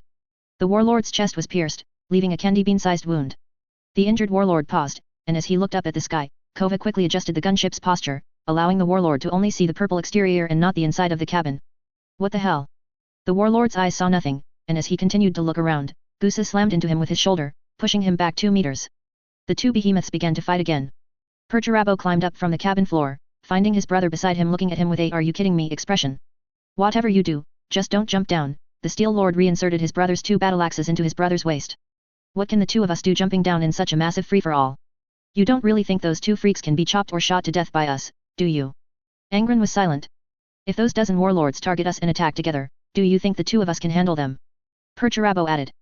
Angron looked at his adoptive father, who was entangled with a dozen warlords. He's the famous Green-Tide Butcher. Billions of Green-Tide have been wondering how strong he is for years. Do you also have those Green-Tide wondering about you? Perturabo continued. Seeing that his brother was still unwilling to stay in the gunship, Perturabo continued, we wait here, for the right opportunity, the right time and place. We have never faced opponents whose individual combat power was so strong that we had to act cautiously, but now we have. As he persuaded, the gunship fired at the Gorgon Star warlord on the ground, with various large-caliber weapons taking turns, blasting the entire chaotic battleground into a cloud of dust. But when Gusa roared and charged into the thick smoke, then emerged from it carrying the Gorgon warlord, Kova discovered that the fellow had only lost some flesh. When the Gorgon Star Warlord once again searched the sky for something, Kova piloted the gunship to revolve at the very limit of the Warlord's vision, once again avoiding detection. I actually wanted you to stay in the gunship as a backup, I'd go down and help, Angron said, staring at the Gorgon Warlord. Even the Emperor and Horus together would suffer at this guy's hands. This isn't my father's joke, it's a fact. If they were truly here to fight. It's not enough for you to just leave me to prepare a sneak attack on the Gorgon Warlord, I need you with me to be absolutely certain. Perturabo pulled the transport ship's hatch closed. Trust me, I have a backup plan, but it's not suitable for use here. The battle on the ground grew even fiercer. Qin Xia swung his battle axe, lopping off a warlord's head, and stole a glance at Goose's side. Squeaky Fart was still eating mushrooms, but it was during his meal that he came up with a countermeasure, slapping Goose's helmet, Plan B. A suddenly conceived strategy, a phrase whose information content could not be said to be extremely low, but also none at all, yet the information was transmitted between the two green tide. Goose issued an order. The fleet in the void immediately deployed landing forces, forcibly landing on Gorgon. Facilities prepared for special circumstances were also deployed. Landing craft modified from asteroids, square boxes carrying assault team, and heavy armor like Gorksgrin and Morksgrin, all were airdropped along with the spire. The cunning plan failed, only a frontal assault remained. The spire plunged into the ground, projecting a super little Wadaok star into the sky, broadcasting Goose's signature roar and heavy metal rock music. Simultaneously, drills extended from the base of the spire, driving the entire spire towards Gorgon's magnetic core. The bombs stored within the spire could be deployed at any time after the drills reached the vicinity of the core, directly shattering the entire Gorgon. And the forcibly deployed landing forces, after pouring out of the asteroids or square boxes, saw the Green Tide Butcher who had become the Blood Axe Totem, and this butcher was fighting alongside them. Just as the Blood Axe Warlord had told them, he was incredibly brave, facing over a dozen warlords without falling behind, exchanging blows back and forth. A louder Wadaok echoed through the heavens and earth. After his battle axe was parried, Qin Xia felt a sudden surge of Wadaok energy. The heavy axe in his hand and the armor on his body became incredibly agile and swift. In an instant, he swung his axe again at the stumbling warlord in front of him. This time, the axe sliced through the shield as smoothly as cutting tofu, and also cut through the warlord who had believed himself safe behind the shield. Seconds later, a warlord attempting to tackle Qin Xia had his head impaled by a power-armored gauntlet. After sweeping away the remaining warlord's attacks, he charged towards the Gorgon warlord amidst the roar of his butcher armor. Assault team members fought alongside their commanders, gradually isolating an area within the battle for their own boss and the Green Tide Butcher to fight the Gorgon warlord. Those warlords who had originally tried to block the butcher were entangled by the assault team. In the struggle, they gradually discovered that while the three assault team commanders were roughly the same size as themselves, they did not break away from the surrounding creatures' battle lines to try and duel opponents individually. This utterly un-Green Tide way of fighting was precisely the bane of the Green Tide. The annoying assault team members harassed with gunfire and interfered with the warlords using various thrown objects. The three assault team commanders would only charge together when one of the warlords had their attention diverted. To the all-inner Green Tide, the assault team commanders were not Wadaok at all.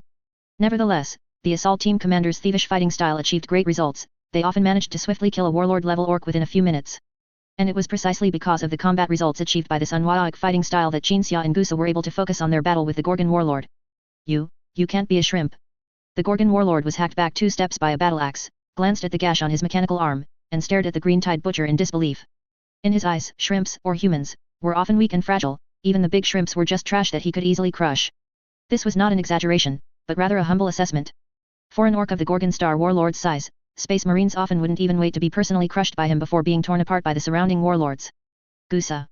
Humph, you cooperate with shrimps. Gork and Mork, humph, both think you're a disgrace to us Green Tide, the warlord roared at Goosa again. Cooperating for profit is an essential ability for real creatures. Those who can't cooperate don't even deserve to survive and be called intelligent species. We Blood Axe Green Tide are different from you. Goosa fiercely elbowed the warlord, knocking the enemy beast back half a meter. Then Goosa suddenly paused for a moment, wondering why he had spoken so fluently just now, without any pauses or strange verbal tics. Qin Xia then flashed out, with the agility and swiftness of a shrimp, dodging a swinging mechanical fist, and with one axe, left a bone-deep wound on the Gorgon warlord's chest. Squeaky Fart manipulated Goose's ship cannon and fired a shot at the warlord's head. The Gorgon warlord was blasted back dozens of steps, his head, embedded with numerous shrapnel fragments, turned towards his arm. In that instant, he had blocked the incoming cannonball with an upward movement of his arm. Qin Xia was about to press the attack, but suddenly stopped. A Gorksgrin belonging to the Gorgon warlord charged forward, striding over them, heading towards the 2 Blood Axe Gork and Morksgrin on the opposite side. Before those 2 large Gork and Morksgrin, which were clearing the way for the regular ground forces, could turn towards the newcomer, that Gorksgrin was bombarded by the Blood Axe clan's armored units fighting in formation, finally unable to withstand it, and collapsed with a crash. However, before collapsing, it blasted away a group of assault team members. Qin Xia withdrew his gaze, looking at Goosa beside him. Goosa also withdrew his gaze, looked at Qin Xia, and the right corner of his mouth and his long, thick tusk curled up slightly. The Green-Tide Butcher and the Blood Axe Warlord exchanged glances, then both raised their battle axes from left and right, charging at the Warlord. The Gorgon Warlord dodged and parried several times, but was continuously hacked back, bleeding profusely. Assault team members seized the opportunity to form a line, concentrating fire from their Shous on the wounds on the Warlord's front and back. Just as Gusa roared and charged forward, preparing to cleave the Gorgon Warlord with Xia, a suddenly flying cannonball knocked them both over. A row of over 20 assault team members had just turned their heads when, at the same moment, they were split in two. A larger behemoth stood between the Gorgon Warlord and his opponents, the green light generated by its teleportation scattering into specks, dancing and dissipating in the air. Chapter 449, Custodes, but Green-Tide. Xia looked at the giant beast before him, his silent voice deafening. Because his heart was screaming. The giant beast that suddenly teleported out was so enormous that when it appeared, Xia initially thought a statue had been brought over. As a gifted space marines, Xia's height was around 2.7 meters after his modification surgery. He had worried that after his transformation, he would be short like Maximian, a member of the Death Watch he had seen in later generations around 1.9 meters. That guy was an Imperial Fists, not an Iron Warriors. So, Xia breathed a sigh of relief when he found his height had developed well. Now, using his Green-Tide Butcher identity and wearing armor he had once snatched from a big mech, armor crafted for a warlord, his height was around 3.3 meters. And the height of the giant beast before him nearly 3 times Xia's height. If Perturabo were on the ground at this moment, he would look up at the giant beast and realize its size was twice his own. The reason Xia cared so much about the giant beast's height was that the Green-Tide race's combatability was directly proportional to their height. In fact, as a warlord's height grew, the Green-Tide under him would also undergo a qualitative change due to the warlord's height, becoming smarter, stronger, or even the boys would have the same height as their boss. The giant beast wore armor, and the muzzles of the cannons on its shoulders emitted smoke. Its armor was emblazoned with crooked Green-Tide script, roughly meaning loyalist of His Majesty, the super invincible Emperor of the Ulaner Empire. The custodes of Emperor Ulrich of the Ulaner Empire. And Emperor Ulrich of the Ulaner Orc Empire had dozens more such custodes by his side. You, yes, you, what was your name again? I remembered when I arrived, but now, I forgot. The giant beast pointed at Gusa, but what came out was a foolish remark. Gusa. Yes, that's the name. The giant beast removed its helmet and scratched its scalp. The Emperor told me to chop you up, and then, what did you say your name was again? The Blood Axe Warlord roared and charged at the giant beast. The roar abruptly stopped. What returned to Xia's side, besides the roar, was Gusa, who had been sent flying and then crashed back. Xia slightly turned his head and used psychic power to seal the gunship's hatch, preventing Angron from suddenly jumping out. Then he opened a teleportation channel for the transport ship, allowing it to teleport back into the void if necessary. At this moment, the giant beast stepped towards Gusa. Gusa hadn't even clearly seen how the opponent had sent him flying just now, and now he was dazed, with visible little stars circling his head. Squeaky Fart jumped out of the big guy's backpack, holding a gun that flickered with green electricity, and opened fire on the approaching giant beast. The giant beast's armor easily withstood the incoming high-energy rays. It took a step, and each step caused Squeaky Fart, 5 meters away, to bounce up from the ground. Face me. Xia walked towards the giant beast, raising his hand to release psychic power. The giant beast's blood instantly boiled, the heavy metal mixed blood rushing to its brain, but its blood vessels and body easily withstood this level of change. Psychic attacks flew towards the giant beast, only to be blocked by its armor, which was inscribed with various runes. Only the mental shock Xia released during his psychic attempt made the giant beast visibly tremble, but it quickly adapted to the sensation of the mental shock. The characteristic of being large and weak in psychic power does not apply to the Green-Tide, because they can grow so large precisely because the Green-Tide belong to a race with strong psychic talent. Without psychic power, this race would not even be able to survive. Characteristics outweigh everything, finding a way to deal with characteristics can defeat powerful enemies. Adhering to this philosophy, Xia instantly thought of new countermeasures and methods. The Serious Sword countered psychic power, and its Irrational Lament could even directly absorb psychic energy, but the Irrational Lament might not be useful against the Wadaic energy spontaneously generated by the orcs, and there were too many orcs present, an outrageous number. There might only be one chance to try, so Xia chose a more stable ancient artifact that had a similar characteristic to the Soulless one, directly suppressing psychic power rather than using psychic power against psychic power, the portable Soulless one. Xia pulled out a square box, held it in his hand, and pressed the switch. His armor suddenly became unusually heavy, and the surrounding Green-Tide, whether Blood Axe Clan or Ulaner Empire orcs, all retreated 3 paces. The giant beast in front, however, was dragged down by its massive body, suddenly kneeling on one knee, unable to move as it tried to get up. Only such giant beasts, whose very existence heavily relied on psychic power, found even movement difficult. The Gorgon Star Warlord nearby could even repair his body while the Wadaic energy countered the effect of the ancient artifact. Gusa looked up and saw the Green-Tide Butcher walking towards the suddenly arrived giant beast, one hand gripping its tusk, the other holding a battle axe poised at the giant beast's neck.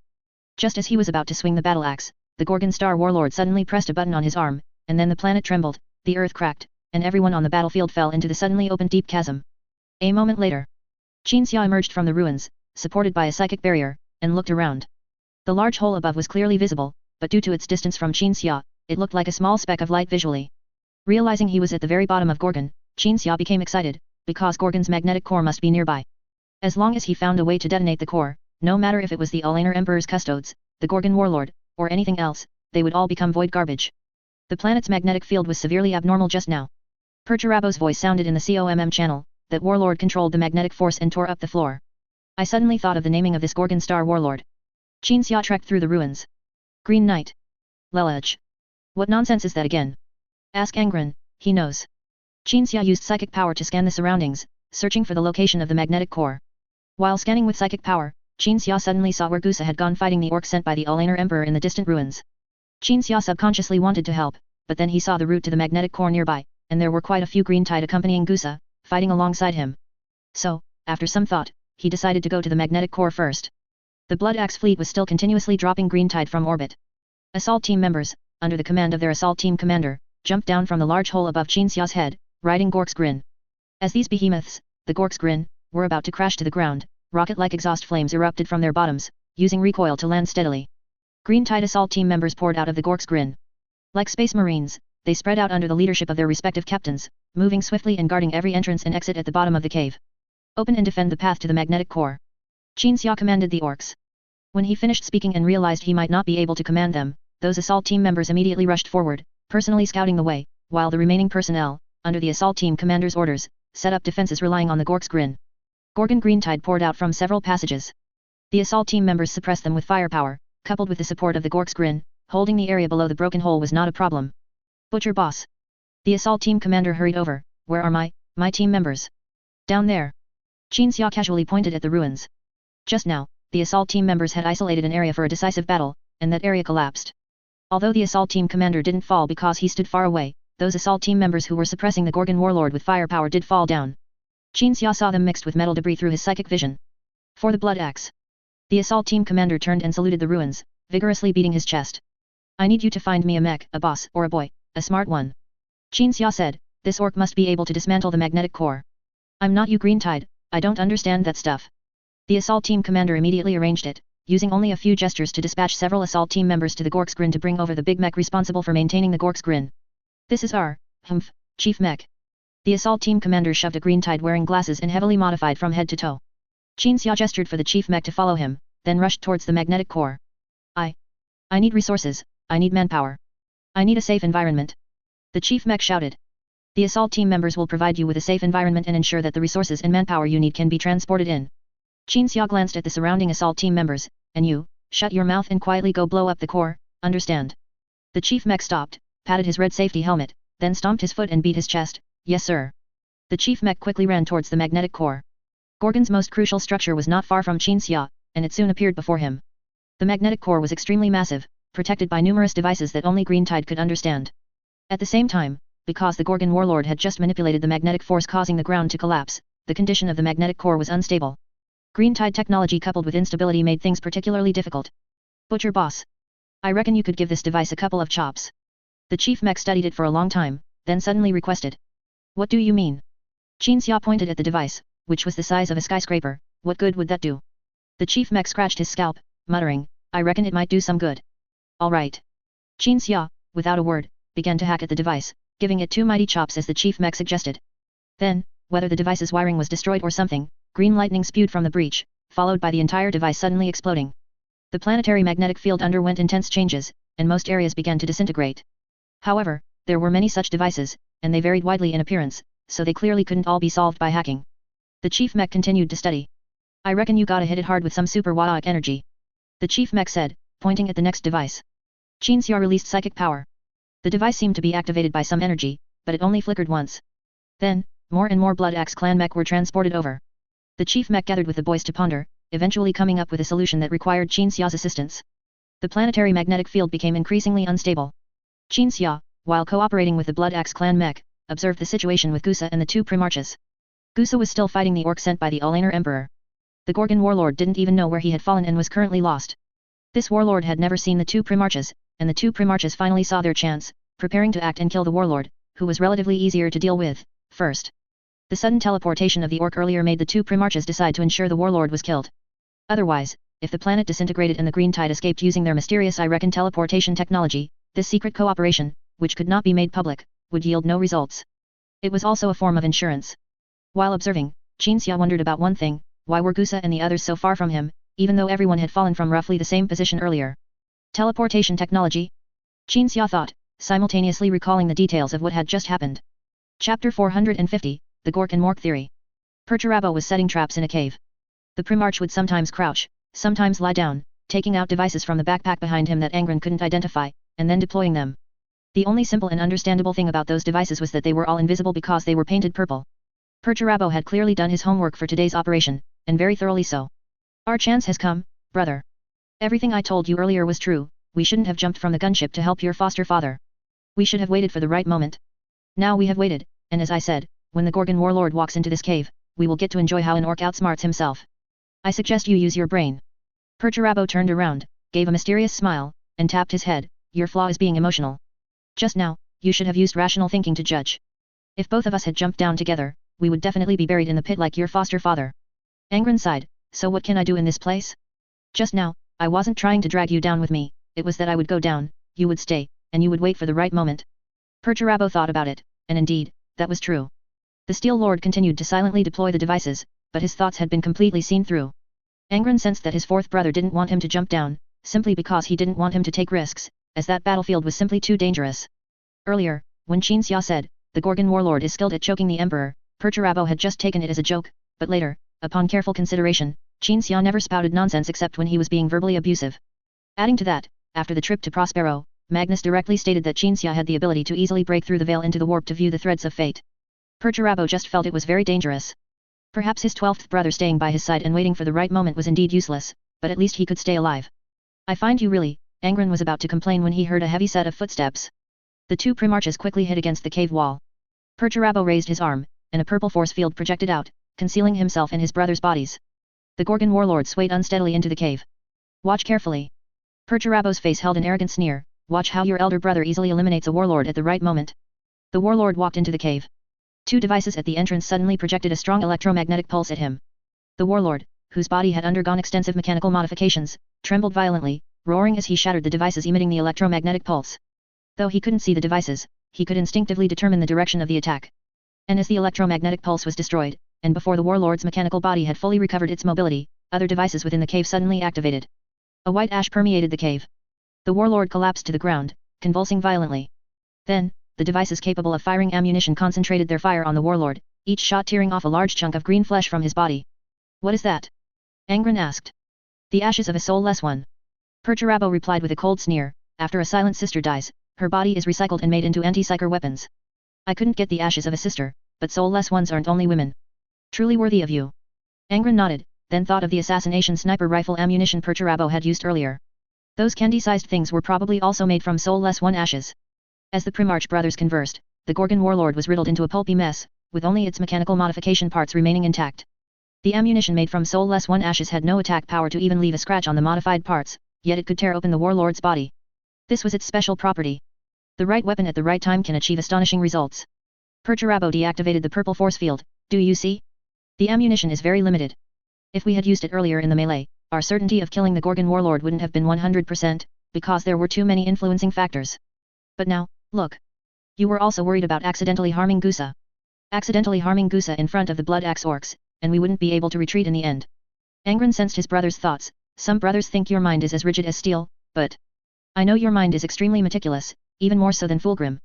As Perturabo took out the remaining ash ammunition from the devices, calculating whether these rounds could kill the remaining giant beasts, Angron continued to express his thoughts.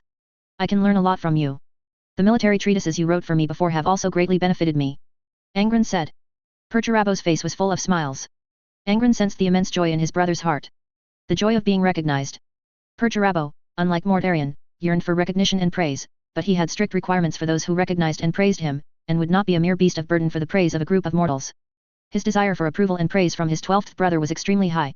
Do you want to say something? Angron's topic shifted. Perturabo felt an urge to explain what had happened after he left without saying goodbye that day. There are still giant beasts to deal with. The Steel Lord turned and walked towards the cave exit. Gusa and the giant beasts were still trying to kill each other. The smaller orcs, who could previously get a few hits in during the melee, were now all corpses on the ground, except for Squeaky Fart. When the Primarches arrived, Gusa had just had an arm chopped off by a giant beast. The mechanical arm that Squeaky Fart had built for him was caught by the giant beast the moment it landed and used as a flail to smash Gusa's head. Skin ripped, flesh torn, bone fragments flew. Gusa retreated a few steps to avoid the pursuit. The giant beast's steps were heavy and slow, breathing heavily, clearly still suffering from the negative effects Qin Xia's use of the ancient relic had caused it earlier. You traitor! The giant beast's words were interspersed with breathing sounds like a tank engine roaring, as it approached Gusa with a knife. Squeaky Fart rushed over and hugged the giant beast's leg, trying to stop it, but its entire body was flung away by the momentum generated when the giant beast's leg lifted it upwards. When the giant beast felt something on its foot and looked down, it saw nothing. Gusa instinctively raised his battle axe to block. After the clang of weapons, sparks flew, and the battle axe spun and embedded itself in the wall. Chop you. The giant beast raised its great sword and brought it down. Angron flashed into appearance, wielding twin axes to skillfully deflect the attack with leverage and grip. Then, as Qin Xia's projected psychic shock sent the giant beast reeling backward, he swung his axe, severing the giant beast's right arm. Why are you bothering with him? Perturabo roared, exasperated, activating a device integrated into his arm guard. This was an anti-psyker device, which functioned by drawing psychic energy from the warp to achieve its anti-psyker effect. Magnus had kindly contributed some technology, and Qin Xia had anonymously contributed a psychic crystal. However, when this device was activated, the giant beast was not affected at all, until Qin Xia once again projected a psychic shock, which finally caused the giant beast to stumble. Perturabo, through the indispensable practical steps of scientific research, determined that although orc Wadaic energy could also be called psychic energy, its source was the orcs themselves and not the warp, making it difficult to twist Wadaic energy with psychic powers. The Steel Lord then raised the muzzle on his arm and fired Soulless One ash bullets at the giant beast. In the face of the Soulless One's unique properties, all supernatural powers, except for Qin Xia's, received equal treatment. Armor was pierced, flesh was torn, and Wadaic energy was weakened. Qin Xia's projected psychic energy immediately forced the giant beast to its knees, and at the same time began to squeeze the giant beast's head. This time, it quickly caused the giant beast's helmet and the protected head to show signs of compression. The giant beast roared in pain, and a green light flashed at the waist of its armor, indicating an imminent teleportation. Angron immediately charged at the giant beast, and before its body could even fully dematerialize, he swung his axe, striking at the green light's location. Before making the chopping motion, Angron saw the giant beast swing its blade, but he chose to dodge as much as possible while ensuring the destruction of the armor's teleportation function. The chain sword axe cut a scratch into the armor, and the long blade cut a wound into the Primarch's waist. Then, the energy erupting from the giant beast's armor at its waist blasted Angron away, and before the giant beast was blown apart by the energy, its head was crushed by Qin Xia. The Olaner Imperial Guard, many times more powerful than the Gorgon Warlord, finally met its demise. Its soul, before being taken by Gork and Mork, was captured by the Gurn Greater Demon Serum in the warp and stuffed into a weapon. Angron saw stars, tried to get up, but fell back down. Perturabo stepped forward to check on his brother's condition. At this moment, Squeaky Fart suddenly ran over, howling, "Squeak! We have to retreat quickly. The destruction of the magnetic core will cause a disaster." Squeak! Enough to tear open a rift. Because of Wadaic energy. Energy equivalent to psychic energy. Don't worry about it. I already had the White Knight prepare the ritual. The moment the magnetic core explodes, it will be thrown into the warp by the ritual. Qin Xia and the orcs had reached the final step of destroying the Gorgon's core. Perturabo ignored Squeaky Fart and continued to examine Angron. Once he confirmed that his brother was merely a little disoriented from the Wadaic energy released when the teleportation device ruptured, Perturabo finally relaxed and stood up, walking towards Gusa. Gusa lay on the ground, extremely weak. Squeaky Fart had already given him emergency treatment, so he wouldn't die. Xenos. Perturabo raised his arm and aimed at Gusa's head. Squeaky Fart immediately crawled over and hugged Gusa's head, looking at his partner with fear and confusion. Gusa glanced at the muzzle and looked up at the rock wall. Order, cooperation, strategy. I finally understand. I thought I was chosen by Gork and Mork, but in reality, I am not. I am precisely the offspring they despise and hate. Perturabo frowned. Whether it was a misconception or not, the Steel Lord felt that Gusa's size had grown again, and he spoke much more articulately than before. Gork and Mork are the gods shaped by our kind later. At that time, we were very chaotic and disorderly, so they are chaotic and disorderly. I and my kind are abandoned by the gods. Gork and Mork do not wish for us to walk a path of order. Even if this path is the one our kind must take to become strong individually. Gusa spoke like a zealot, rambling on. Gork and Mork, the two gods of the orcs. Perturabo knew these things, he felt that Gusa was possessed. However, the Steel Lord could not see what Gusa was seeing and thinking at that moment. Scenes kept flashing through Gusa's mind. He saw orcs, generally over 12 meters tall, who were cold, serious, and rational, like parts of a Cold War machine crafted by some transcendent race, showing no signs of noisiness or absurdity. And standing beside those orcs were slender, tall companions. They carried nothing, but they could, in an instant, extract matter from the warp and create inventions capable of changing the course of war. They were Gretchen. Why did we scatter when we fell? Gusa looked at Perturabo. The Olaner Emperor's lackeys aren't the only ones who master teleportation technology, there are also Squeaky Fart's expression suddenly changed from fear to cunning. Green vortices simultaneously appeared beneath Perturabo and Angron's feet. Xia at this moment applied psychic interference to the vortices. No matter what, he saved me. Gusa looked at Angron. The two Primarchs vanished from their spots. Squeaky Fart didn't know where they went, the green tide butcher's Wadok energy had disrupted his teleportation coordinates. Then, the Gretchen stroked the ring on his hand, and vortices also appeared beneath himself and his big companion. Gusa looked up at the rock wall, his electronic eyes piercing through the rock layers to see the planet's surface. His warriors and followers were teleporting back to the fleet. The destruction of Gorgon was a foregone conclusion. The Blood Axe clan had sacrificed tens of thousands of knobs and countless boys, while humanity, as the other participant, had lost nothing. Gusa wasn't trying to complain for himself, his goal had been achieved. The Ulaner Empire's gateway had been completely shattered. The Blood Axe clan would delve deep into the Ulaner Empire, returning to their former homeland, but not just fighting to return home. And, the Green Tide Butcher, a person who had previously only existed in stories, had been witnessed firsthand by the Blood Axe clan. Perhaps he would be even more constrained by the Butcher. Gusa thought, but he was not afraid, nor did he ever try to break free from the constraints or regret his sudden flash of a lie, because he knew that without the Green Tide Butcher, he would have only died a worthless death on the super big Wadok star. Squeaky Fart, my good pal. Gusa hugged Squeaky Fart. Come with me and see how far I can walk on this path of rebelling against Gork and Mork, even while chained. 1 second after the two Primarchs teleported away, the two orcs also teleported away. Chapter 451 The Lost Ones. On a certain planet. A spherical, round, red beast crawled through the desert, feeding on a tumbleweed with its sharp, pointed fangs. At this moment, two green light beams appeared out of nowhere on the sand to the right. As the green light beams turned into mottled specks of light, the beast turned its head to look, and two tall humans appeared in its vision. Squig. Perturabo pinched the round beast and held it up for a closer look. The Primarch's hand tightened slightly, and the beast, named Squig, splattered blood and flesh. After a brief thought, Perturabo determined that this desert planet belonged to the orc sphere of influence and was undoubtedly controlled by a group of orcs. He and Angron had been sent here by Gusa's Gretchen using teleportation technology. Why didn't Xia just twist that Gretchen's teleportation energy and send us back to the transport ship? Perturabo turned and walked towards his brother. He definitely doesn't want you anymore. Now we're in big trouble, surrounded, we don't even know where we are, or if we'll survive. As the Steel Lord continued to complain, Angron's body trembled and he collapsed in the desert. Perturabo quickly shut up and went to check on him. Angron had been counterattacked when he went to chop the custodian orc's teleporter, and hot blood was gushing from a horrific wound. However, this wound was not fatal for a Primarch. Perturabo watched as flesh grew back on his brother's abdomen. But Angron's injuries were not just a single cut, there was also the energy shock from the teleporter's explosion. Brother. Angron lay on the ground, reaching out his hand. Hold on, brother. Perturabo grabbed his brother's outstretched hand, while also surveying the surroundings for a place to shelter from the wind. Angron forcefully shook off Perturabo's hand, reached to his waist, pulled out a box, opened the lid, and took out a vial of medicine, forcefully injecting it into his wound. The medicine rapidly repaired the Primarch's wound. The blood stopped flowing, the wound self-healed and scabbed over, and eventually even the scab fell off.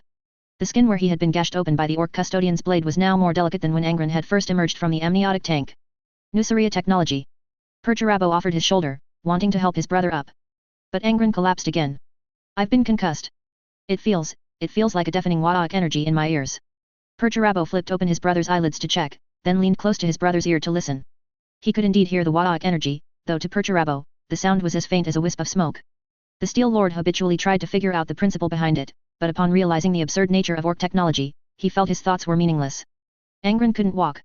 Perturabo began to look around, searching for something to help his brother move, while also complaining, why didn't Xia? That's Wadok energy. It's good enough that my father didn't teleport us directly into an orc nest. Angron interrupted his complaint irritably, if you hadn't insisted on pointing your gun at Gusa, we could have waited for my adoptive father to send us both out of Gorgon. Why did you look for trouble then?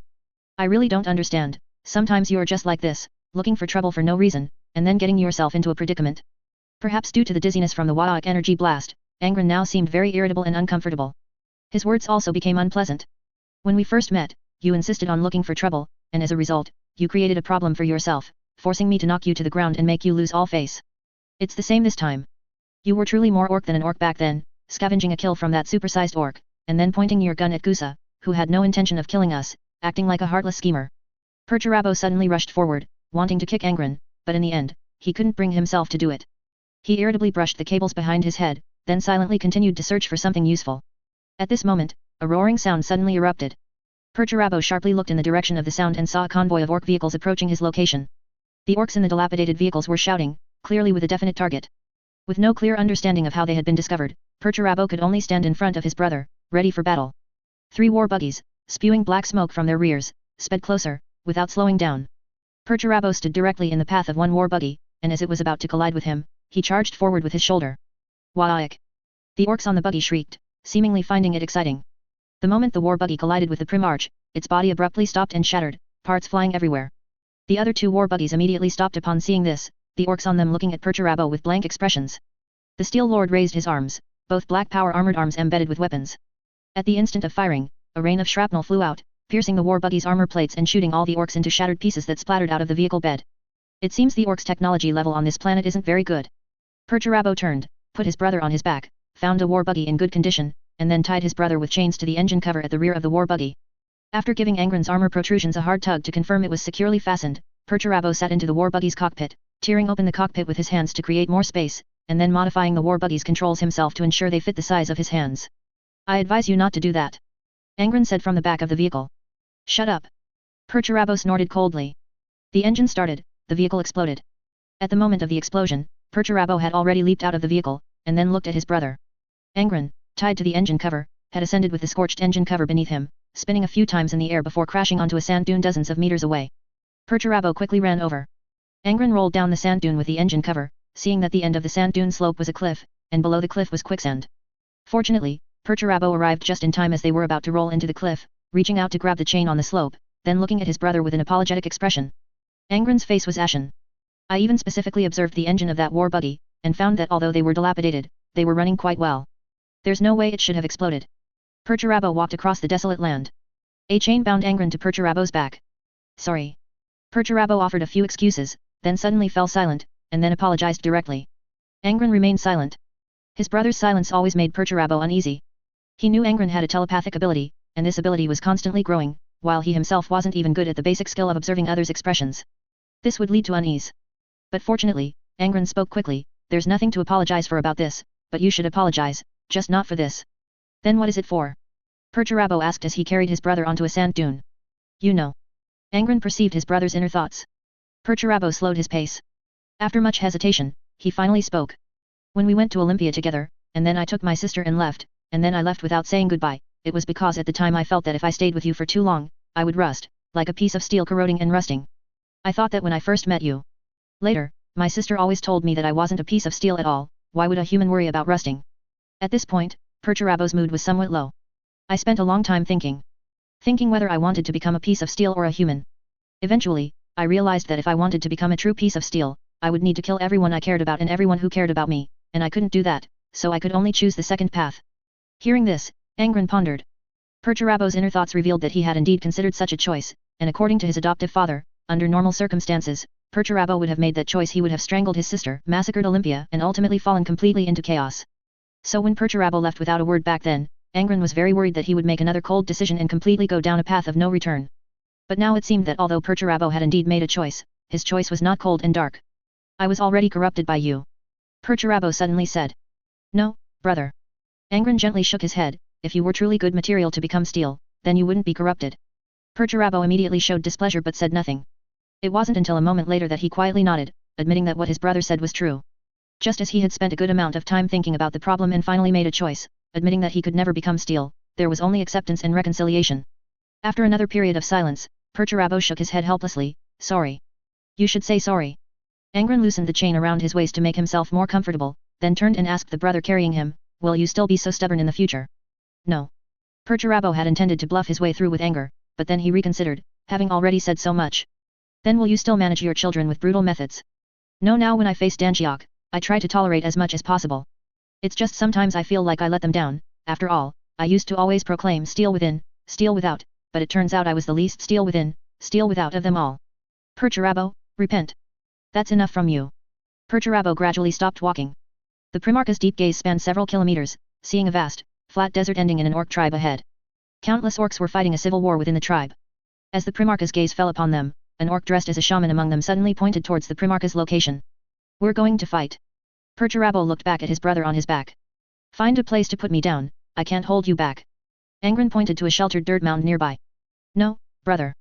Perturabo crouched down, watching the surging orcs. I will never abandon you in some unknown place to fend for yourself. Angron forcefully tapped Perturabo's helmet. I don't want to be your shield either, quickly find a safe place to put me down. Perturabo then turned and walked to the sheltered side of the dirt mound, dug a pit, and prepared to place his brother in the pit and then bury him. He would just need to fight around the pit, preventing the orcs from digging his brother out of the ground. A Primarch wouldn't suffocate. Angron hadn't recovered yet and couldn't fight, so this method was what Perturabo considered the most secure solution. But just as Perturabo was about to do so, the silhouette of a warship suddenly appeared in the sky. Then a line of flashes appeared beside the two Primarches. It was a line of space marines who had arrived on the planet's surface using teleportation technology. These space marines wore grey armor and were quite imposing in appearance. Angron instinctively perceived everyone he saw, and the leading space marine, in his perception, was as warm as sunlight. Just like on a mouse. Your Highnesses. The leading space marine immediately stepped forward and saluted. Our ship is currently en route to the Ulaner front, to the recently breached Gorgon sector. A star speaker sent us your coordinates a short while ago, so we have come to pick you up. What are we waiting for? Perturabo said, walking over with Angron on his back. Quickly teleport us back to the warship. Yes. The leading space marine saluted again. Everyone was teleported off the surface. Chapter 452, the one to be wary of. On the warship's deck. Perturabo, who had suddenly teleported in, immediately placed Angron on a stretcher. An apothecary among the suddenly appearing space marines had already unfolded a stretcher and was examining Angron's condition. Then, a psyker walked over and cast a soothing psychic spell on the Primarch. Angron's condition immediately improved, and he stood up from the stretcher. Perturabo looked towards the viewport. Outside the viewport, the desert planet had been struck by atmospheric incineration torpedoes launched by the warship, and the entire planet was burning. Eventually, under the terrifying destruction caused by the planet-killing weapons, that planet would become a hellscape of fire. It seems your adoptive father did something after all, twisting the Gretchen's teleportation coordinates, Perturabo said with a smile, looking at Angron. Clearly, the star speaker the space marines mentioned earlier was also Qin Xia. Which legion are you from? Angron asked, looking at the space marine who radiated sunlight. Word bearers, the space marine said, puffing out his chest. What is your name? Angron inquired calmly. Erebus. The space marine immediately removed his helmet, revealing a face covered in scripture and an extremely warm and benevolent smile. The moment you learn my name, my parents and ancestors are bathed in glory under the God Emperor's light. Perturabo did not even look at the warrior, as he was just an ordinary space marine who hadn't even fought. But Angron watched the warrior named Erebus. Soon, Perturabo noticed his brother was a bit strange now, and looking at his brother's eyes, those eyes were filled with deep confusion, as if he were looking at an astonishing enigma. The Steel Lord thought that Erebus's mention of God Emperor must have made Angron suspicious, so he explained for the word bearers and their Primarch worship the Emperor as a god. Don't bother lecturing them, it's pointless. Just wait until the Emperor has time to deal with them. Angron slowly shook his head. The word bearers were clearly displeased by Perturabo's words, as this divine son was questioning his father's divinity. Those unbelievers, blasphemers, they had reason to question the God Emperor due to their arrogance and ignorance, but a divine son should not. However, Erebus's face showed none of the displeasure of his battle brothers, only a benevolent smile. He did not yet know that the Primarch before him was looking at him with confused eyes not because of the word-bearer's unique faith, but precisely because of him, Erebus, himself. The word-bearers have a scoundrel named Erebus. In the future, the moment I see him, I will immediately crush him with my psychic powers, and I can tell you why now. He is the source of all evil, the Sun Xiao Chuan of this universe. He will cause the fall of several legions, spreading chaos corruption throughout the reality universe. No one is more evil than him, no one. Qin Xia sat on a stone in the cave, looking at a loaf of bread, and recounted with a fierce expression. Angron recalled this scene, his adoptive father's voice echoing in the Primarch's ears. Yet, the Erebus before him had an incredibly clear heart, devoid of any evil. Angron tentatively asked, Erebus, have you ever committed any wicked deeds? Hearing this, Erebus did not know why the Primarch would ask him such a question, but facing a divine son, he knelt down as he usually did in the chapel of the Legion's flagship. And confessed. I have indeed committed wicked deeds, your highness. Erebus slowly spoke within Angron's perception. I confess to you. When I was young, I lived the life of an ascetic, wearing the most ragged clothes and eating the sourest food, then using my surplus energy beyond survival to help others. I do not recall ever offending anyone. Then, one day when I returned home, an peer I had somehow offended found me and tried to kill me. I strangled him in self-defense. I did not declare his sins before God, nor did I execute him in God's name before God. I simply plunged a dagger into his throat like a murderer. Afterwards, because this peer had committed many evils, the priest actually encouraged me, but I still consider this a sin I cannot wash away. Erebus paused here and looked up. The divine son's eyes showed confusion. And the other divine son looked at the scene before him with impatience and mockery. Don't you study the imperial truth? Perturabo sneered. Don't you know that the imperial truth explicitly states that no heavenly deity is worthy of human worship? I know, your highness, Erebus said, kneeling and bowing. But the Imperium teaches us to kneel before earthly gods. When a group of mortals gathers at a starport to meet a visiting Primarch, imperial bureaucrats will use whips to teach them how to properly kneel before the Primarch. Perturabo frowned. Get up, Angron said. Erebus did not beg for forgiveness, because he did not believe his crime of strangling a peer could be forgiven. These were the thoughts Angron perceived. We will rendezvous with the Legion's main fleet in 2 days, Erebus said. Then we'll give you 2 days, Perturabo said, walking past Erebus towards the command deck. 3 days later, Perturabo and Angron, accompanied by Erebus and others, arrived inside the Word-Bearers Legion flagship Faith's Law. The group walked along a path leading to the Prodigal Son's sanctuary. Angron recalled what he had seen and heard before arriving at the flagship. Faith's Law looked like a warship with churches, its religious style very pronounced. And in the corridors of this flagship, ordinary humans and space marines holding scriptures and chanting could be seen everywhere. On a Legion warship, space marines held a higher status than ordinary humans. Ordinary humans needed to step aside and salute when encountering a space marine. But on the Word-Bearers flagship, no one stepped aside for space marines. Those ordinary humans simply nodded to the passing space marines and then walked past each other. Only when ordinary humans saw Perturabo and Angron would they step aside and salute. It seems your ordinary people and space marines get along well here, Angron said as he walked. All beings are equal under the gods, Erebus said with a smile, greeting an ordinary human. We space marines were once ordinary humans too, just fortunate enough to serve the gods. Angron noticed that Erebus was more amiable than his Word-Bearers battle brothers. Just now, someone even brought a child to Erebus, hoping Erebus would baptize their newborn infant, and Erebus gladly accepted, saying he would definitely come that evening. During their conversation, the group arrived at a junction adorned with skulls and numerous religious artifacts. Erebus led the two primarchs into the junction. Turning a corner, Angron suddenly saw an incredibly magnificent and opulent grand cathedral. Gold, silver, marble, everything that could be enjoyed by nobility was used to decorate this grand cathedral. In the square in front of the cathedral, preachers proclaimed the Emperor's divinity. As I said, brothers and sisters, the God Emperor. The Redeemer of humanity. The God Emperor is omnipotent, the God Emperor deeply loves every human being, each of us is his child. Brothers, sisters, today's sermon is concluded.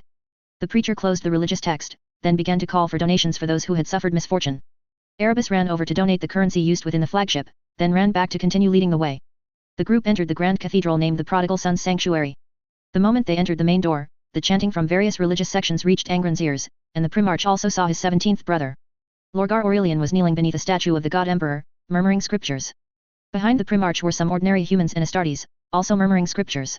Just like other places on the flagship, the ordinary humans here wore different clothes and had different statuses, but they could worship the God Emperor alongside the space marines in this most sacred place. As Erebus had said, under the gods, all beings are equal. Angron quite liked this idea of equality among all beings. Lorgar. Perturabo's shout echoed through the cathedral. Lorgar finished murmuring the last scripture, then rose and came before his two primarch brothers, saluting them. As the primarch walked over, the ordinary humans and the primarch nodded to each other, and no one stood up or knelt down because the primarch walked past. How dare you squat in this wretched place, making us come all this way to find you? Perturabo demanded, displeased. Didn't my child say? Lorgar asked, looking at Erebus in confusion. Father, Erebus said helplessly, I already said you were praying, but the Lord of the 4th Legion was very eager to see you, so he didn't wait. Lorgar nodded and said to Perturabo, long time no see, brother. Then Lorgar looked at Angron, first time meeting, but I've long heard of your deeds. I truly looked forward to this meeting today, you can sense that, can't you, brother? Angron sensed that Lorgar was indeed looking forward to meeting him. There's no time for a meet and greet, Perturabo said, pointing outside the cathedral. We must immediately rush to the front lines of the war. If you truly intend to participate in the war and support us, and not just travel all this way to preach to humans and orcs in the Imperial border star system, then hurry up. Lorgar's expression became serious, we are now on the Imperial front lines. Tomorrow we can reach Gorgon. The orc warlord there was just annihilated by you, wasn't he? At the mention of the Gorgon warlord, Perturabo was momentarily speechless. The Emperor himself sought me out and gave the order to rush to the front lines, Lorgar said, his face filled with reverence when mentioning the Emperor. He has praised your achievements more than once.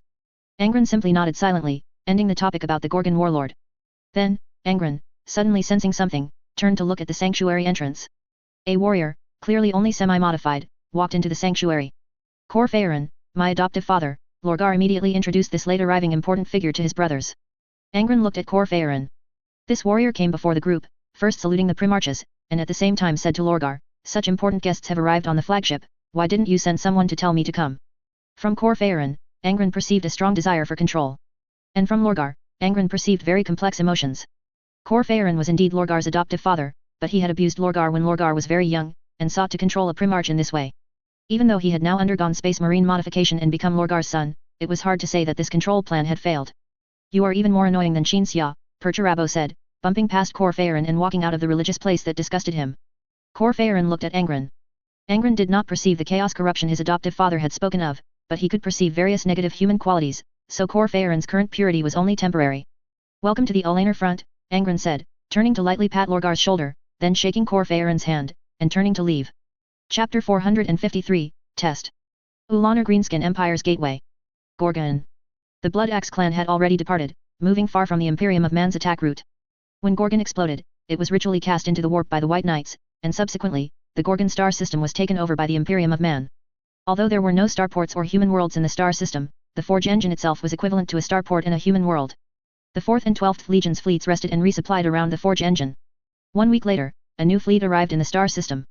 The Word-Bearers' flagship, Faith's Law, sailed at the forefront of the fleet. As the Word-Bearers were about to reach the Forge engine, in the cold, dark void, Brown, who had already positioned himself in the fleet's path, silently activated his stealth camouflage. The stone man's skin was penetrated by the starlight, reflecting a corner of the brilliant stars in the void. Faith's Law will pass your location in 2 minutes. Ensure the augury is always operational, otherwise you probably won't be able to find Erebus's location on that behemoth. Quadrant's mechanical, emotionless voice reached Brown's ears. Brown raised his hand, looking at the device in his hand, which flickered with a white psychic glow.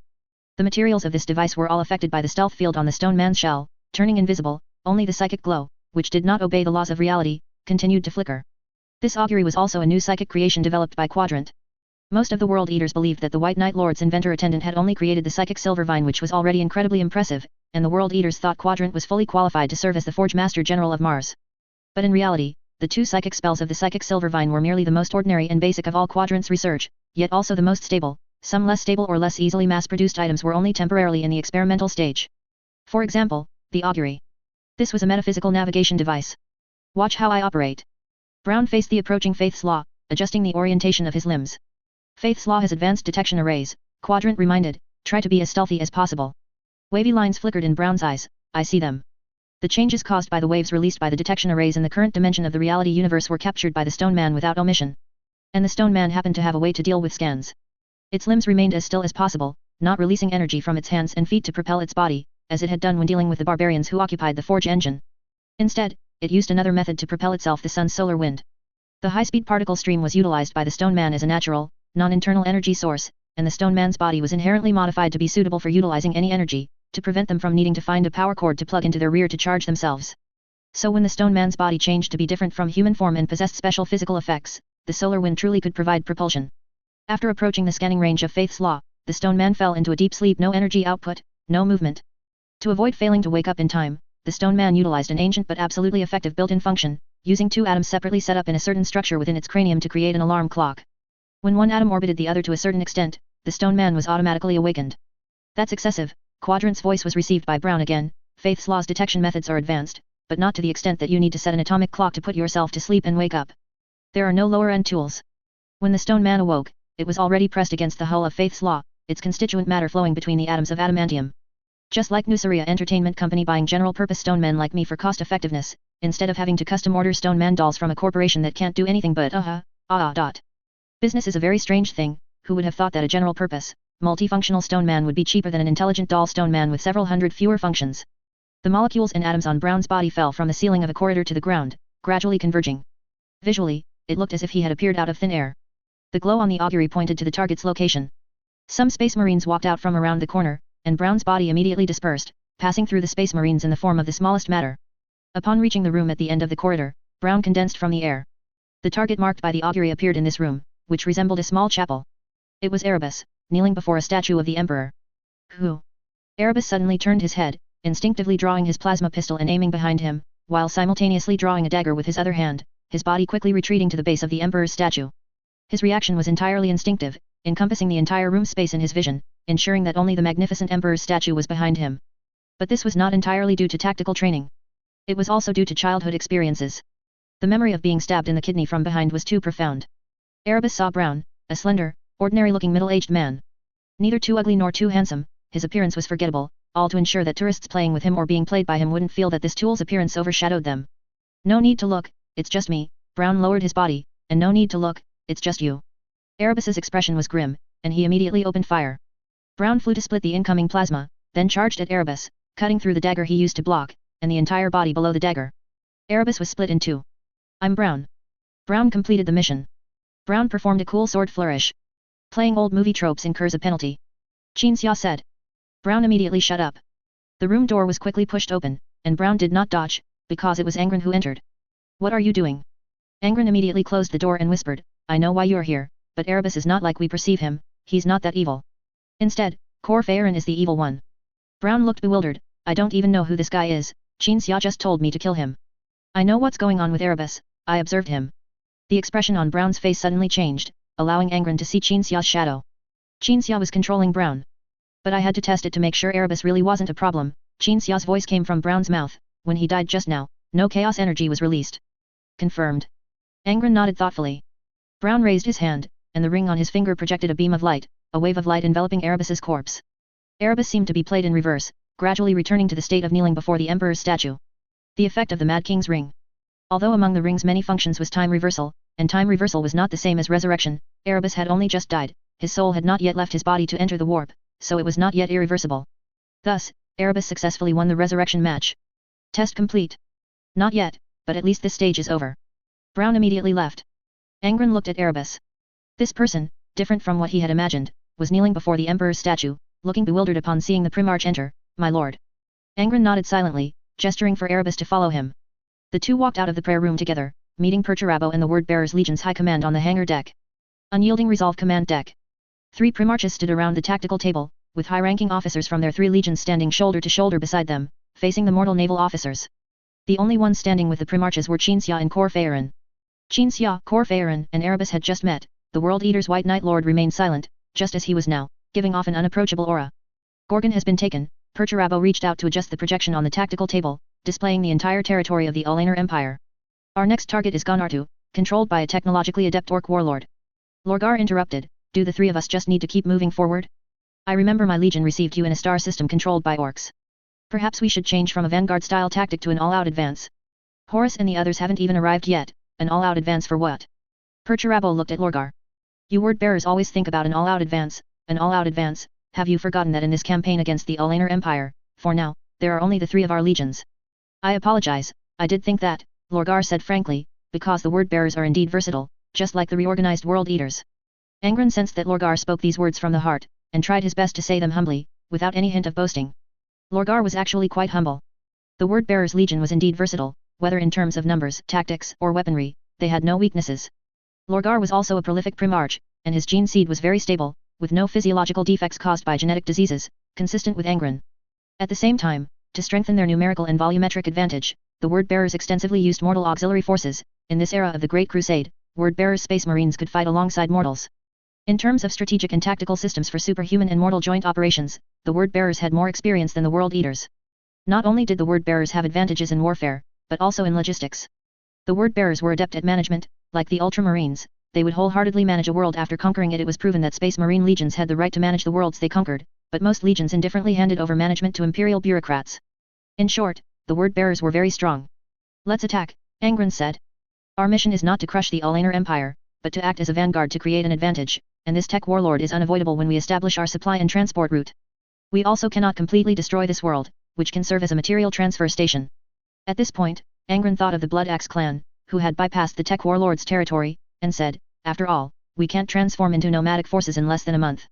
Lorgar instinctively looked at Corphaeron, then turned to Angron. Please allow my legion to take the main assault. You may, Angron nodded in permission. Chapter 454, Word-Bearers. On the world where the warlord of technology resided, several planet-encompassing void shields operated at full power. But this time, the human side was not preparing to solve the problem of a planet protected by void shields in the Space Marines way, but rather intended to adopt a more direct method. The Forge engine. This colossal structure contained numerous highly automated control systems. Only an engineer from the Golden Age was needed to control it. The ancient behemoth, escorted by 3 Legion fleets, warped out from the Mandeville point of the star system and approached the planet. According to the original naval combat plan, the 3 Legion fleets began to gradually move away from the Forge engine to deal with the Orc fleet in the star system. Whatever the fleet did was irrelevant, as long as they stayed away from the Forge engine. The ancient behemoth approached the target planet alone. The engineer in the control room picked up a modern communicator with a slight sense of helplessness and said, moving away from the Forge engine, gravity balancer is about to shut down. 3, 2, 1. Shut down. The engineer lightly pressed a button. Amidst a roar, a certain device inside the ancient behemoth suddenly failed and entered a cooling state. The ancient behemoth's gravitational state was no longer without effect on its surroundings. The surface ecology of the nearby planet was completely destroyed, and land masses were torn apart and rose into the sky, exposing a large number of underground facilities built by the Orcs. If the warships around the Forge engine had not moved away from this behemoth just now, the 3 Legion fleets would have been annihilated the moment the gravity balancer was shut down. Gravity did not selectively favor the Forge engine, it was just that the Forge engine still possessed some most basic gravitational functions that could not be turned off and did not need to be turned off. In the current scenario, where gravity was being used as a weapon, those basic gravitational functions ensured that only the planet disintegrated, and the forge engine would not. We are not going to destroy this world, we still need it as a transit point on the transport route, the quadrant contacted the engineer. Okay, the engineer pressed the button, and the gravity balancer was re-enabled. The state of the nearby planet appeared to be stretched and needed, and it remained so, only the smaller fragments moved under the influence of the planet's own gravity, forming an astronomical spectacle that might be quite breathtaking up close. Mission accomplished. The engineer crossed his legs, casually picked up an ancient food item given to him by the Emperor when he met him, opened the packaging, and began to eat it. As early as when Brown, the Quadrant, and the Olina sisters jointly developed a type of food, the engineer no longer had to rely on ancient food to survive, but there was no helping it, the Emperor had given it, so not eating it would be a waste. When a person's process of digesting and excreting food consumes enough resources to support a 1,000-man army company, that person finds it difficult not to engage in unnecessary acts of frugality out of guilt. Why do people enhanced by humanity's peak gene seed modification technology still need to eat? The engineer himself would wonder this. He had seen modified humans who did not need to eat, they were creations that completely defied the rules of reality, relying entirely on the warp for self-circulation, immortal, indestructible, and incredibly powerful. But even in ancient times, that level of modification technology was not something just any human was qualified to enjoy. As long as it wasn't a warp technology creation, one had to find a way to improve energy intake and utilization, unless they chose to abandon biological functions and directly install a furnace in their body. The Federation did not allow the abandonment of biological functions, but in the dark corners where the Federation could not reach, it did not matter. Unyielding resolve. The almost shattered Orc planet was completely impossible to strategically plan using normal geographical concepts. The planet was automatically divided into several quadrants by the tactical table. Quadrant 1 to 3 were large conglomerations of land masses already floating in the void, with a massive amount of Orc facilities on their surface and within, which, thanks to the supernatural Wadaic energy, were still able to operate normally. Quadrant 4 was the main body of the planet. The gravity disaster still destroyed many important structures and facilities on the planet, which greatly reduced the pressure on the attacking side. Otherwise, the word-bearers alone as the main assault force could not have taken a hollowed-out Orc world with layers of defenses. Can the attack begin? Lorgar turned to the word-bearers' officers. The officers had already discussed a specific strategic plan and nodded, indicating it could be executed. Begin the attack, Lorgar nodded. The word-bearers' officers left the command deck. Cor Phaeron was also about to leave, but as he was going, he suddenly suggested to Angron, I hope your father can provide us with some assistance. It would be my honor. Qin Xia put on his helmet and walked past Cor Phaeron. Angron sensed that Cor Phaeron simply thought that having a super psyker help would yield twice the results with half the effort, and he had no malicious intentions. But what if? After a moment of thought, the Primarch believed his adoptive father would make the correct decision, so he stopped pondering and instead calmly observed the combat style of the word-bearers. Angron believed he must firmly remember the word-bearers' combat style. If the word-bearers ever became enemies, they would pose a destructive threat. Making more preparations now was also a good thing. On the tactical table, the word-bearers' Legion strike cruisers detached from the Legion fleet and proceeded to their assigned combat locations. Those planetary structures without void shield protection were directly destroyed by the fleet using lance weapons and macro cannons, while in the first 3 quadrants, planetary structures that still had functioning void shields required the Space Marines to clear them personally. The drop pods of the Serrated Sun chapter were launched by the strike cruisers. The Space Marines of the Serrated Sun chapter surged out of the drop pods, quickly clearing an area for subsequent forces to land. Then, the chapter named Bone Throne joined the battle. These word-bearers, skilled in head-on, large-scale combat, brought their mortal auxiliary forces. The superhuman and mortal warriors, inflamed by faith in the God Emperor, could match the Orcs in terms of combat morale and even numbers. The Serrated Sun chapter of the word-bearers was most proficient in drop pod assault operations, but its combat level naturally could not compare to the Warhound's specialized assault tactics before Angron's return. The Bone Throne was skilled in head-on combat, and its combat level naturally could not compare to the Death Guard and Iron Warriors. However, a legion having units skilled in assault operations and units skilled in head-on combat, even if they seemed neither exceptional nor poor compared to the Warhounds or Death Guard, this systematic combat capability, when combined, was sufficient for the word-bearers to defeat legions specializing in a single tactic. As he witnessed the cooperation and combat of the Serrated Sun and Bone Throne chapters, Angron thought, if he hadn't reorganized his legion, making the World Eaters merely a renamed version of the former Warhounds, then one day in the future, the word-bearers would easily crush the World Eaters. It would be as easy as a giant facing a wolfhound, smashing the wolfhound's fangs with a single punch. I thought the World Eaters' reorganization would be similar to the word-bearers, Lorgar suddenly spoke, where one chapter specializes in one tactic, but I didn't expect. You didn't expect one company of one chapter to specialize in one tactic, did you? Perturabo looked at his 2 brothers. Any normal person knows how to reorganize like that. After all 3 of us have high and stable gene seed production. But we don't have New Guard 1, nor that mobile forge world. Angron sensed Lorgar, upon hearing Perturabo's words, thinking, Olympia is, after all, just one world, one star system, so it's understandable. But the word-bearers, like Gilliman, controlled many worlds, yet did not have such strong production capabilities. Others say Nuceria and Ultramar are no different, but I say there's a huge difference. Lorgar expressed his feelings. Ultramar has a certain level of production capacity on every world, while most of Nusaria's worlds just need to ensure their own survival, the main production responsibilities are still borne by New Guard 1. This means that in war, even if Nusaria is left with only the nuclear star system, it can still make a desperate comeback. Nusaria and New Guard 1 are like Terra and Mars. As he spoke, Lorgar couldn't help but wonder. How do you Nusaria maintain a good relationship with New Guard 1? You know, there's always infighting between the Imperium and the Adeptus Mechanicus. Angron silently pondered for a moment, eventually deciding there was nothing to hide. So he answered directly. Because Nusaria and New Guard 1 are true cooperative allies. But that's only part of the reason. New Guard 1 has some perplexing issues, such as their promotion of extreme equality due to historical reasons, But overall, compared to Mars, which is a medieval academic warlord concentration camp with master-apprentice inheritance, New Guard 1 should naturally have higher efficiency, and that's the bigger reason. After Angron explained, Lorgar recalled the various situations on Mars. It truly was a concentration camp. From the Forge Master General to the lowest indentured servant, no one had not endured hellish torment in that concentration camp. The only difference was that some would endure torment until their souls entered the warp, while others, after a period of torment, became hell itself. Mars was not only heresy but also hell. It existed closest to the Emperor's grace, like a pile of excrement beneath a statue in a pristine cathedral, its very existence an error that needed to be eradicated. Angron heard Lorgar say this in his mind. As the Primarches discussed Mars, new Word-Bearers combat units were deployed into the 4 quadrants. The Sundered Scythe chapter was an exception. This chapter, extremely adept at gaining overwhelming advantage over enemies in confined spaces, was only deployed in the first 3 quadrants, specifically tasked with fighting the aliens in the Orc facilities. The shattered planetary structure, only the size of a ship, which was Quadrant 1, had already been completely occupied by the Word-Bearers.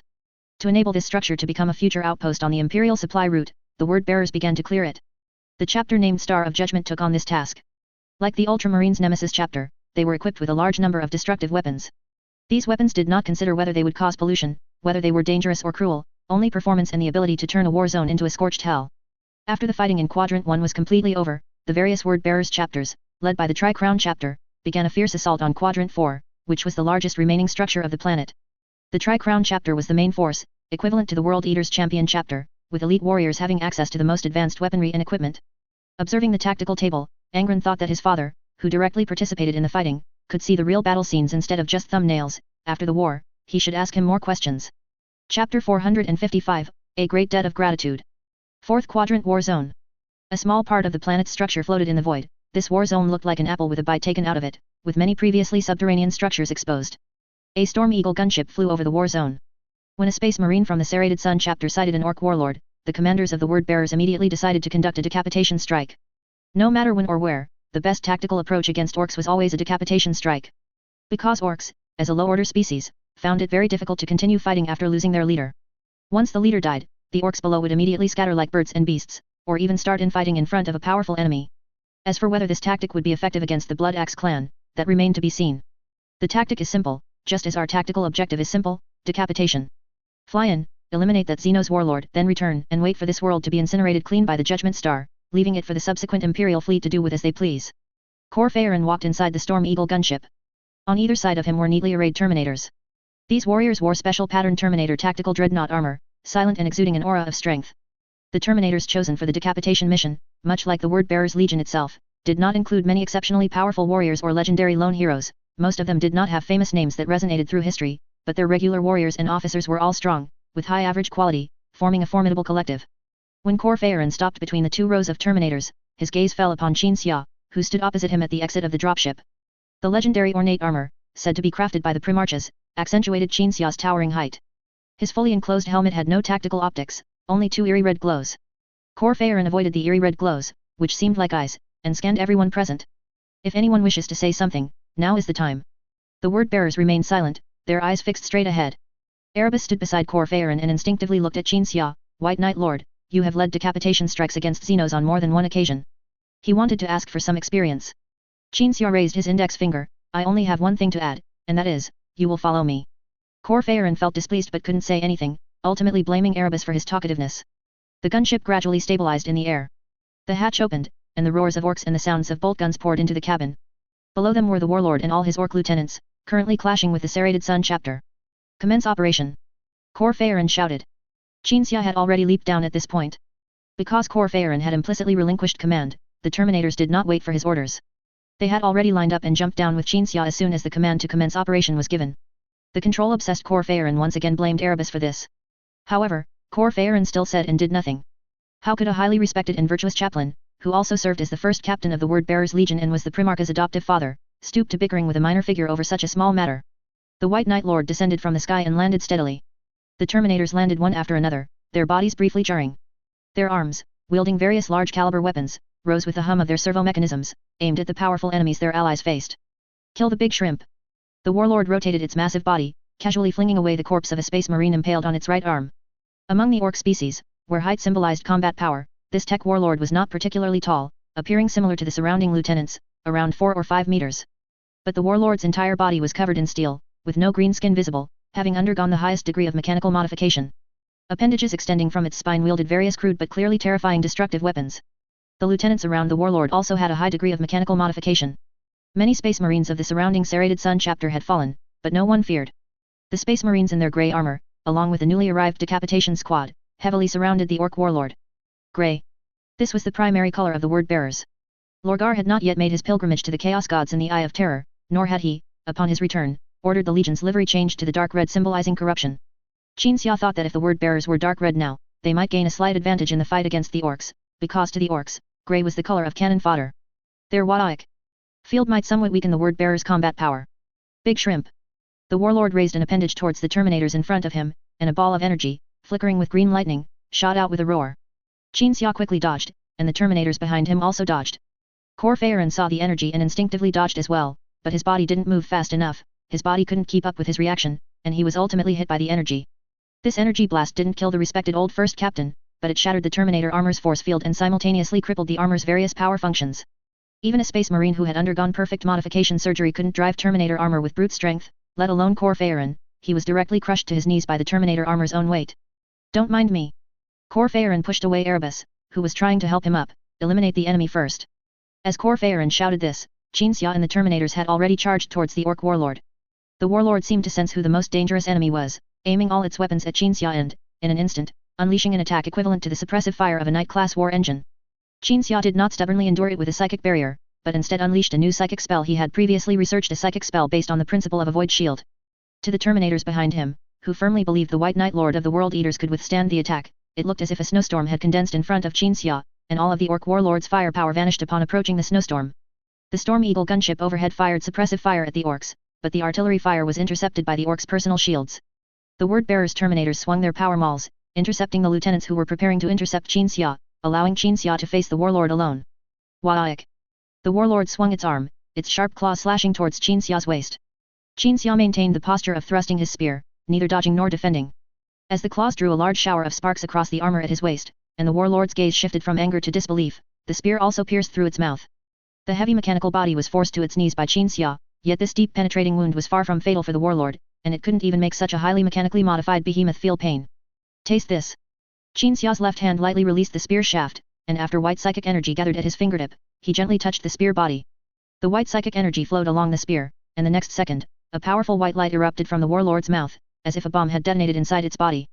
The warlord's massive body seemed to be drained of everything, gradually shriveling, and white flashes of light emanated from its progressively cracking mechanical structure. Finally, this behemoth, capable of unleashing night-level firepower in an instant, crashed to the ground, turning into a pile of snow, which was then scattered by the mournful roar of another lieutenant. Qin Xia held his spear downwards, recalling and evaluating the scene that had just unfolded in an instant.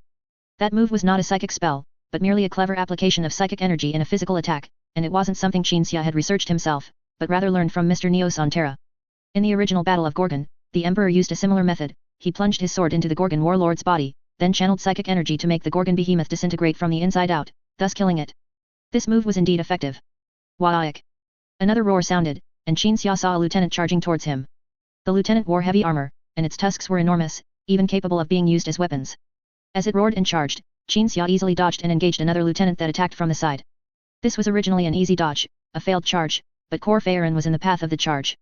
Kor Phaeron, who had only been kneeling on the ground since the start of the battle, waiting for the Terminator's internal systems to restart and restore power, watched with a bewildered expression as the lieutenant charged directly at him. The battle analysis device, which had just resumed normal operation, deepened Kor Phaeron's despair. The lieutenant's modified tusks possessed a disintegration field. Protect the first captain. Erebus shouted loudly, striking away the lieutenant, blocking him with his power maul, then charging towards Kor Phaeron and shielding the first captain. Some other space marines rushed up, using concentrated fire to hinder the lieutenant. Erebus saw that these ineffective attacks only accelerated the lieutenant's speed. He prepared himself for a desperate struggle, while instinctively looking at Qin Xia. He saw the White Knight Lord almost instinctively trying to rescue Cor Phaeron, using psychic lightning to repel the lieutenant he was entangled with, while raising his hand towards the people in the path of the lieutenant's charge, seemingly about to cast a teleportation spell. Erebus and the others blocking the lieutenant's charge path were teleported away first, and as Cor Phaeron's figure gradually disappeared into the snowstorm, the lieutenant was only a few centimeters away from the Primarch's adoptive father. Fortunately, Cor Phaeron's power armor restarted just in time. Knowing he couldn't completely dodge, he opted for a secondary solution. The sound of tusks piercing through the Terminator power armor shattered first, then Cor Phaeron vanished into the snowstorm. Everyone searched for the venerable first captain, and then saw Cor Phaeron teleport out. He wasn't dead, but half a tusk was embedded in his shoulder. Thank you, Cor Phaeron thanked Qin Xia, who had saved his life with teleportation. The power armor restarted quite timely. Qin Xia used a psychic shockwave to repel the surrounding enemy beasts, pointed at Cor Phaeron's shoulder, then turned and continued fighting. One lieutenant after another was eliminated. The orcs, whose morale had already plummeted after the warlord's death, completely lost their will to fight and scattered in all directions. This war had ended the moment the decapitation strike succeeded, the remaining phase was merely the slaughter of orcs. The Storm Eagle gunship descended from the sky. Cor Phaeron was helped into the gunship by an apothecary. The entire decapitation squad also entered the gunship, returning to the World Eater's flagship. I can't imagine that a single tooth could actually pierce Terminator tactical dreadnought armor. The apothecary removed the lieutenant's tusk from the armor fragments, his face full of disbelief. Cor Phaeron removed his helmet, his expression also a bit dazed. Although he was the one who had been pierced, and he knew the tusk had a disintegration field, regardless, the very idea of a tooth having a disintegration field was incredible. Qin Xia, however, found nothing strange about it. Because he knew that in the future, the Milky Way would be noticed by the Tyranids. Even the pureblood gene-stealers among the Tyranid auxiliary forces had naturally growing disintegration fields on their claws, tearing through Terminator tactical dreadnought armor as easily as tearing paper. For a tech warlord to modify a disintegration field into its subordinates' tusks, compared to the Tyranids, made the orcs' natural physiological advantage as a warrior species seem rather small. Thank you for saving me. Cor Phaeron's face was pale, his semi-modified body, similar to Luther's, even needed some time to stop bleeding. Qin Xia stood by the hatch, facing Cor Phaeron, who was sitting on the ground receiving treatment. The flickering eerie light on his helmet, combined with Qin Xia's silence after hearing another thank you, made Cor Phaeron uneasy. Thank you. Erebus removed his helmet and held it in his hands, bowing as much as the Terminator armor allowed. Thank you for saving our most respected guide and the God Emperor's most loyal priest. All the word-bearers removed their helmets and bowed to Qin Xia after Erebus's thanks. Qin Xia could tell that Cor Phaeron was a good man in the eyes of these word-bearers, and Erebus's words about his high standing were undoubtedly sincere. We fought side by side, Qin Xia said softly. The Terminators and Erebus once again picked up their helmets and put them on. But I'm a little puzzled. Qin Xia looked at Cor Phaeron. What exactly were you here to do? Cor Phaeron was taken aback by the question. You seem to be a commander, participating in this decapitation operation, and then, right at the start, you were beaten to your knees, barely saving your own life. I feel like you were more of a spectator, Qin Xia said. Cor Phaeron's face showed shame, he lowered his head, and his tone was sincere. I apologize.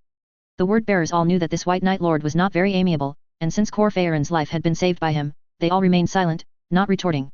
Even though Qin Xia was saying that their first captain was useless.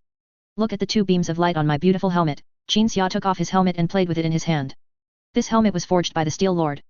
I asked him what these two red glows were for, and he said their purpose was simply to exist. Qin Xia held the helmet and continued, Cor Phaeron, you are like those two beams of light on this helmet. The two glows on that helmet at least have the effect of creating a sense of oppression, and compared to them, I seem even more useless in this war, Cor Phaeron said. But I must exist, I must have existed in the battle just now, because I am the first captain of the Word-Bearers, I am Lorgar Aurelian's adoptive father, and a loyal follower of the God Emperor. Anyone else can choose not to participate in a dangerous battle, but I must. Even if I just knelt there, waiting to die. Even if I had been directly impaled through the head by the tusks just now, I would have died as a loyal servant of the God Emperor.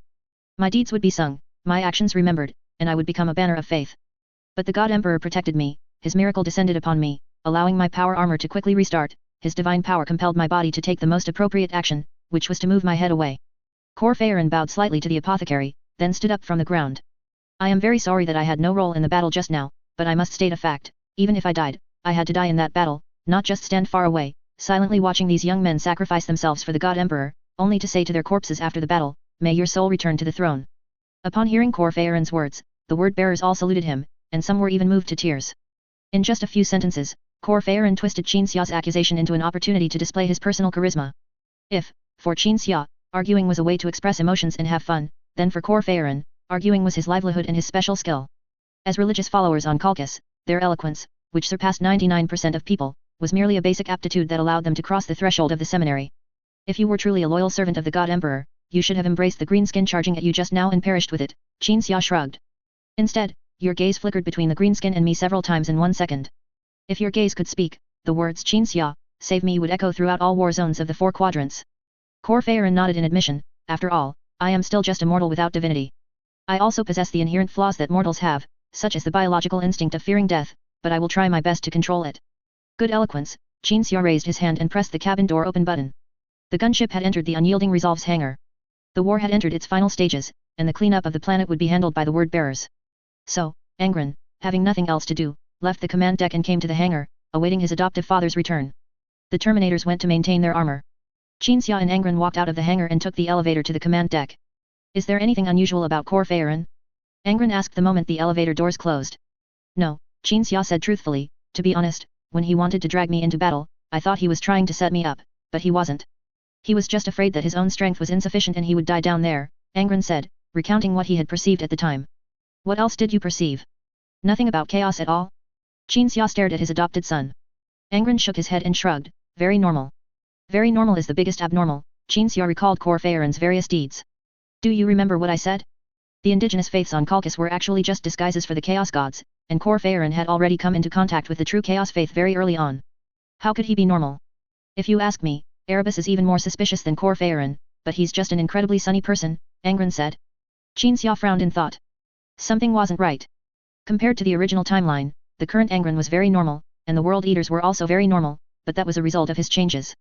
Even if other people and events changed, it would be for the same reason they were changed. Erebus and Corphaeron, these two, could not possibly be normal, unless the original timeline was different from the one he knew. Could this universe be a parallel universe? Qin Xia recalled the grander things he knew. There wasn't just one universe, one reality. Concepts like the multiverse did indeed exist. The only truly unique things were the warp and the chaos gods. But this universe was definitely not one of several parallel universes. Qin Xia had not had such suspicions for the first time, so he had found a way to confirm it by searching for and comparing the pasts of well-known figures. If this universe were a parallel universe, then some well-known people would have different pasts. For example, Ahriman might have become a remnant noble of the Achaemenid aristocracy, rather than a member of the 15th Legion. Except for Erebus and Corphaeron, the past trajectories of no other important figures, whether already appeared or not, differed from Qin Xia's knowledge, not even by a single iota. Perhaps only the pasts of these two people have been changed, Qin Xia thought of another possibility. The gods know you have the ability to perceive, so they found a way to change the past, making Erebus or Corphaeron temporarily hidden. Upon hearing this, Angron thought it was indeed possible. For warp entities, time is not a past that has happened, a present that is happening, and a future that has not happened. In the warp, a place where time does not exist, time is merely something that demons and gods can manipulate. We need to find a way to verify it, Qin Xia said. How to verify? Angron first asked, then immediately thought of a way. I know, it seems I need to embrace my essence once again. Warp. Qin Xia and Angron sat opposite each other in the Primarch's office, their souls entering the absurd world of the warp. Accompanying them was Watcher Kong. Qin Xia, Angron, and the Watcher's first stop was Serum. Just as the last time Qin Xia asked Serum for help, the Kern Greater Demon was forging weapons in a pure white domain. Is this the demon? Angron looked at Serum's back, his tone bewildered. Although he had long known that his adoptive father kept a demon, he was still surprised to actually see it. Cooperating with a demon was indeed a bit. Demons are slaves to concepts. If a demon is born from the concept of eating shit, then it will believe that eating shit is its lifelong aspiration, and the motivation for everything it does is to eat shit, Kong said. By using this conceptual influence, one can control demons, whether through forced or subtle control. You're a bit different from your kin, aren't you? Angron looked at Kong with a hint of helplessness. The Watchers remained silent. Serum rose from the forge and came before Qin Xia. What is it? Forge me a tool that will allow my ability to resonate with his essence, for observing fate, Qin Xia said. Serum was very well behaved this time, immediately beginning to forge the tool according to Qin Xia's wishes. While forging, Serum spoke about matters in the reality universe. You want to observe the past of those two fellows from the Word-Bearers Legion, their true past, right? I warn you, you must question everything you see, because it could all be a known past generated under the manipulation of the gods. For example, two of my kind were once driven by the blood god to a certain point in time, and then influenced the warhounds, making the warhounds taste the pleasure of slaughter in war. Angron was surprised by Serum's familiarity with the reality universe, and also curious about the past of these warhounds. Are you saying that my sons committed those past atrocities under the influence of Kern? The Primarch asked. That's not what I mean, Serum said bluntly. If your sons were truly good, they wouldn't have been influenced. As far as I know, my two counterparts didn't actually do much at that specific point in time, they just watched the warhounds slaughter the Cerberus region. Angron felt that this was indeed the case. If the warhounds had refused to change back then, what would you have done? Kong suddenly asked. They all underwent modification as adults, and they understood many principles, allowing them to at least comprehend some things, Angron said lightly. So if they resisted the changes I brought, I would kill them all. Then you might indirectly complete a sacrifice. Kong took the opportunity to teach a bit of warp knowledge. The Blood God's brand will be seared onto the Legion the moment you complete the slaughter. So, sometimes, taking decisive action is not necessarily a good thing. Sarum finished crafting the observer. It was something whose shape could not be described, a purely warp creation. Kong cautiously inspected it, then nodded, indicating that Xia and Angron could use it. It has no use in itself, Sarum handed over the observer, but when you embrace your essence, it will lift the mist diffused by the gods, allowing you to perceive the most fundamental things. Angron took the observer and looked at his adoptive father. Xia nodded silently. Kong spoke, go and reveal the truth of the past. Chapter 457, Interference Principle. Above the veil of the reality universe, the threads of fate of reality beings were coiled around an indescribable hole. A giant eye in the warp stared at the veil. As an existence within the warp, the giant eye, even though it was Angron's essence, still evoked an inexplicable panic, dread, and soul-deep terror. Angron sensed Watcher Kong speculating on what methods the Emperor had used and what his intentions were when he decided to integrate these warp entities into his most outstanding creations. With Xia's special abilities, the power of the observer penetrated the veil, and Angron's essence, combined with Xia's abilities, pierced through the mist spread by the Chaos Gods. Only then did the two realize what the mist Sarum had spoken of truly was. It was a minor trick. The Chaos Gods could not influence the veil, but they could interfere with the fate of a reality being, and by adding some illusion-like methods of setting up puzzles, they could prevent Xia or Angron from discerning Erebus's or Cor Phaeron's fate under normal circumstances. It was not equivalent to being unable to see with one's eyes, but rather to what was seen not being real. Xia and Angron's abilities, balanced by the observer, directly filtered out those unreal realities. Let's observe Erebus first. Alright. Xia and Angron saw Erebus's past. Because Angron had wanted to see the past of the evil Erebus when the thought arose, the fate presented before them was not the fate of the current Erebus. Xia saw a scoundrel who committed every evil imaginable, who bit through the midwife's finger at birth. Thereafter, until adulthood, he continued to swindle and deceive, collecting various bizarre evil deeds like stamps. The born bad seed continued to do bad things until he encountered a child from another family, as the adults called him. This kind child, named Erebus, was always praised for his piety and good deeds, earning widespread renown. One day, the born bad seed prepared to kill this Erebus, whose character was completely opposite to his own, and then take his place. The two met by chance in the desert. Erebus was ambushed by the bad seed, and then, just as Erebus had said before, he counter-killed the bad seed. The reason he was able to counter-kill was not a sudden burst of power, but a brilliant blue light that shot out from within him, filling him with strength and allowing him to telekinetically control a dagger to stab the bad seed in the throat. Xianch, Xia said. I thought it was like the Emperor saving Avita, a flash of golden light saving Erebus, Angron said, completely surprised. But why would a Chaos God help someone who is destined to oppose them? Watcher Kong gazed at the scene on the thread of fate, lost in thought, and finally stated directly, Xianch doesn't care if someone beneficial to Chaos survives. Xianch cares about change. As long as it can trigger a series of changes, it's fine, even if it benefits others and harms itself. The thread of fate continued to flow. The precisely located thread continued to flow. Without the observer, Xia and Angron would have had to look at countless threads of fate. Among them were even threads where the bad seed tried to replace Erebus, but slipped and died on a rock. This was not the past that had occurred, but without precognitive abilities like Conrad Kurz, the past that had occurred would have to be found among countless possibilities. So Erebus is definitely innocent? Angron asked. Not necessarily, Xia speculated. The bad seed's soul hasn't vanished, and it might be brought out to cause trouble again someday, but it's certain that at least this kind version of Erebus is normal. Angron nodded, controlling the observer to investigate Cor Phaeron. In Cor Phaeron's past, the Watchers saw more details. For example, from some ancient books, it could be seen that a holy war for interpretation rites occurred on Colchis, where cults worshipping the Chaos Gods' disguised deities were completely annihilated and put to the torch. This is why the native Colchis religion Cor Phaeron encountered had no traces of chaos. Then came some of Cor Phaeron's growth experiences, which showed that this guy was not as kind and righteous as he appeared. He was quite bad, but he could pretend and act. In short, it was the life trajectory of a rather bad but deceptive person, with no connection to chaos. Cor Phaeron also has no past we haven't uncovered yet. He is currently normal, but we cannot rule out the possibility of him being tempted by chaos later, Kong concluded. Angron silently put down the observer, looking very disappointed. If the Chaos Gods can manipulate the past in the reality universe, thereby changing the present and future, then what meaning does what we are doing now have? The Primarch asked his foster father and Kong. Like me, if a demon went back in time and blew up the amniotic tank on Nuceria, wouldn't I be completely dead? If, as Sarum said, a Karn demon went back in time and turned Karn or Kill into murderous madmen, and then in the future they would truly fall to chaos, turning everything I built to defend humanity into Karn demons' pawns. With the past and future at their manipulation, isn't our current resistance just a death throw? Angron was very confused and angry. I'm not trying to be disheartened, I just want to state the facts as I see them. The fact is that Erebus and Cor Phaeron are currently, as far as we know, very innocent people. Perhaps they are both pawns reserved by Xianch, but right now we have no reason to kill them, and we don't even know if they will become reserved pawns. Hearing the Primarch's words, Watcher Kong looked at Xia. Xia and the Watchers exchanged glances, then looked at Angron. I used to only talk about future events, some of the more theoretical things I didn't explain to you in detail. The Chaos Gods cannot casually manipulate the past. Do you think they are truly omnipotent? Kong spread his hands. They need reality beings as traitors just to inject their power into the reality universe. How could they possibly casually manipulate the past? The Chaos Gods' interference with Cultivation's and Erebus's fates was actually due to two basic conditions on Cultivation. First, as a religious world, the people of Cultivation had strong spiritual power, and the reality structure was greatly weakened.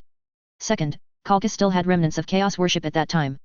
Those people had been performing sacrifices in dark corners for hundreds of years, solely to summon the power of the Chaos Gods and exact revenge for the Holy War centuries ago. Xianj ended up using the accumulated power from the ritual to change two people's lives. Xia took over from Kong to explain the theoretical knowledge. To casually twist someone's fate, the reality universe would have to be riddled with eyes of terror, like a sieve. The veil is our reality being's guarantee of survival. No matter how powerful the Chaos Gods are, the veil simply cannot be easily penetrated by them. As for why, I don't know, but that's just how it is. Angron pondered the veil, then thought of the eyes of terror in the reality universe.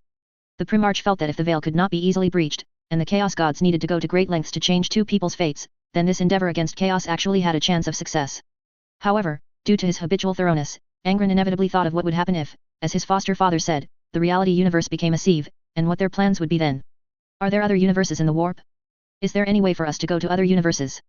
Angron asked. There is a lost method. Our clan's treasured ancient scriptures describe the experience of an old one in another universe. Mentioning the old ones, the Watcher's voice was deep and solemn, completely devoid of the usual comicality that was so different from the Watcher's style. At that time, the warp was calm, allowing the old ones to travel freely. The old ones spent tens of thousands of years finally finding a way to cross universes. They went to a different universe and found humans there, unformed orcs, Eldar, and those people were playing rugby in that universe. Although traversing universes caused the souls of those brave explorers to perish, they at least saw and recorded a different world. Hearing this, the Primarch suddenly laughed. He thought Kong was joking. What the hell, orcs and humans playing rugby in a universe? But Kong was extremely serious. Wait, you're not joking. Angron frowned. Why would you think that's a joke? Kong countered. The Primarch looked at his foster father. Xia nodded with a solemn expression. He was absolutely certain that what Kong said was true. We have no retreat. This reality universe is our only home. We must fight chaos, not to eradicate them, but to drive them out of the reality universe, Kong said. We've figured out the matter with Erebus and Cultivation. Angron guessed that Kong was about to say something grand again, so he quickly changed the subject. At least we know what's going on with Erebus, we don't have to guess anymore. Xia picked up Kong, pressed Angron's shoulder, and the three of them passed through the veil together, returning to the reality universe. Angron and Xia opened their eyes and saw Lorgar sitting in a chair in front of them. Angron was not surprised at all, because when his soul was in the warp just now, he had sensed Lorgar approaching his physical body and doing nothing but sitting there patiently waiting. Brother. Lorgar spoke only when the two woke up. We need to discuss setting up a supply station. The other legions participating in the war have already assembled, and they will soon arrive at the front line. It was just this small matter. Lorgar could have arranged for someone, not even a space marine, just a normal human to come and say it. But he still wanted to come personally, also to speak with his newly met brother. And after saying this, Lorgar saluted Angron. After his brother returned the salute, he smiled and walked out of the room, heading to the command deck. I don't know if I should say this. I think Lorgar is quite a good person, Angron said to his foster father with his psychic powers. He is indeed a good person, Xia did not deny. If I hadn't helped you avoid getting the nails on Nuceria, Lorgar would have been the only Primarch who cared about you, but his concern would have led to an even more terrifying outcome. Lorgar was not inherently evil. Weakness and susceptibility to fanaticism were not the biggest problems. Inconstancy and unwillingness to persevere, that's his problem. He doesn't firmly believe in anything. Perhaps he seems very pious and steadfast. No matter how the Emperor warned him, he wouldn't change, giving the impression of being stubborn, but in reality, he's not that firm, Xia said. The destruction of Perfect City was also the Emperor's fault. Angron frowned in thought, suddenly remembering something terrifying. Father, you said, will the Emperor make us destroy Perfect City in the future? It wouldn't come to that, Xia laughed. You just, have to consider every possibility, no matter how small, before you can relax. Sometimes this is a strength, and sometimes it makes people sigh that you overthink things. Chapter 458, The Darkest and Most Cruel Place. All mechanical equipment on the command deck hummed softly. The naval officers kept as quiet as possible. Lorgar Saren, captain of the Unyielding Resolve, walked silently like a cat, patrolling the command deck. This quiet was not because of the presence of the other two Primarches, but because Angron seemed displeased, his mood slightly low, and when this Primarch experienced an emotion, it would ripple and resonate throughout the entire space. Just as in the Battle of Mahe City, when Angron was enraged, the mortals became fearless killing machines. 11. Conrad Kurz, and Mort Arian, these three brothers will arrive together.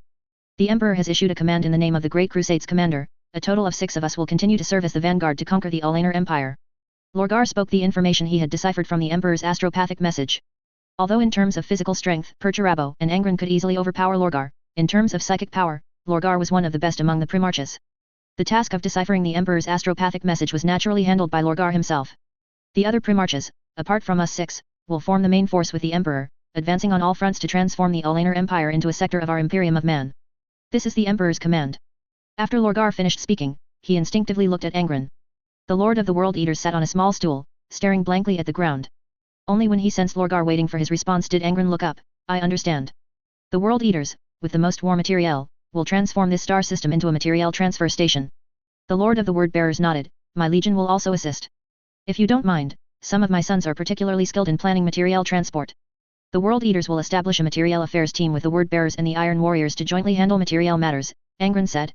That's best. Perturabo raised his hand in agreement. Lorgar quickly turned to look at Perturabo, appearing surprised.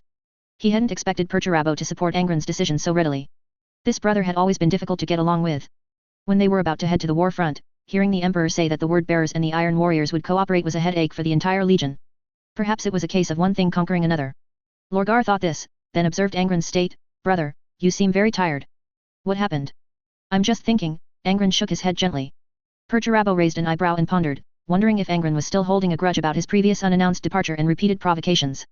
Angron stood up and left the command deck. As the gate opened, the Primarch saw his adoptive father leaning against the corridor wall. Seeing his adopted son, Qin reached up to stroke his chin. I forgot to remind you just now, you need a shave. The Primarch's quarters were located near the Unyielding Resolve's Triumph Hall. The quarters were not large, decorated by the mortals on the warship in the style of a warrior's dwelling, based on the Primarch's experiences, with items representing gladiators' culture hanging on the walls. The Primarch did not like this style of decoration at all. It gave him a sense of helplessness. It was like the helplessness the Emperor would feel if his humanity remained in 40K, seeing humanity worshipping the Golden Throne as their symbol. However, when those people proudly introduced the decorations to Angron, he really couldn't bring himself to pour cold water on their enthusiasm. Inside the cave-like washroom, the Primarch sat on a small stool in front of the mirror. Seeing his adoptive father wrap a scarf around him and then pick up an ancient relic dagger, Angron felt a momentary sense of time rewinding to the time of the uprising war.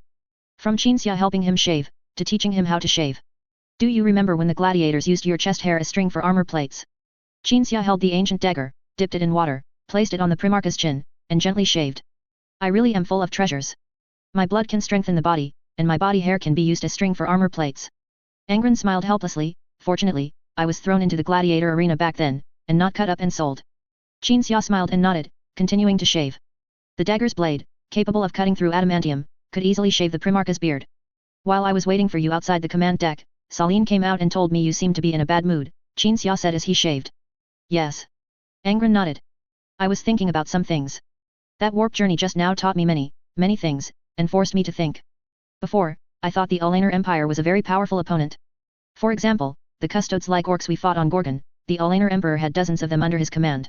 But after the warp journey, I suddenly remembered that orcs are far from the most terrifying threat in this universe. There are far more terrifying and powerful opponents than them.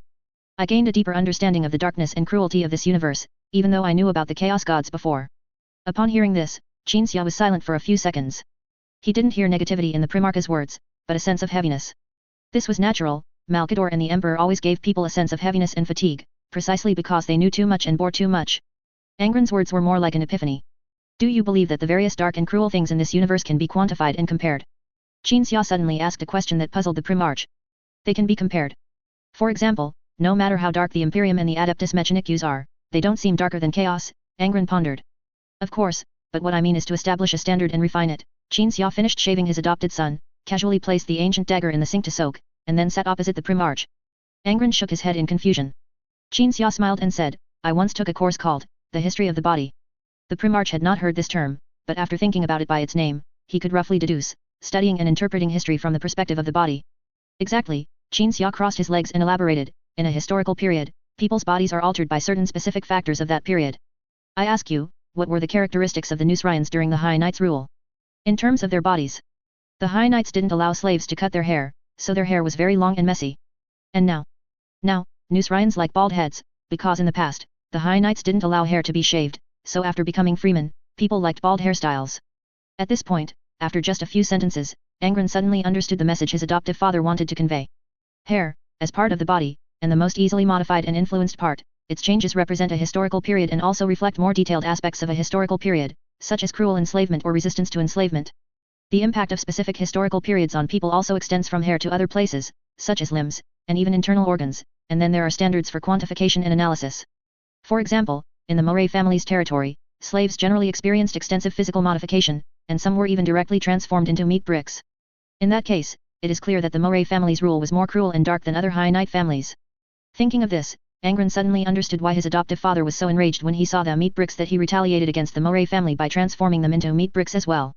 If it were only based on basic empathy, without the influence of other cognitions, Qin would not have been so enraged. Let's go back to the original topic. Using the standards of body history, let's analyze and arrange the various dark and cruel aspects of this universe, Qin said. What do you think represents darkness and cruelty on the human side? Space Marines, Angron said. Precisely the Space Marines, Qin nodded. A Space Marine is transformed from a mortal, the mortal's body is completely transformed into a war machine. Genetic modification technology transforms them, but it is precisely high-intensity warfare and the plight of the human race's survival that gave rise to this modification technology. When people of later generations look at this historical period, in addition to finding Space Marines cool, they should also feel a sense of sympathy and regret. Upon hearing this, the Primarch fully agreed. Then he thought of the Adeptus Mechanicus's servitors. It seems that servitors are also a manifestation of the Adeptus Mechanicus's dark and cruel enslavement, Angron said. Their brains are even modified, hair and body are insignificant in comparison. And there's chaos influence. Qin waved his hand to create an illusion of a mutated mortal twisted by chaos. Why is chaos said to be the darkest and most cruel? Precisely because the corruption of chaos power on humans is extremely thorough, twisting a person's physical body to a point where no human traces can be found. As he spoke, Qin suddenly had an idea. Chaos corruption can turn people into bizarre forms.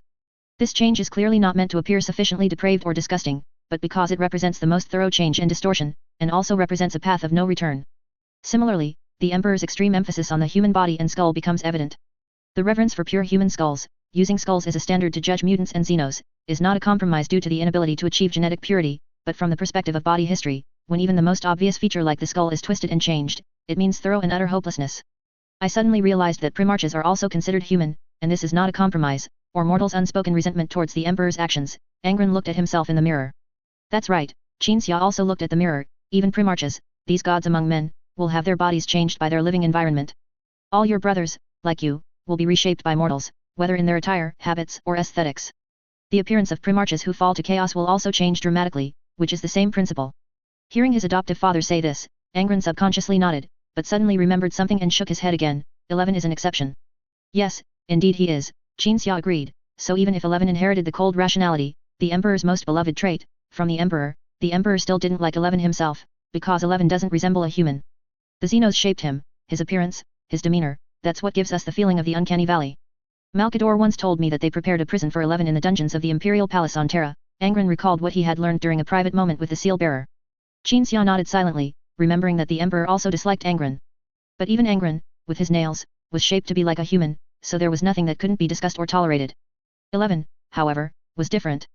After expressing all his insights regarding the history of the body, Angron let out a long breath and smiled. I thought you would tell me that those powerful enemies I consider dark and cruel are not so terrible.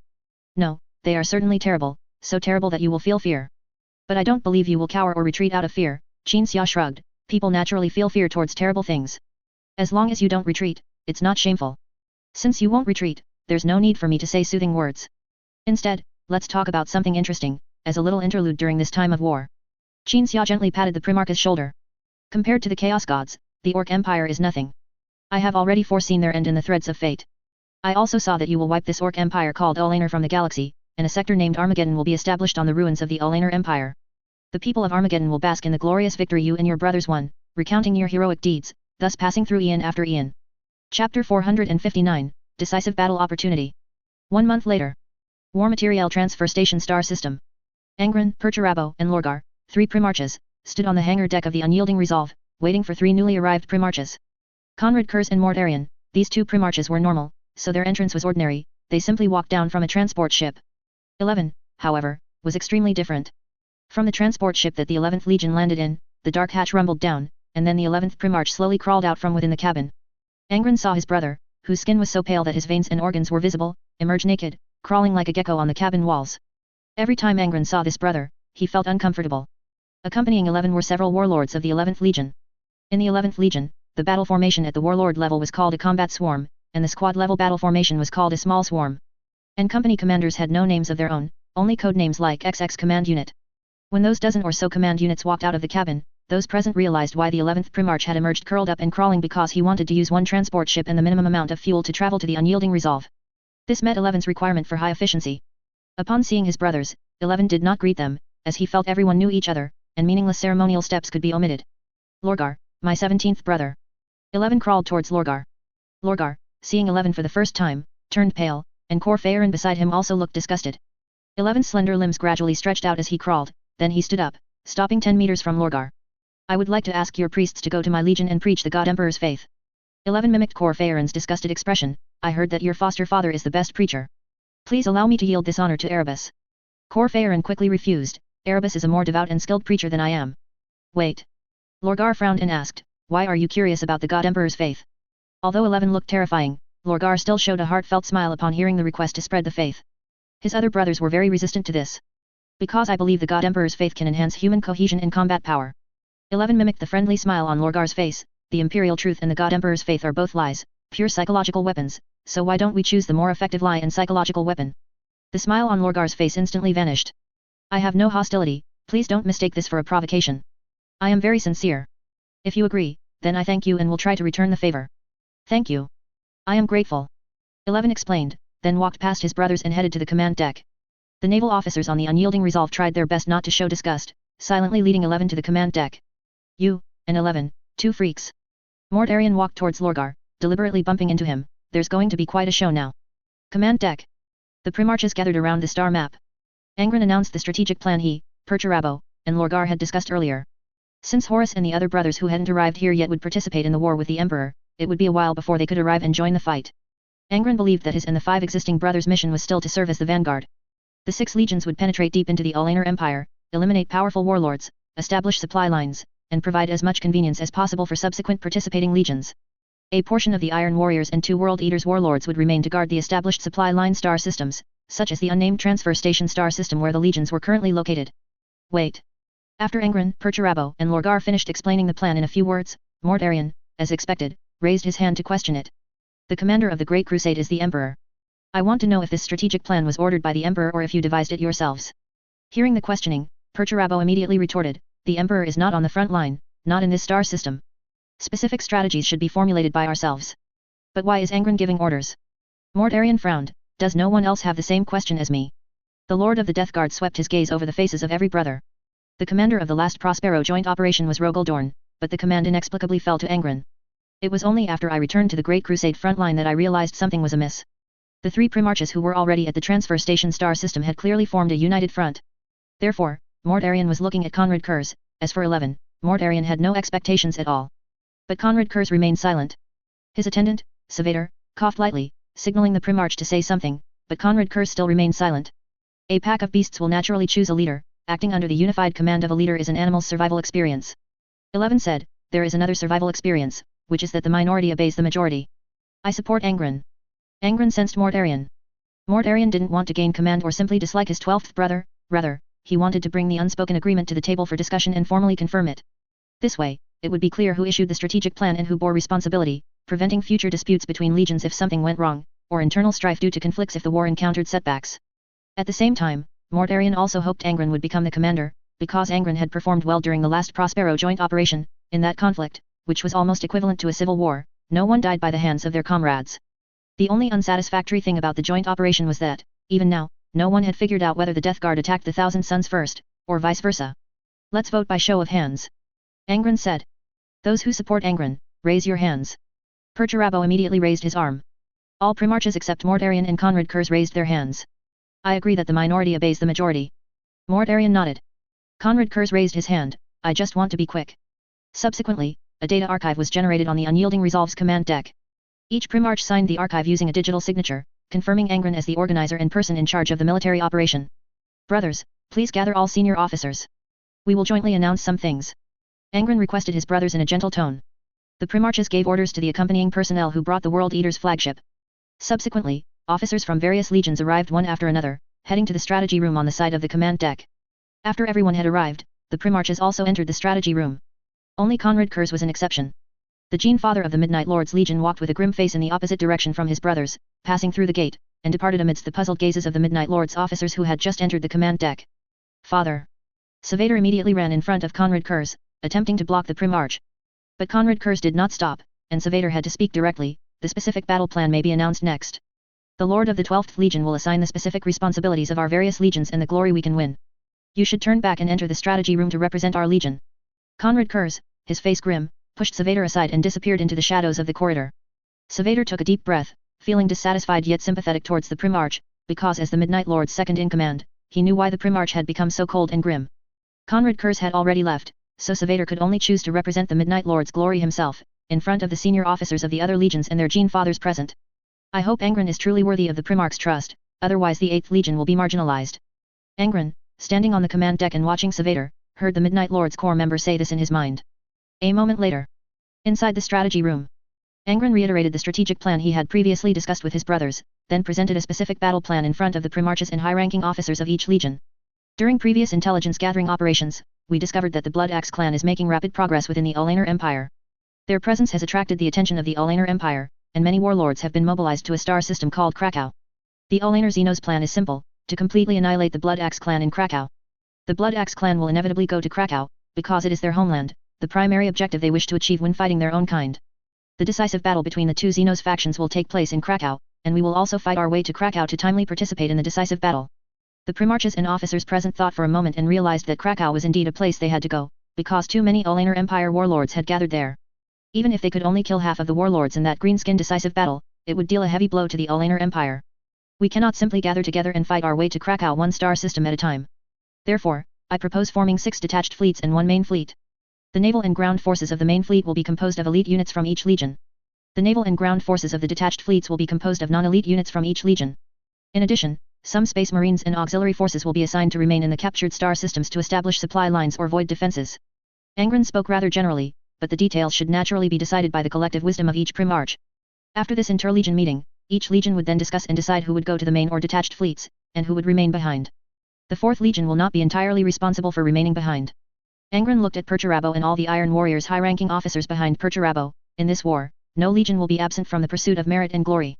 The Iron Warriors, who had always been responsible for the most arduous and unsung battles during the Great Crusade, were naturally very pleased. The Iron Warriors would not have to remain somewhere like fools while other legions fought Xenos and gained merit. The Iron Warriors, famous for trench warfare, could also participate in the offense. On the side of the Midnight Lord's Legion, the only one without a Primarch present, Savader was quite worried. The Midnight Lords were not skilled in defense and should not be left in any captured star system to participate in defense, but unfortunately, the Primarch was not present, otherwise he could have brought it up directly. Oh, and the Midnight Lord's Legion will not participate in any defensive duties. They will form decapitation strike forces, entirely engaged in the most proficient and effective decapitation operations within the detached and main fleets. Angron said. Savader exhaled and stood up to salute. Conrad Kurz's condition is not very good. I will go see him after the meeting. Angron said, but I need you, representatives of the Midnight Lords, to participate in the matter vote now. As Savader speculated how Angron would arrange things, Angron called out several high-ranking Midnight Lords, then said, you will form a provisional voting committee, fully representing the Midnight Lords Legion, to independently decide and put forward your Legion's stance and opinions. The committee will exist until Conrad Kurz can normally exercise his authority as Legion commander. Angron then looked around at all his brothers, everyone, in the strategy room. Now is the discussion phase. Subsequently, each Primarch successively put forward suggestions, and the Midnight Lords Legion also participated in the discussion normally despite Conrad Kurz's absence. When Savader suggested that the Midnight Lords Legion's logistics needed help from other legions, Angron readily accepted and stated that the World Eaters would take on the Midnight Lords logistics. Under Angron's special arrangements, the Space Marine members of the Midnight Lords Provisional Committee played the same role as if the Primarch were present. No request was ignored due to the Primarch's absence. The meeting concluded smoothly. The Primarches led their sons away from the unyielding resolve to arrange the details. Chapter 460, Krakow Naval Battle. Defending forces were stationed in facilities built by the Iron Warriors and World Eaters within the star system. The main fleet, consisting of 6 detachments not assigned to defensive duties, set sail from the War Material Transfer Star System. The Imperium of Man began advancing towards the target star system named Krakow. Along the route, 7 adjacent star systems would be attacked by various fleets. The Ulaner Empire's naval power was not weak, even with most of its forces heading to Krakow to confront the Blood Axe clan, it still managed to maintain garrisons in every star system. Compared to ground combat, Void Shield combat had fewer tricks and techniques. Often, the total sum of the two fleets' power determined the victory of a Void Shield battle. The straightforward Void Shield combat proceeded steadily. Among the 6 Primarches of the Vanguard, Lorgar, who was relatively skilled in Void Shield combat, became the commander of the Vanguard fleet. He led a large staff of human naval bureaucrats, constantly compiling information from the White Knight think tank's unimpeded astropathic communications, and then arranging combat formations from the main fleet or a specific detachment to support other fleets. This coordinated operation, based on advanced communication methods, greatly improved the efficiency of void shield combat, making the legions advance towards Krakow much faster than Angron had anticipated. Void shield combat was smooth and uneventful, and so was ground combat. The Primarchs devised a plan during their advance to handle different ground combat situations. Worlds with orcs, no void shield facilities, and no human colonization value were shattered by whirlwind torpedoes. Worlds with orcs, void shield facilities, and colonization value were subjected to massive ground army drops to overwhelm and occupy them. If there was no colonization value but void shield defenses, then the planet was shattered by deploying planet-killing weapons via teleportation. 90% of planets in the reality universe were worthless to humanity. A death world like Catachan or Caliban was precious, but any world with colonization value could not be shattered, it had to be preserved for mortals. The only exceptions were worlds located on the planned supply lines. These star systems, as long as they had celestial bodies capable of storing war materials, had to be conquered and held. 2 months after the Krakow operation plan was formulated and executed, the war finally saw a change. On the White Knight. Inside the Great Library, 60 thinkers, both old and new, stood armed and in neat formation.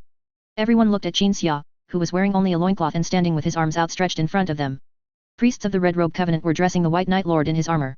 One by one, pieces of the Green Tide Butcher armor were retrieved from water tanks filled with orc blood and placed on Xia. The captain of the White Knight was also in the Great Library, discussing the mission in a very low voice. There are over 1,000 Xenos warships in the Krakow star system. If our White Knight goes to Krakow alone, there might be an accident. Xia listened in silence. Although he didn't have Angron's sensory abilities, he could still guess that the captain was afraid the White Knight would appear alone in the Krakow star system later. The captain didn't know what the White Knight was going to do, but based on past experience, once the White Knight Lord acted, the White Knight would inevitably go into battle alone. Your wife always says you're small everywhere except your guts, but I don't think your guts are that big either. Xia thought this to himself, but in front of so many thinkers, he still had to save face for the captain. The captain had handled the personnel stipends and material consumption for the warships sent by Luther earlier. Xia had only coordinated some materials from the Forge engine to the White Knight's chapter, and hadn't worried about anything else. Don't worry, the White Knight will not go into battle alone. Xia took the helmet from the priest's hand and put it on. The main fleet will appear in the Krakow star system with the White Knight. It's not this warship that will act alone, it's me and the think tanks. The captain couldn't help but let out a long sigh of relief.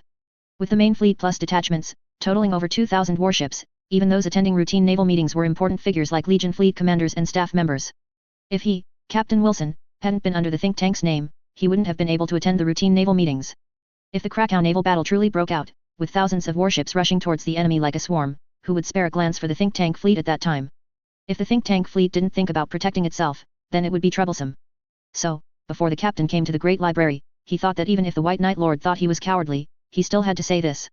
Otherwise, after the Krakow naval battle ended, and a post-war tally showed heavy losses for the think tank fleet in the melee, the White Knight Lord, in a fit of rage, would have the heads of fleet high-ranking officials rolling, that would be. Now, no matter how the White Knight Lord responded, it was equivalent to putting insurance on the heads of the think tank fleet's high-ranking officials. Whatever happened afterward could not be blamed on the secondary decision-making level. Xia also knew the captain's intentions and waved for him to leave. After the captain left, Xia glanced at the porthole. The shutters were still locked, and warp travel had not ended. Xia gestured for the thinkers not to stand idly, but to find a place to rest for a while, and then contacted Angron with his psychic abilities. What exactly happened to Conrad Kurz? Xia asked. For the past month, Xia had been busy with the think tank fleet's own affairs and hadn't had time to visit the flagship to check on Conrad Kurz. I already helped him stabilize, disbanded the Midnight Lord's provisional voting committee, and got him involved in Legion affairs, Angron replied. When he left Nuceria, under the Emperor's arrangement, he led those he deemed worthy in his Legion to purge anti-imperial factions. During this time, some bad things happened within the Midnight Lord's Legion. Witnessing the Legion's increasing corruption, Conrad Kurz's mental problems worsened. Xia could already guess what those bad things were. It must have been that when Conrad Kurz took Savader and his group to carry out missions, all the new recruits supplementing the Legion were scum and bad seeds from Gotham Star. Why did Conrad Kurz take Savader and all of them to carry out missions? Why didn't he leave some normal people to prevent Nostramo scum from joining the Legion? Xia asked. Angron let out a meaningful bitter laugh, then explained, after returning from Nuceria, he wanted to change, but his character, habits and ingrained thinking were still there. Xia nodded helplessly. The warship trembled slightly. The White Knight was the first to jump into the reality universe, and all the warship's porthole shutters slowly rose. Xia walked to the porthole, gazing at the Krakow star system. Beyond the Mandeville point, in the star system with 12 celestial bodies, there were orc warships everywhere. The star system also had a large number of warship wrecks floating around, clearly indicating a major battle had just ended. This war was not turn-based. While the Imperium of Man was acting, the Blood Axe and Olaner were also in motion. They had already fought a major engagement in the Krakow star system before. As for who the victor was, the wrecks floating in the star system had faint traces of red, while the massive fleet currently resting had a dazzling array of different shades of green. The answer was obvious. The wrecks of the Blood Axe clan fleet. Kama stepped forward, pointing at the ring of stars around the giant planet in the star system. Most of that ring of stars surrounding the giant planet was made up of Blood Axe clan fleet wrecks. These wrecks were once part of the Blood Axe clan's main fleet. When Gusa commanded the clan on its eastern and western campaigns, they ensured that their Blood Axe warlord could seize Void Shield superiority. Now, all they could do was tell Lilith the scale of the Void Shield battle that had taken place in the Krakow star system. There are 1,900 warships of the Alanar Empire. Qin Xia quickly observed with his psychic vision. At the same time, the White Knight, as the first warship to arrive in the Krakow star system, sent the results of its scan array detection to the fleet that was about to jump into reality. The thinkers observed the enemy fleet, their faces grim and very silent. Their brains calculated the enemy and friendly Void Shield combat power, searching for the possibility of victory. The Void Shield power of those large and small warlords was immense, but it was in a relatively passive state, meaning they were not in combat formation, but dispersed, resting near the Orc combat planets.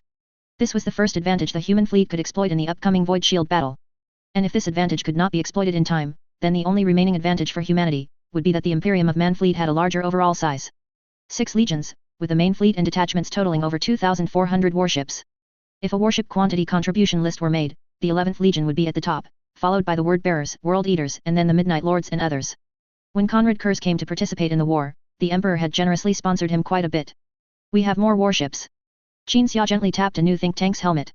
Why are you all so serious, as if facing a formidable enemy? I forgot we had so many warships.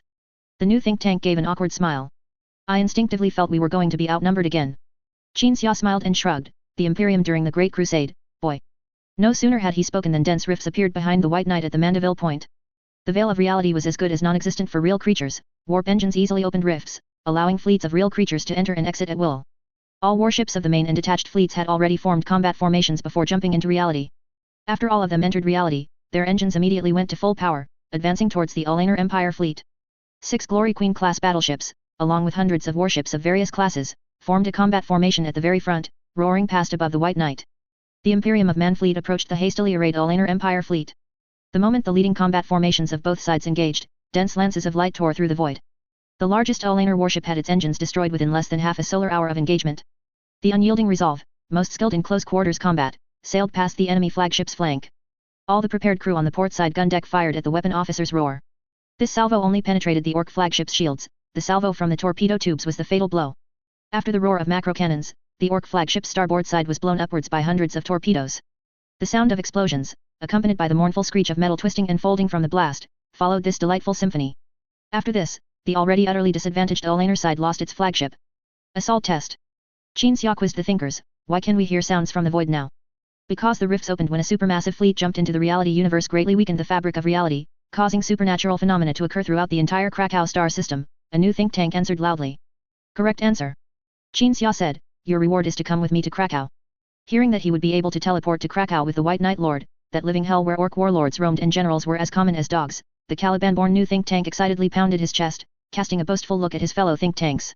During their conversation, the White Knight and the other warships of the think tank fleet rendezvoused, heading straight for Krakow 1. Qin Xia merely observed this Krakow naval battle, which would be recorded in history. Neither the orcs nor humans had a way to command such a large-scale fleet battle in a unified and orderly manner, so the battle naturally devolved into a melee. Since their side was not at a disadvantage, Angron's previously displayed unified action ability was not activated. The Primarch's flagship-like vessels were at the forefront of the melee, as courageous and unstoppable as the Primarches themselves, who single-handedly broke through encirclements in ground combat, sweeping all before them. Orc warships that faced them would explode in quick succession when targeted by the concentrated fire of the Glory Queen-class battleships. Qin Xia saw that from time to time, several beams of light would transmit from each human warship to the Orc warships. Each beam meant a large number of Space Marines boarding parties were venturing deep alone. Then, those warships would flash again after their shields were disabled and be targeted by concentrated fire, all signifying the boarding party's victory and safe return. For a certain legion, a certain chapter, a certain boarding party, a new achievement was added to the glorious history of the Space Marines. The battle formation composed of Gloriana-class battleships was invincible. The think tank fleet, following the Primarch's flagship, did not waste time in the melee and successfully reached its designated target location near Krakow 1. A fleet specializing in orbital bombardment was projecting firepower onto Krakow 1. Qin Xia could only see dense streaks of light falling onto Krakow 1 from the Great Library's viewport. Those fine lines of light, which seemed insignificant from a distance, were enough to turn mountains into basins if even one landed on the surface. But this level of attack, falling on the green shield formed by the planet's defense facilities, merely created a ripple. Prepare for battle, Qin shifted his gaze from Krakow 1 and scanned the 60 thinkers present. Our mission is simple, teleport down and confirm if there are any surviving core members of the Blood Axe clan on the planet, including but not limited to the assault team commander, Gusa, and the Gretchen behind Gusa. If any of the above targets are found by us, I will exchange information with them to confirm various situations on Krakow 1, such as how many warlords there are, whether there are teleportation facilities, and whether the Olaner Empire warlords possess teleportation equipment. If all goes well, we will deliver the whirlwind torpedo into the planet's interior and detonate it. Only then did the thinkers realize that the White Knight Lord, fully equipped, was going to execute a decapitation plan within the decapitation plan. They had thought that the plan announced by the Primarch at the strategic meeting 2 days ago was the specific plan for the Krakow 1 warlord annihilation battle, an army composed of the most elite units from each legion, then conducting decapitation operations on the planet's surface. This was merely a backup plan. Follow me to teleport down, Qin waved his hand, opening a warp gate. Snow swirled within the Great Library, just as it did every time a warp gate opened, and the visibility within the snow would gradually decrease to the point where one couldn't see their own hand. The thinkers lined up and entered the warp gate. The Caliban-born think tank who had just answered the White Knight Lord's assault test, hearing that he could follow the White Knight Lord to teleport down, looked like a frosted eggplant. He had thought he had received some special honor, one that others didn't have. As it turned out, all thinkers could enter the warp gate, no one was excluded. You stay to my right, Qin told the think tank. The new think tank, who had looked like a frosted eggplant, immediately regained his spirits and followed Qin right side with a fiery attitude. The group of thinkers stepped into the swirling snow. Both new and old thinkers disengaged their weapon safeties, donned heavy think tank type Terminator armor, and assumed combat stances. Amidst the howling wind, after walking through a stretch where they couldn't see their hands, light appeared before their eyes, and the environment on Krakow 1's surface gradually became clear. A planet like a primeval forest, everything within sight had been destroyed by war, but large swathes of forest could still be seen at the horizon. Then there were green tide everywhere. The White Knight Lord's warp gate opened directly at the most intense part of the surface battle, right in front of a large group of green tide rushing over, having discovered the warp gate. The new think tank to Qin right instinctively raised his right hand, preparing to unleash a simple and effective psychic ability. Stably unleashing psychic abilities was not an easy task. Old thinkers like Varus would casually cast a destructive ability, seemingly effortless and simple, using the cheat-like power of psychic energy to annihilate thousands of enemies as easily as picking up an object. But in reality, they were just too proficient at unleashing psychic abilities. The new think tank concentrated, as taught during training, and began to try to draw psychic power from the warp, channeling it into himself, then transforming his desire for destruction into motivation, all while finding the most extreme critical point between overload and stability. And all of this had to be completed while the countless green tide in front of him rushed forward, waving their weapons and clanging. This new think tank had good talent and finally accomplished all of this. Psychic lightning shot from his fingertips, and the green tide in front of him were electrocuted, stumbling and howling in pain, but they weren't being electrocuted to death. At this moment, the new think tank suddenly felt a hand on his shoulder. He turned his head slightly to the right, catching a glimpse of the White Knight Lord leaning out from behind him. You did very well. The White Knight Lord's voice was exceptionally clear amidst the thunderous whack of the green tide. The new think tank suddenly felt a different kind of psychic energy surge into reality. The psychic lightning released from his fingertips flared with white light, the dazzling electric light even causing the thinkers behind him to instinctively turn their heads slightly. The psychic lightning, which had originally only been able to make a few green tide stumble, suddenly became extremely powerful. All green tide within a 500-meter fan-shaped area in front of them turned into flying snow. When Qin hand moved off the new think tank's shoulder, the new think tank was still a bit dazed. It wasn't until he realized that he had just experienced the White Knight Lord's power that he suddenly understood what an honor this was. During his brief daze, a shell flew in from directly ahead. The new think tank instinctively dodged, but then saw a psychic barrier appear in front of Chief Librarian Varus, who was to Qin left, holding the shell suspended in midair. More green tide noticed the suddenly appearing enemies, and even armored units turned their cannons from the front to attack in reverse. The green tide surged towards the thinkers. The number of green tide that discovered and began attacking the thinkers was geometric. Even with psychic vision, it was impossible to ascertain clearly in an instant. But the thinkers, relying on psychic power, formed a stable front, standing amidst the green tide amidst flashes of lightning and flames. The power of the think tank, this special combat unit, was fully displayed. However, the thinkers did not have to keep fighting the green tide. A God King Titan emerged from the swirling snow behind the thinkers. After striding over the heads of the thinkers, it gradually changed from walking to a slow jog, then to a sprint. The massive machine, holding a long spear, charged with a chilling aura, finally leaping into the midst of the green tide armored units. Inertia propelled the Titan's body to slide forward for hundreds of meters, until the thrust generated by inertia finally dissipated, and the Titan also slid into the snow ahead and disappeared. A path full of shredded flesh and broken parts was cleared directly in front of the thinkers. Brother Tethys. Varus extended his right arm, pinching a bipedal green tide war machine that was charging from the left side of the think tank unit, and roared, "Locate the target." Yes. Brother Varus. The Great Library's director, who was most skilled in reconnaissance and perception, immediately disengaged from the battle and retreated behind the others. Tethys passively accessed Qin's psychic vision. This psychic vision did not change positions everywhere, nor did it have hazy special effects, nor did it have the various illusions caused by the warp's characteristic chaos. There was only extremely clear and accurate observation, like a god's eye view. Immediately, the Great Library's director saw the location of the targets. The White Knight Lord had already detected them. The path plowed by the God King Titan was not for the Thinkers to walk, but for the Green Tide. Those Green Tide of the Blood Axe clan, surrounded and attacked, broke through the encirclement, following the bloody path opened by the God King Titan, and moved closer to the Green Tide Butcher. Break through with me. Break through. The assault team commander, wielding a giant hammer, led over 1,000 assault team members in breaking through the encirclement. Those members, calling themselves Choppa warriors, systematically covered their retreat while dragging wounded comrades. The Gretchen on their backpacks continuously threw bombs at surrounding enemy beasts. In this way, the assault team and the think tank unit converged, jointly resisting the surrounding Green Tide. Upon seeing the Green Tide Butcher again, the assault team commander had no sense of alert. The Green Tide's brain capacity wasn't large, even Blood Axe types were only slightly larger than normal Green Tide. Anyway, after seeing the Green Tide Butcher and the Blood Axe clan fighting side by side in the previous Battle of Gorgon, the commanders believed that the Green Tide Butcher is one of us. How many Alainer Empire warlords are on Krakow 1? Qin Xia asked directly. Are there teleportation facilities on Krakow 1, and do the Alainer Empire warlords have teleportation equipment? The commander had no idea that Qin Xia was asking this to determine whether the battle could be resolved by deploying a whirlwind torpedo, blowing up the entire Krakow 1 along with all the Green Tide inside. So it spoke bluntly, report. None. Good. Good. Qin Xia nodded repeatedly, then leaned close to the commander and said in a low voice, remember, during the last Battle of Gorgon, I didn't stop Gusa from teleporting away. I used him, but I let him go once. After speaking, Qin Xia prepared to pull the whirlwind torpedo from the White Knight and leave. But the commander, hearing the butcher mention Gusa, suddenly slapped his head and remembered the Blood Axe warlord's instructions, report. What was it? Oh right. Gusa told me to tell you not to blow up the super little Wadaok star. Otherwise. Oh right, that thing, there's something under the super little Wadaok star, so we're not here to go home, and the Great Beast Emperor didn't throw all those super bosses here to kill us. After listening to the commander's disjointed words, Qin Xia, whether truly endowed with special abilities by the Green Tide's thoughts or something else, understood without actively using psychic abilities. There was a space under Krakow, and there was something in that space. So both Green Tide factions that started the war were after that thing, not one to go home and the other to crush the Blood Axe clan. That thing was the main reason for the war. Qin Xia vaguely sensed that the thing under Krakow was involved in some very important matters. For example, why the Alainer Empire, such an absurd Green Tide force, would appear naturally without human interference or influence. And for example, why the current Alainer Empire territory, the future Armageddon sector, this place either produces powerful Green Tide forces or attracts powerful Green Tide forces, such as Gash Gulthrika, the double chosen of Gork and Mork, who instigated the Armageddon invasion war 10,000 years later. Where's Gusa? Qin Xia decided to go and see first. I don't know. The commander scratched his helmet. My boss told me this on the flagship. Later, our whole fleet was wrecked by that shrimp effing fleet of the Great Beast Emperor. Who knows where he ended up? Qin Xia had never actually seen Gusa in his psychic vision, only the commander in front of him, and had thought Gusa was long dead.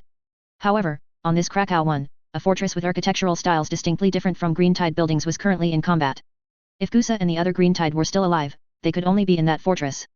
Qin Xia opened a warp gate, teleporting all the thinkers present and their temporary allies to the target location. Chapter 462, The Beast That Gambled Everything. Inside the fortress, assault team warriors guarded a hall-like area. Wave after wave of attacks from the Alainer Greenskin were thwarted, and the warriors guarding the various entrances to the hall eventually heard a roar echoing through the fortress and saw the colossal figure charging from the main passage, realizing that the fortress's guardian had been drawn out. A beast, one of several warlords on Krakow, surged into the hall with a large number of subordinates, and in front of it, all assault team warriors were nothing but cannon fodder. However, the Blood Axe clan's assault team did not intend to deal with this giant beast on their own, they had an orc leader of warlord level. As the giant beast loyal to the Alainer Orc Emperor charged into the hall, and all the Blood Axe orcs evaded its ferocity, Gusa finally appeared. The Blood Axe warlord beckoned to the giant beast. The giant beast charged forward, roaring and swinging a mechanical arm identical to the Gorgon warlord's arm from before. But in the end, this arm, capable of crushing a lemon rust tank, was gently caught. The giant beast raised its head, looking up at the Blood Axe warlord. Its neck was gripped in the next instant, then its head, along with its spine, was torn from its body and casually tossed aside. Without the warlord's command, the orc horde in the fortress fell into disarray. The assault team warriors stopped wasting ammunition pursuing the fleeing orcs and began to regroup. Gusa, meanwhile, sat on the warlord's corpse, propping his chin with his arm, pondering his next move. In this brief calm after the intense battle, Qin Xia appeared in the hall with his orcs and people. Upon seeing a group of runts, the assault team immediately raised their guns, but then they saw the Green Tide Butcher and, recalling their previous experience fighting alongside him on Gorgon, immediately lowered their weapons and continued to regroup. Gusa stopped thinking, raising his head to look at the uninvited guests. What took you so long? The Blood Axe warlord asked in a deep voice. Qin Xia did not answer, silently observing Gusa. The current Gusa looked different from before. He was nearly 9 meters tall, incredibly robust, but not in the clumsy, slumped-shouldered, neck-retracted way of Greenskin, but rather with the flowing lines of a Primarch's physique. And the crimson armor Gusa wore no longer had the almost jocular equipment style of Greenskin. By orc aesthetics, it was quite exquisite. Rugged, rough, but never shoddy. With surprise, Qin Xia looked at the other orcs. The assault team commanders looked as tall as the warlord orcs and did not slouch their necks. The assault team warriors were even taller, standing over 3 meters. Among them were even heavily armored combat units similar to Space Marines Terminators. When Squeaky Fart gently pushed past these big guys and emerged from the orc horde, Qin Xia realized that the Gretchen had also changed. No longer small like a mouse, his body had become slender, and the mechanical body he had used for resurrection after death was gone, replaced by a more refined, delicate suit of armor. I didn't see you in my psychic vision, Qin Xia said. The psychic warlords would use Wadok energy vision to detect us, so I built an anti-observer for my big lads, Squeaky Fart replied. Are there any other Blood Axe members here besides you? Qin Xia asked again. No, they're all here. Gusa scanned the 100 or so orcs present. What you see are the current members of the Blood Axe clan. Qin Xia frowned.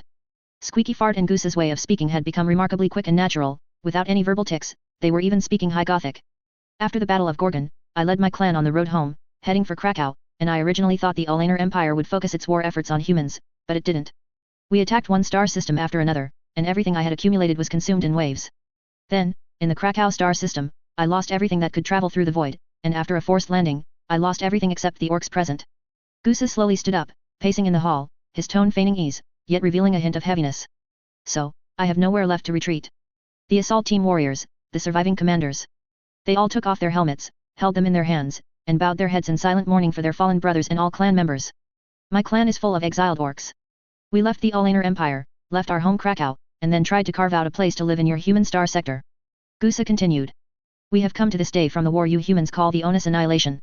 I grew from a lad who just sprouted from the ground, an ant who was kicked several times by the boss when I first crawled out of the spore, to what I am today, but everything I gained, except myself, has vanished into thin air.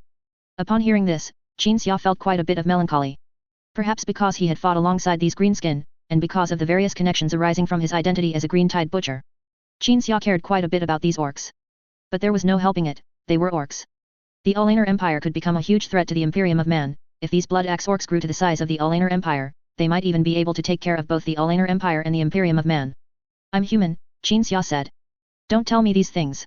Gusa shrugged. How many battles did you go through to become like this? Qin Xia scrutinized Gusa again.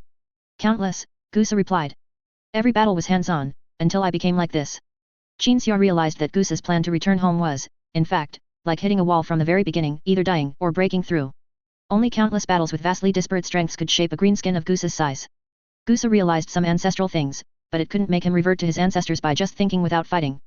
However, if it were an ordinary greenskin, even if it survived countless battles, it would probably grow into a very tall, wild beast, not as calm as Gusa. At its root, Gusa was extraordinary from the start. When other greenskin were fighting on the super big Wadok star, Gusa knew how to lie and use lying to shape himself. The super little Wadok star, which is the super battlefield you've chosen, your Blood Axe orc home of Krakow. What exactly is beneath this planet? Qin Xia surveyed his surroundings. Not only was the architectural style of the entire fortress different from that of greenskin architecture, but the interior decoration was also different. The entire hall was built with a metal whose atomic structure Qin Xia could not identify. Even the decorative patterns on the walls could not be discerned by human senses. They were decorations of a higher dimension, a higher level. The temple of our race's creators, Gusa walked up to Qin Xia, stroking the patterns. It contains the artifacts of the creators. Gusa followed the patterns to the left, arriving at a wall at the end of the hall. The giant beast knelt down in worship. I see it. It is calling to me from beneath this planet, the creator god of our orc race, a true deity. Its artifact, left behind in this galaxy, is calling me to find it. All the Blood Axe greenskin knelt with Gusa. It was then that Qin Xia realized that the Blood Axe clan had developed a religion. They worshipped the creators of the greenskin race, the Old Ones. As for Gork and Mork, the two great gods, Gusa had previously said that they were gods created by the greenskin, not the actual creators. Who cares about Gork and Mork? So, if we go to the bottom of this so-called temple, we can find that artifact, is that what you mean? Qin Xia asked. No, Krakow has 12 temples, this is just one of them. I still have to lead them to open the remaining 3, Gusa scanned the surviving Blood Axe members. Fortunately, they are the best. Qin Xia's right eyebrow raised, looking at the thinkers with suspicion. The thinkers all knew about the Old Ones, but they couldn't judge whether Gusa's words were true or false. To know more, they could only ask the mysterious watchers in this so-called Old One temple. The portal opened again. Kong stepped out of the snowstorm. The watchers were quite shocked upon seeing Gusa. Has he reached the level of an ancient orc? Qin Xia asked the watchers telepathically. Not yet, far from it, but, it's not out of reach, Kong observed Gusa and replied. Gusa no longer knelt in worship, but instead walked forward and placed his hands on the wall in front of him. The strange patterns lit up, and the entire hall rumbled. This is a miracle. Gusa exclaimed excitedly. That's no miracle at all. Kong looked around. The entire Krakow one is an old one warehouse. This place is not a temple at all, but rather something like a warehouse password lock. I don't know what's going on with Krakow, but I've seen similar ruins before. A planet-sized warehouse floating alone in the void. Tens of millions of years passed, and the warehouse, due to gravitational pull, gathered matter and gradually formed a planet, even developing a natural ecosystem. Gusa couldn't hear a word Kong said, he only believed the warehouse in front of him was a temple. In some ways, this was similar to humans. 10,000 years later, humans would treat their ancestors' ancient ruins as temples and worship ancient creations as divine artifacts. Qin Xia's only curiosity was why Gusa knew of this place's existence. But then he thought, if Greenskin could even pass on technology through genes, it wouldn't be strange for this atavistic orc to inherit fragmented memories. What do you think this place might contain? Qin Xia then asked the watchers. Kong, integrating what he knew of the old one's deeds and considering the future he had observed, specifically that Armageddon always gave birth to or attracted greenskin powerhouses. Finally, Kong speculated, this place might contain barracks. Barracks. Probably, but not a building or anything, but rather a kind of device. During the war in heaven, the old ones would deploy biological weapons like greenskin using special methods. That was to throw a palm-sized tool into an enemy star system using psychic energy, and greenskin would grow out of the star system. Kong looked at Gusa. Ancient greenskin would crawl out of all sorts of places, even from some empty place in the void. After they were born, they would rapidly grow and then invent and create, forming an army and building a fleet in a matter of days, then fighting for the old ones. I'm not sure if this warehouse on Krakow stores that kind of device, but I think it's highly likely. Otherwise, why would this place attract greenskin so much, and why would special orc individuals always appear? After listening to what Kong said telepathically, Qin Xia pondered for a moment, then asked, can this warehouse be destroyed? Would it work to use the psychic bomb I got from the First Legion? Most likely not, Kong shook his head. The old ones have a common self-destruct mechanism. When one of their creations is attacked, everything that has appeared within 30 light years of the creation, within a 500-year time frame centered on the moment of attack, will be annihilated. Kong paused, then added, if there's absolutely no other way, we can take a gamble. The old ones usually try to avoid their creations causing negative effects in non-war states, you know, their moral standards are extremely high.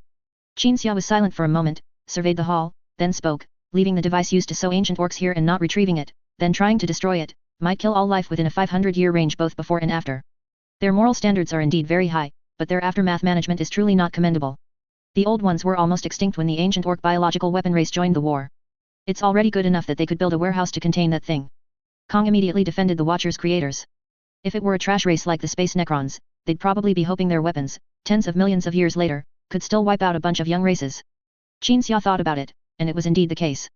The Watcher's dissatisfaction gradually subsided, and he pondered solutions, finally coming up with one.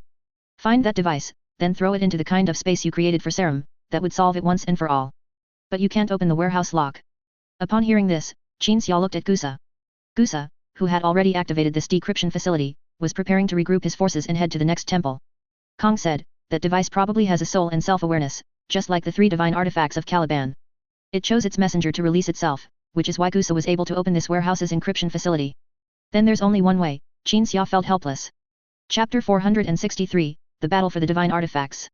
Encrypted Facility. This place, which Gusa regarded as a temple, released a pillar of energy into the sky upon activation. The pillar of light pierced through the atmosphere and converged into an energy barrier outside the planet.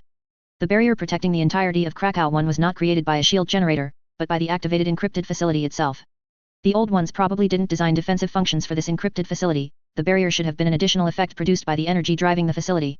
When the barrier formed, the Alanar Empire's fleet was also cut off from Krakow, able only to deploy ground forces to stop Gusa.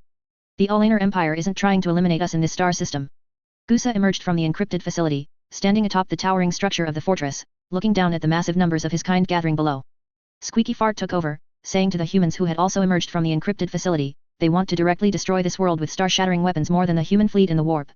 Because that way, the slaves of the false god of Gork and Mork can destroy the divine artifacts that could set our race on the right path, by utilizing the divine artifacts' self-defense mechanism, Gusa said. As the 2 greenskins said, the Alanar Empire orcs were trying to deploy star-shattering weapons in the remaining encrypted facilities. They clearly knew about the divine artifact's self-destruct mechanism. Qin Xia stood at the edge of the building's top, nodding outwardly but shaking his head inwardly. He felt that Gusa and Squeaky Fart were purely projecting their own thoughts onto the orcs. The Alanar orcs wouldn't think of using the self-destruct mechanism to destroy the divine artifacts and Gusa. The only race that could possibly drive the Alanar Empire orcs to activate the self-destruct mechanism of the Old One's legacy, then blow up Gusa, all the Alanar orcs involved, and the humans along with them, was another race. That would be the Eldar. It must have been the Eldar. Even without much evidence, if an event that would cause misfortune for all parties involved was about to happen, guessing the Eldar had a 100% chance of being correct. You didn't kill me, Butcher. Gusa looked at Qin Xia.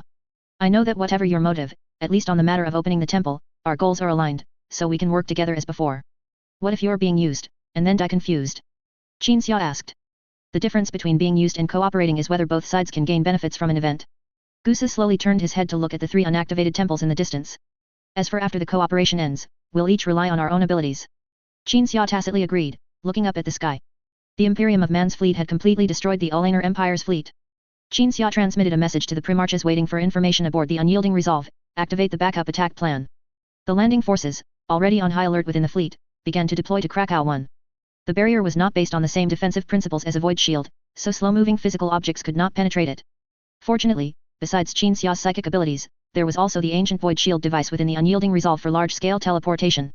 The greenskins, who were trying to surround the fortress where Qin Xia and Gusa were, noticed the sudden change. Hundreds of pillars of light descended from the sky, one after another, landing on the horizon at the edge of Qin Xia's vision.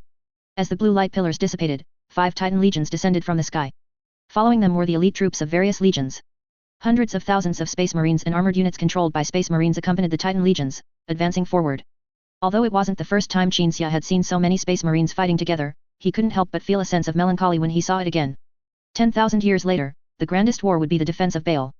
That was the first time chapters fought together in a legion-like formation, with tens of thousands of angels of the Emperor, no matter which chapter they came from, fighting as sons of Sanguinius, shouting Sanguinius's name, just as epics recorded from over 10,000 years ago. And the participants in this war were dozens of times more numerous than in the defense of Baal. Only the current Imperium could deal with the Alanar Greenskin Empire. After the Horus Heresy, during the period when the age of the Primarchs ended but not completely, the Orc warlord the Beast, who fought his way to Terra and nearly made the High Lords of Terra surrender and the Adeptus Mechanicus activate the Wandering Mars plan to escape, would only be one of many Orc warlords if he appeared on Krakow 1 today. They almost don't want to bother with us anymore. Qin Xia's right eye glowed with psychic energy, observing the movements of the greenskins on the planet. The greenskins, born for war, no longer cared what orders they had received before coming to Krakow 1, the warlords immediately led their respective forces to attack the suddenly appearing humans. They wanted a fierce battle more than besieging less than 200 humans and orcs. This was the racial instinct that the Alanar greenskins chose not to suppress. The defenses within each temple are very weak. Qin Xia opened a warp gate. Do what you must do, and embrace the fate you must embrace. Gusa entered the warp gate. The encrypted warehouse facilities opened one after another. With the large legions attracting the greenskins' attention, the operation was exceptionally smooth. Qin Xia only needed to teleport Gusa to a facility, and then activate the facility together with Gusa. Until the last facility was activated. Qin Xia, who was waiting to observe what changes would occur on the planet, suddenly noticed that the space everyone was in had changed. We are now in the space between reality and the warp. Conrad looked at the unchanging landscape. The webway is built in this layer of space. Gusa didn't understand the meaning of where he was, he instinctively turned quickly, looking behind him. He saw that in the place that had just been empty, which was the hall of the last encrypted facility, a cube with rippling surfaces was suspended. That was the so-called divine artifact that called to Gusa. The tool used by the old ones to spread the greenskins. As Conrad said, this tool, like the 3 divine artifacts, had awakened its self-awareness. When Gusa finally broke through the warehouse's blockade and came to the space between reality and the warp to meet it, it immediately activated a certain function. In a trance, Gusa saw many things. A fragmented memory from his gradually awakening ancient genes was pieced together, appearing in a clearer and more intuitive state. But this did not cause Gusa to further revert to his ancestral form, he only learned many ancient stories while realizing that he still had to endure even more brutal battles. However, this was the path he needed to take to achieve ancestral reversion, while creating more of his kind was much easier. But before taking out this divine artifact, one more thing had to be resolved. Gusa slowly turned around. Qin Xia held his battle axe, staring at the Blood Axe warlord from less than 5 meters away. Seemingly sensing the change in atmosphere, the existing Blood Axe clan members subconsciously stood with Gusa, facing the green-tide butcher and the thinkers behind him. Gusa slowly raised his arm, adopting a fighting stance. His weapon was no longer a battle axe, but metal claws embedded in his armor. I see your soul projection entangled with this identity of mine. Why did you still choose to come here? Do you really expect to turn around and kill me? Qin Xia raised his battle axe, pointing it at Gusa. To come here for the sake of coming here, Gusa said. I thought you humans would understand this kind of behavior. Qin Xia pondered for a moment, then chose to approach Gusa. Gusa also approached Qin Xia, and the assault team commander followed closely behind the Blood Axe warlord. Before the 2 commanders clashed, the thinkers engaged the assault team warriors. When Gusa instinctively raised his hand to block the incoming battle axe, the surrounding environment suddenly changed. Super big Warhammer star. Gusa looked around in astonishment, realizing in a trance that his armor had disappeared, his physique was not as robust as before, and his weapons had turned into a shield and a club. That was the first time the Green-Tide Butcher and the Blood Axe Warlord truly met. Gusa was just a boss holding a shield, howling and charging at the Blood Axe Warlord. The battle axe swung down, and intense pain jolted Gusa awake from his trance. After retreating a few steps, the Blood Axe Warlord quickly checked his body. His armor was still there, and his body was still robust. Only his armor was shattered, and his left arm had a grotesque wound from the axe blade. This is an illusion. Gusa quickly retreated, dodging Qin Xia's next axe swing. An illusion you created. This is indeed an illusion, but it is also a fact you have experienced. Qin Xia steadied himself. Look, back then you jumped out with a shield, then I chopped you once and you quickly jumped away and ran, just like now. The surrounding illusion changed again. Gusa looked around, suddenly realizing that Qin Xia had instantly distanced himself from him. He was lying behind a small hill, watching from afar. The Green-Tide Butcher was slaughtering his own kind. Gusa again felt his armor disappear, looking around nervously, then suddenly saw his assault team commander cowering to the side, looking in terror at the distant slaughter. The assault team commander looked no different from a green-skin kid. The butcher noticed the hill, and in the blink of an eye, was close by, swinging his battle axe.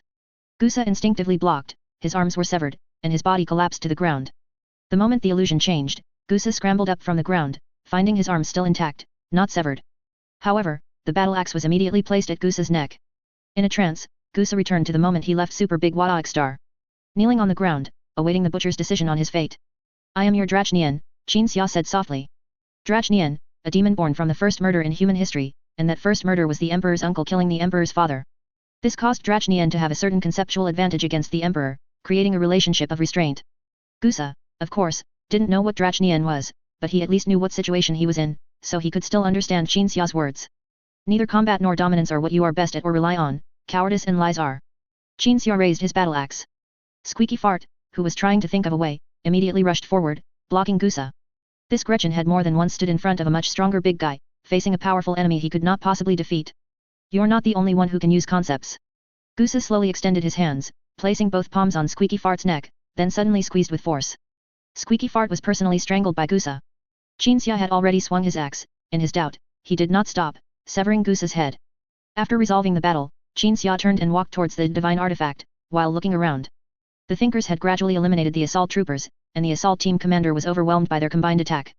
Arriving before the divine artifact, Qin Xia reached out and grasped the object, then threw it into the space he had created in the warp. Serum would not come into contact with this object, he lived next door. Chapter 464 Orbital Strike. You used us. An orc roar came from behind.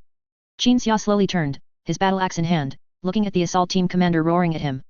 Gusa's blood stained the axe blade, the hot green blood steaming in the air. The assault team commander was besieged by the Thinkers, his body covered in wounds. Chief Librarian Varese had him pinned to the ground with lightning, and while resisting the immense pressure of the psychic power, he roared, venting his unwillingness and hatred. The bodies of the assault team warriors lay scattered. Facing the Thinkers with their psychic powers, these war beasts, larger than space marines, still appeared weak. You are the shaper of the Blood Axe clan. The commander slowly rose from the psychic hold, knocking aside Varese in front of him and lunging at Qin Xia. Grand Librarian Tethys and Think Tank Grand Master Kama's flashed in front of Qin Xia, blocking the commander's charge. Kama's psychic power was astonishingly strong, a raised hand unleashed a shockwave that sent the commander flying. Tethys then seized the opportunity to bind the enemy beast with his psychic might. We even fought side by side. The assault team commander was extremely vexed. But I am not an orc, as you can see. Qin Xia removed his helmet, revealing his true face, and subconsciously glanced back at Gusa's corpse. You already know how to cooperate, and you choose to ally with Xenos. You have more potential than the Olaner Empire. If not for the Krakow 1 campaign, you would have eventually become stronger than the Olaner Empire. At that time, you would attack the Imperium of Man, or the Imperium of Man would attack you. It doesn't matter, countless humans would die in a war with you. It's true that I indirectly shaped you. If you hadn't returned to Olaner then, but instead attacked the Imperium of Man's border star systems, I would have exterminated you at that time. As the White Knight Lord spoke, the Thinkers surrounded the exhausted orc commander. When the orc commander once again tried to break through the blockade to face the butcher, Kama's immediately unleashed the most powerful psychic spell he commanded. The commander's armor was first disintegrated, becoming dust scattered in the air. Then came the commander's body. They were all disintegrated by psychic power into the smallest particles, not atoms or molecules, but a kind of psychic matter that would vanish into thin air in the reality universe. Originally, Kama's could only disintegrate some bolter rounds or tiny objects through constant attempts, but due to being in the immaterial world, his psychic power multiplied. Look around. Kong gestured for all the humans to look around.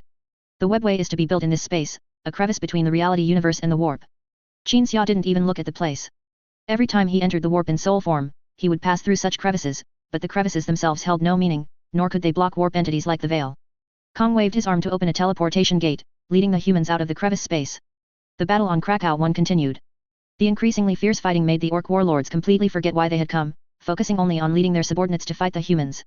Qin Xia's glowing right eye saw 6 primarchs leading their respective bodyguards and legion elites, at the very front of the line, advancing with the Titan Legion.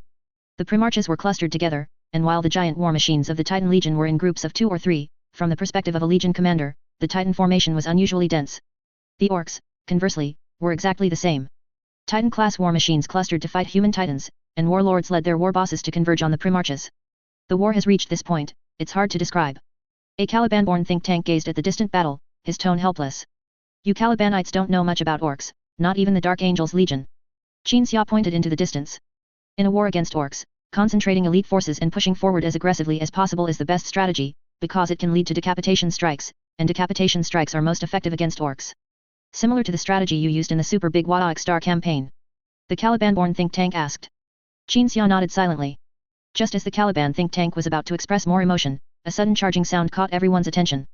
In the far distance, a titan, its body silhouette flickering in the smoke, raised its right arm and aimed forward. The integrated cannon on its right arm was already glowing crimson from charging. As the charging sound grew louder, a flash erupted from the muzzle, and after a crimson light filled everyone's vision, an orc war machine tens of kilometers opposite the titan was hit. Only then did the roar and impact of the weapon firing reach Qin Xia and the Thinkers. Volcano Cannon. Qin Xia moved his gaze from the titan's right arm weapon and looked at the orc war machine opposite the titan. This war machine looked like a Gorksgrin Plus Pro version, incredibly huge, with a crown on its head, indicating that this war machine was controlled by a warlord.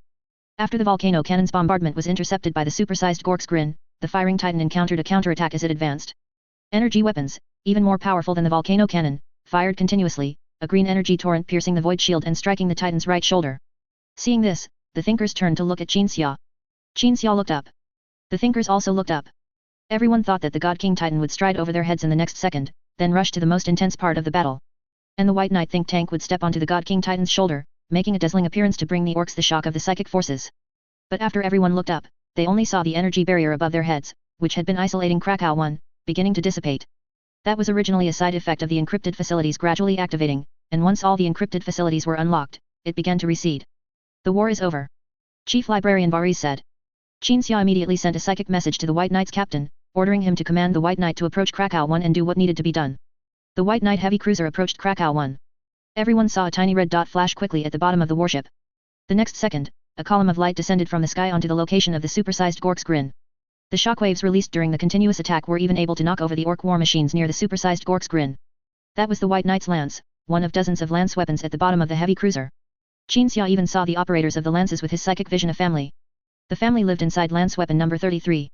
Men, women, old people, and children were all responsible for operating various functions of the lance, and how to fire the lance became a secret passed down through generations within their family. It was these secrets that allowed them to enjoy a privileged life in the not-so-affluent environment at the bottom of the ship. That last calibrated shot directly hit the Xenos ground forces, a very good strike. So the Patriarch was cheering, telling all family members that people from the upper deck would soon come to reward them, and they could seize the opportunity to send the smartest child to the upper deck. A never-before-seen great figure might appear in the family, an officer who could see what the White Knight Lord looked like. The orbital bombardment calibration shot ended, and all lance firepower opened fire. Qin Xia saw dozens of light columns falling from the sky in rotation in the distance, bringing disaster to the orc tide. Then the White Knight rolled over, its starboard side aimed at Krakow 1's surface, and more macro cannons and lances descended from the sky. Each macro cannon bombardment was enough to wipe out a fortress and permanently alter the terrain of an area. Without anti-orbital weapons and large shields, a fleet could deliver devastating strikes to ground forces. The White Knight alone could eliminate a massive number of orcs in the first 10-minute round of bombardment, earning the captain and officers a commendation in their records. If the entire fleet were to bombard Krakow 1, the planet would be shattered in a single round of orbital bombardment, even without using whirlwind torpedoes. Let's go, clean up the remaining warlords. Qin Xia opened a teleportation gate. Angron and the Blood Drinkers stood within the void shield projected by the Colossus command vehicle, looking up at the spectacular orbital bombardment.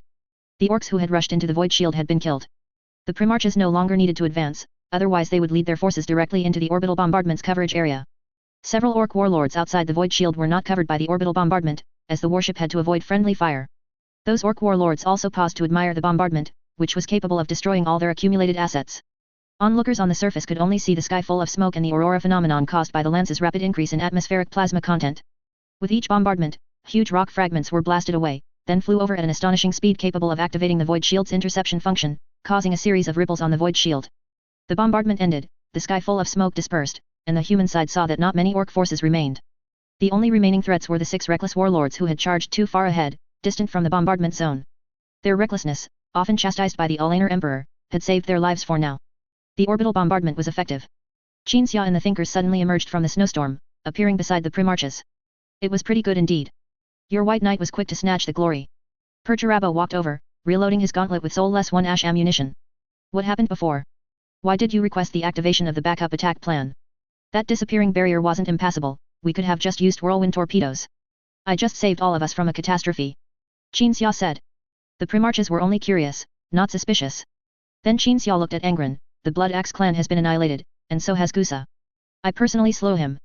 Angron nodded slightly, thought for a moment, then gripped his twin axes and looked at the warlords outside the void shield. Those orcs, who had been watching the show, also turned their heads, showing no sadness or grief, only surging battle intent in their eyes as they looked at the Primarches.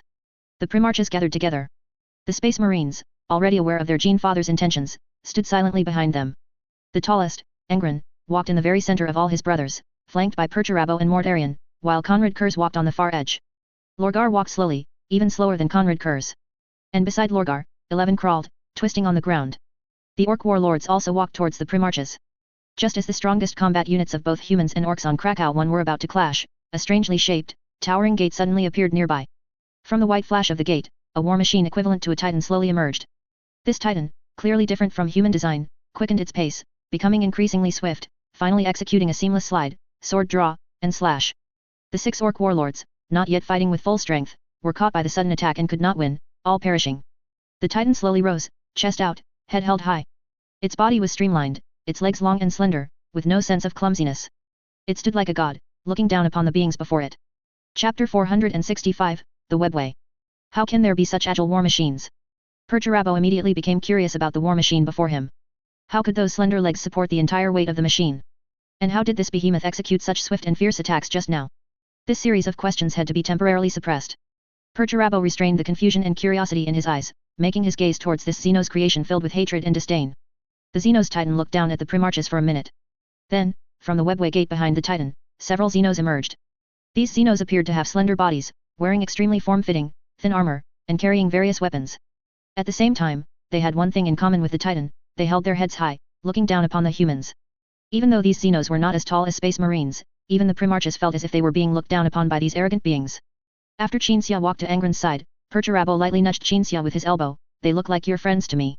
Qinxia gave Perturabo a glare. Xenos. Lorgar suddenly stepped to the front, pointing at the Xenos standing at the foot of the Titan. Your appearance here is the greatest mistake you have ever made in your lives. You shall be judged.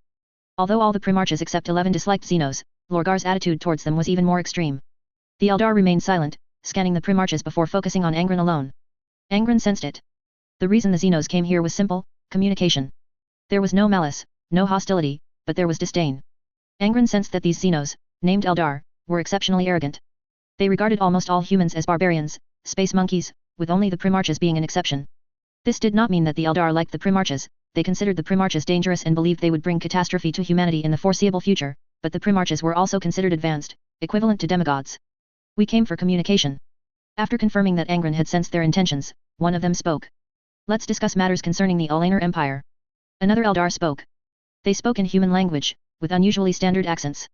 Angron sensed that one of the Eldar even felt a little smug. The senses, vocal organs, and minds of a higher species learning and speaking a crude, inferior language, and speaking it more standardly than humans, was both an advantage of a higher species and a great degree of humility that a higher species should display in this meeting. The Primarches looked at Angron. Angron nodded, indicating that the other party genuinely wanted to talk, with no hostility or conspiracy, at least not in this current setting. We should not converse with any Xenos. Lorgar prepared to unleash his psychic powers. We should crush them. You are worse than most mortals, the Eldar said. At least some of the humans we have met know that if both sides don't immediately start fighting, they should sit down and talk. Arrogance, condescension. Angron sensed all of this. The Primarches, except for 11, were also enraged by the Eldar's attitude and prepared for battle. Behind them, all the colossal war machines of the Titan Legion also raised their weapons, aiming at the Eldar Titan directly in front. As both sides were on the verge of conflict, another Eldar emerged from the strange gate in front. That was a webway gate. The Emperor's ultimate goal was to allow humanity to completely escape warp travel through the webway and to free the vast majority of the human race from the threat of chaos. Angron sensed this information, and also how formidable the webway was. These Eldar had come from a planet 27 light-years away, and they had walked Calm yourselves.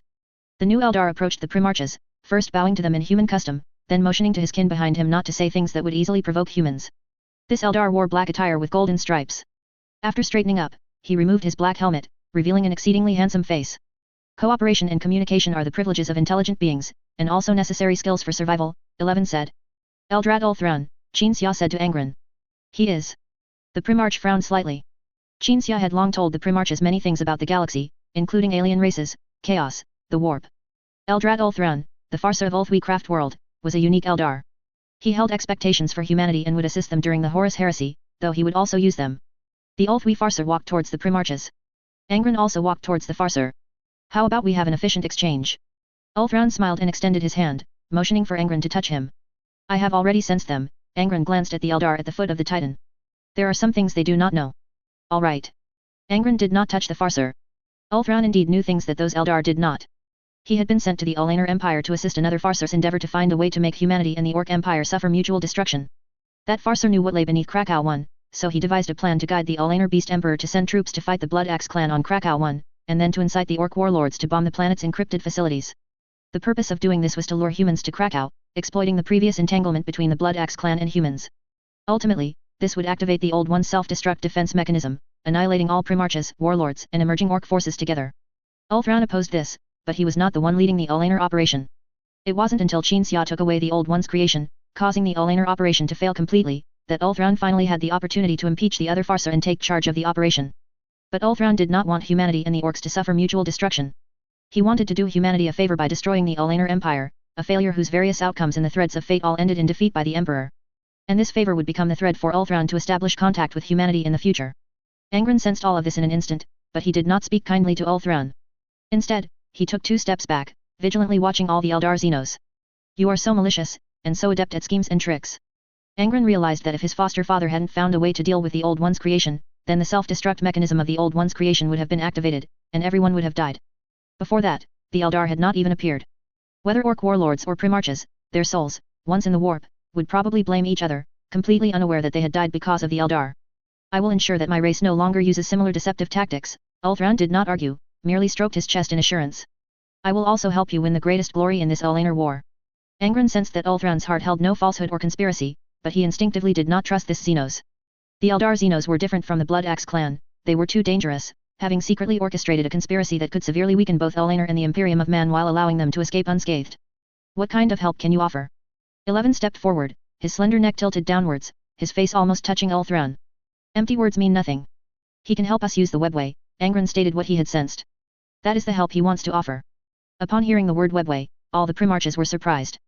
Angron heard his brother's thoughts and explained, it's not that our entire human race can freely use the webway from now on, but rather only our fleet and army can use it, and we must bring this Xenos along. Once this Xenos leaves, we won't be able to use it. Perturabo responded to Angron in his mind, that's still pretty good. Angron consolidated his brother's opinions, then looked down at Ulthran, silently nodding. All Eldar except Farser Ulthran departed. Ulthran led the Primarchs to the strangely shaped webway gate, ready to verify the help he had promised the Primarchs. Qinxia sent an astropathic message to the Emperor, and soon received a reply. Since the Emperor was an exceptionally powerful psyker, and his soul projection shone like a celestial body in the warp, this astropathic message from Qinxia was even more stable and swift. It was like an instant messaging software. Qinxia, we are about to be led into the webway by an Eldar. Don't you want to see? The Emperor, I am not there with you, nor can I project my psychic power. The webway will block my psychic power. Qinxia, no problem, I brought recording equipment. I'll send you all the readings and video footage later. The Emperor, thumbs up.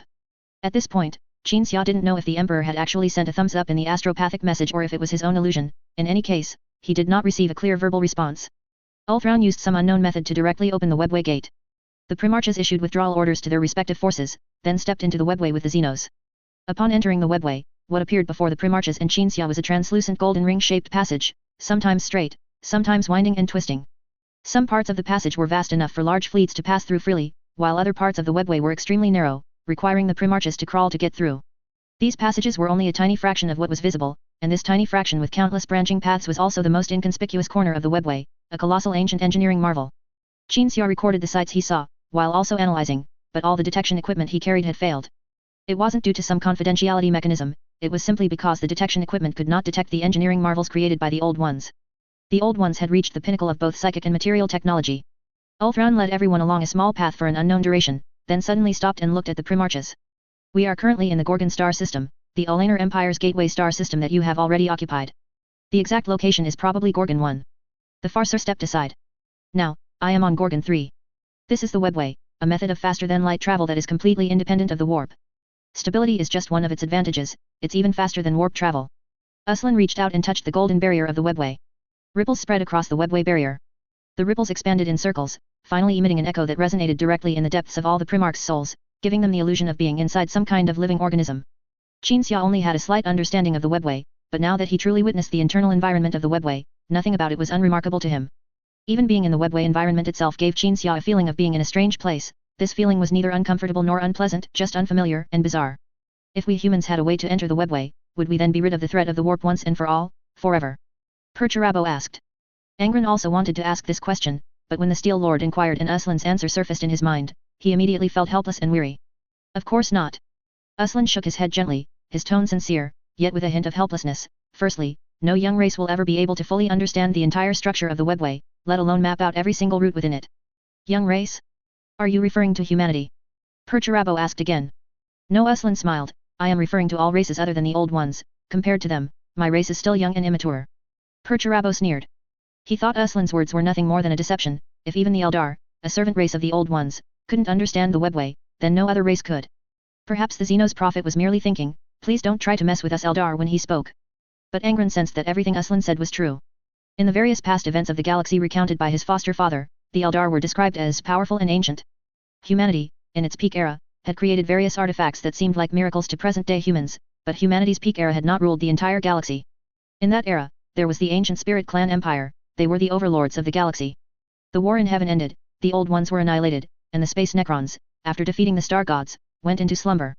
The Eldar became the inheritors of the old ones' legacy. Yet, to this day, the Eldar themselves don't know how to build the webway, being able to utilize it is already the absolute limit. Sometimes, the Eldar themselves can't even reach their destination using the webway and still have to use those sailboat-like warships to ride the winds in the warp. Warp entities cannot break through the barrier and enter the webway, this is a fact, but the webway is not indestructible. Some damaged sections of the webway have become playgrounds for warp entities. Uslan continued to speak about this. Mortarion asked in a muffled voice, doesn't the webway claim to intercept all warp entities, isn't it absolutely safe? How can some parts of the webway become playgrounds for warp entities? Do you know about the Veil? Uslan countered. After Mortarion nodded, the Xenos prophet said, the Veil and the webway are similar in principle, theoretically, warp entities cannot break through them. But what if there are traitors in the reality universe and within the webway? Breaking the webway from the inside might be difficult, but it's certainly not impossible. All in all, this is the webway. Uslan spread his arms, looking up at Angron, I will fulfill my previous promise and stay with you, helping you use the webway. Believe me, this will give you a strategic advantage in the war against the Ulaner Empire. The Primarches were either silent or nodded. Even Lorgar remained silent, unable to deny the fact that the webway would provide a huge advantage in the upcoming war. Don't you want to try it first? Uslan said. The Primarches looked at each other.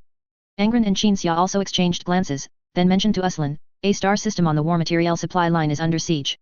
I have already dispatched reinforcements, but if we could appear directly at it. We act now. Uslan glanced at Qinxia, speed is of the essence, isn't it? The Imperium of Man fleet reassembled in the Krakow star system. Eldar vessels disguised as human ships appeared in the star system, quietly merging into the fleet. Once the Eldar side was ready, Uslan's face appeared on the communications panel of the Unyielding Resolve's command deck, nodding silently to Angron, who stood on the command deck. Angron turned to look at his foster father. Qinxia was also on the flagship's command deck, remotely assisting the Thinkers on the White Knight with a psychic ritual. Prophet. Angron turned back to the communications panel, we will proceed with the webway journey once we are ready. You intend to use a psychic ritual to deceive all the navigators, don't you? Uslan could easily sense what Qinxia intended to do. The flow of psychic energy was even visible to the Eldar. The Primarch and Qinxia did not deny it. Humans despise Xenos. Angron stated frankly, our cooperation must be kept secret. And this webway journey must also be a secret. You know this, which is why you came in a ship that can be disguised as one of our warships. Uslan smiled ambiguously, saying nothing. Everyone on the entire command deck was shielded by Qinxia's psychic energy, they couldn't hear what the Primarch said. Moments later, Qinxia and the Thinkers completed their preparations. Give the order. Angron turned to the communications officer, command all ships to prepare for warp travel. After the Primarch gave the order, the viewports on the flagship's command deck slowly lowered. Every ship in the vast fleet also closed its viewports upon receiving the order. Just like every time they embarked on a warp journey. All navigators inside the warships rushed to their posts amidst alarms, preparing to reveal the route through the warp with their third eye, as usual. Uslan was inside the Eldar vessel.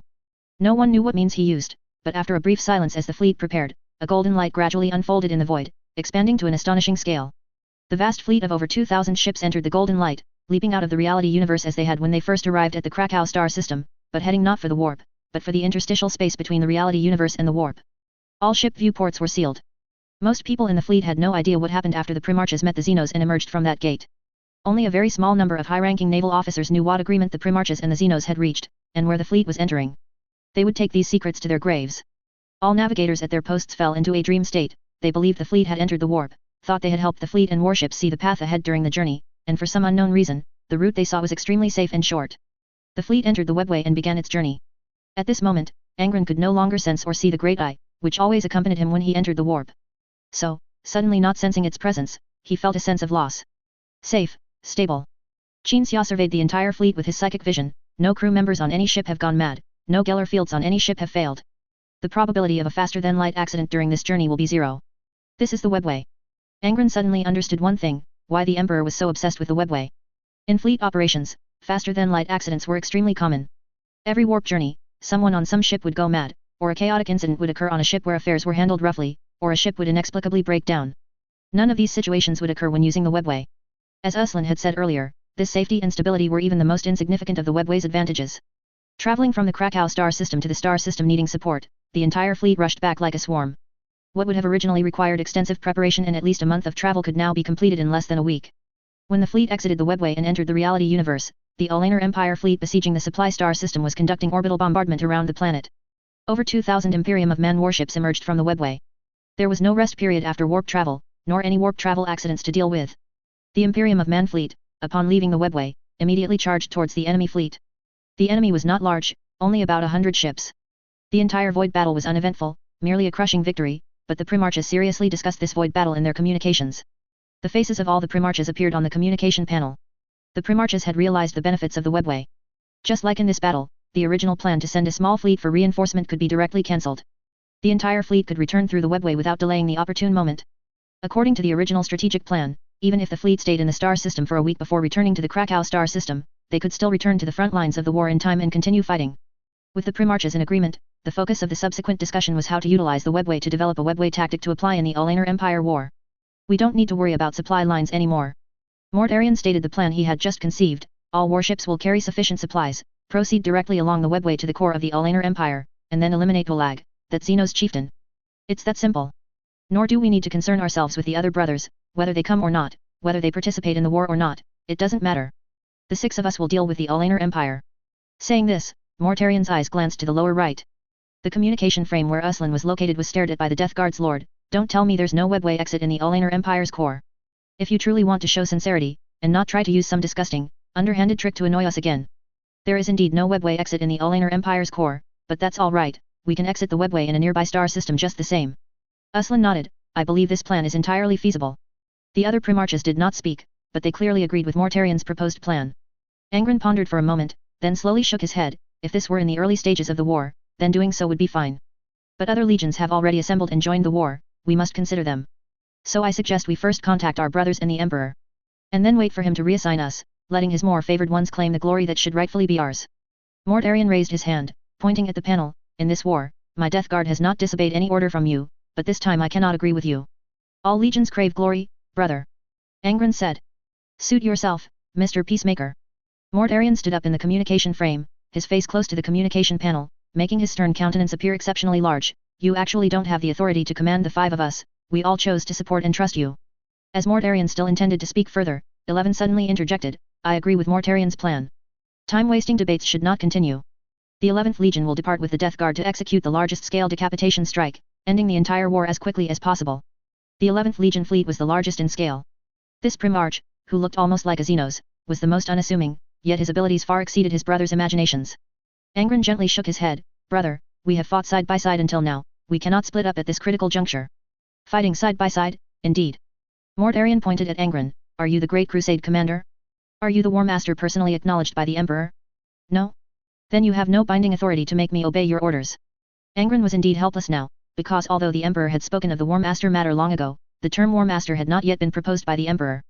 In this great war of Olaner, whether for a test or some other reason, the Emperor still had not mentioned the War Master, nor designated a candidate for the position.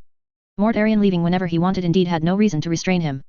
At the same time, Angron also understood Mortarion quite well. Dividing benefits was not an easy task, and the benefits that Primarchs and Space Marines legions cared about were actually glory and merit.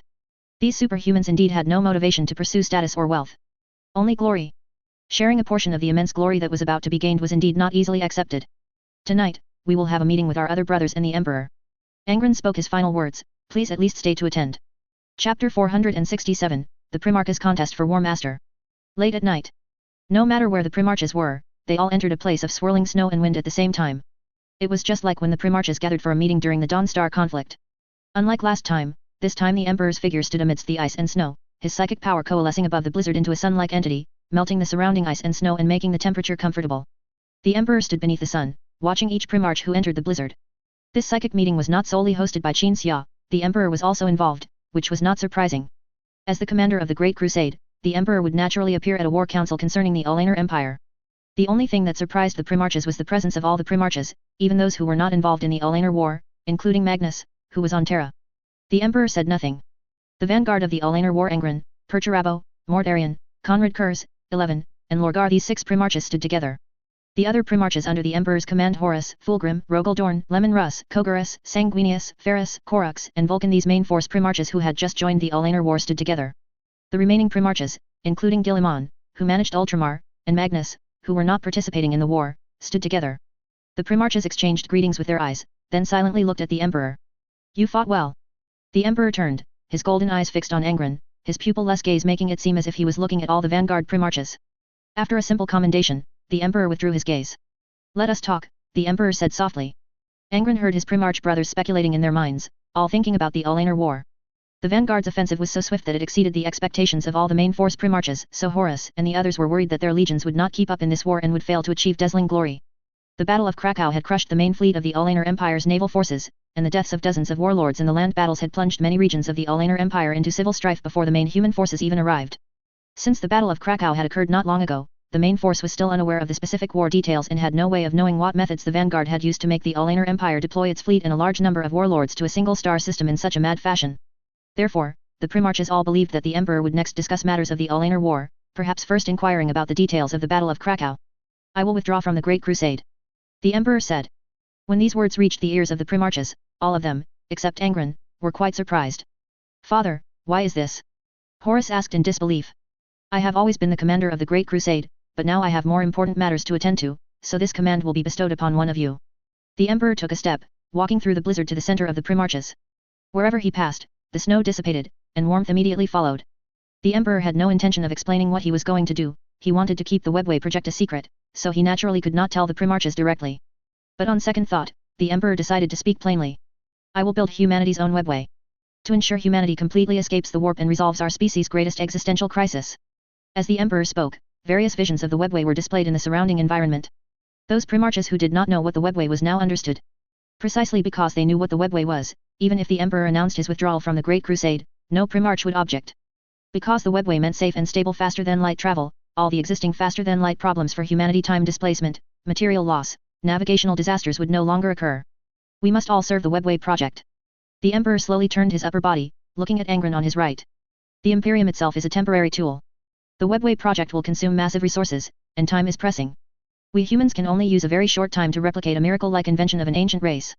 The Imperium was established and exists precisely to acquire the massive resources needed for the webway project. The Emperor withdrew his gaze and raised his voice. After the Alanar alien empire is destroyed, our species will no longer be in turmoil, but the Great Crusade must still continue. Therefore, I will establish the title of War Master and bestow the authority and responsibility of commanding the Great Crusade upon the one who bears the title of War Master. Having said that, the Emperor quietly waited for the Primarchs to digest the information he had just revealed. When the faces of all the Primarchs no longer showed signs of contemplation, the Emperor cast his gaze towards Horus amidst the anticipation and speculation of the assembled Primarchs. Horus straightened his back and saluted his father, who was looking at him. The Primarchs had already thought of some candidates when they heard the words War Master. Horus possessed noble character, strong leadership abilities, and enjoyed helping his brothers. Most people naturally agreed to him being War Master. Horus himself also believed that he was the perfect candidate for War Master, that he deserved this title, and was prepared to bear even heavier responsibilities. While Father uses technology and creation to secure a bright future for our species, I will use my sword to forge a galaxy free from existential crises and suffering for humanity. Horus thought this, anticipating his father to call out his name. Angron. The Emperor said. The Primarchs suddenly looked at their 12th brother. Angron's face showed no joy or sorrow, only placidness. The reactions of the other Primarchs were quite subtle. Mortarion, who had just said earlier that Angron was not a commander and had no right to restrain him, let out an almost inaudible groan when he heard the Emperor speak Angron's name. Angron could sense that some of his brothers opposed him, such as Lemon Russ, who believed that his 12th brother was simply not qualified to be War Master. Of all the war-related matters, what was Angron truly good at? Some brothers, in their opposition, subconsciously thought of the 12th Legion. The 12th Legion's reputation was notoriously bad during its Warhounds period. However, after Angron's return, the 12th Legion's temperament, like its name, changed thoroughly, and its reputation greatly improved. So, the objectors only considered the 12th Legion briefly and did not intend to use the Warhound's past misdeeds to negate Angron. Angron knows a little bit of everything, but he's not good at anything. Even now, his mastery of trench warfare is less than half of mine, even though I've taught him everything I know. As the Primarchs remained silent, Perturabo suddenly stood out, grumbling, and came among his brothers, pointing at Angron and loudly speaking to the brothers around him. But it doesn't matter, he cares about each of us, whether it's us Primarchs, or the Space Marines, or even the ordinary humans. He even calls ordinary humans common people. Think about how he fought for our interests during the Dawnstar conflict. Just now, our vanguard clearly had the ability to directly behead Olag, the warlord of Olaner, but he thought of you, wanting to let you also gain some glory in this war, and persuaded us to wait for you. Perturabo returned to Angron's side. At the very least, Angron will be the War Master of the Iron Warriors and the World Eaters. Angron gave Perturabo a grateful look. He could sense that Perturabo's support for him had two reasons. The first, personal favor. This was part of the reason. A larger part of the reason was that the Iron Warriors often undertook the most arduous wars in the Great Crusade, yet gained no glory or benefits whatsoever. They were unsung, yet suffered the most severe casualties. On the eve of the Battle of Krakow, Angron demanded at the meeting that the Iron Warriors elite participate in the assault forces, and after the Battle of Krakow, Angron, still thinking of the other legions, had moved Perturabo. If Angron could become War Master, the Iron Warriors would change their previous predicament. Therefore, at this moment, when a stance was needed, Perturabo decisively stepped forward and spoke plainly. Angron will also be the War Master of the Ultramarines. Guilliman, at this moment when a stance was needed, waited for Perturabo to finish speaking before stepping forward to declare his support. Nuceria and Ultramar were adjacent, their destinies intertwined, both located in the Ultima Segmentum, and had long been bound together. Just as the next Primarch was about to step forward, the Emperor raised his hand, signaling everyone to wait.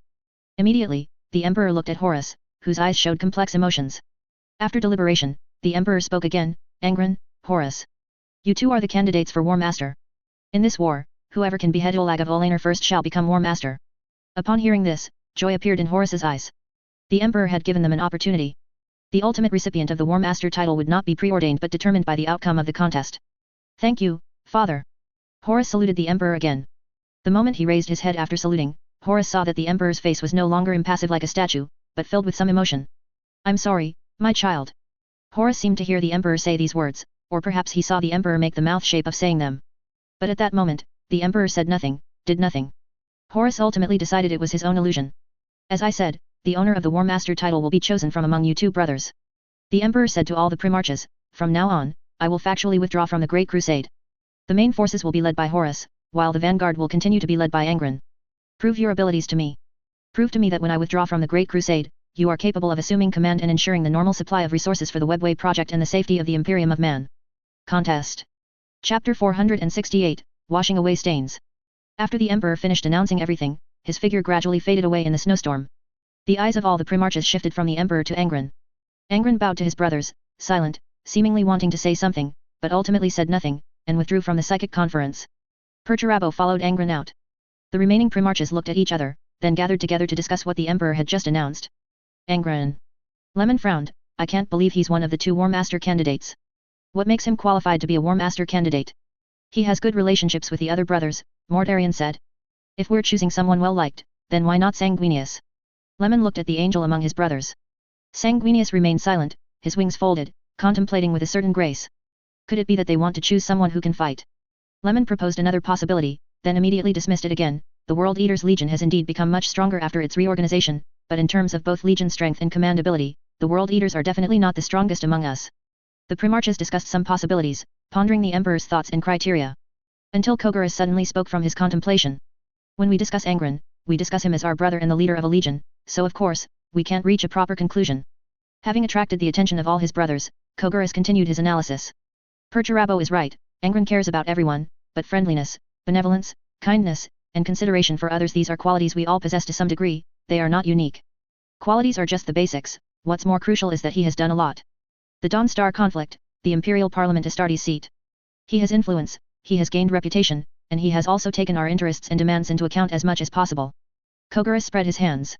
He is no longer just the leader of a legion, he has become the spokesperson for all of us Primarchs and legions through the Dawn Star conflict, and he has influence with both mortals and the Space Marines legions. Recalling the period of the Dawn Star conflict, the Primarchs fell silent. At that time, most legions did not yet know that the Imperium was preparing to replace the War Council with a parliament. A few legions knew that the parliament would replace the council, but did not know that the parliament would have no Astartes seats. Angron did indeed secure a parliament seat with the support of his other brothers, but if he hadn't stepped forward, it's likely the seat issue would not have just fizzled out, but would never have been brought up at all. And after that incident, even the Primarchs who explicitly opposed it benefited later, not being excluded from the parliament system. Their proposals would just be placed later, but they still had the power to speak on Terra, which was the most crucial part. He can't fight, Lemon, Guilliman spoke after a moment of silence, looking up at his brother, who was a head taller than him, but it doesn't matter, his charisma can rally a group of people willing to fight for him. In terms of compatibility, he's only mid to high level among us, and in terms of interpersonal relationships, because he can read minds, we're somewhat wary of him, so he's certainly not as likable as Sanguinius. Guilliman continued. But as Kogaris said, he has done a lot for others. He may seem the most rebellious among us, but when the Imperium and its people need him, he acts without hesitation. He will lead his legion to participate in a war he isn't even obligated to join, simply out of sympathy, compassion, or a moral sense of duty. Upon hearing this, Vulcan recalled the Battle of the Onus sector. The imperial border where Onus was located was extremely far from Nuceria. The World Eaters could have chosen not to participate in that war. The Randan War was the same. So, judging solely from the perspective of ability, we indeed cannot arrive at the correct answer. Guilliman's form gradually blurred. We don't need to discuss these things, Father has already made his decision. The Primarchs were silent. The psychic conference ended after all the Primarchs disappeared into the snowstorm.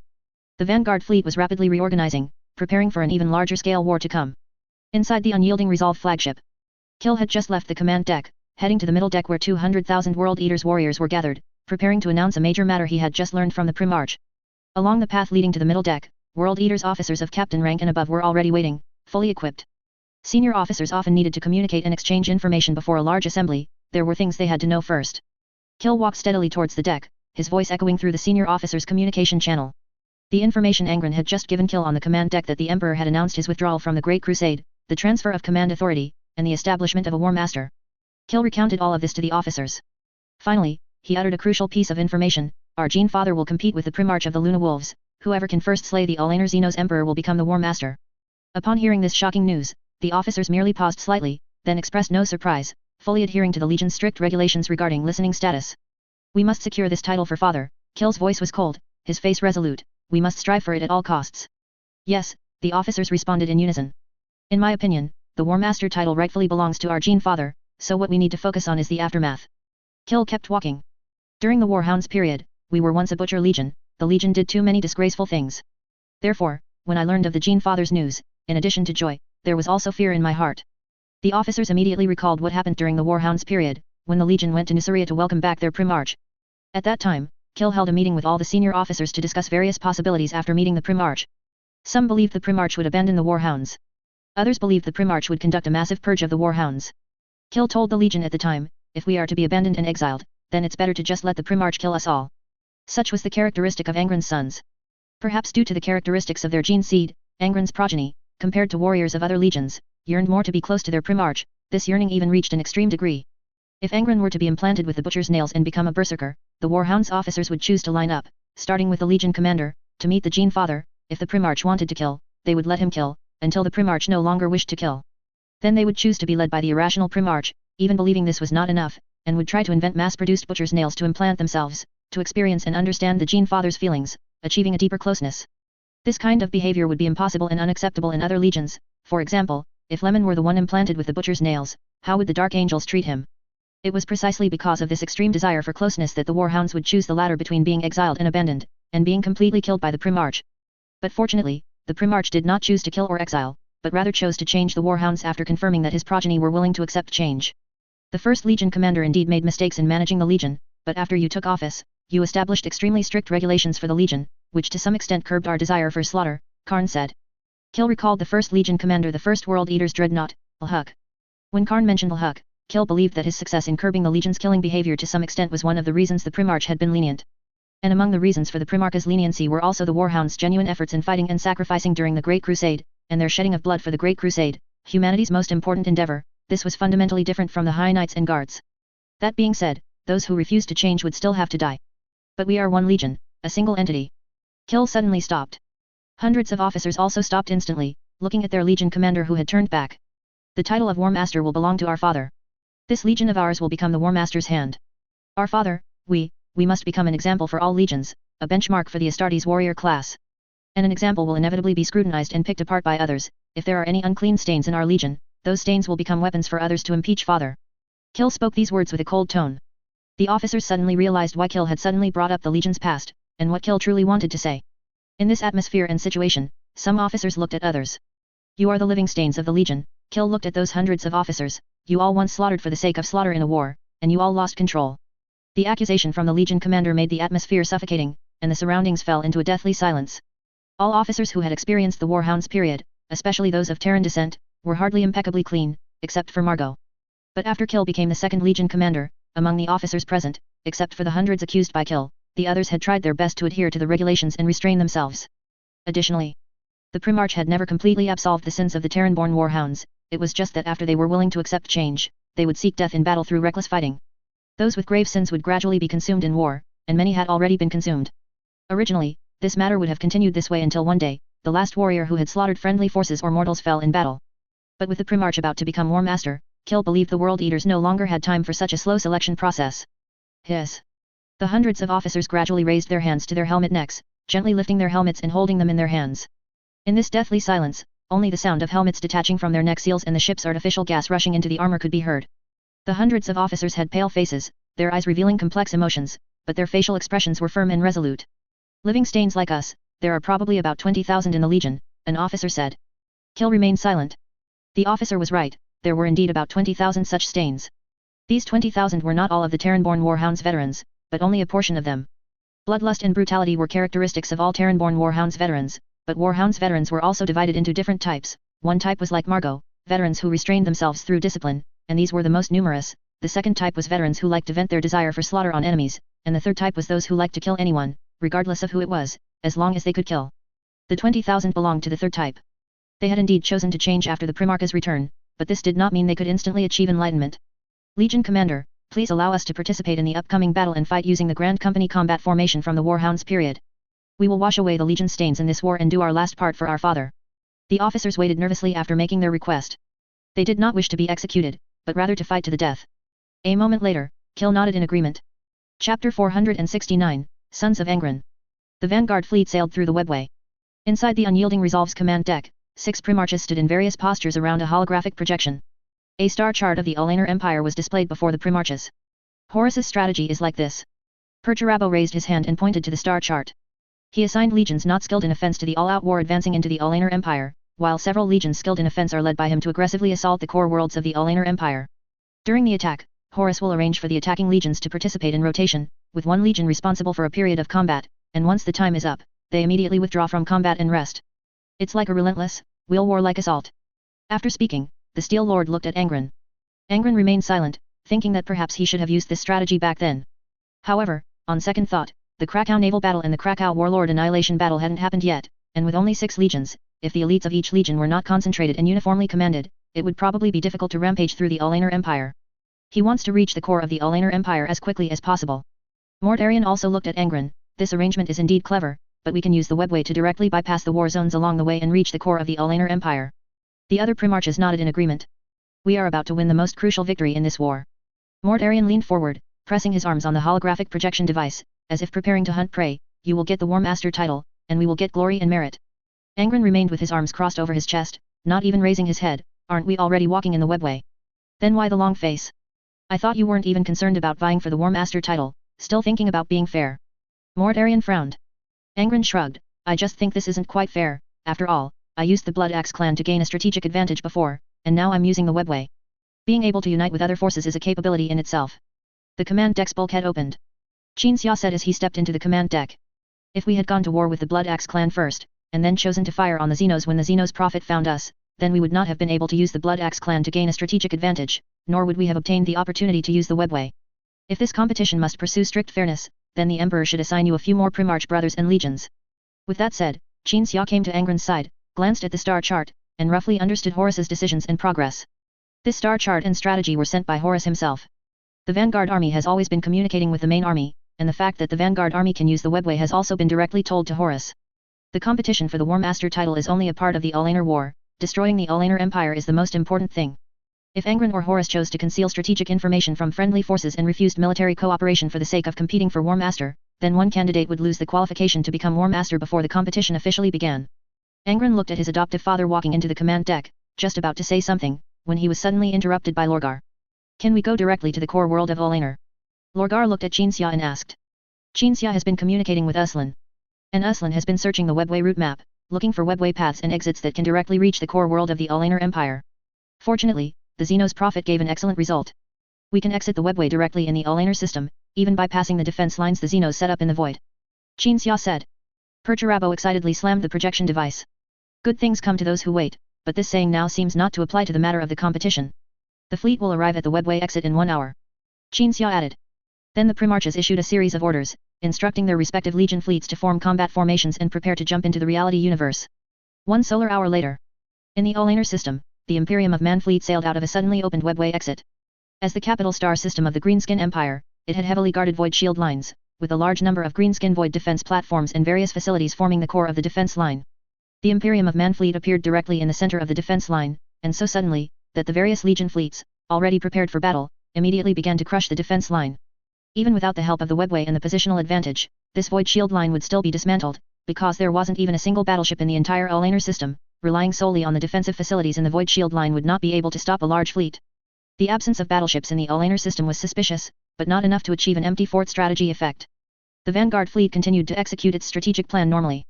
The Word-Bearer's Legion flagship, equipped with advanced detection facilities, scanned every planet in the star system, projecting the situation on the planets onto the unyielding Resolve's command deck, displaying it intuitively on the holographic projection the Primarchs were gathered around. Exclude all worlds except Alanar 1. Angron ordered the officer operating the holographic projection device. We only need to focus on the world where the Xenos Emperor resides.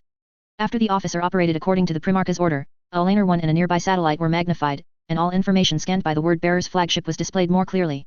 And upon seeing the condition of Alanar 1 and Yue 1, even Mortarion, who most hoped the Vanguard army could directly attack the core world of the Xenos Empire, fell silent. At a glance, the planet and satellite were covered in defensive facilities. Even the planet and satellite had been transformed to the point where they could no longer be called natural celestial bodies. The only difference from Gorgon was that they were originally natural celestial bodies, slowly transformed into beast-made celestial bodies by the Greenskins. The 2 planets existed entirely for defense, with void shields for orbital bombardment defense, void shields to protect a fortress, and even void shields to protect the internal structure of the planet, countless layers stacked upon layers. These seemingly horrifying celestial bodies were also covered with a large number of anti-air or anti-orbital weapons, which, due to their immense size, could be called defensive facilities. Among the 6 Primarchs, Perturabo gazed at the holographic projection, while his other brothers watched him, waiting silently. No one would speak to interrupt at this moment. Yue 1, due to its size, is still relatively easier to deal with compared to the planet. Perturabo suggested after careful consideration, we find a way to occupy Yue 1, and then turn Yue 1 itself into our weapon. You want to use it to crash into Alanar 1? Angron asked. Perturabo pointed to Yue 1, exactly, turn it into a weapon. As long as we can occupy it, I will have a way to build facilities that can push the satellite to collide with the planet. And once this satellite becomes our weapon, it will be more effective than the orbital bombardment of all our battleships. As the Steel Lord proposed the plan, the fleet was already attempting to bombard Alanar 1 and the satellite. The fleet's firepower easily overloaded the void shields protecting the planet and satellite, but then the void shields reappeared, enduring the bombardment. The Xenos have established a void shield array inside the planet. Perturabo zoomed in on the planet's diagram, using orbital bombardment to force the void shield generators to overload and break through defenses, then using orbital bombardment to quickly end the war. This strategy is not feasible. You must know this is the capital of the Alanar Empire. Perhaps we can use the Forge engine to force these 2 celestial bodies to disintegrate. Mortarion suggested. The other Primarchs immediately recalled the war when Lorgar first arrived at the front lines. The Forge engine forced the celestial body to disintegrate, tearing apart the Greenskins' defense line. This trick might work if it hadn't been used before. Angron shook his head, but we've used it. Perturabo strongly agreed. The Alanar Empire would never forget to build gravity stabilizers on Alanar 1 and Yue 1. What about a decapitation strike? Conrad Kurz reached out and pointed to the giant building on Alanar 1 that was probably the Greenskin Palace. I will lead elites to drop down and launch a surprise decapitation strike. The Alanar Emperor has dozens of guards like warlords around him. Are you going down to die? Mortarion retorted coldly. But regarding Conrad Kurz's plan, Jinxia had a different view from Mortarion.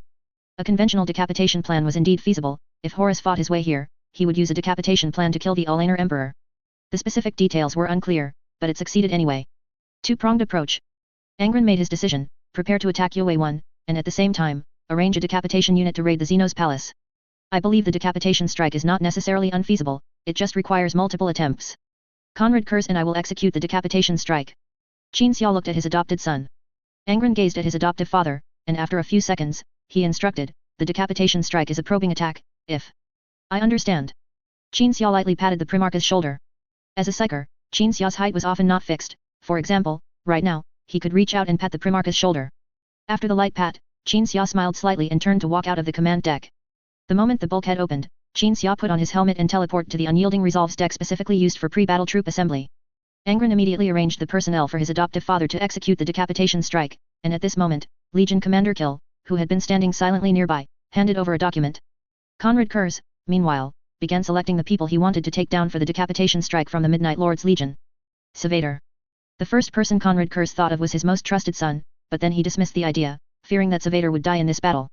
However, a decapitation strike required trustworthy and powerful individuals, so after much thought, Conrad Kurz ultimately decided to take Savator down. After that, Conrad Kurz selected some more people. While the two Primarches were selecting personnel, Perturabo's brain was rapidly working, calculating the strategic plan for attacking Yue 1. Half a solar hour later. Unyielding Resolve, Hangar Deck 3. When Qin Xia and Conrad Kurz arrived at the hangar deck with their respective personnel, they saw 20,000 World Eaters already assembled on the deck. Unlike usual, these World Eaters were not standing straight and compact, but were busy with things unrelated to combat. They gently removed the World Eaters' insignia from their armor, handed them to the standard bearers, and then donned the Warhound's insignia. After the 20,000 Space Marines finished changing their insignia, they formed compact squares, holding their helmets and standing at attention. Their officers walked around the squares, holding their helmets. Qin Xia could tell that every World Eater here came from a variety of different chapters and companies, because the patterns on their shoulders were all different. These individuals were temporarily pieced together, and like the large company formations before the World Eaters' reorganization, 10,000 men formed a single square. Seeing the White Knight Lord arrive, the officers gathered and walked to Qin Xia, reporting the number of personnel, their status, and expressing in a resounding tone that the warriors were ready for battle at any time, all according to regulations. However, the term used was not chapter, but company. What is going on here? Qin Xia frowned and asked. We are the stain of the 12th Legion during the Warhounds period. Two company commanders answered in unison. Although Qin Xia didn't know what Kill had done, he could infer what had happened through a few words and observation. Battle was imminent. Prepare for battle. Qin Xia looked at the Space Marines before him, saying in a calm voice that everyone could hear, Sons of Angron. The two company commanders immediately put on their helmets. Behind them, two companies, totaling 20,000 Warhounds, put on their helmets at the same moment, their movements perfectly synchronized. Tens of thousands of crimson glows from tactical visors simultaneously lit up on the dimly lit deck. For Angron. The company commander drew his chainsword axe and struck his breastplate forcefully. For Angron. For Angron. Wind and snow spread across the deck. When the entire deck was completely covered by wind and snow, the battle cries abruptly ceased, and all personnel assembled on the deck were teleported to the location Qin Xia had carefully chosen on the surface. Chapter 470, Decapitation Attempt. The fleet outside Ulaner 1 was preparing for the assault on Yue 1. Meanwhile, the battle within the Imperial Palace had already begun. Conrad Kurz was the first to teleport in, instantly slaughtering the squad of greenskins patrolling the palace corridor before immediately vanishing into the shadows. The mangled greenskin body parts torn apart by the Midnight Wanderer on the ground were then dissolved and consumed by psychic energy. One of Conrad Kurz's eyes glowed with white light, the Primarch sharing a psychic vision from Qin Xia. Qin Xia, in the warp, provided assistance to the Primarch while using psychic energy to ensure that others participating in the decapitation operation were in the moment just before teleporting into the palace, a moment that could be infinitely long. The psychic vision had already revealed the Ulaner Emperor's location to Conrad Kurz in the main hall at the palace's core. The Ulaner Emperor, Dolag, sat on his throne, surrounded by layers of greenskins guarding him. Qin Xia had seen the greenskins around the Ulaner Emperor during the Gorgon campaign. These beasts, which he called Imperial Guard greenskins, possessed astonishing combat power. Only one Imperial Guard greenskin had appeared in the Gorgon campaign, but now there were over 40 in the Ulaner Imperial Palace. I originally intended to kill Olag right now, but it seems impossible. Conrad Kurz advanced along the path leading to the hall, navigating obstacles with extreme agility and skill, avoiding patrols, or hiding in the shadows. Conrad Kurz only stopped when he reached the exterior of the palace hall, clinging to the corridor ceiling to observe his surroundings. Initially, the Primarch had expected the Ulaner Empire's palace to be typically greenskin in style, full of rivets, full of steel, so rugged that it seemed as if its designers and builders were silently roaring, "We are greenskins." But the Ulaner Empire's palace was not as the Primarch had imagined. Like the Imperium of man's palaces, its towering and magnificent exterior concealed an exquisite and luxurious interior. Carpets covered the floors, the Ulaner Empire's insignia hung on the walls, and the greenskins patrolling the palace interior were dressed in respectable gear, clearly elite greenskins, not the cannon fodder under some roadside warlord. Qin Xia did not care what the palace interior looked like, he was focused on Olag within the palace hall. What methods did Horus use to decapitate these devils? Qin Xia cried out the question in his mind. Olag was extremely robust, his height was much greater than Goose's after entering the temple. This Greenskin Emperor was a powerful warrior himself, not to mention the Imperial Guard Greenskins beside him. However, according to Qin Xia's knowledge, the vague records of the Alanar War only stated, Horus led a group of Shadow Wolves Terminators to execute the decapitation operation, and when he killed the Alanar Emperor, the only survivor beside him was Abaddon. It is known that the Gorgon Warlord could choke the Emperor, and the Emperor and Horus together were needed to kill the Gorgon Warlord. Could it be that the Alanar Empire's Emperor was easier to deal with than a warlord in an enclave beyond his empire's borders? Fragmentary records are always vague, just like the information from the Randan War. Shall we make our move? Conrad Kurz stared at the multitude of beasts in his psychic vision. We have to try, Qin Xia said. The fleet will complete preparations for the assault on Yue 1 in another hour. If we can't succeed here, then we'll have to rely on Perturabo's method to work. Conversely, if things go smoothly for us, then it's a happy outcome for all. Conrad Kurz thought the same, because decapitation tactics were too effective in greenskin warfare. Once Olag was assassinated, the impact would be far more than just the disintegration of the Alanar Empire. Even the Alanar Orc's physique and technology would be greatly weakened. Brown, Qin Xia called out. An eye opened on the wall in front of Conrad Kurz. The stone man had not participated in the assembly on the unyielding resolve, but he had been teleported by Qin Xia from the White Knight into the palace, having already infiltrated to the outside of the hall just like Conrad Kurz. Remember to cooperate with the Primarch later. Yes. Qin Xia then sent a psychic communication to another person preparing for the decapitation operation. Then Conrad Kurz saw Snow and Wind suddenly appear in a corner of the palace, about 2 kilometers away, followed by thousands of identical-looking individuals teleporting out. Quadrant controlled those mass-produced synthetic humans, launching an attack from a great distance from the hall.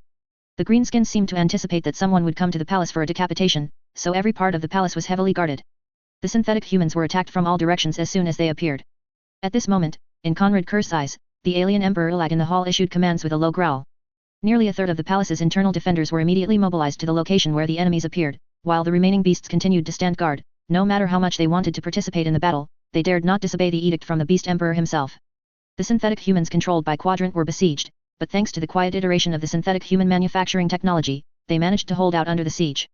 Until Qin Xia teleported again, sending the security Iron Man units from the White Knight near the synthetic humans. These Iron Man from ancient times emerged from the Snow and Wind, standing in the greenskin firing net, firing at full power. With every shot from their diverse weapons, a greenskin would be hit and fall, and these Iron Man, with only the most basic security functions, would not seek cover or positions. But their bodies themselves were cover or positions, greenskin weapons could only polish their metallic forms. Qin Xia teleported again, and this time, a miniaturized void shield generator appeared on the side of the synthetic humans and Iron Man. Only after this step did Qin Xia teleport 10,000 World Eaters to the attack site, constantly monitoring the situation, ready to teleport those World Eaters back. These warriors were people who wanted to die in battle, but dying in battle and committing suicide were not the same concept. After the Space Marines appeared, the battle grew more intense. With the assistance of the security Iron Man and a large number of synthetic humans, they broke through the firepower blockade, stabilized their positions, and then penetrated deep into the palace, engaging in fierce combat with greenskins in corridors and rooms. Conrad Kurz withdrew his gaze and looked back at the hall. The Orc Emperor Olag still sat motionless on his throne. The Imperial Guard greenskins still formed layers around Olag. It was as if they knew that if they relaxed their vigilance even slightly, a group of damned shrimps would teleport out, chop off their emperor's head, and then swagger away. Conrad Kurz continued to wait patiently. At this moment, the Midnight Lords brought by Conrad Kurz joined the battle. Savator led over 100 elite among elites, quietly appearing inside the palace, taking advantage of the intense bombardment outside to sneak through unknown corners, gradually approaching the greenskin general who was commanding the palace's defensive forces to besiege the sudden attackers. The Midnight Lords, at Savator's command, rushed into the room through doors and windows, raising their hands to unleash psychic attacks. Midnight Lords members were also equipped with psychic Silvervine in this operation. After the dense psychic lightning raged, the greenskin general turned into flying snow. This small-scale decapitation tactic immediately took effect, and the greenskins battling the Space Marines quickly fell into chaos. Olag in the hall then let out a low growl of instruction, and immediately an Imperial Guard greenskin left the hall to command the confused troops. Qin Xia repeated his trick, teleporting synthetic humans and Iron Man, as well as the remaining 10,000 World Eaters, to another side of the palace building. The Midnight Lords roamed through the palace, assassinating one greenskin general after another, forcing Olag to continuously send out beasts to take over command. Until the number of Imperial Guard greenskins was reduced to 35, Olag was unwilling to send any more beasts out. Only now was the time to act. Qin Xia teleported into the hall, appearing directly before Olag and the Imperial Guard greenskins. Olag saw Snow and Wind suddenly appear in a corner of the hall, and then a shrimp in ugly armor walked out of it, followed by some small shrimps wearing only shorts. Olag's right eyebrow raised, a little puzzled. Accompanying Qin Xia were synthetic humans. These synthetic humans opened their chests, spitting out some parts, which then assembled into a device. This device was a small teleportation device, capable of teleporting a person out by material means. The teleportation device flashed, and a soulless one suddenly appeared in the hall. This person was Qin Xia's trump card for this operation. This soulless one's talent was so powerful that it could make people a kilometer away feel uncomfortable and vomit. After the soulless one appeared, all the greenskins in the hall showed very obvious discomfort. The soulless one's talent for expelling supernatural power made them suffer greatly. But the greenskins did not lose their mobility due to the soulless one's influence, as Qin Xia had judged. Wadaic energy was being massively generated and then circulated and exchanged within every Imperial Guard greenskin and the Emperor. The Wadaic energy produced by these powerful greenskin individuals was already surging. When they gathered together, this Wadaic energy would multiply. If they had not gathered together but had individually endured the soulless one's ability, they would have directly collapsed to the ground, losing their mobility, at the mercy of the shrimps. Wadaic. Dolag could no longer tolerate the discomfort brought by the soulless one, roaring and charging at the shrimp before him. The moment he broke away from the Imperial Guard greenskin's protection, Conrad Kurz and Brown simultaneously appeared from above the hall, attacking Dolag from left and right. The greenskin emperor quickly turned around, his massive armored right hand clamping towards the prim arch. Conrad Kurz timely adjusted his descent trajectory to dodge the counterattack, but Brown was swept away by Dolag's missed swing. The Imperial Guard greenskins had already gathered, and Qin Xia exchanged glances with the prim arch, quickly making a decision. The soulless one was sent away by the teleportation device. Qin Xia took Conrad Kurz and Brown and teleported out of the hall, teleporting the World Eaters away as well before leaving. The synthetic humans used self-destruction to cover the security. Iron Man slowly entering the teleportation gate. Chapter 471 Sacrifice. Why didn't we try again just now? Because we had no more tries. Qin Xia and Conrad Kurz walked side by side on the way to the command deck. 1 second, they were in the Ulaner Emperor's palace, and the next, they were back on the unyielding resolve. The relationship between those greenskinned Imperial Guards and Dolag is like the relationship between Gusa and the Blood Axe Assault Captain. Qin Xia recalled the scene just now. They should have grown up together, honed in war together, so their Wadaic energy can link up to resist the influence of the soulless one. Conrad Kurz nodded in agreement. The soulless one didn't do much, and staying there would have just been a waste of time. The guards on both sides of the command deck's gate stood at attention and saluted. Qin Xia and Conrad Kurz passed through the gate and entered the command deck. The primarches were watching the holographic image, still focused on the battle situation even after Qin Xia returned. The UA-1 landing operation had begun, with strike cruisers encircling the entire moon, deploying elite warriors from various legions onto the moon's surface. The landing force was primarily composed of the Iron Warriors, who were most skilled in siege warfare, with the elite forces of all other legions operating under the command of the Tridents and Perturabo. The cables behind the Iron Lords had helped him process and transmit massive amounts of information, allowing this suffocatingly control-obsessed Primarch to control the entire battle. Qin Xia silently walked with Conrad Kurz to the holographic image and examined it with his psychic sight. The fortress chosen as the primary attack point for the landing operation was the core of the entire UA-1 struggle. The Iron Warriors, descending from the sky, fought the greenskins for control of the fortress. Space Marines from other legions assisted the Iron Warriors, and after the other 5 Primarches issued clear orders to obey Perturabo, no Space Marine would choose to challenge the Iron Warriors or disobey orders during the landing operation. What attracted Qin Xia's attention most was not the incredibly fierce battle, but the performance of the 11th Legion Space Marines. Those sons of 11, who were always silent in battle, communicated using pheromones, giving Qin Xia the feeling of gun-wielding, armor-piercing Tyranids. Of course, Tyranids themselves wield guns and pierce armor. The warriors of the 11th Legion would unhesitatingly carry out any of the most difficult orders. When the attack on the Greenskin Fortress faced setbacks, they would immediately converge, opening up the situation for friendly forces with suicidal actions. For example, when seizing the central route within the fortress leading to other structures, thousands of 11th Legion warriors chose to charge against Greenskin firepower. They charged forward in successive waves, dying in successive waves, but successfully covered the advance of friendly forces, allowing the word-bearers behind them, who were shouting the name of the God Emperor, to eliminate the Greenskin positions and control the route. I didn't intend for them to die. Perturabo frowned, looking at 11, what's going on with your sons? Providing redundancy. 11 stared at the Iron Lord, you haven't commanded the 11th Legion before, so you might think my warriors can't complete certain orders of yours, and thus tend to be conservative when giving orders. They will meet your expectations, so use them to your heart's content. Perturabo's thoughts were complex. There always has to be an individual sacrifice for the collective. 11 coldly watched the UA-1 holographic image, and the 11th Legion company markers that disappeared one by one every solar hour.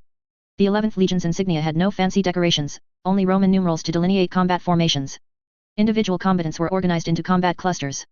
Individuals had no names, only designations like sub-individual XX, and after sacrifice, they would not be remembered or commemorated, because in 11's view, expending resources to mourn the dead was a waste of resources. Perhaps such wasteful behavior could effectively boost morale and enhance cohesion. But the 11th Legion did not need such methods to boost morale and cohesion, so commemoration and remembrance were a complete waste. Mortarion spoke, this is the inner and outer toughness you wanted, you used to hope the Iron Warriors would become like this. Perturbo rolled his eyes at Mortarion and looked at Angron. Sensing his brother's thoughts, Angron nodded silently. The Iron Lord chose to restrain the 11th Legion warriors' suicidal attack methods by issuing orders. The 11th Legion warriors were efficient and fearless, indeed creating an advantage for the landing operation. After witnessing all this, Qin Xia finally spoke, the decapitation operation failed. I must find a way to separate the Alainer Emperor and his imperial guards. You. Mortarion looked very surprised, gently raising his hand to point at Qin Xia, then at Conrad Kurz. You failed the decapitation operation and actually got out alive? When you entered the command deck, I thought you hadn't even gone down. You know nothing of this arrogant fool's capabilities, Perturabo said. Qin Xia was unusually silent at this moment, his expression grave. Angron, seeing his adoptive father's expression, knew that the difficulty of decapitating the Alainer Emperor was unhehiable. That was just a test, Qin Xia began. When I'm ready, I'll take the blood drinkers down, and have them use the ancient relics. Mentioning ancient relics, Angron further realized the difficulty of the decapitation operation. However, in Qin Xia's view, successfully completing the decapitation operation required more than just being fully prepared and taking the blood drinkers and relics down. The gladiators using high knight equipment was just one step, and many other things needed to be done, bringing out more trump cards. As they discussed the decapitation operation, 30% of the fortress chosen as the target on Yue 1 had already been captured. These 30% comprised the most core parts of the fortress and its transportation routes. Capturing this area was a prerequisite for the attacking force to establish a foothold in the landing operation. The show is just about to begin. Perturabo closed his eyes and transmitted several orders in quick succession. Information flowed through the cables behind the Iron Lord's head, reaching the fleet and more troops inside and outside Yue 1. Activate the teleportation function of your flagship's void shield. Perturabo opened his eyes and called out to Lord Garcerin. The mistress of the unyielding resolve bowed slightly, then picked up the communicator to direct the crew in the void shield chamber.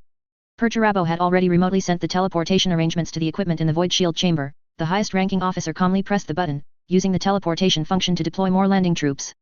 At this time, the World Eater's Legion flagship was being bombarded by a massive number of anti-orbital weapons from the surface of Yue 1. Those ground-based giant cannons posed an equally fatal threat to warships, but any volume of anti-orbital concentrated fire could be easily intercepted by the flagship's void shield. The miraculous ancient void shield did not consistently form and maintain a barrier around the flagship, but rather could generate an energy barrier in the path of an incoming attack through a basic function similar to premonition, then deflect the attack into the warp. But defensive capabilities were only one of its many functions. Other abilities discovered by modern people included extremely stable large-scale warp teleportation, and the ability to forcibly anchor disembodied souls in the reality universe using obsession. I want to arrange a decapitation operation targeting the alien commander of the fortress. Perturabo immediately looked at Qin Xia, clearly wanting to utilize his adoptive brother's miraculous power. That kind of psychic ability that could open teleportation gates at will was much more convenient than the unyielding Resolve's Void Shield's teleportation function. Qin Xia nodded, arrange it. Also, prepare a whirlwind torpedo for me, I'll use it for testing. A moment later. On the surface of Yue 1. A teleportation gate opened in an unknown corner inside the fortress. Qin Xia emerged first from the snow, followed not by think tanks, but by the 11th Legion's Primarch's Guard. There were 11 of them in total, wearing Mark II power armor rather than Terminator tactical dreadnought armor. Qin Xia had no idea what Perturabo's intention was in arranging the 11th Primarch's Guard to accompany him, but considering Perturabo was the boss of the siege, such an arrangement surely wasn't just a random assignment of a few people. The 11 warriors moved in unison at the same moment, walking with identical postures, like clones. Seeing that the White Knight Lord had not followed, the 11 warriors turned back at the same moment. Qin Xia was taking the opportunity to conduct a test. This test involved throwing an about to activate whirlwind torpedo into the Alainer Emperor's palace, with the whirlwind torpedo appearing in a corner completely unnoticed by the greenskins.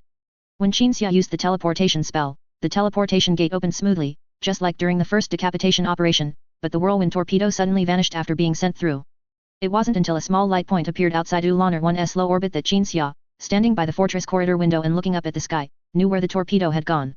The failure of the test did not surprise Qin Xia. He turned to look at the 11 guard members staring at him, signaling them to continue on their way.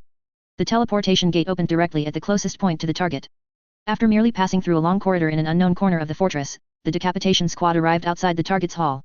Any nearby orc warriors that could be mobilized had been drawn away by the more intense fighting within the fortress, and no orc noticed the approach of the uninvited guests. The decapitation squad immediately acted, crashing through the hall wall and bursting into the room. The greenskin warlord, who was directing the defensive battle, saw the sudden arrivals, roared, kicked over the tactical sand table, and charged at Qin Xia with his guards, swinging their choppas. One of the 11th Primarch's Guard warriors charged the warlord ahead of Qin Xia, and was casually cut in half by the warlord. The other guard warriors engaged in battle with the greenskin warlord's escorts. Qin Xia thrust his spear to block a choppa, just as he was about to use his psychic power to kill the warlord in front of him, 2 bone spikes suddenly pierced out of the warlord's skull. Stepping back to avoid the crashing body of the warlord, Qin Xia looked closely and realized that the one who killed the warlord was the guard warrior who had just been cut in half. This guard warrior appeared completely unharmed, only the severed section of his armor at the waist was evidence that he had just been cut in half. A bone spike emerged from the palm of each hand, and the greenskin warlord's blood clinging to the bone spikes was being vaporized by a strange bioelectric light. Chapter 472, The Secret of the 11th Legion. After the warlord's death, the Primarch's Guard pursued his bodyguards, using swift and fierce combat to show Qin Xia why they deserved to be the Primarch's Guard. In battle, these warriors would not defend at all, taking hits head-on, then using bone spurs to strike fatally when their opponents attacked. The armor and powerful body of the massive orc, capable of withstanding direct tank cannon fire, were surprisingly vulnerable to these biological weapons, the bone spurs, being easily pierced and cut open like tofu. The beheading operation quickly concluded. Outside the hall, the orcs' frenzied battle cries turned into screams of terror, followed by the chaotic sounds of their panicked flight. Qin Xia scrutinized the 11th Primarchus Guard warriors. One of them was severely wounded, having been cut from his right shoulder to his left hip by a cleaver during the recent fight. But the two halves of his body rapidly reattached, with fleshy tendrils extending from the cross-section of the wound, intertwining and fusing until he was fully restored. The holes in his armor were quickly filled by horny secretions produced by the guard warrior's skin pores. Biological engineering, products, the Primarchus Guard commander spoke. His voice was not cold, but unpracticed. It was as if he was learning to speak like a human. And the Primarchus Guard warriors must have been modified from humans, they were undoubtedly once human, but had forgotten how to speak fluently. It was extremely difficult to understand them when they spoke, so Qin Xia could only surmise. These Primarchus Guard warriors' bone spurs likely possessed a disintegration field, much like pure strain gene stealers. These biological weapons, growing from their bodies, could even breach the defenses of a Terminator tactical dreadnought.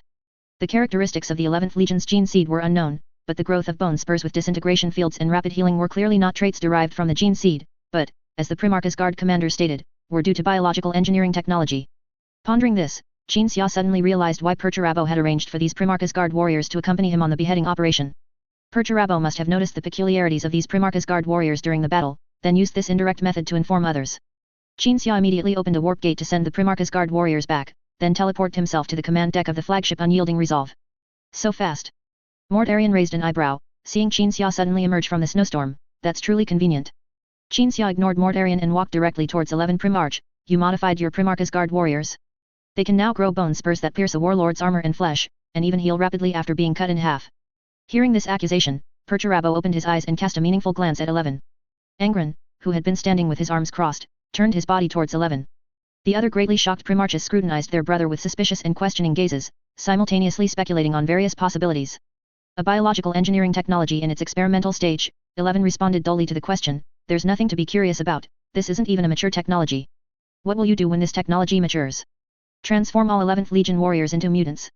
Lorgar roared these words, suddenly transitioning from calm silence to hysteria. Blasphemy. This is blasphemy. You are altering the form of the human species. You are making us no different from those snarling, clawing Xenos, abandoning sacred limbs for some more effective biological weapons or short-sighted benefits. Just as Lorgar was about to continue his accusations, 11's face suddenly contorted into a ferocious expression, then abruptly let out a strange cry, extending his limbs and striking the surrounding equipment. When his brothers all thought 11 was about to go berserk, he suddenly calmed down again. The muscle lines beneath his translucent skin suddenly relaxed, and the ferocious expression on his pale face vanished in an instant. 11 gently raised his right hand, his slender index finger slowly rising to his mouth and pressing against his lips. After making the gesture to signal his brothers to be silent, 11 spoke, "Shhh." All the actions he had just performed were to calm his brothers down and make them listen to what he was about to say. Only this way could they communicate efficiently, otherwise, the conversation would devolve into an argument led by Lorgar. The agitated Lorgar also quieted down at this point. I am attempting to evolve my sons. 11's tone was calm. Through some biological technologies I've unearthed, the remnants of ancient ruins on my home world, and the information within those ruins, I've been able to learn many biological techniques and apply everything I've learned to the great endeavor we are undertaking. The biological technology applied to my Primarchus Guard warriors is merely an experimental version. When this technology becomes perfect, they will not have the various shortcomings you perceive, such as bone spurs, or the inability to converse fluently with vocal organs. This is evolution. 11's body remained still, only his head suddenly tilted towards Qin Xia. Please tell me, are my sons stronger and did they accomplish many things for you in the beheading operation? Qin Xia couldn't deny the fact, I saw their bone spurs easily pierce a warlord's head. So, they have become more efficient. Although this evolution is costly, it doesn't matter, one day it can mature and be widely adopted.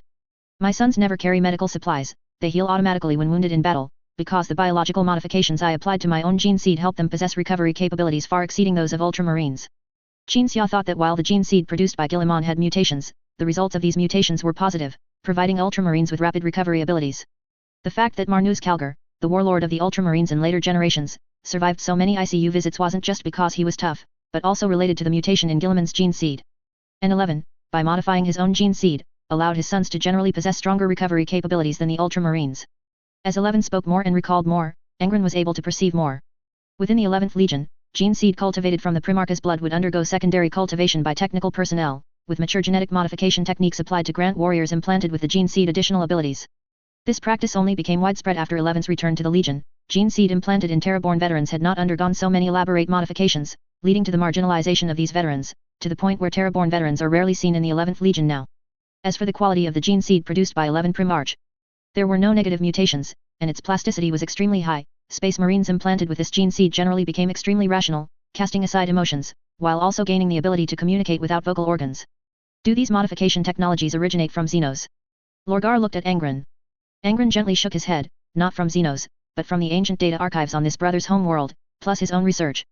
It has nothing to do with Xenos. This is humanity's own technology. 11 spread his arms, as if to embrace everything. If you agree with my idea, you can give me some of your gene seed, and I will custom design biological modification functions for your sons. Lorgar's face showed disgust. Pure human form is what my sons need most. If humanity's ancient ancestors had chosen to remain stagnant instead of evolving like you, then our species would not exist. 11 calmly expounded his theory. Angron sensed that he truly hoped to persuade his brothers. Orcs can fight as soon as they sprout from spores. In comparison, our human individuals are too weak. If not for this, then why would our creator have manufactured Astartes? We must evolve, whether ordinary individuals or extraordinary individuals, all must evolve. The consequence of stagnation is being eliminated by an increasingly harsh survival environment. Hearing this, Qin Xia felt that the example 11 cited might not be entirely accurate, because humanity might not have been naturally born and evolved to its current state. Enough. As 11 was about to continue persuading his brothers, Angron spoke, interrupting him. The situation of the 11th Legion will be known to the Imperial Parliament. I do not know what attitude the Emperor or the Imperium will take, but considering that all the technology you are using originates from ancient humans, I believe they will not take drastic measures. I can confirm that the technology you are using does originate from ancient humans, and when the situation of the 11th Legion is reported in the Parliament, I will also provide corroborating evidence signed with my name. Upon hearing this, 11 nodded silently, indicating his complete acceptance of this arrangement. Angron even sensed that 11 was secretly pleased, as 11 believed the Emperor would approve of biological modification. Otherwise, the Emperor would not have created Primarches or Astartes in the first place. 11 genuinely believed he shared common ground with the Emperor, such as a reverence for rationality and an aptitude for biological technology, and perhaps all legions would one day benefit from the biological modification technology he developed, because the Emperor would not only permit the development of such technology but would also be very willing to promote its application. Angron, sensing all this, shook his head helplessly. In his opinion, this brother indeed inherited the Emperor's absolute rationality and aptitude for biological technology, but he truly knew little about the Emperor as a person. If 11 intended to judge what the Emperor would do next, or what his attitude would be, based on personality and past actions, then let him not forget that some of Perturabo's personality traits were also inherited from the Emperor. Chapter 473, The Comprehensive World Eaters. The UA-1 landing battle was still ongoing. Perturabo had no objections to Angron's handling of the 11th Legion's bioengineering matter, so after indirectly revealing the secret to Qin Xia, he continued to focus on commanding the battle.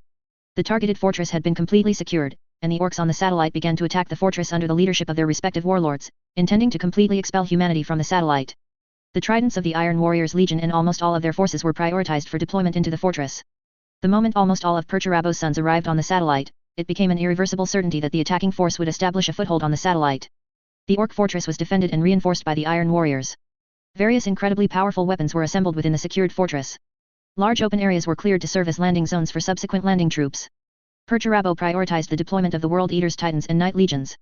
When the Iron Lord's deployment order was transmitted, the holographic image immediately displayed the insignias of the World Eaters Titans and Night Legions. The Ember's Wolves, the insignia of this Titan Legion, of course, did not lack the ubiquitous fangs and teeth elements of the World Eaters Legion, but these fangs and teeth were imprinted on a wolf head insignia. The Titan organization of the Ember's Wolves differed from other Titan Legions. There were no Titan ranks ranging from small warhounds to large warlords, because the World Eaters had not been assigned a Titan Legion but had only received Titan manufacturing technology. As a result, the new Guard 1 industrial world had to manufacture general-purpose Titans so that the World Eaters Legion could most quickly possess Titan Legion-level combat organization. The general-purpose Titan was a war machine approximately 35 meters tall, with exceptionally broad shoulders, equipped with a large number of heavy weapon platforms. Modularity was the main characteristic of the new Guard 1 general-purpose Titan. Modular armor and weapon slots allowed the general-purpose Titan to select different equipment according to mission requirements. The disadvantage of lacking small reconnaissance Titans, which prevented them from independently completing reconnaissance missions, was filled by the Night Titans of the Night Legions. Nearly 2,000 Night Titans were sufficient to complement the strengths and weaknesses of the Titan Legion. Fighting alongside the Titan and Night Legions were the World Eaters who had undergone specialized training for coordinated operations. Each World Eaters warband after the Legion's reorganization had a company specifically responsible for assault missions. They learned the tactics and strategies summarized by their Gene Father from the experience given by Perturabo, had different training methods from the warband's other companies, and received equipment and material supplies second only to the warband's most elite first company. And Angron had also specifically established a rule very early on: if the Legion faced a large-scale war requiring the participation of all warbands, or large-scale assault operations, then the assault companies of each warband would combine to form a temporary assault warband. Therefore, the assault companies of each warband would also learn more detailed and specialized assault skills during their professional training, just like the Iron Warriors. One large camp required head-on confrontation, while another large camp required proficiency in assembling and operating war machines. This meant that if a tough assault battle was encountered, the World Eaters Legion could, during wartime, assemble a small Iron Warriors Legion. After learning of these circumstances, Perturabo felt that although Angron's current level in assault warfare was still not as good as his own, he was at least thoughtful and had prepared for many things well in advance. To execute the upcoming operational plan, only the assault forces composed of World Eaters, supported by the Titans and Knight Legions, could be used. Other legions, after all, had not been specially trained in how to coordinate with general-purpose Titans and over 2,000 Knights. When all the forces Perturabo had placed high hopes on had assembled, the order to attack the Void Shield Array 170 kilometers north of the fortress was given. However, the Iron Lord did not personally command this World Eaters assault force but meticulously arranged for the Iron Warriors to clear the way for the assault force through bombardment and fire support. Assault forces are cobbled together from various warbands. Such forces often have a fatal problem, an unstable command system, prone to command confusion, Mortarion said. Angron sensed dissatisfaction from his brother, as Mortarion thought Perturabo would arrange for the Iron Warriors and Death Guard to dismantle the Void Shield together, thereby gaining a decisive advantage for the landing operation. The assault force is indeed cobbled together, but the command system is very complete, Angron explained in a deep voice. It will be composed of the company commanders of each assault company and Astartes civilian staff officers who specialize in studying Iron Warriors' tactical experience. Every one of their orders will be issued quickly within the stipulated time. Not to mention that this is currently the ideal situation, which is that this command team has assistance from a strategic consultant from the Iron Warriors. Perturabo nodded silently after hearing this. This was why he handed over command to the assault force itself. As for the strategic consultant, it was Danchiok who was sent. In the wartime regulations set by Angron, there were detailed arrangements for discussion and decision-making. Danchiok would have voting power equivalent to 3 company commanders in the voting session before a strategic order was issued. What is the name of this cobbled-together temporary assault warband? Lorgar asked. World Eaters. The name of the rebellion forces during the Nukria Uprising War. Inside the fortress, as the assembled World Eaters assault troops stood in formation, a new Guard 1 modified Colossus command vehicle roared past everyone. The command team stood on the open platform at the highest point of the command vehicle, gathered together under the dark purple dome generated by the Void Shield, jointly raising a banner, the World Eaters Rebellion War Banner. This war banner was embroidered by the civilians in the Moray family's fortress territory for Angron and Chinsia after the rebels took control of it. It was a surprise given to the liberators, secretly embroidered by the liberated people who had become freemen. Because they had no silk thread, they unraveled their few clothes into threads to sew the war banner. The banner was tall and huge, and everyone in the fortress territory who knew how to sew took turns, only managing to complete this war banner before the next battle of the rebellion forces began. The World Eaters war banner did not look delicate, it could be described as crude, and one could even see some dried blood stains left by sewers who accidentally pricked their fingers, but it was profoundly significant. The warriors' fighting spirit surged the moment they saw this war banner. The sons of Angron often regretted not being able to join the war to conquer Nuceria, not being able to join their Gene father in annihilating the enslavers and digging up their graves, but now, they felt as if they had returned to that era, as if they could resonate with their Gene father in his youth in the upcoming war, experiencing and understanding everything that shaped their father. The fortress exit slowly rose. The Night Titans, arrayed in neat formation, moved first, followed closely by the warriors of the temporarily formed professional assault warband, the World Eaters. General-purpose Titans advanced along both sides of the formation, guarding the new Guard 1 modified command vehicle. The World Eaters war banner at the top of the command vehicle radiated light, and people seemed to hear the roars of slaves from Nuceria over 10,000 years, and the mournful screams of the annihilated High Knights and Guards dogs. This was an illusion, and also a supernatural phenomenon occurring in a situation where the reality structure was not strong. Which explanation a warrior believed depended on his degree of faith in the imperial truth. A salvo of tactical nuclear bombs and Iron Warriors' super heavy artillery opened a relatively clear path for the World Eaters. When the green tide surged, the World Eaters cooperated with the Titans and Knight Legions as they had in previous training. General-purpose Titans equipped with different gear played different roles at this time. Titans with all weapon slots equipped with long-range weapons were positioned on both sides of the command vehicle, unleashing firepower equivalent to 1/10 of a frigate's orbital bombardment. There were also close combat specialized general-purpose Titans specifically responsible for quickly deciding battles in Titan-level war machine confrontations. Most of their weapon slots were empty, and their modular armor slots were fitted with light armor, offering weak defense but being more compact, energy efficient, and integrating inertia-canceling functions similar to those of a God King Titan. These close combat-oriented general-purpose Titans could charge in to resolve battles when facing orc war machines of similar class, instead of 2 behemoths throwing war-turning firepower at each other's void shields, merely tickling each other. Efficient coordinated combat allowed the World Eaters assault force to advance like a broken bamboo, reaching the location of the Void Shield Array. The Void Shield Arrays manufactured by the orcs were so massive they could be described as terrain. But the World Eaters did not need to directly destroy the entire array, they only needed to find a way to create a small breach in the Void Shield. Once a breach large enough for a single lance beam was opened, the warships in orbit could completely destroy the entire array. Modularity is the future. Angron observed the strategic map on the holographic display and suddenly sighed. To be honest, I feel that the power armor of all our legions hasn't been updated for a long time. Legions with scarce resources use Mark II, those not scarce use Mark III, but neither those already in service nor those currently being tested are advanced enough. What do you mean? Perturabo suddenly shifted his attention to his brother.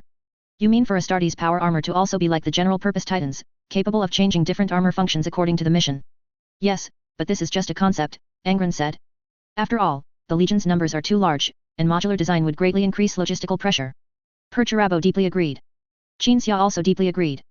In later generations, Belisarius Cawl was able to design modular Primaris power armor and widely promote it for two reasons. First, Lord Regent Guilliman endorsed him, and second, at that time, the number of space marines organized into warbands was not large.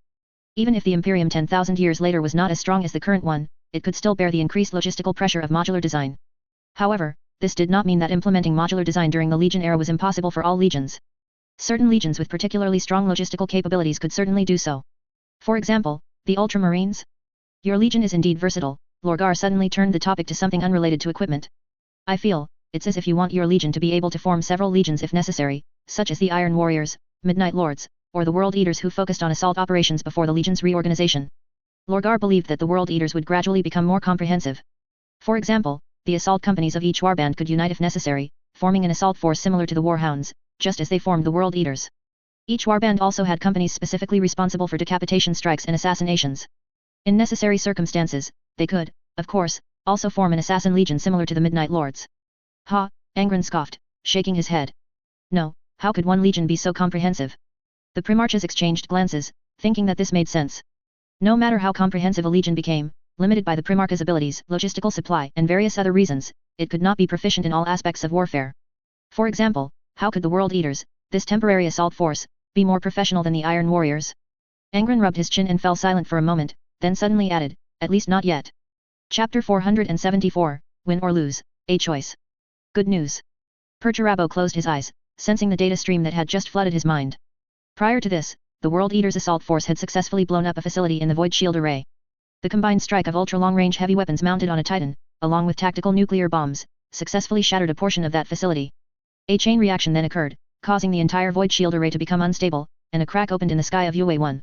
Xia had already prepared the White Knight, and at the moment the crack opened and closed, a light spear pierced through the gap, wiping the entire array from the landmass. Although this action did not cause a larger rift in the void shield protecting UA-1, and other arrays on the satellites quickly counteracted the next falling light spear through self-regulation after the array was destroyed, Perturabo was still inspired by this incident. The Iron Warriors Legion flagship was continuously scanning all of UA-1, acquiring various readings. By comparing the readings, Perturabo discovered that although the void shield still existed, its defensive capability was not as strong as before, and it had entered an unstable state, with related data showing slight fluctuations. A thought emerged in the Iron Lord's mind. Blowing up one or two of their void shield arrays won't dismantle the void shield. But we can try a different approach. Perturabo lightly clapped his arm, and a white light screen appeared behind him. The Primarch turned and drew on the light screen. Angron found him performing calculations, attempting to quantify the various detailed data of the void shield entering an unstable and fluctuating state, and then calculating it. The Orc's void shield was merely called a void shield, and it used Waaic energy, so quantifying an Orc creation itself was simply a pipe dream. But no matter what kind of Orc creation it was, as a real creature, Orc creations would inevitably have an impact in reality, and by observing and calculating that impact, a vague quantification could be performed. Anyway, Orc creations were quite vague, so perhaps a vague quantification could unexpectedly hit the mark. After a series of calculations, Perturabo spoke excitedly, "Hand over fleet command to me." The Primarchs naturally accepted. Perturabo then dispatched battleships to bombard UA-1. Even the battleship's firepower was easily resisted by the void shield, so this action currently seemed ineffective. The battleships continued to bombard, and not just at one spot. Angron sensed that this was merely an experiment in Perturabo's mind, and he was also collecting and comparing various data during the orbital bombardment phase. And when this seemingly meaningless test continued for some time, Perturabo opened his eyes, satisfaction evident on his face. Their void shield will soon be dismantled. We will quickly take UA-1.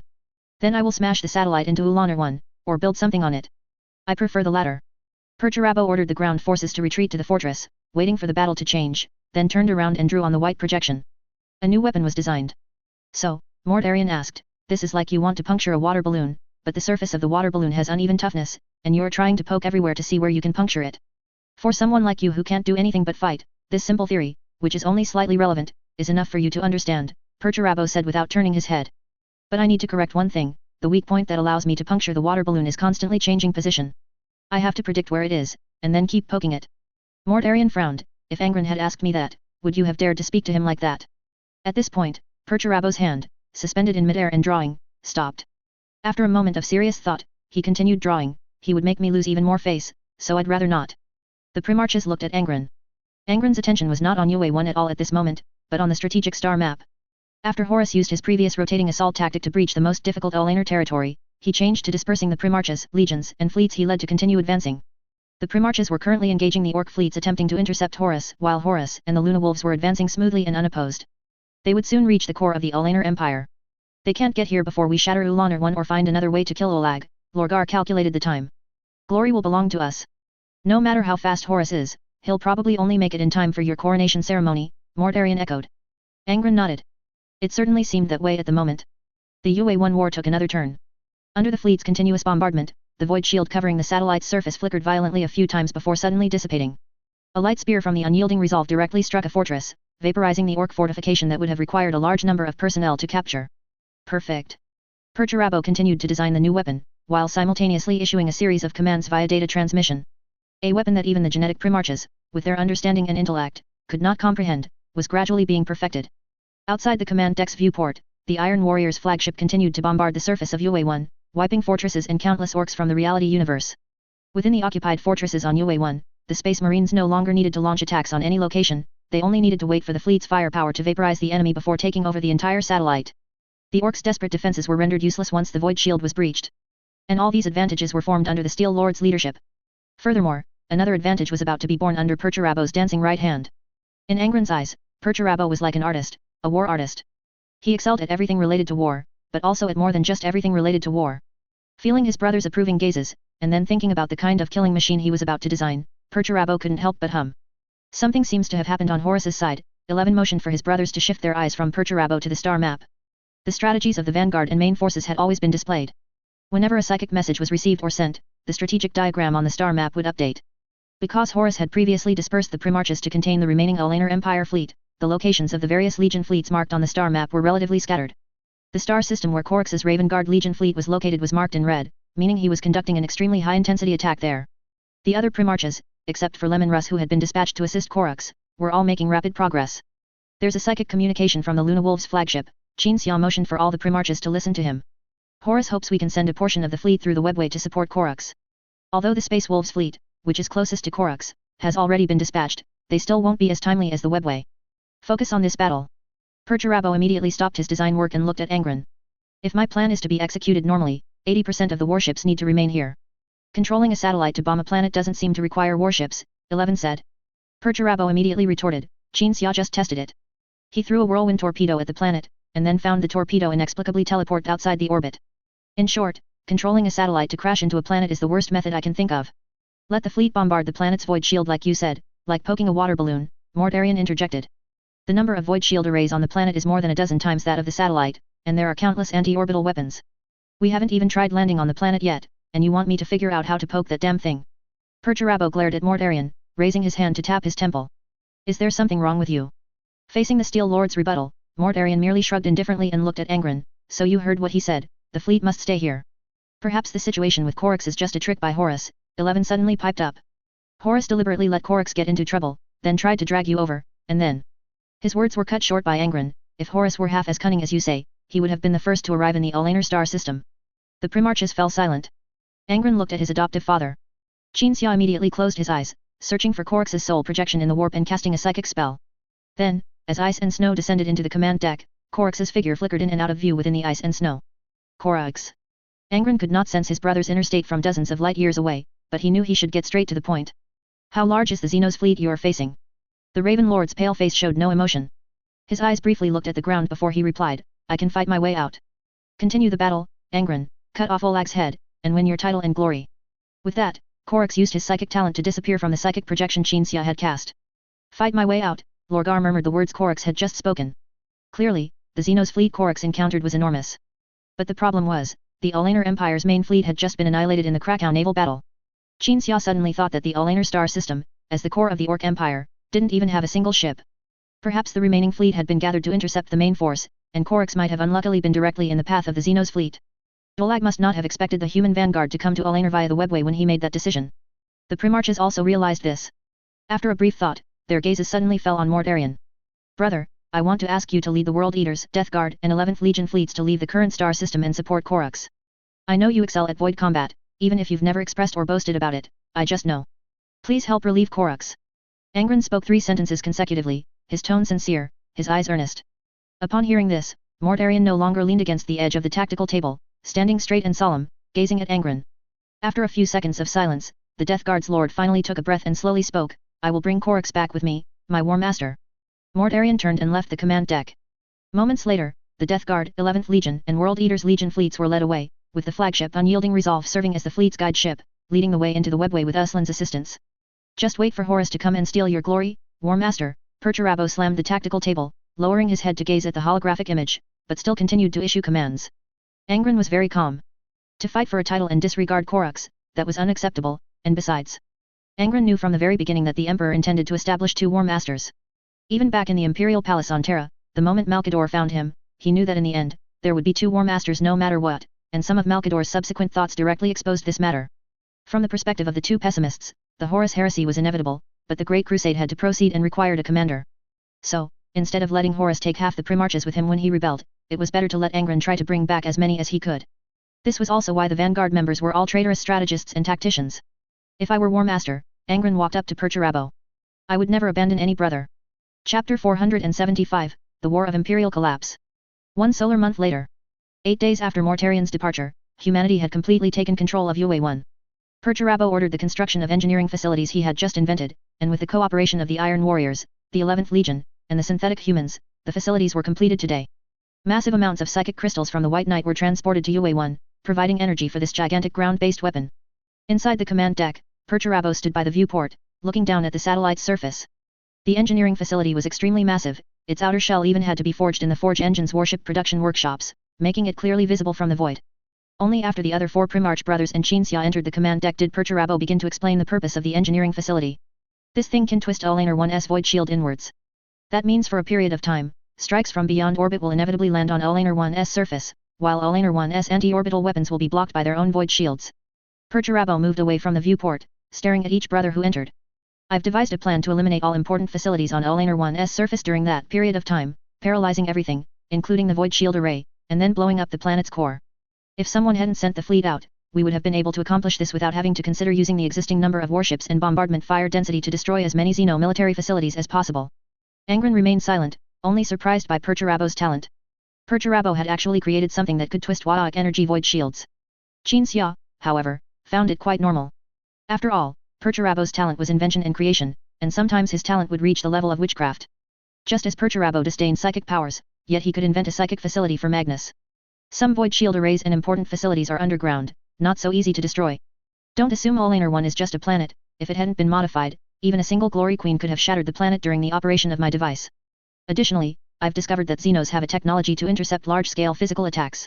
This not only explains why my brother's adoptive father's teleport void torpedoes were sent beyond orbit, but also means we must use energy attacks like lances for orbital bombardment. Perturabo continued. They have an inventor second only to me, creating a device that can predict the future, and then clearing or sending away physical attack sources that would cause massive damage to Ulaner 1 in the future. Truly, an outlandish idea. After listening to Perturabo, Angron pondered for a moment and finally declared, we will do our best. I will go down with my father and the other 3 brothers to conduct the decapitation strike, provided Olag doesn't die in the orbital bombardment. I can at least pull your flagship out of the bombardment plan and use it to bombard the palace, Perturabo said, glancing at the flagship's captain, Lorgar Saren. Saren immediately saluted Angron. This young female captain was always full of confidence and fighting spirit, but Angron did not believe Olag would die in the orbital bombardment, it was an intuition. Regardless, the decapitation strike plan had to be arranged and executed, even if only as a backup. The plan began. Once the decapitation strike force arrived at the assembly deck, the engineering facility on UA-1 began to operate. What Perturabo created usually didn't go wrong, so after draining all of the White Knight's psychic crystal reserves, the engineering facility, as expected, flipped Ulaner 1's void shield. The fleet immediately proceeded with orbital bombardment according to plan. Void shield arrays were leveled, giant military fortresses were uprooted, and the destruction caused by the orbital bombardment was as terrifying as imagined. But Angron, standing on the deck, could see that even as Ulaner 1's surface defenses were gradually crushed, and Ulaner 1's defenses were reduced by 20%, the modified surface was not easily destroyed. Even if the other flagships continuously pounded the ground, they could only create a hole that allowed orbital bombardment to reach the underground defenses. The unyielding Resolve, meanwhile, was constantly bombarding the palace. If humanity were to land and forcibly assault the palace, it would likely take the loss of hundreds of thousands of Astartes to occupy the entire palace, but because of Perturabo's creation, the palace was instantly leveled by lances. Angron looked at his adoptive father. The psychic light in Qin Xia's eyes dissipated, and he slowly shook his head. Dolag didn't die. He foresaw the orbital bombardment and hid underground. Angron looked around at his Primarch brothers, then at the blood drinkers behind him, and his sons. The blood drinkers were not just space marines. Besides Tisius, who served the Historian Research Association, several female warriors, including Kleist, were present. They often fought in high knight armor, and their combat power was no weaker than that of space marines. The other Primarches also brought their respective bodyguards and most trusted warriors. There were even hundreds of Knight Titans and one general-purpose Titan on the deck. In addition, there were participating personnel who had not appeared on the deck, waiting in the White Knight. A moment later, when Perturabo announced that the orbital bombardment phase was over and the void shield had flipped back, Qin Xia and Angron exchanged glances, both smiling and nodding, lowering their bodies. Brothers and sisters, we must once again hunt the beast together, as we have in the past, the Primarch's voice echoed in the Blood Drinkers' comms channel. This isn't the first time we've hunted a giant beast. A gladiator rubbed his ancient longsword, eager for battle. I'm going to stab this sword into the bastard emperor's ass. Orcs don't have that place. They don't? Damn, I haven't ripped open their armor on the battlefield to see. Good, I'll use my sword to make one for him. Ha ha ha ha ha. After a brief silence, laughter erupted in the comms channel, the serious atmosphere vanishing without a trace, but fortunately, only Qin Xia, Angron, and the gladiators could hear it. Humph humph humph. Stop laughing, Qin Xia feigned seriousness. Let's do this, Sword Edge, Kleist said in a deep voice. Qin Xia immediately cast a psychic spell. The troops were successively teleported to Ulaner 1's underground, while Qin Xia, the Primarches, and their bodyguards were directly teleported to the closest point to Dolag. Passing through the snow, Angron, wielding twin axes, looked around. Around them were underground metal corridors wide enough for Titans to pass through, and in their ears was the sound of wind howling through the corridors, as well as sudden gunfire. The World Eaters were already engaging the orcs in this underground facility, working with synthetic humans and Iron Men to tie down the vast majority of orcs from a distance, creating the best combat environment for the decapitation force. This is the closest location. Qin Xia led the way. Dolag is interfering with me using Wadaic energy. 11 suddenly realized that the Orc Emperor would also learn from its mistakes, and immediately became interested, curious about how orcs utilized Wadaic energy. Everyone moved quickly through the passage. The orcs seemed to have anticipated someone's appearance. After turning a corner, everyone came face to face with a Gork's grin embedded directly in the center of the passage. Qin Xia remained silent, focused only on rushing forward. Snow appeared behind them as a squad of fire knights walked out, firing at the Gork's grin. After passing by the gradually exploding Gork's grin, Angron saw that the path ahead was strangely winding, full of orcs, including even orc knobs. However, Qin Xia had already seen this defense and teleport the Titan onto the group's path forward. The general-purpose Titan knelt on the ground as it teleported into the passage, using its volcano cannon to blast a path ahead of the group. The path heavily deployed with orc knobs was directly bypassed. Angron and the Primarches could even see the Orc Emperor sitting in the furthest broken opening ahead. Dolag, clad in black heavy armor, holding a scepter in one hand and a longsword in the other, stood alone in the shelter hall, looking down on humanity. This setup looks a bit familiar, Qin Xia murmured softly, simultaneously opening a teleportation portal to try and teleport everyone directly into the hall. But Dolag raised his scepter, releasing green energy, and immediately closed the teleportation portal. Fortunately, the distance was not far. Qin Xia was the first to pass through several broken holes and arrive before Dolag, thrusting his spear as he rushed forward. Sparks flew and green light radiated. Rushing forward, Angron saw his adoptive father suddenly teleport to avoid an attack. As he pondered, he swung his axe to cleave. Dolag easily blocked the twin axes, engaged with the next few Primarches, then retreated 2 steps after a few moves, using his scepter wrapped in green energy to knock away Angron, who had pounced again. The blood drinkers spread out, hunting Dolag like they would hunt minotaurs in the gladiator arena. Various high knight equipment were used in turn. Someone directly teleported behind Dolag to swing their blade, someone used an ancient longsword to split Dolag's skirt armor, someone manipulated gravity to pin Dolag to the ground. But none of these had a prolonged suppressive effect. Dolag stood up in the midst of the gravitational crushing and swung his sword forward, actually splitting a beam that could pierce city walls in two. How could a beam be cut? But in this core world of the Ulaner Empire, whether a beam could be cut did not depend on the laws of physics, but on whether the Orc Emperor Dolag wanted it to be. Taking advantage of the moment the beam was cut, Dolag quickly turned and left. The decapitation force was about to give chase when suddenly 30 orc knobs rushed forward, blocking their path. The orc knobs looked at each other and charged towards the incoming Primarches. Horus is here. Perturabo's voice suddenly came through the comms channel. Angron swung his axe to block an incoming battle axe, quickly crouched, and severed the orc knob's right leg, remaining silent. He wants to use your flagship's void shield to teleport troops. Saren is now requesting your opinion, Perturabo said, feeling that at this point, no more words were needed, getting straight to the point. Aloud. Angron and the blood drinkers worked seamlessly, repeatedly hacking at an orc knob for 10 minutes, finally severing its head. Qin Xia had just used psychic power to blast away the knob in front of him when a flash of light suddenly appeared behind him. The troops sent by Horus arrived. But contrary to the Primarch's expectations, it wasn't Horus himself who came, nor his most trusted sons, but a group of women. These women wore brass armor, with their characteristic features being bald heads or top knots. Silent Sisters. Only Primarchs who had visited the Imperial Palace or received their assistance could recognize them as coming from the Silent Sisterhood of Terra, an auxiliary force of the Custodian Guard established by the Emperor. The moment the Silent Sisters arrived, the Orc Nobs felt intense pressure. Those were hundreds of soulless ones. When the Silent Sisters swarmed and attacked the Orc Nobs, the Space Marines and Primarchs discovered that these female soulless ones, who appeared to have undergone little modification, wielded blades that were even more lethal than their own full-force strikes. A Silent Sister turned and made a few gestures.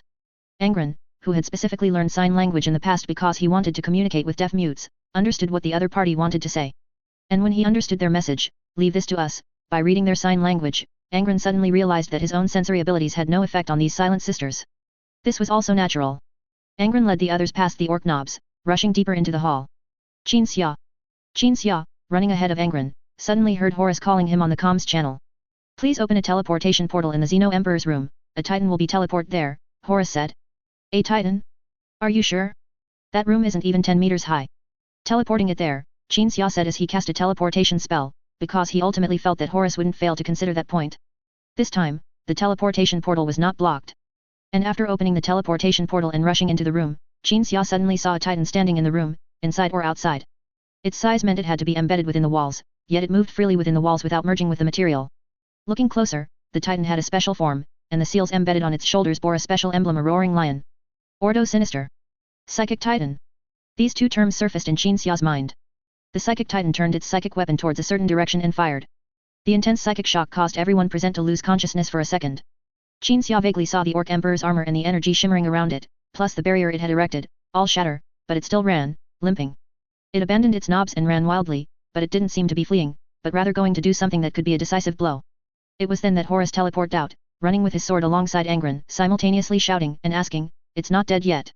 All the Orc Swadak energy on the entire planet is at its disposal, Angron chased while observing Horus. "I thought you'd really just come with Terminators and chop the Orc Emperor down." Horus had no idea what Angron was talking about. Another squad of Orc Nobs appeared ahead. This squad of Nobs wore even heavier armor and were even larger in size. Apart from Angron and Horus, the Primarchs and their respective bodyguards immediately engaged the Orc Nobs. After passing the Orc Nobs, Angron and Horus finally caught up to the Alanar Emperor. As the two Primarchs crashed through a heavy gate and burst into what looked like a laboratory, they were about to raise their weapons when they suddenly stopped. There were two giant beasts in the room.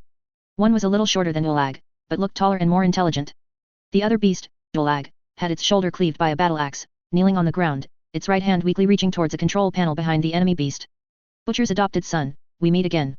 The giant beast pulled the battle axe from Olag's corpse, and mimicking humans, performed the Aquila sign to the two Primarchs. Angron couldn't believe what he was seeing. After a moment of silence, he spoke in surprise, "Gusa."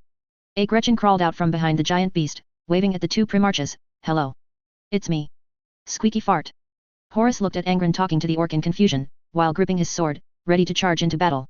Gusa, however, gently pulled Squeaky Fart from behind him, then twisted the little fellow's head off, and then placed the battle axe against his own neck. After performing this series of confusing actions, Gusa smiled, "Please tell the butcher that although I will certainly not be able to defeat him, I will certainly survive beneath his battle axe." "Are you seeking revenge?" Angron lowered his body, looking for Gusa's weakness. "No, I am striving for a greater cause." Gusa pulled the axe handle, cutting his neck. "Please convey that message to him as well." The giant beast's body crashed to the ground, leaving behind only the two utterly astonished Primarchs, and Qin Xia, who had just killed two Orc Nobs and burst in. Chapter 476, Alanar's Great Victory. Gusa.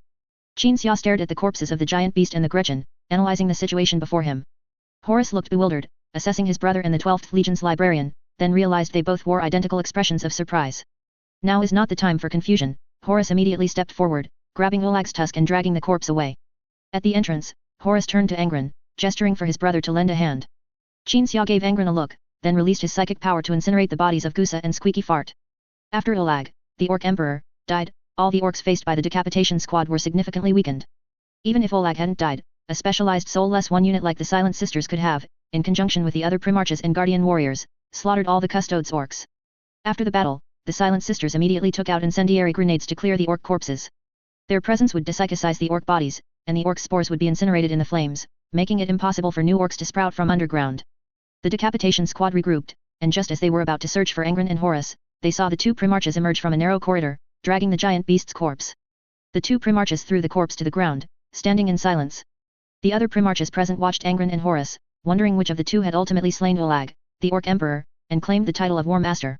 In the silence, Qin Xia emerged from the corridor, coming up behind the two War Master candidates, also observing them, unsure how Angron and Horus would react.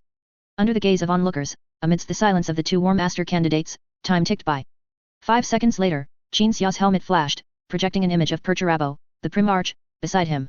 The Steel Lord participated in the silent observation via remote projection. Horus looked at everyone present, some thoughts forming in his mind. Angron sensed this thought, pondered it for a moment, then suddenly raised his right arm like a champion, while his left hand grasped and raised Horus's arm. Olag has been slain by our combined effort. The Primarches were slightly taken aback, then clapped softly. The Space Marines and Silent Sisters present also reacted, clapping softly. Lorgar, meanwhile, found a good angle to photograph the scene. What was Olag trying to do when he went into that small room with the buttons? Perturabo asked in a deep voice. Qin Xia, beside him, thought for a moment and replied, he was probably trying to activate some secret weapon. In any case, he's dead. Perturabo made a gesture to close the communication device, and his full body projection vanished. Qin Xia clearly felt that Perturabo was not very happy.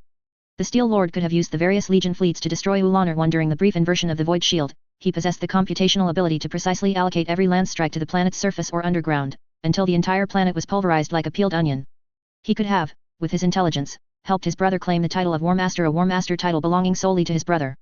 Angron also sensed Perturabo's state of mind, even when Perturabo projected his hologram to this place, making it impossible for him to perceive his inner thoughts. Amidst the applause and cheers, Angron considered that he should explain himself to Perturabo after the war. Just like when Magnus was invited to Terra, the idea of two War Masters was a preconceived outcome by the Emperor and Malkador. As the pinnacle existences in this reality universe, they could at least control everything they created. The Ulaner War was not yet over. The various Legion fleets spread out, rampaging through the Ulaner Empire's territory, destroying the remaining Orc fleets, and deploying ground forces to valuable planets to seize control. The death of the Ulaner Emperor caused the Orc Empire to disintegrate. The remaining Orcs, rather than uniting against humanity, preferred to first engage in internal strife to contend for a new Orc Emperor. Orcs on one planet would fight civil wars. Orcs within one star system would fight civil wars. And civil wars would help humanity completely eradicate the Orcs. The mop-up phase of the Ulaner War lasted approximately 2 solar months.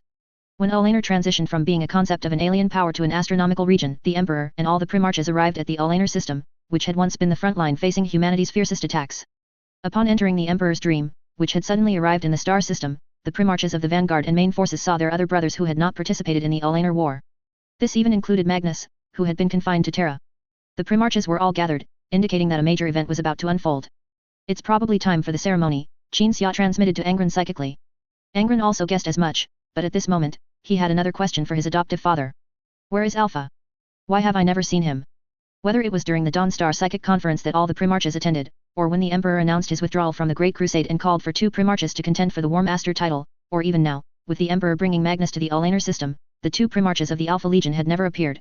He seemed to not exist at all.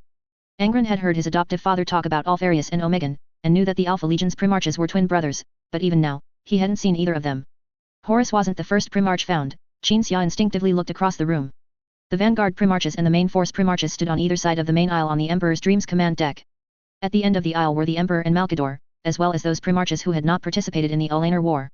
Horus, whom Qin Xia was looking at, stood in the center position on the Main Force Primarch's side. Alpha he never left Terra. Malkador personally trained him, Qin Xia continued.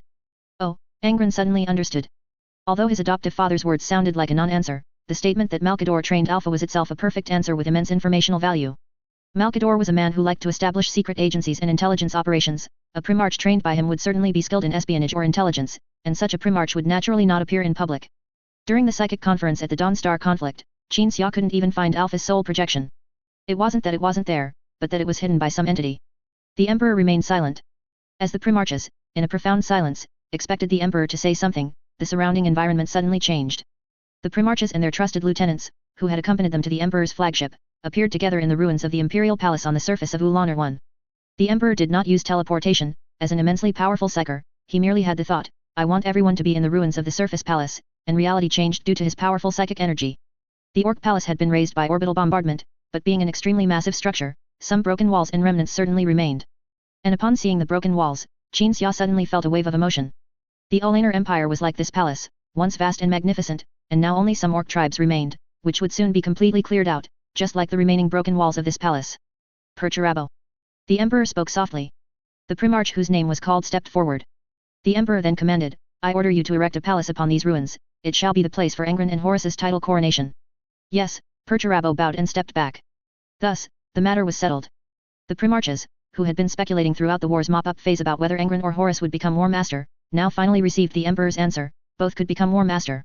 Upon seeing the Emperor make such a smooth arrangement, the Primarches couldn't help but wonder if this outcome had already been planned by the Emperor. Exterminate the Xenos completely. Golden-lit pupil scanned every Primarch present. The name Olaner shall be purged along with the Xenos themselves, it shall belong to humanity, and mortals shall thrive and multiply in this place, reborn from the fires of war. From this moment forth, this place shall be named Armageddon. The Primarches nodded in unison. As Qin Xia knew, the Olaner Empire collapsed, and it would become a sector named Armageddon. This sector might remain in peace and prosperity for decades to come, until a protracted war broke out in the future. In the future, even the Creek Death Corps, known for their tenacious resilience, would suffer morale collapse in the Armageddon campaign. But Qin Xia thought of the old one relic Gusa had found on Krakow 1, that ancient relic, capable of awakening and attracting orcs, had been seized and properly dealt with by himself. Perhaps, in the future, a powerful orc warlord like the Bonebreaker would not appear. Lorgar. The Emperor suddenly called out the name of one of his sons. Lorgar felt confused and exchanged a glance with his adoptive father, Cor Phaeron, beside him, then stepped forward in bewilderment. An unseen force suddenly pressed down on the Primarch from above. Lorgar's armor let out a whine of distress, veins bulged on his forehead, he gritted his teeth, and pained whimpers escaped from between them. The Primarch tried to resist the pressure with psychic power. When he instinctively did so and alleviated some of the pressure, the Emperor lightly raised his index finger, moving it as if tapping a table. Lorgar's knees sank into the ground, his upper body pressed against it. Seeing his Primarch adoptive son suffer such pain, Cor Phaeron swallowed hard, lowered his head, and instinctively held his breath. What did he do? Angron took a few steps, batting away Perturabo's arm reaching towards him, and questioned the Emperor. He gave his utmost in the Olaner war, why do you punish him so? The sudden punishment also ended as suddenly as it began. The heavy pressure dissipated. Lorgar, however, couldn't even stand up, collapsing to the ground, breathing weakly, his last bit of strength used to cast a difficult glance at Angron. You ask what he did, the Emperor subtly moved his finger, and Lorgar was lifted up. After steadying himself, Lorgar pondered for a moment, then slowly spoke, I worshipped our father as a god. You know very well what you did, the Emperor's voice was cold, you were warned by me, persuaded by me, I sternly rebuked and gently advised, but you treated my words as a breeze passing by your ears. You even spread your ignorant faith to your brother's legions and people. Hearing this, 11 slightly frowned. He couldn't understand why the Emperor was so angry at this moment. The imperial cult indeed violated the imperial truth, but weren't both of these false? They were merely tools, so how could they stir his father's emotions? 11. Father. The 11th Primarch heard the call and stepped forward. Tell your brothers what commands you issued that led your legion and people into ignorance and foolishness. The Emperor commanded coldly. I commanded my sons, the common individuals in the naval fleet, to believe in you, 11 stated truthfully, but I believe this is correct, because intelligent beings need a form of affirmation, a spiritual anchor. Ignorance and foolishness should not be humanity's pursuit, the Emperor said, and worshipping me as a god is to fall into ignorance and foolishness, destroying my work, my ideals. This precisely serves your work and ideals, 11 said expressionlessly, like the imperial truth, both are false beliefs and anchors, but there are also differences in efficiency. 11 was about to say something more when he was suddenly pressed to the ground. Lorgar was immediately pressed down as well. The Emperor turned and walked away, his figure gradually fading.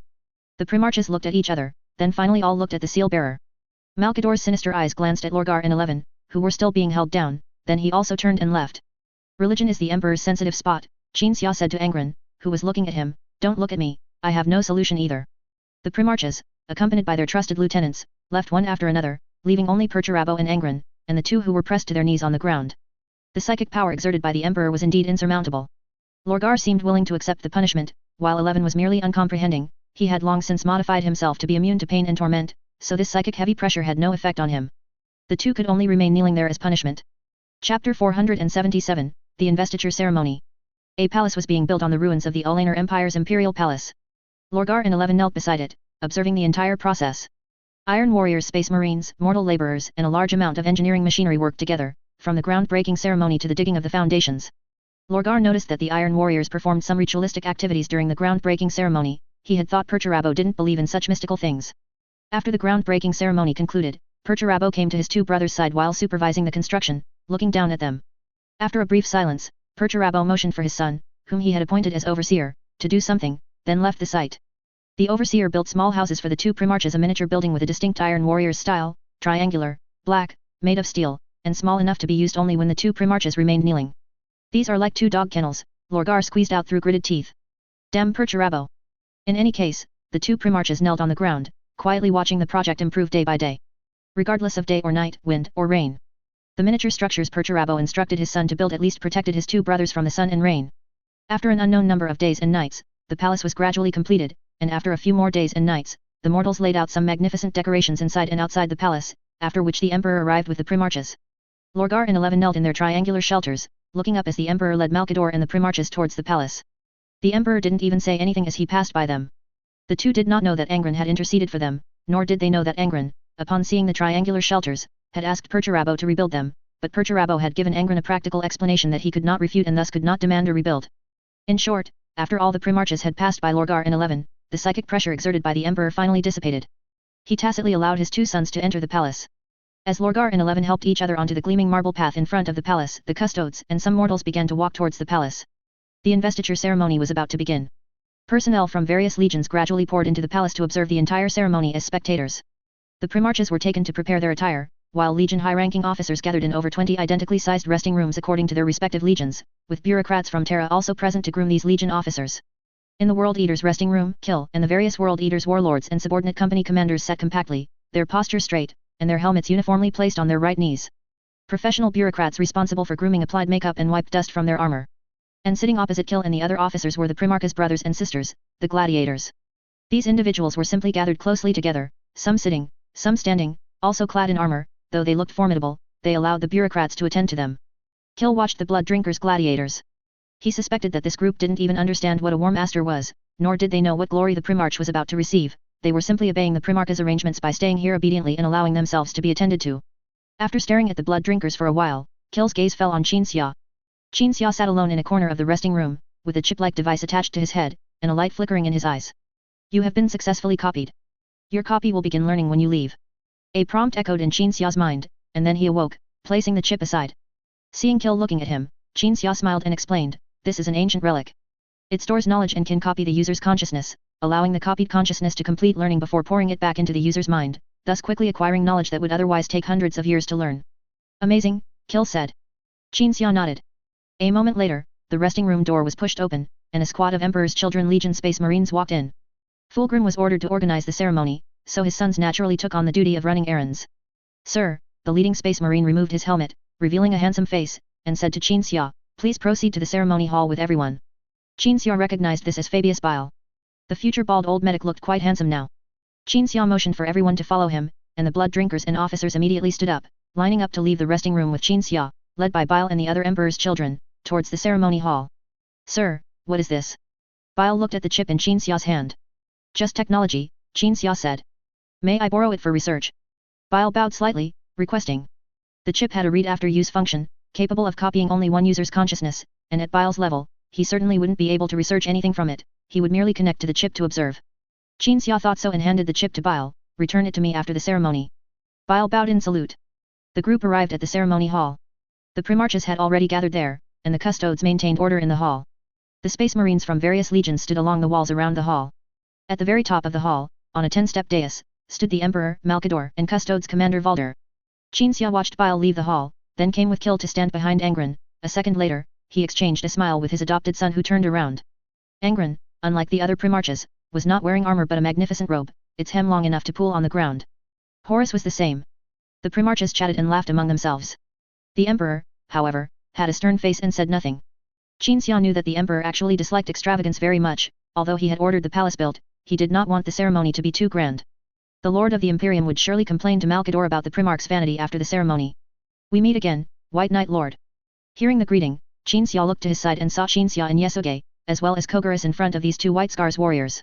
Lord of the Keshik, Lord of the Storm Seer, Qinxia returned a friendly greeting to his two old acquaintances. Then he looked at Kogaris. The White Scars Primarch was now wearing a ceremonial robe, which also had armor, but overall looked like an ancient official's robe. Noticing Qinxia observing him, Kogaris turned his upper body and nodded in acknowledgement. As participants gradually arrived, the ceremony began in solemn silence. Fulgrim and two Emperor's Children Space Marines stepped forward, coming to stand below the dais where the Emperor was. The two warriors held trays, on which were two laurel wreaths, both in the Emperor's mysteriously favored golden color. The Emperor then spoke, in the Olaner War, the 6 legion commanders of the vanguard made immense contributions, first breaking through the Olaner Empire's gateway, the Gorgon star system, and then annihilating the main Olaner Empire fleet in the Krakow star system, which was truly inspiring. Angron, Perturabo, Mortarion, Lorgar, 11, Conrad Kurz. The 6 primarchs bowed slightly. I have previously announced my withdrawal from the Great Crusade, and you are aware of the specific reasons. With Space Marines present, the Emperor did not elaborate on the Webway project.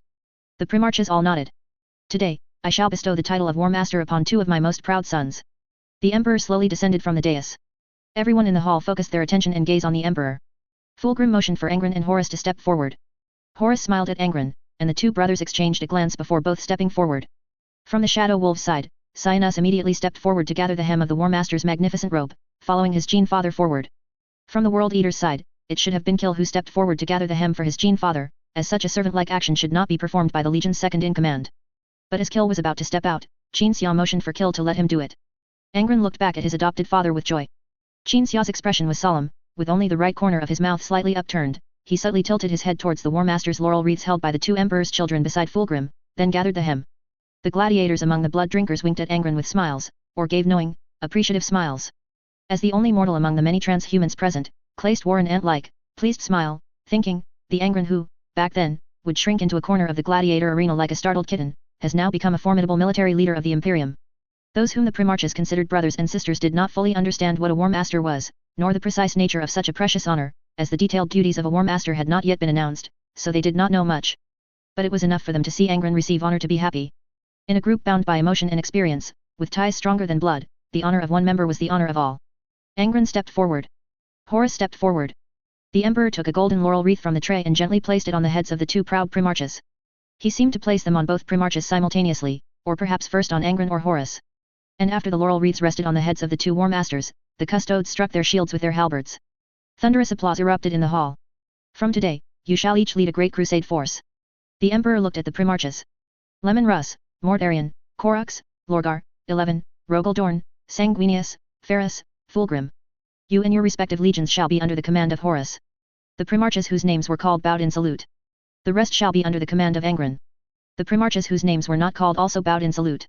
Horus gazed at the Emperor, feeling both joy and some confusion. For some reason, he found that the Emperor was always staring at him, with a deep and solemn gaze. The primarchs had different thoughts after learning whom they would be commanded by, but they also understood that this arrangement was only a broad one. Later, with specific arrangements, they might not necessarily follow one of the War Masters into every battle. For example, the 1st Legion Dark Angels had some matters that required that Legion to handle independently. The ceremony is concluded, the Emperor announced loudly. Perturabo, reclaim this palace and all its furnishings as basic materials. Chapter 478, Edict of Punishment. The Emperor and Malkador returned to the Emperor's dream. The primarchs conversed with each other, then gradually left the ceremonial hall. Eventually, only Angron, Perturabo, the blood drinkers, and Qin Xia remained in the magnificent and splendid hall.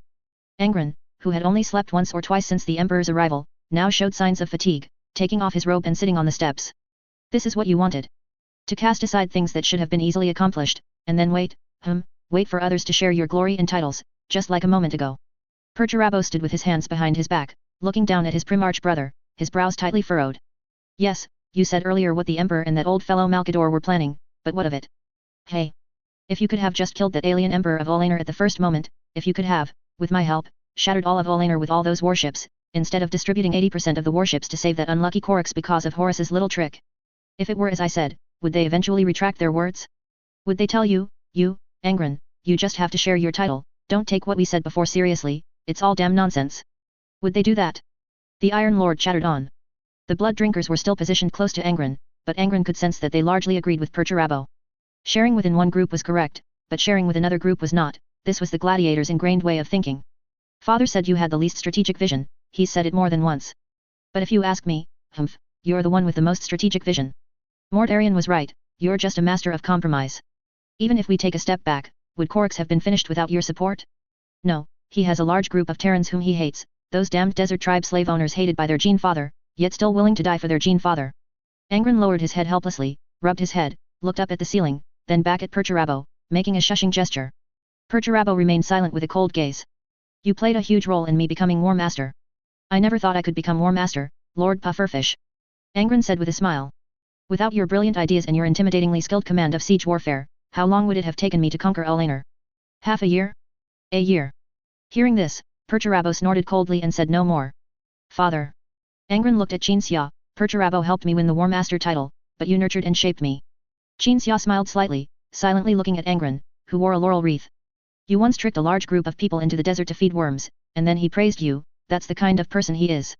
Perturabo paused, snorted, and then continued, if you really think he's some great guy, you're making a huge mistake. Do you want to lie on the ground again, curled up, weeping and collapsing to the side? Angron asked. Today is a good day, I really don't want to curse at you. Qin Xia glanced at the Iron Lord, but if your ears are itching, I don't mind helping. Perturabo fell silent again. I've never been a great person, neither my father nor I are, in fact. Angron spoke again, I've tricked people into the desert to die, and I killed many people the night I entered the gladiator arena. That was for survival, it's different. Otherwise, what would you do, wait for those corrosive solutions to dissolve you into bone fragments? Perturabo shook his head. That's the problem. When I was weak, the desire to survive would override everything. When I have power, I don't want to kill anyone, not even enemies. I feel the pain of my opponents and then pity when I kill a high knight. My father taught me whom to pity and for whose death I should feel shame, so that I can do what I am doing and have already done so much. Angron frowned slightly. This task is to let those who should live, live. Listening to his brother's words, Perturabo frowned in thought. Leave this palace, it's truly a work of art, it would be a shame to dismantle it. Angron rose from the steps, Malkador and the Emperor think we are vain and extravagant, but I haven't seen them being particularly frugal either. Perturabo nodded vigorously, clearly in strong agreement. At this moment, a custodian entered the hall, speaking coldly like other custodians, the Emperor commands the War Master to come. Alone. Angron looked at the others, sighed, and rose to walk out of the hall.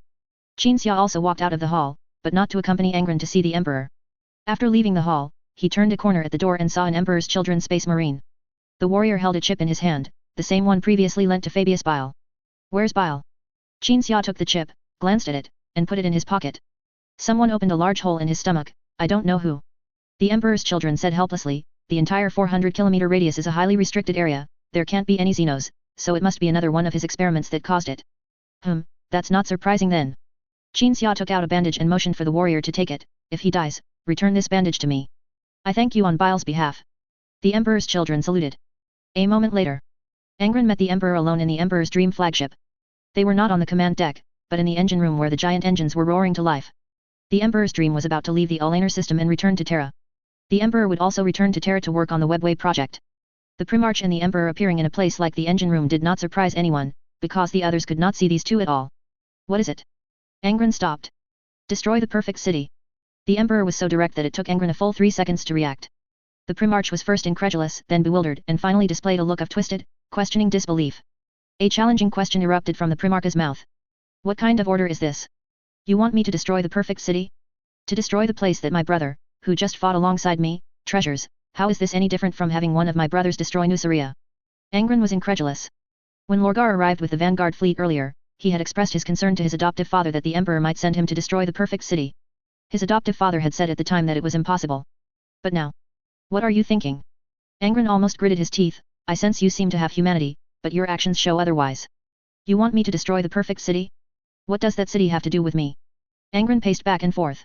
Lorgar's ignorant faith is spreading, 11 and the entire 11th Legion have become baptized, and if not contained with the most severe measures, this ignorant faith will continue to spread until your brothers or all under their rule become believers.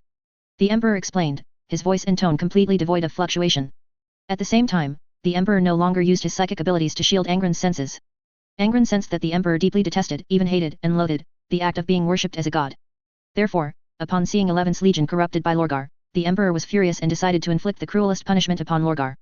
At the same time, the Emperor also felt helpless, he had repeatedly advised Lorgar not to create things that were harmful to humanity, but Lorgar not only showed no restraint but became even more enthusiastic about it.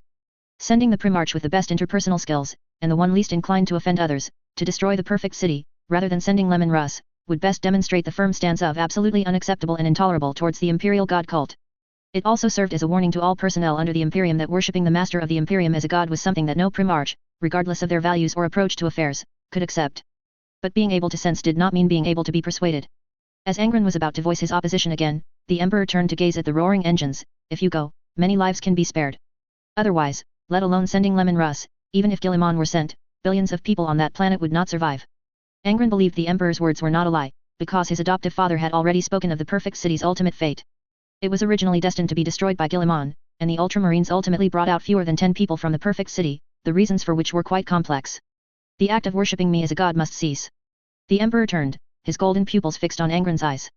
If you wish to know the reason, then I shall tell you things that cannot be known through mere perception. You should know that the youngest of the Chaos Gods was born from the decadent practices of the ancient Spirit Clan Empire. Its birth directly destroyed the ancient Spirit Clan Empire, turning the Eldar from a race that treated the galaxy as a playground into their current half-dead state. That is the reason. Current humanity is not even an ant compared to the ancient Spirit Clan Empire. We do not have the ability to use the webway, nor the ability to mass-produce colossal structures like arc worlds. Once a god is born within our race, the entire species will be extinguished at the moment of that god's birth. Saying this, the Emperor turned back to face Angron directly, his pupils revealing a gaze, watching seriously, awaiting a response. Birth of a god. Angron seemed slightly puzzled. You. Qinxia had once spoken of the Black King. The Emperor would face a choice at the end of the Horus heresy, to confront Horus as a human comparatively weaker than Horus, or to completely abandon his human identity and merge with another concept called the Black King. If he chose the latter, he would ascend to godhood. The god of the human race. A new participant in the great game of the four gods of chaos, the Dark King. Pure destruction, without cause or effect. The Emperor was silent for a moment, then faced the engines again. I am fighting against that thing you spoke of, that concept, and Lorgar's actions will gather the power of faith, stirring ripples in the warp, and he has made my struggle gradually ineffective. He said. I am not like your adoptive father, I am affected by the warp, and faith will have an effect on me. Even if the human species one day truly needs to live by ignorant religion, truly needs to gather faith upon me so that I may have the ability to lead the entire race to barely survive, then I should not be in this free state now. I should be seated on the golden throne, only then will I not become the thing you called the Black King. The Emperor suddenly looked up, muttering in a deep voice. The god of the human race. How beautiful that sounds. This is something I once yearned for in my most foolish period. I hoped for an existence that could shelter and guide our race. Until I learned what the Eldar's racial god brought to them. Angron gradually understood everything, accompanied by the information brought by his senses. Even if the Emperor was thinking about the Black King, Angron could not perceive it. But thankfully, he already knew about it beforehand. And in the Emperor's perception, Lorgar's actions were equivalent to the Eldar worshipping Slaanesh. The perfect city was a materialized product of faith in the Emperor. This city's projection in the warp had a conceptual connection to the Emperor and the Dark King. This is the warp. Even a knife in the reality universe will have a projection in the warp. The Emperor is the same. Concepts acting upon his being. Chapter 479, Case Study. Is that what the Emperor said? No wonder he wants to destroy the perfect city, he's afraid Lorgar will worship him into ascension. Inside the White Knight's great library. Qinxia and Angron sat on the floor, the ornate chandelier on the ceiling casting white light that made them feel as if they were sitting in the Milky Way. Angron had recounted the Emperor's words exactly as he heard them. After his adoptive father finished expressing his thoughts, Angron sighed, so Lorgar was right in a way. The Emperor truly isn't a powerful human psyker, he might just be a chaos god's nascent form, believing himself to be human. Not necessarily, Qinxia analyzed calmly. There are 8 chaos gods in total. The first 4 already exist, while the latter 4 are merely empty divine positions. Some demons call these 8 divine positions the Eightfold Trials. The Black King is indeed a chaos god, but it isn't an existing chaos god disguised as a human. Rather, it's an empty position. The Emperor can ascend to become the Black King, this position has some connection to him. Once he reaches the moment of his ascension, the human race will become like the Ildari. No, worse than the Ildari. The concept of a chaos god being tied to a race would directly cause every human to die. This death isn't about entering the warp to become a daemon for a chaos god, but rather directly becoming a consumable for the chaos god at the moment of ascension, like fireworks. After listening to his adoptive father's analysis, Angron nodded slowly. I said there's a future where the Emperor becomes a godlike entity, a human god who brings benefits to humanity. But in reality, he wouldn't have become a god, rather, he'd maintain a state of being dead but not entirely dead. Faith strengthens his power, but it won't let him ascend to become the Black King, a typical Emperor-style win-win. Angron nodded again. What his adoptive father said was exactly what he had perceived. The Emperor was afraid that if he accepted too much faith power now, he would directly ascend to godhood. It was still unknown whether the Webway project would succeed. If it did, and he ascended to godhood before the Webway project was complete, causing humanity's extinction, that would truly be the end. But once the Webway was built, even if some unforeseen event led to the Emperor's ascension, humanity would not be completely annihilated with the Webway's protection, they would still be able to linger on. Nurgle, Kern, Xianch, could these 3 also have been reality universe beings like the Emperor, who then slowly ascended to godhood due to some connection with a divine essence? Angron suddenly wondered. Who knows? I can't go ask the 3 of them. Qinxia shook his head.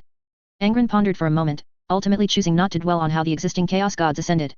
The Emperor's connection to the Black King didn't mean that every race in the reality universe would produce an individual link to a chaos god. He forced you to destroy the perfect city. Did you agree?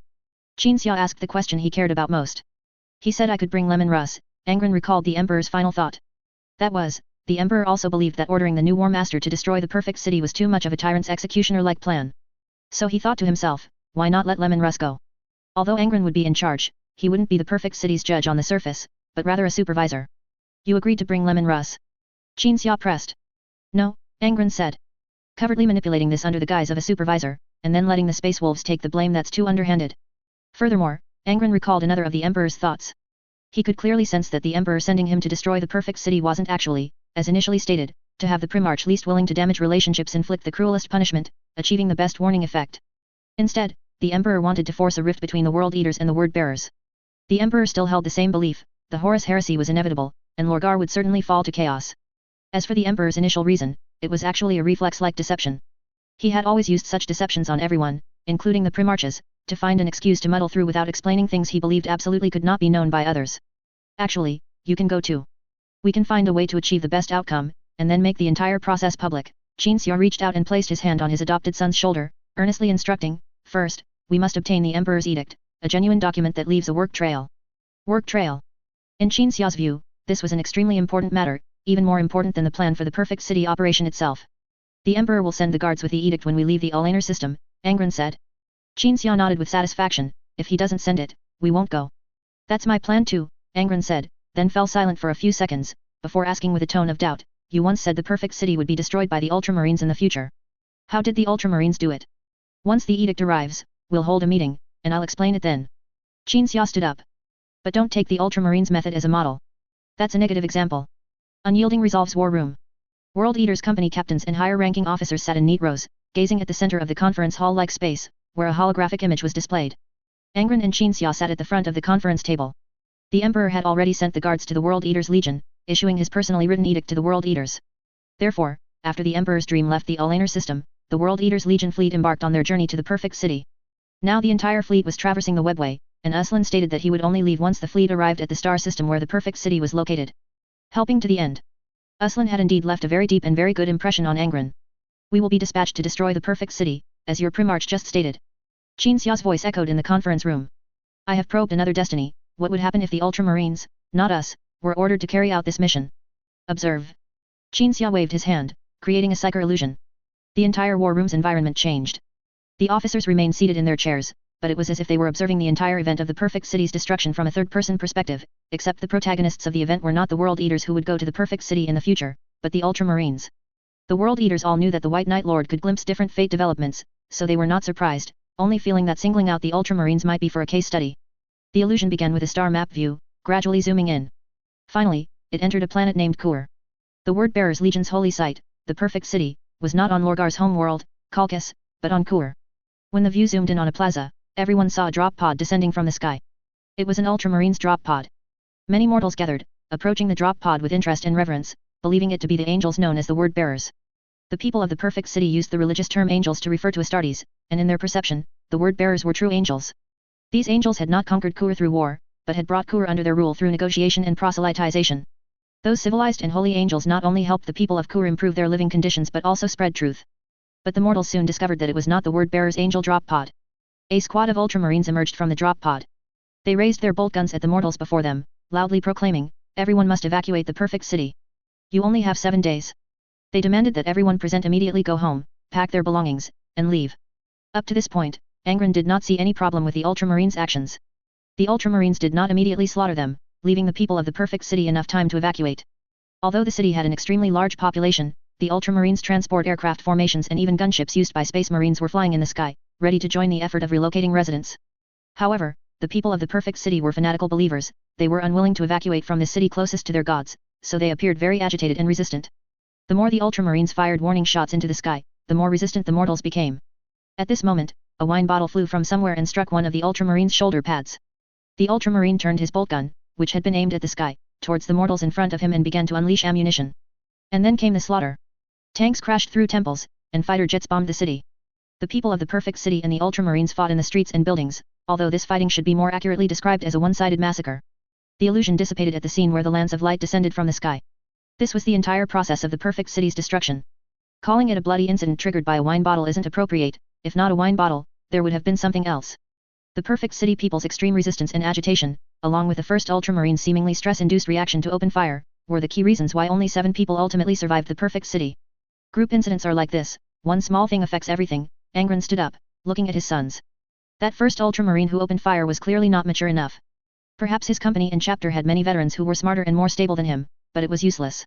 Once a bloody conflict occurs, it becomes a fight to the death. Suspicion and panic will converge into a vortex, tearing apart everyone's reason and restraint. As he spoke, Angron suddenly recalled the Mahe City battle during the Uprising War back then. The Mahe people were described as docile as livestock in the local guards marshal's report. The Mahe people were described as docile in the local guards marshal's report. The result was that when someone, as recorded in history, roared and bit a guard's throat, the conflict erupted and escalated, until finally, the Mahe people seemingly formed a killing machine, fighting the guards before the world eaters arrived. This was a group conflict where one small thing affected everything. Father, Kill stood up, holding his helmet, and asked, we will surely face a similar situation as the Ultramarines. The people of the perfect city are too resistant and agitated. Even if we don't open fire because of a wine bottle, that wine bottle will gradually turn into incendiary devices, or even explosives, unless we choose to stand still and let the locals vent their anger, otherwise, it's inevitable. Kill omitted the last few words. Father. I cannot understand the Imperium's command, an officer stood up, growling in a rough voice. From the very beginning, you've been sabotaged. The Imperium seems to not want you to be War Master at all, so the title that should belong to you was shared, and now you are sent to destroy the perfect city. We just fought alongside the word bearers. I even want to ask the Imperium on behalf of the word bearers, what exactly does this mean? The officer's words resonated widely. This statement barely avoided explicitly mentioning the Emperor, and in any other legion, it would have likely resulted in execution. Angron knew his sons were more emotional than the Ultramarines. But even if they weren't emotional, were they supposed to stand there and be targets for the people of the perfect city? What Kill said was not without reason, one-sided endurance was absolutely not advisable. I want to do this thoroughly, so that those who can live, and what can be preserved, is preserved, Angron said.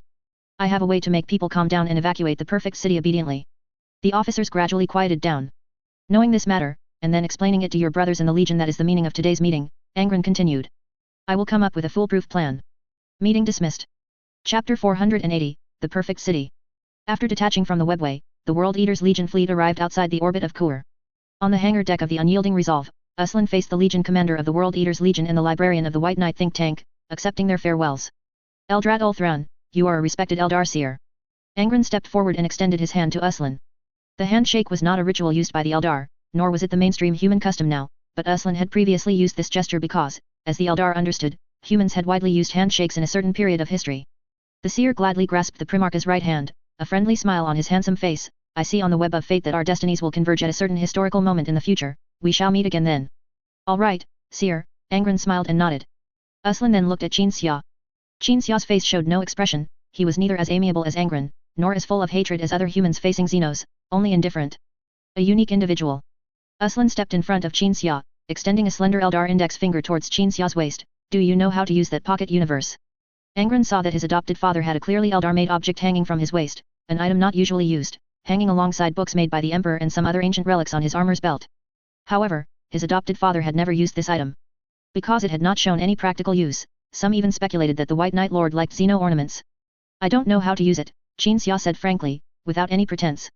He had been given this pocket universe by the Great Seer in the Eldar Ark world, but the Eldar had not taught him how to use it at the time, and the Ark world was destroyed by the orcs, so he naturally did not know. May I? Uslan extended his right palm. Qin Xia immediately unfastened the pocket universe and handed it to Uslan. The Great Seer of the Uscraft world immediately held the pocket universe, gently rotating his left palm over the artifact, sometimes clockwise, sometimes counterclockwise, finally seeming to activate it. The seer then handed the artifact back to Qin Xia. This is an heirloom of my ancestors. At that time, our race generally possessed powerful psychic abilities, so using this item also requires powerful psychic abilities, which is not a problem for you. Qin Xia attempted to infuse psychic power and use his thoughts to drive the artifact. Drive the artifact with your thoughts, Uslan said, and the ancient spirit clan artifact began to hum, revealing a vortex. What can this universe contain? Qin Xia asked. A battleship, perhaps, maybe. Uslan's words were ambiguous. A portable pocket universe can theoretically contain hundreds of star systems, but the absolutely stable area is not large. If you forcibly contain hundreds of star systems within it, the contained objects might experience unexpected and unresolvable catastrophic situations. Although the stable area is usually not large, it is more than enough to accommodate a battleship. Qin Xia stared at the pocket universe in his hand. Humans also had similar spatial technology artifacts, but they could not achieve such miniaturization. The might of the ancient spirit clan empire was evident. Farewell, human friends, Uslan smiled and waved, then turned and departed. After this, Xenos departed aboard an Eldar aircraft. Angron said to his adopted father, he truly has good intentions in his heart. As for that extremely friendly demeanor, it's forced. I can sense that he is an extremely aloof and harsh person. Similar to Malkador. Yes, father. Malkador is just such a person. He can pretend to be foolish, simple, and servile, like a born slave, or he can appear sinister and wise, like a born schemer. Those with grand designs are all like this, child. Qin Xia walked towards the edge of the hangar deck. Beyond the transparent energy barrier separating the void from the ship's interior space was the planet named Kur, and the clearly visible outline of a massive city on its surface. Qin Xia observed the city with his psychic vision. The perfect city. This holy site of the Word-Bearers Legion and the Emperor's faithful, its massive body sprawled across the landmass. Towering statues of the Emperor. One imperial cathedral after another. Hymns constantly drifted over every area of the perfect city. The entire perfect city's architectural style was typical religious architecture. Everything related to the divine, whether sculptures, cathedrals, or symbols of worship, was built as grandly as possible. This was to make believers feel insignificant and the divine holy and majestic when facing things representing the gods. A beautiful city, Angron walked to his adopted father's side, gazing at the surface. Although the Primarch's vision could not allow Angron to clearly see every detail of the city, it was enough for him to perceive the city's grandeur and magnificence. Yes, but we must destroy it. Qin Xiao's gaze, as he looked down at the perfect city, was filled with resolve. After they gazed at the perfect city for a moment, the Space Marines gradually gathered on the hangar deck in formation. Gunship formations successively exited the flagship's circular apertures, designed for aircraft passage, and gradually landed on the vast hangar deck. Before seeing Aslan off, Angron had already made all sorts of arrangements. The perfect city destruction operation had begun. The Space Marines in the hangar deck began to board the aircraft one after another. Not all of these World Eaters were fully armed. Each combat squad had one shooter carrying lethal weapons and ammunition, whose duty was to open fire and kill enemies if an unexpected situation occurred and lethal force was required. The other warriors, though also carrying bolt guns, had magazines filled with specialized riot control gas. This special ammunition, developed by the Quadrant, would be heated and catalyzed by its exhaust plume after being fired, forcing those affected by the riot control gas to enter a state where they produced no adrenaline and their bodies secreted hormones that gradually calmed them. However, since it was still weapon ammunition, it was not to be used unless absolutely necessary. The 3,000 warriors gradually boarding on the hangar deck were responsible for patrolling the city from gunships, ensuring that no locals took advantage of the chaos to loot or commit violence. These individuals were not all personnel involved in the operation. At this time, other Space Marines from various legions in the Legion's cruisers were preparing to board drop pods, and they would be directly deployed to various important locations in the city to quickly control key transportation routes, freshwater purification plants, and propaganda agencies. At the same time, other individuals were also preparing. It's nighttime now, a good time for the operation, Angron said. Who is the operation commander and person in charge? Qin Xiao asked. Margot. He is now the warlord of the 2nd Legion. Oh, he's very suitable. The Houndstooth cruiser. The entire 2nd Legion of World Eaters silently entered the bottom of the cruiser, one after another, boarding the drop pods. These claw-shaped drop pods were massive, even capable of transporting occupants between the surface and the battleship, perfectly suited for the current operation. Warlord. The guard warriors, clad in Iron Knight pattern Terminator tactical dreadnought armor, waited at the entrance of a drop pod marked with the Roman numeral 1. Upon seeing the warlord arrive, they all saluted by striking their chests. Margot silently moved to a position in front of the guard members, leading the guard into the drop pod. Once the warlord and the guard members were in position at the restraints slid down vertically from the drop pod ceiling. After a dull thud, accompanied by the low hum of hydraulic structures, the occupants were secured. At this point, everyone's gaze was fixed on Margot. According to Legion regulations, warriors could chat before the operation began and just before the drop pod was deployed. Warlord, your cloak. A guard member asked. Margot was not wearing the cloak of honor bestowed by Legion Commander Karn. This was very unusual. We might be doing something dishonorable today, Margot replied in a deep voice. Indeed, destroying a brother Legion city. We just fought alongside the word bearers. What's wrong with the Empire, forcing our benevolent father to carry out such a cruel mission? This isn't the unfinished word stopped abruptly due to an instinctive reaction. The drop pod's hatch suddenly closed, and the interior space abruptly became dark. Then, the battleship's internal broadcast sounded on the communication channel. Deployment procedure will begin in 3 minutes. The drop pod was silent. A moment later, accompanied by a tremor, the drop pod began to descend towards the ground. In Margot's HUD, the World Eater symbol popped up in the upper right corner, rotating continuously, representing the loading process. Then, the number 31 appeared in the upper right corner. The 31 precepts. These were precepts established by Angron after his return due to the brutal actions of his sons. In each war, the number of friendly forces or civilians killed by the World Eaters could only be 31 or less. This precept had never been violated, and because of this, the number 31 no longer appeared on the World Eaters' tactical HUDs a while ago. The Legion regarded the disappearance of 31 as an honor, for it signified that the Primarch believed his sons had been corrected. Now, the number reappeared. The drop pod descended for a moment. When a sudden roar sounded, and a sudden sensation of bluntness traveled up Margot's legs to his brain, he realized the drop pod had initiated retro thrust, meaning they were about to reach the surface. After the drop pod landed, the previously dark space was illuminated by a sudden dim red light. The hatch began to slowly descend, and the light of the Kuur star system's sun, along with the magnificent scenery of the perfect city, entered Margot's eyes. When the hatch fully lowered and became a bridge to the outside, Margot saw many people gathered in this city square-like environment, observing the drop pod with curious eyes. The sound of mechanical structures opening and closing echoed, and the restraints slowly ascended. Margot took a step, leading the guard members out of the drop pod. The Terminator tactical dreadnought armor made heavy thudding sounds against the ground as they advanced, and this sound itself was a deterrent. Margot and the guard left the drop pod and stood still in front of the crowd, saying nothing. And the people discussed these sudden arrivals. Are they angels? Of course they're angels. Only angels are so tall. No. Fools. They are not angels. The word-bearer's angel legion symbol is not these terrifying fangs and sharp teeth. World eaters. They are world eaters. They are not word-bearers. Not angels. Knowledgeable individuals had already recognized the legion to which Margot and the others belonged. People suddenly became agitated, arguing loudly. Margot could hear that, in the word-bearer's religious narrative, only the word-bearer's legion were the Emperor's angels, and other legions were not. This was clearly not to belittle other legions, but rather an attempt to explain, other legions are also the Emperor's angels, but they do not identify with their angelic status as much as the word-bearers, so try not to show your faith when facing them, but at the same time, maintain your faith firmly, because they are very likely to spread the heresy called the imperial truth. The arguments grew louder and louder, but Margot remained unmoved. Because preparations were not yet complete. A moment later, a fireball in the sky rapidly plummeted towards the surface, crashing with a boom onto the square, behind Margot and the others. Amidst the billowing smoke and dust, a firepower knight from the Night Legion stepped out, the multi-barreled firing structures of the Avenger Gatling assault cannons mounted on its arms roaring as they rotated, a clear sign of impending fire. The crowd instantly fell silent. Do not preheat weapons, Margot commanded over the communication channel, it's not to that point yet. The roaring rotation of the assault cannon gradually diminished and then ceased. The firepower knight stood still, its pilot calmly awaiting Margot's instructions. Whether it was supervising civilian evacuation or, whatever it was, he would do it. In military organizations like the Night Legions, there were no non-military characteristics like the personal beliefs influencing behavior seen in Night families. Night pilots obeyed all orders like soldiers. Still waiting. The pilot looked up. The sky was full of drop pods and descending Night Titans. In the night sky, the flames they caused as they pierced the atmosphere appeared exceptionally clear and bright. It was currently nighttime. And even the timing of the operation at night was specifically arranged by Angron. Chapter 481, Public Outcry. Citizens of the Imperium in the Perfect City. At nearby propaganda stations, the usual chanting of scriptures was replaced by the cold voice of a space marine. It was clear that the space marines who had landed directly near the propaganda facilities quickly seized control and were now addressing the people of the Perfect City using their own propaganda tools. This was also the Primarch's arrangement. At this moment, the Perfect City was filled with voices from broadcasts or preaching airships. We are the World Eaters, the 12th Astartes Legion of the Imperium of Man.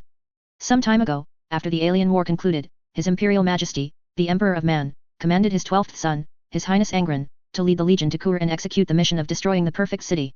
We will destroy the Perfect City, this is the Emperor's personal edict, and His Highness Angron, and we must strictly adhere to its requirements. However, we only need to destroy the Perfect City itself. The people in this city will be assisted in evacuating to other areas of Kur, where we will build temporary residences to ensure all your survival needs, including food, clothing, shelter, and entertainment. Margot heard the broadcast directly state the World Eater's purpose and, realizing this was the speech written by the Primarch himself, understood the Primarch's intent. The people of the Perfect City were not fools. When the World Eaters demanded that everyone in the city evacuate, even if the locals couldn't see the outlines of the warships in the sky, they could guess that the city was about to suffer a catastrophe. Conjecture, speculation, and the unease generated by these two forms of thought would destroy the Perfect City's crumbling order, so speaking plainly was a relatively better, albeit reluctant, choice. At the same time, Margot recalled something. Once, a mass violent incident occurred in the lowest deck space of the Hound's Tooth, caused by a promethium fuel leak. Because the ship's administrators did not come forward to confirm the incident and explain it, the quickly resolved fuel leak became extremely outlandish under the embellishment of various rumors. Ultimately, people even believed the ship's engine was about to lose control and explode. The people on the lower deck of the ship became agitated amidst the suspicion and unease born of speculation. They demanded to leave the ship's bottom, even clashing with the ship's guards for this purpose, until Margot returned to the ship after the battle on Ulauner 1 and explained, which finally quelled the conflict. The principle was the same. But when people cannot accept a truth that is directly stated, merely having the truth itself will lead to results as bad as concealment. This is why the broadcast emphasized that it was the Emperor who ordered the destruction of the Perfect City. Concurrently, gunships carrying space marines on patrol projected a massive holographic image in the sky, displaying the edict document signed by the Emperor himself. People saw the Emperor in the edict rebuking Lorgar's actions and demanding that the World Eaters immediately proceed to Kur to destroy the Perfect City. Thus, people were briefly drawn away from despair and shock, falling into confusion. When the god that believers worshipped demanded the destruction of the city of gods, the believers' first reaction was not resistance or fury, but a painful and agonizing sense of betrayal by their most trusted and revered idol, along with confusion. The vast majority of people in the Perfect City were like this. Mortal conventional ground forces were deployed into the Perfect City by landing craft. Soldiers from Nuceria arrived at areas already controlled by the Space Marines and began to seize the opportunity to implement the blockade plan. Those who had already gathered would be surrounded and separated from those still inside buildings. Some people in their homes, in churches, in various buildings, just as they were about to go out to check the situation, were blocked inside the buildings by soldiers. Gunships equipped with signal jammers patrolled overhead. To prevent the word bearers from leaving behind military or even space marine communication equipment in Kur, all communication signal transmissions were cut off, including the communication equipment used by the World Eaters and conventional ground forces. But fortunately, maintaining smooth communication under extremely difficult communication conditions is a basic skill for Space Marine legions, so it would not render the Space Marines and soldiers dispersed throughout the perfect city mute and deaf. Kills wartime contingency measures for the current communication blackout came into play. Messengers and short-range encrypted communications were activated, along with the most crucial arrangement, the White Knight think tanks capable of psychic communication, who were already positioned throughout the perfect city. The purpose of this measure was to cut off communication, preventing priests and other organized, inflammatory individuals from inciting people to various acts of resistance. Once the communication blackout was completed, the propaganda messages on the broadcast began to repeat. Waiting until this point, Margot signaled a member of his guard to proceed. His location was the plaza of the perfect city's largest church, where tens of thousands of daily attendees had gathered. This was also the most troublesome spot in all the districts of the perfect city. You've heard the broadcast. Immediately return home, pack your bags, and await instructions and arrangements for an orderly evacuation. Material transport vehicles will arrive tonight to assist you in transporting large, valuable items that are difficult to carry. Obey the arrangements of those you believe in. The words of the Warlord's guard member were amplified by a communication device, and the slightly noisy, clanging sound broke the silence in the plaza. People were still in shock. Some had already turned to leave in panic and dejection, and when the priests in the crowd saw one or two people departing, they frowned in thought, then took action. Our God cannot abandon us. Cannot abandon this city. They are demons. They are bewitching us. That edict is false. The priest's roar was amplified by the microphone he carried on his chest, then entered everyone's ears. Although this reason sounded quite preposterous, the priests knew that at a time when a response was needed, a response had to be made. Whatever was said was far better than saying nothing at all, and they possessed the power to rally and unite people. First, the most fanatical and steadfast individuals would respond, and then more people would follow suit. These priests were all individuals who had risen through the ranks by their eloquence, and they, of course, understood these dynamics. Any priest here is 100 times stronger than the ship's internal affairs officer on the Hound's Tooth. Margot recalled the incident that had occurred on the Hound's Tooth earlier, and couldn't help but sigh in the internal short-range communication channel. Just as the priests had predicted, the people stirred. Curses like demons and deceivers were incessant, and some objects were also thrown. The Terminator tactical dreadnought's defensive force field blocked the various projectiles flying towards them. Margot tilted his head slightly to the left, using the fierce gaze perceptible beneath his helmet to make the guard member, who was about to raise his assault cannon, lower his weapon. Under the protection of a defensive force field, raising weapons in response to some flying debris was undoubtedly an act that would escalate the problem.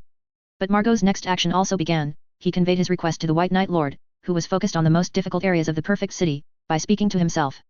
Subsequently, several large anti-gravity aircraft swooped down from outside the atmosphere and hovered above the plaza. The annular structure at the bottom of the anti-gravity aircraft gradually unfurled, revealing thousands of internal hangars, each carrying a humanoid machine.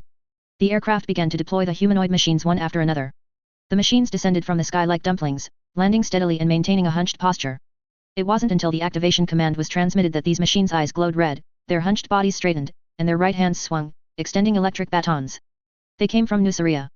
They were the security automatons that had once brutally beaten the Gene Father and the Blood Drinkers with 12 strikes per second in the Deshia arena. They were, of course, broadly categorized as Iron Man, but their combat power was not strong, so the World Eaters had never used these security automatons in any war. It wasn't until after the Dawn Star conflict ended, and the Imperium of Man Parliament replaced the War Council and established Astartes seats, that Cyanus presented the World Eaters various demands to the Parliament. Among these demands was a section concerning security automatons.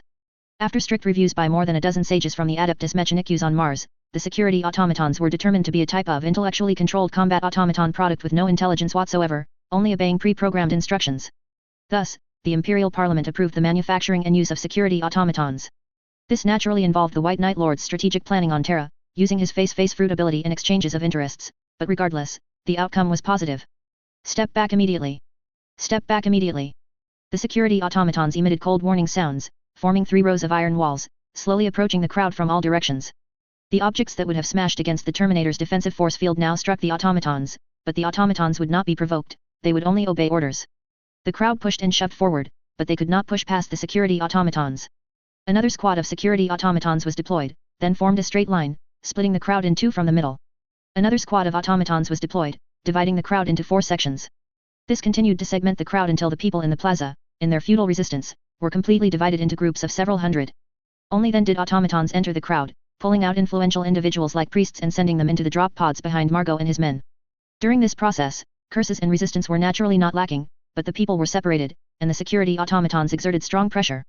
Even though the electric batons in their hands had become mere ornaments at Margot's request, the peaceful suppressive capability of those nearly 1-ton iron lumps was incomparable to the physical bodies of soldiers. I had no intention of firing just now, Warlord.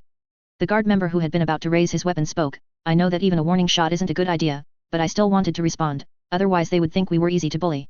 Margot was silent for a moment, then said, "Fortunately, everything is calm, and nothing dishonorable has happened. I really don't want to open fire on a group of civilians." The guard members nodded in agreement, and together with the warlord, recalled the ultramarine and the illusion shown by the White Knight Lord, who had opened fire on the crowd after being hit by a wine bottle. Regardless, firing on civilians because of a wine bottle is incorrect behavior. Perhaps those civilians wouldn't survive 10 seconds under bolter fire, but someone would witness it all, leading to a chain reaction that would completely destroy order and make things a mess, a guard member said. That ultramarine reminds me of a White Knight Lord's maxim I once heard from the think tank of the Great Library, Margot said. Incomplete brain development, complete lack of cerebellar development. The White Knight Lord's maxims are always so interesting and convincing. Which legion doesn't have a few easily stressed imbeciles, just like our legion also has similar people? That Thunder Warrior, Hal. Not necessarily. Margot looked back at the Night Titan behind him. In fact, he did have contingency plans for loss of control. It was naturally best to control the situation without anyone dying, as was currently happening, but if it became necessary, that Night Titan could eliminate everyone here within 4 seconds of opening fire, and then what happened here would not be spread. This was the last resort, and what Margot referred to as dishonorable business. Fortunately, here, things did not escalate to that point. Chapter 482, Persuasion. A week gradually passed. The people of Perfect City were gradually brought under control. Priests were sought out everywhere and stuffed into the drop pods that the World Eaters had arrived in. The drop pods then took off, returning to the cruiser, and the priests were taken out and locked up. The media, controlled by the World Eaters, actively reported on the search for priests and publicized all captured priests and their whereabouts. There were many fanatics in Perfect City. These individuals, unable to contact others, chose to act alone, launching suicide attacks on Space Marines or Nuceria soldiers. Occasionally, 2 gunshots would ring out in the city. Finally, the evacuation phase arrived. The believers had been forcefully calmed until now. They would not obediently leave because of the World Eaters' restrained actions, nor would they do nothing because their means of contacting others were cut off. They would still resist, even if it was futile. According to the evacuation plan formulated by Angron, the plaza of the largest cathedral in Perfect City was selected as a temporary airport. Transport ships gathered at the airport. People from the areas closest to the cathedral began to evacuate first. Space Marines and Nuceria soldiers coordinated, searching house by house, bringing people out and sending them to the plaza. Those who would give up resistance with just a few kicks and punches walked on their own. Those who were bruised and battered but still refused to compromise were tied by Nuceria soldiers to the transport vehicles that had finished distributing food. In short, they found ways to bring people to the airport. Once the number of people gathered in the plaza reached the 10,000 explicitly emphasized in the Primarch's order, the evacuation began. They don't look easy to deal with. Indeed, but I brought help. From inside a gunship, Angron and Qin emerged, followed by the Olina sisters. The 2 sisters were always protected by a psychic barrier cast by Qin to prevent any mishaps. The 4 of them came together before the separated crowd. Qin first infused the surrounding environment with psychic energy, weakening the fabric of reality. Angron, meanwhile, sensed every person there, ensuring that those who wanted to create conflict could be screened out immediately. At the same time, the roars and curses of the people reached their ears. Demons! Demons! Don't think you can make us leave. Don't think you can make us give up the city of God to you. You damned demons! You are the traitors who betrayed the will of the God Emperor. The word-bearers angels are not. People tried every possible way to assault the surrounding security automatons. Of course. They had long discovered that the security automatons couldn't be damaged, so they chose another way to express their defiance. That was, besides lying on the ground or clinging together and refusing to move, some people directly began to self-mutilate, gouging out their own eyes or biting their arms. But after being searched by soldiers, it was difficult for them to efficiently perform this act of resistance with tools. In short, people were extremely resistant. Quiet. The Olina sisters spoke in unison. Their innate unique psychic talent had the ability to make the weak-willed obey commands. At this moment, with the fabric of reality weakened, this ability naturally became stronger. However, among the believers, there were indeed quite a few who were unaffected. Their will was too firm, and their faith in the God Emperor surpassed everything. They could even do things like gouging out their own eyes, which goes against biological instinct, so they were not necessarily influenced by the Olina sisters. But Angron projected his emotional resonance, and this action caused the sensation of being controlled to spread among the crowd. The psychic power of the Olina sisters naturally became stronger. Quiet. When they emphasized it again, everyone present instantly calmed down. No gouging eyes, no biting themselves, and no smashing automatons, like puppets. Line up to board. People immediately gathered together, lining up and pouring into the cabins. The transport vehicles containing their luggage and belongings were the last to drive into the cabins. Now we just repeat this process. Qin looked at the Olina sisters. Thank you for your trouble. I will give you some rewards later. What reward can you give? Olina's expression was not good. Teaching my sister how to make useless inventions doesn't count. You'll know when the time comes. Qin smiled, signaling for the 2 to continue. As the next group of people gradually gathered, Qin suddenly brought up a matter. The Emperor is rushing to Kur with the Word-Bearers Legion. He directly told the word bearers that Perfect City would be destroyed, then said, "All of you follow me to Kur, and when you get there, kneel in the ruins of Perfect City." A classic example of the emperor's way of handling things. After hearing what his adoptive father said, Angron spoke, "Send them another astropathic message. Tell them I want the word bearers to arrange an evacuation oversight team, with Erebus as the leader, to come to Kur to supervise the evacuation process." Erebus. Qin Xia raised an eyebrow. Yes, he is relatively peaceful. Although he is a fanatic, he is the most approachable among those fanatics in the word bearers. Angron nodded. Anyway, the word bearers are bound to come to Kur. Find an excuse to give them something to do and offer some suggestions. It's better than leaving them idle and watching. Qin Xia nodded in agreement, then responded to the astropathic message. In my opinion, what the emperor did was still too much. Angron suddenly sighed. If Erebus wasn't the Erebus you mentioned, perhaps many things wouldn't have happened, and there wouldn't have been a butterfly effect. If you ask me. Qin Xia shrugged. If there's no Erebus, there's Erebody. Maybe Erebody even has a sidekick named Baby Go. They are pawns of the gods, not evil individuals with free will. It's always right to be strictly on guard. Angron frowned, thinking it over carefully. That was true. After some time, Word-Bearers Legion warships gradually arrived in the star system. These warships had arrived more quickly for certain reasons. A total of over 30 cruisers gathered together, far away from the World Eaters Legion fleet, just like their attitude towards the World Eaters. The Invincible Faith cruiser. The gunship's cargo bay door slowly lowered, and 6 space marines dressed in medieval terror religious monastic robes walked out of the bay. Erebus was at the forefront of the other 5 battle brothers. Being more familiar with the Invincible Faith, he acted as a guide, leading his brothers to the command deck. Evacuation Oversight Team? The Primarch sent us to respond to the invitation of those bastards, the World Eaters, to visit Kur and witness the destruction of Perfect City. They say they want us to supervise the evacuation, and we can raise objections and questions about the World Eaters' actions during the evacuation, but this is actually just a display of power. Our Primarch, our Legion, we help them win the title of War Master, and this is how they treat us. Who says not? A bunch of damned things. The Battle Brothers discussed openly. Erebus remained silent, frowning as he looked out the corridor viewport at the massive fleet of the World Eaters Legion. Which warship would fire the lance to destroy Perfect City? Erebus wondered in his heart. Ultimately, the pain forced him to abandon his speculation. Brother Erebus. A battle brother behind him called out, "Don't be silent, say something. This is the will of the God Emperor, brother." Erebus continued to lead the way, not turning his head. "In my opinion, this is actually a test. Do you remember? The Thousand Sons once shared ancient Terra books that recorded a believer undergoing a seemingly deliberate tormenting test from a deity. That believer passed the test through piety and steadfastness, earning the god's favor and trust. If this were not the God Emperor's test, then it would not be the World Eaters but the Space Wolves who came here to deal with Perfect City, and what would be dealt with would not just be Perfect City, but our Word-Bearers Legion." At this point, Erebus made a prayer gesture. "Praise the God Emperor! Praise the God Emperor! Praise the God Emperor!" The Battle Brothers were all convinced by Erebus and also believed that this was indeed a test. The Space Marines entered the command deck. "Approach Kur." Erebus ordered the captain, who was performing the Aquila salute. The Invincible Faith immediately approached Kur, and at the same time, it also approached the flagship of the World Eaters Legion. At this moment, Erebus suddenly knelt on the ground, his voice echoing through the command deck. "We are undergoing the God Emperor's test. Brothers, sisters. We will be the last in the Legion to see Perfect City. Let us pray while watching Perfect City." So, everyone on the command deck also knelt down one after another, beginning to pray. Chanting echoed within the command deck. Erebus, while chanting, stood up and motioned for the captain to hand him the communicator. According to procedure, the Invincible Faith indeed needed to contact the World Eaters Legion, and this matter naturally should be done by the person with the highest status on the ship at that moment. So the captain handed the communicator to Erebus. "If one doubts not, the God Emperor blesses." Erebus recited the last scripture, picked up the communicator, and gave an order. "Attack the unyielding resolve." After giving the order, Erebus drew his sword, beheading the 5 battle brothers who had just raised their heads. After swiftly killing his battle brothers, this most devout member of the Legion, the Primarch's confidant, drew his bolt pistol and shot everyone present. Erebus stood in the pool of blood, quietly watching the scene outside the viewport. The people on the gun deck, though bewildered, resolutely carried out the order from the command deck. The Invincible Faith slowly turned, aiming its port side, which had the most gun emplacements, at the flagship of the World Eaters Legion. Moments later, lances, macro cannons, and torpedoes fired simultaneously. The unyielding resolve appeared not to have activated its void shield, but all those attacks were blocked by a suddenly appearing localized purple light screen. But it didn't matter. Erebus dropped the communicator, quietly admiring the sight of the World Eaters Legion warships beginning to gather. At this moment, the command deck's blast door suddenly opened. Erebus turned around and saw a face covered in scripture, bewildered and greatly terrified. It was another Erebus. "Ha ha ha ha ha." A low, deep laugh emanated from the Erebus in the pool of blood. A sinister smile gradually appeared on his handsome face, stained with the blood of battle brothers and naval officers. His voice suddenly rose, "So much fun. Ha ha ha ha ha ha." The Erebus outside the command deck drew his bolt pistol and fired.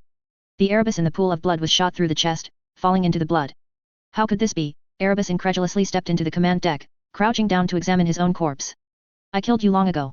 He saw himself in the pool of blood, face down on the floor, his chest pressing against his left hand, his right hand behind his waist due to the impact when it was shot through by the bolter. This corpse gradually melted.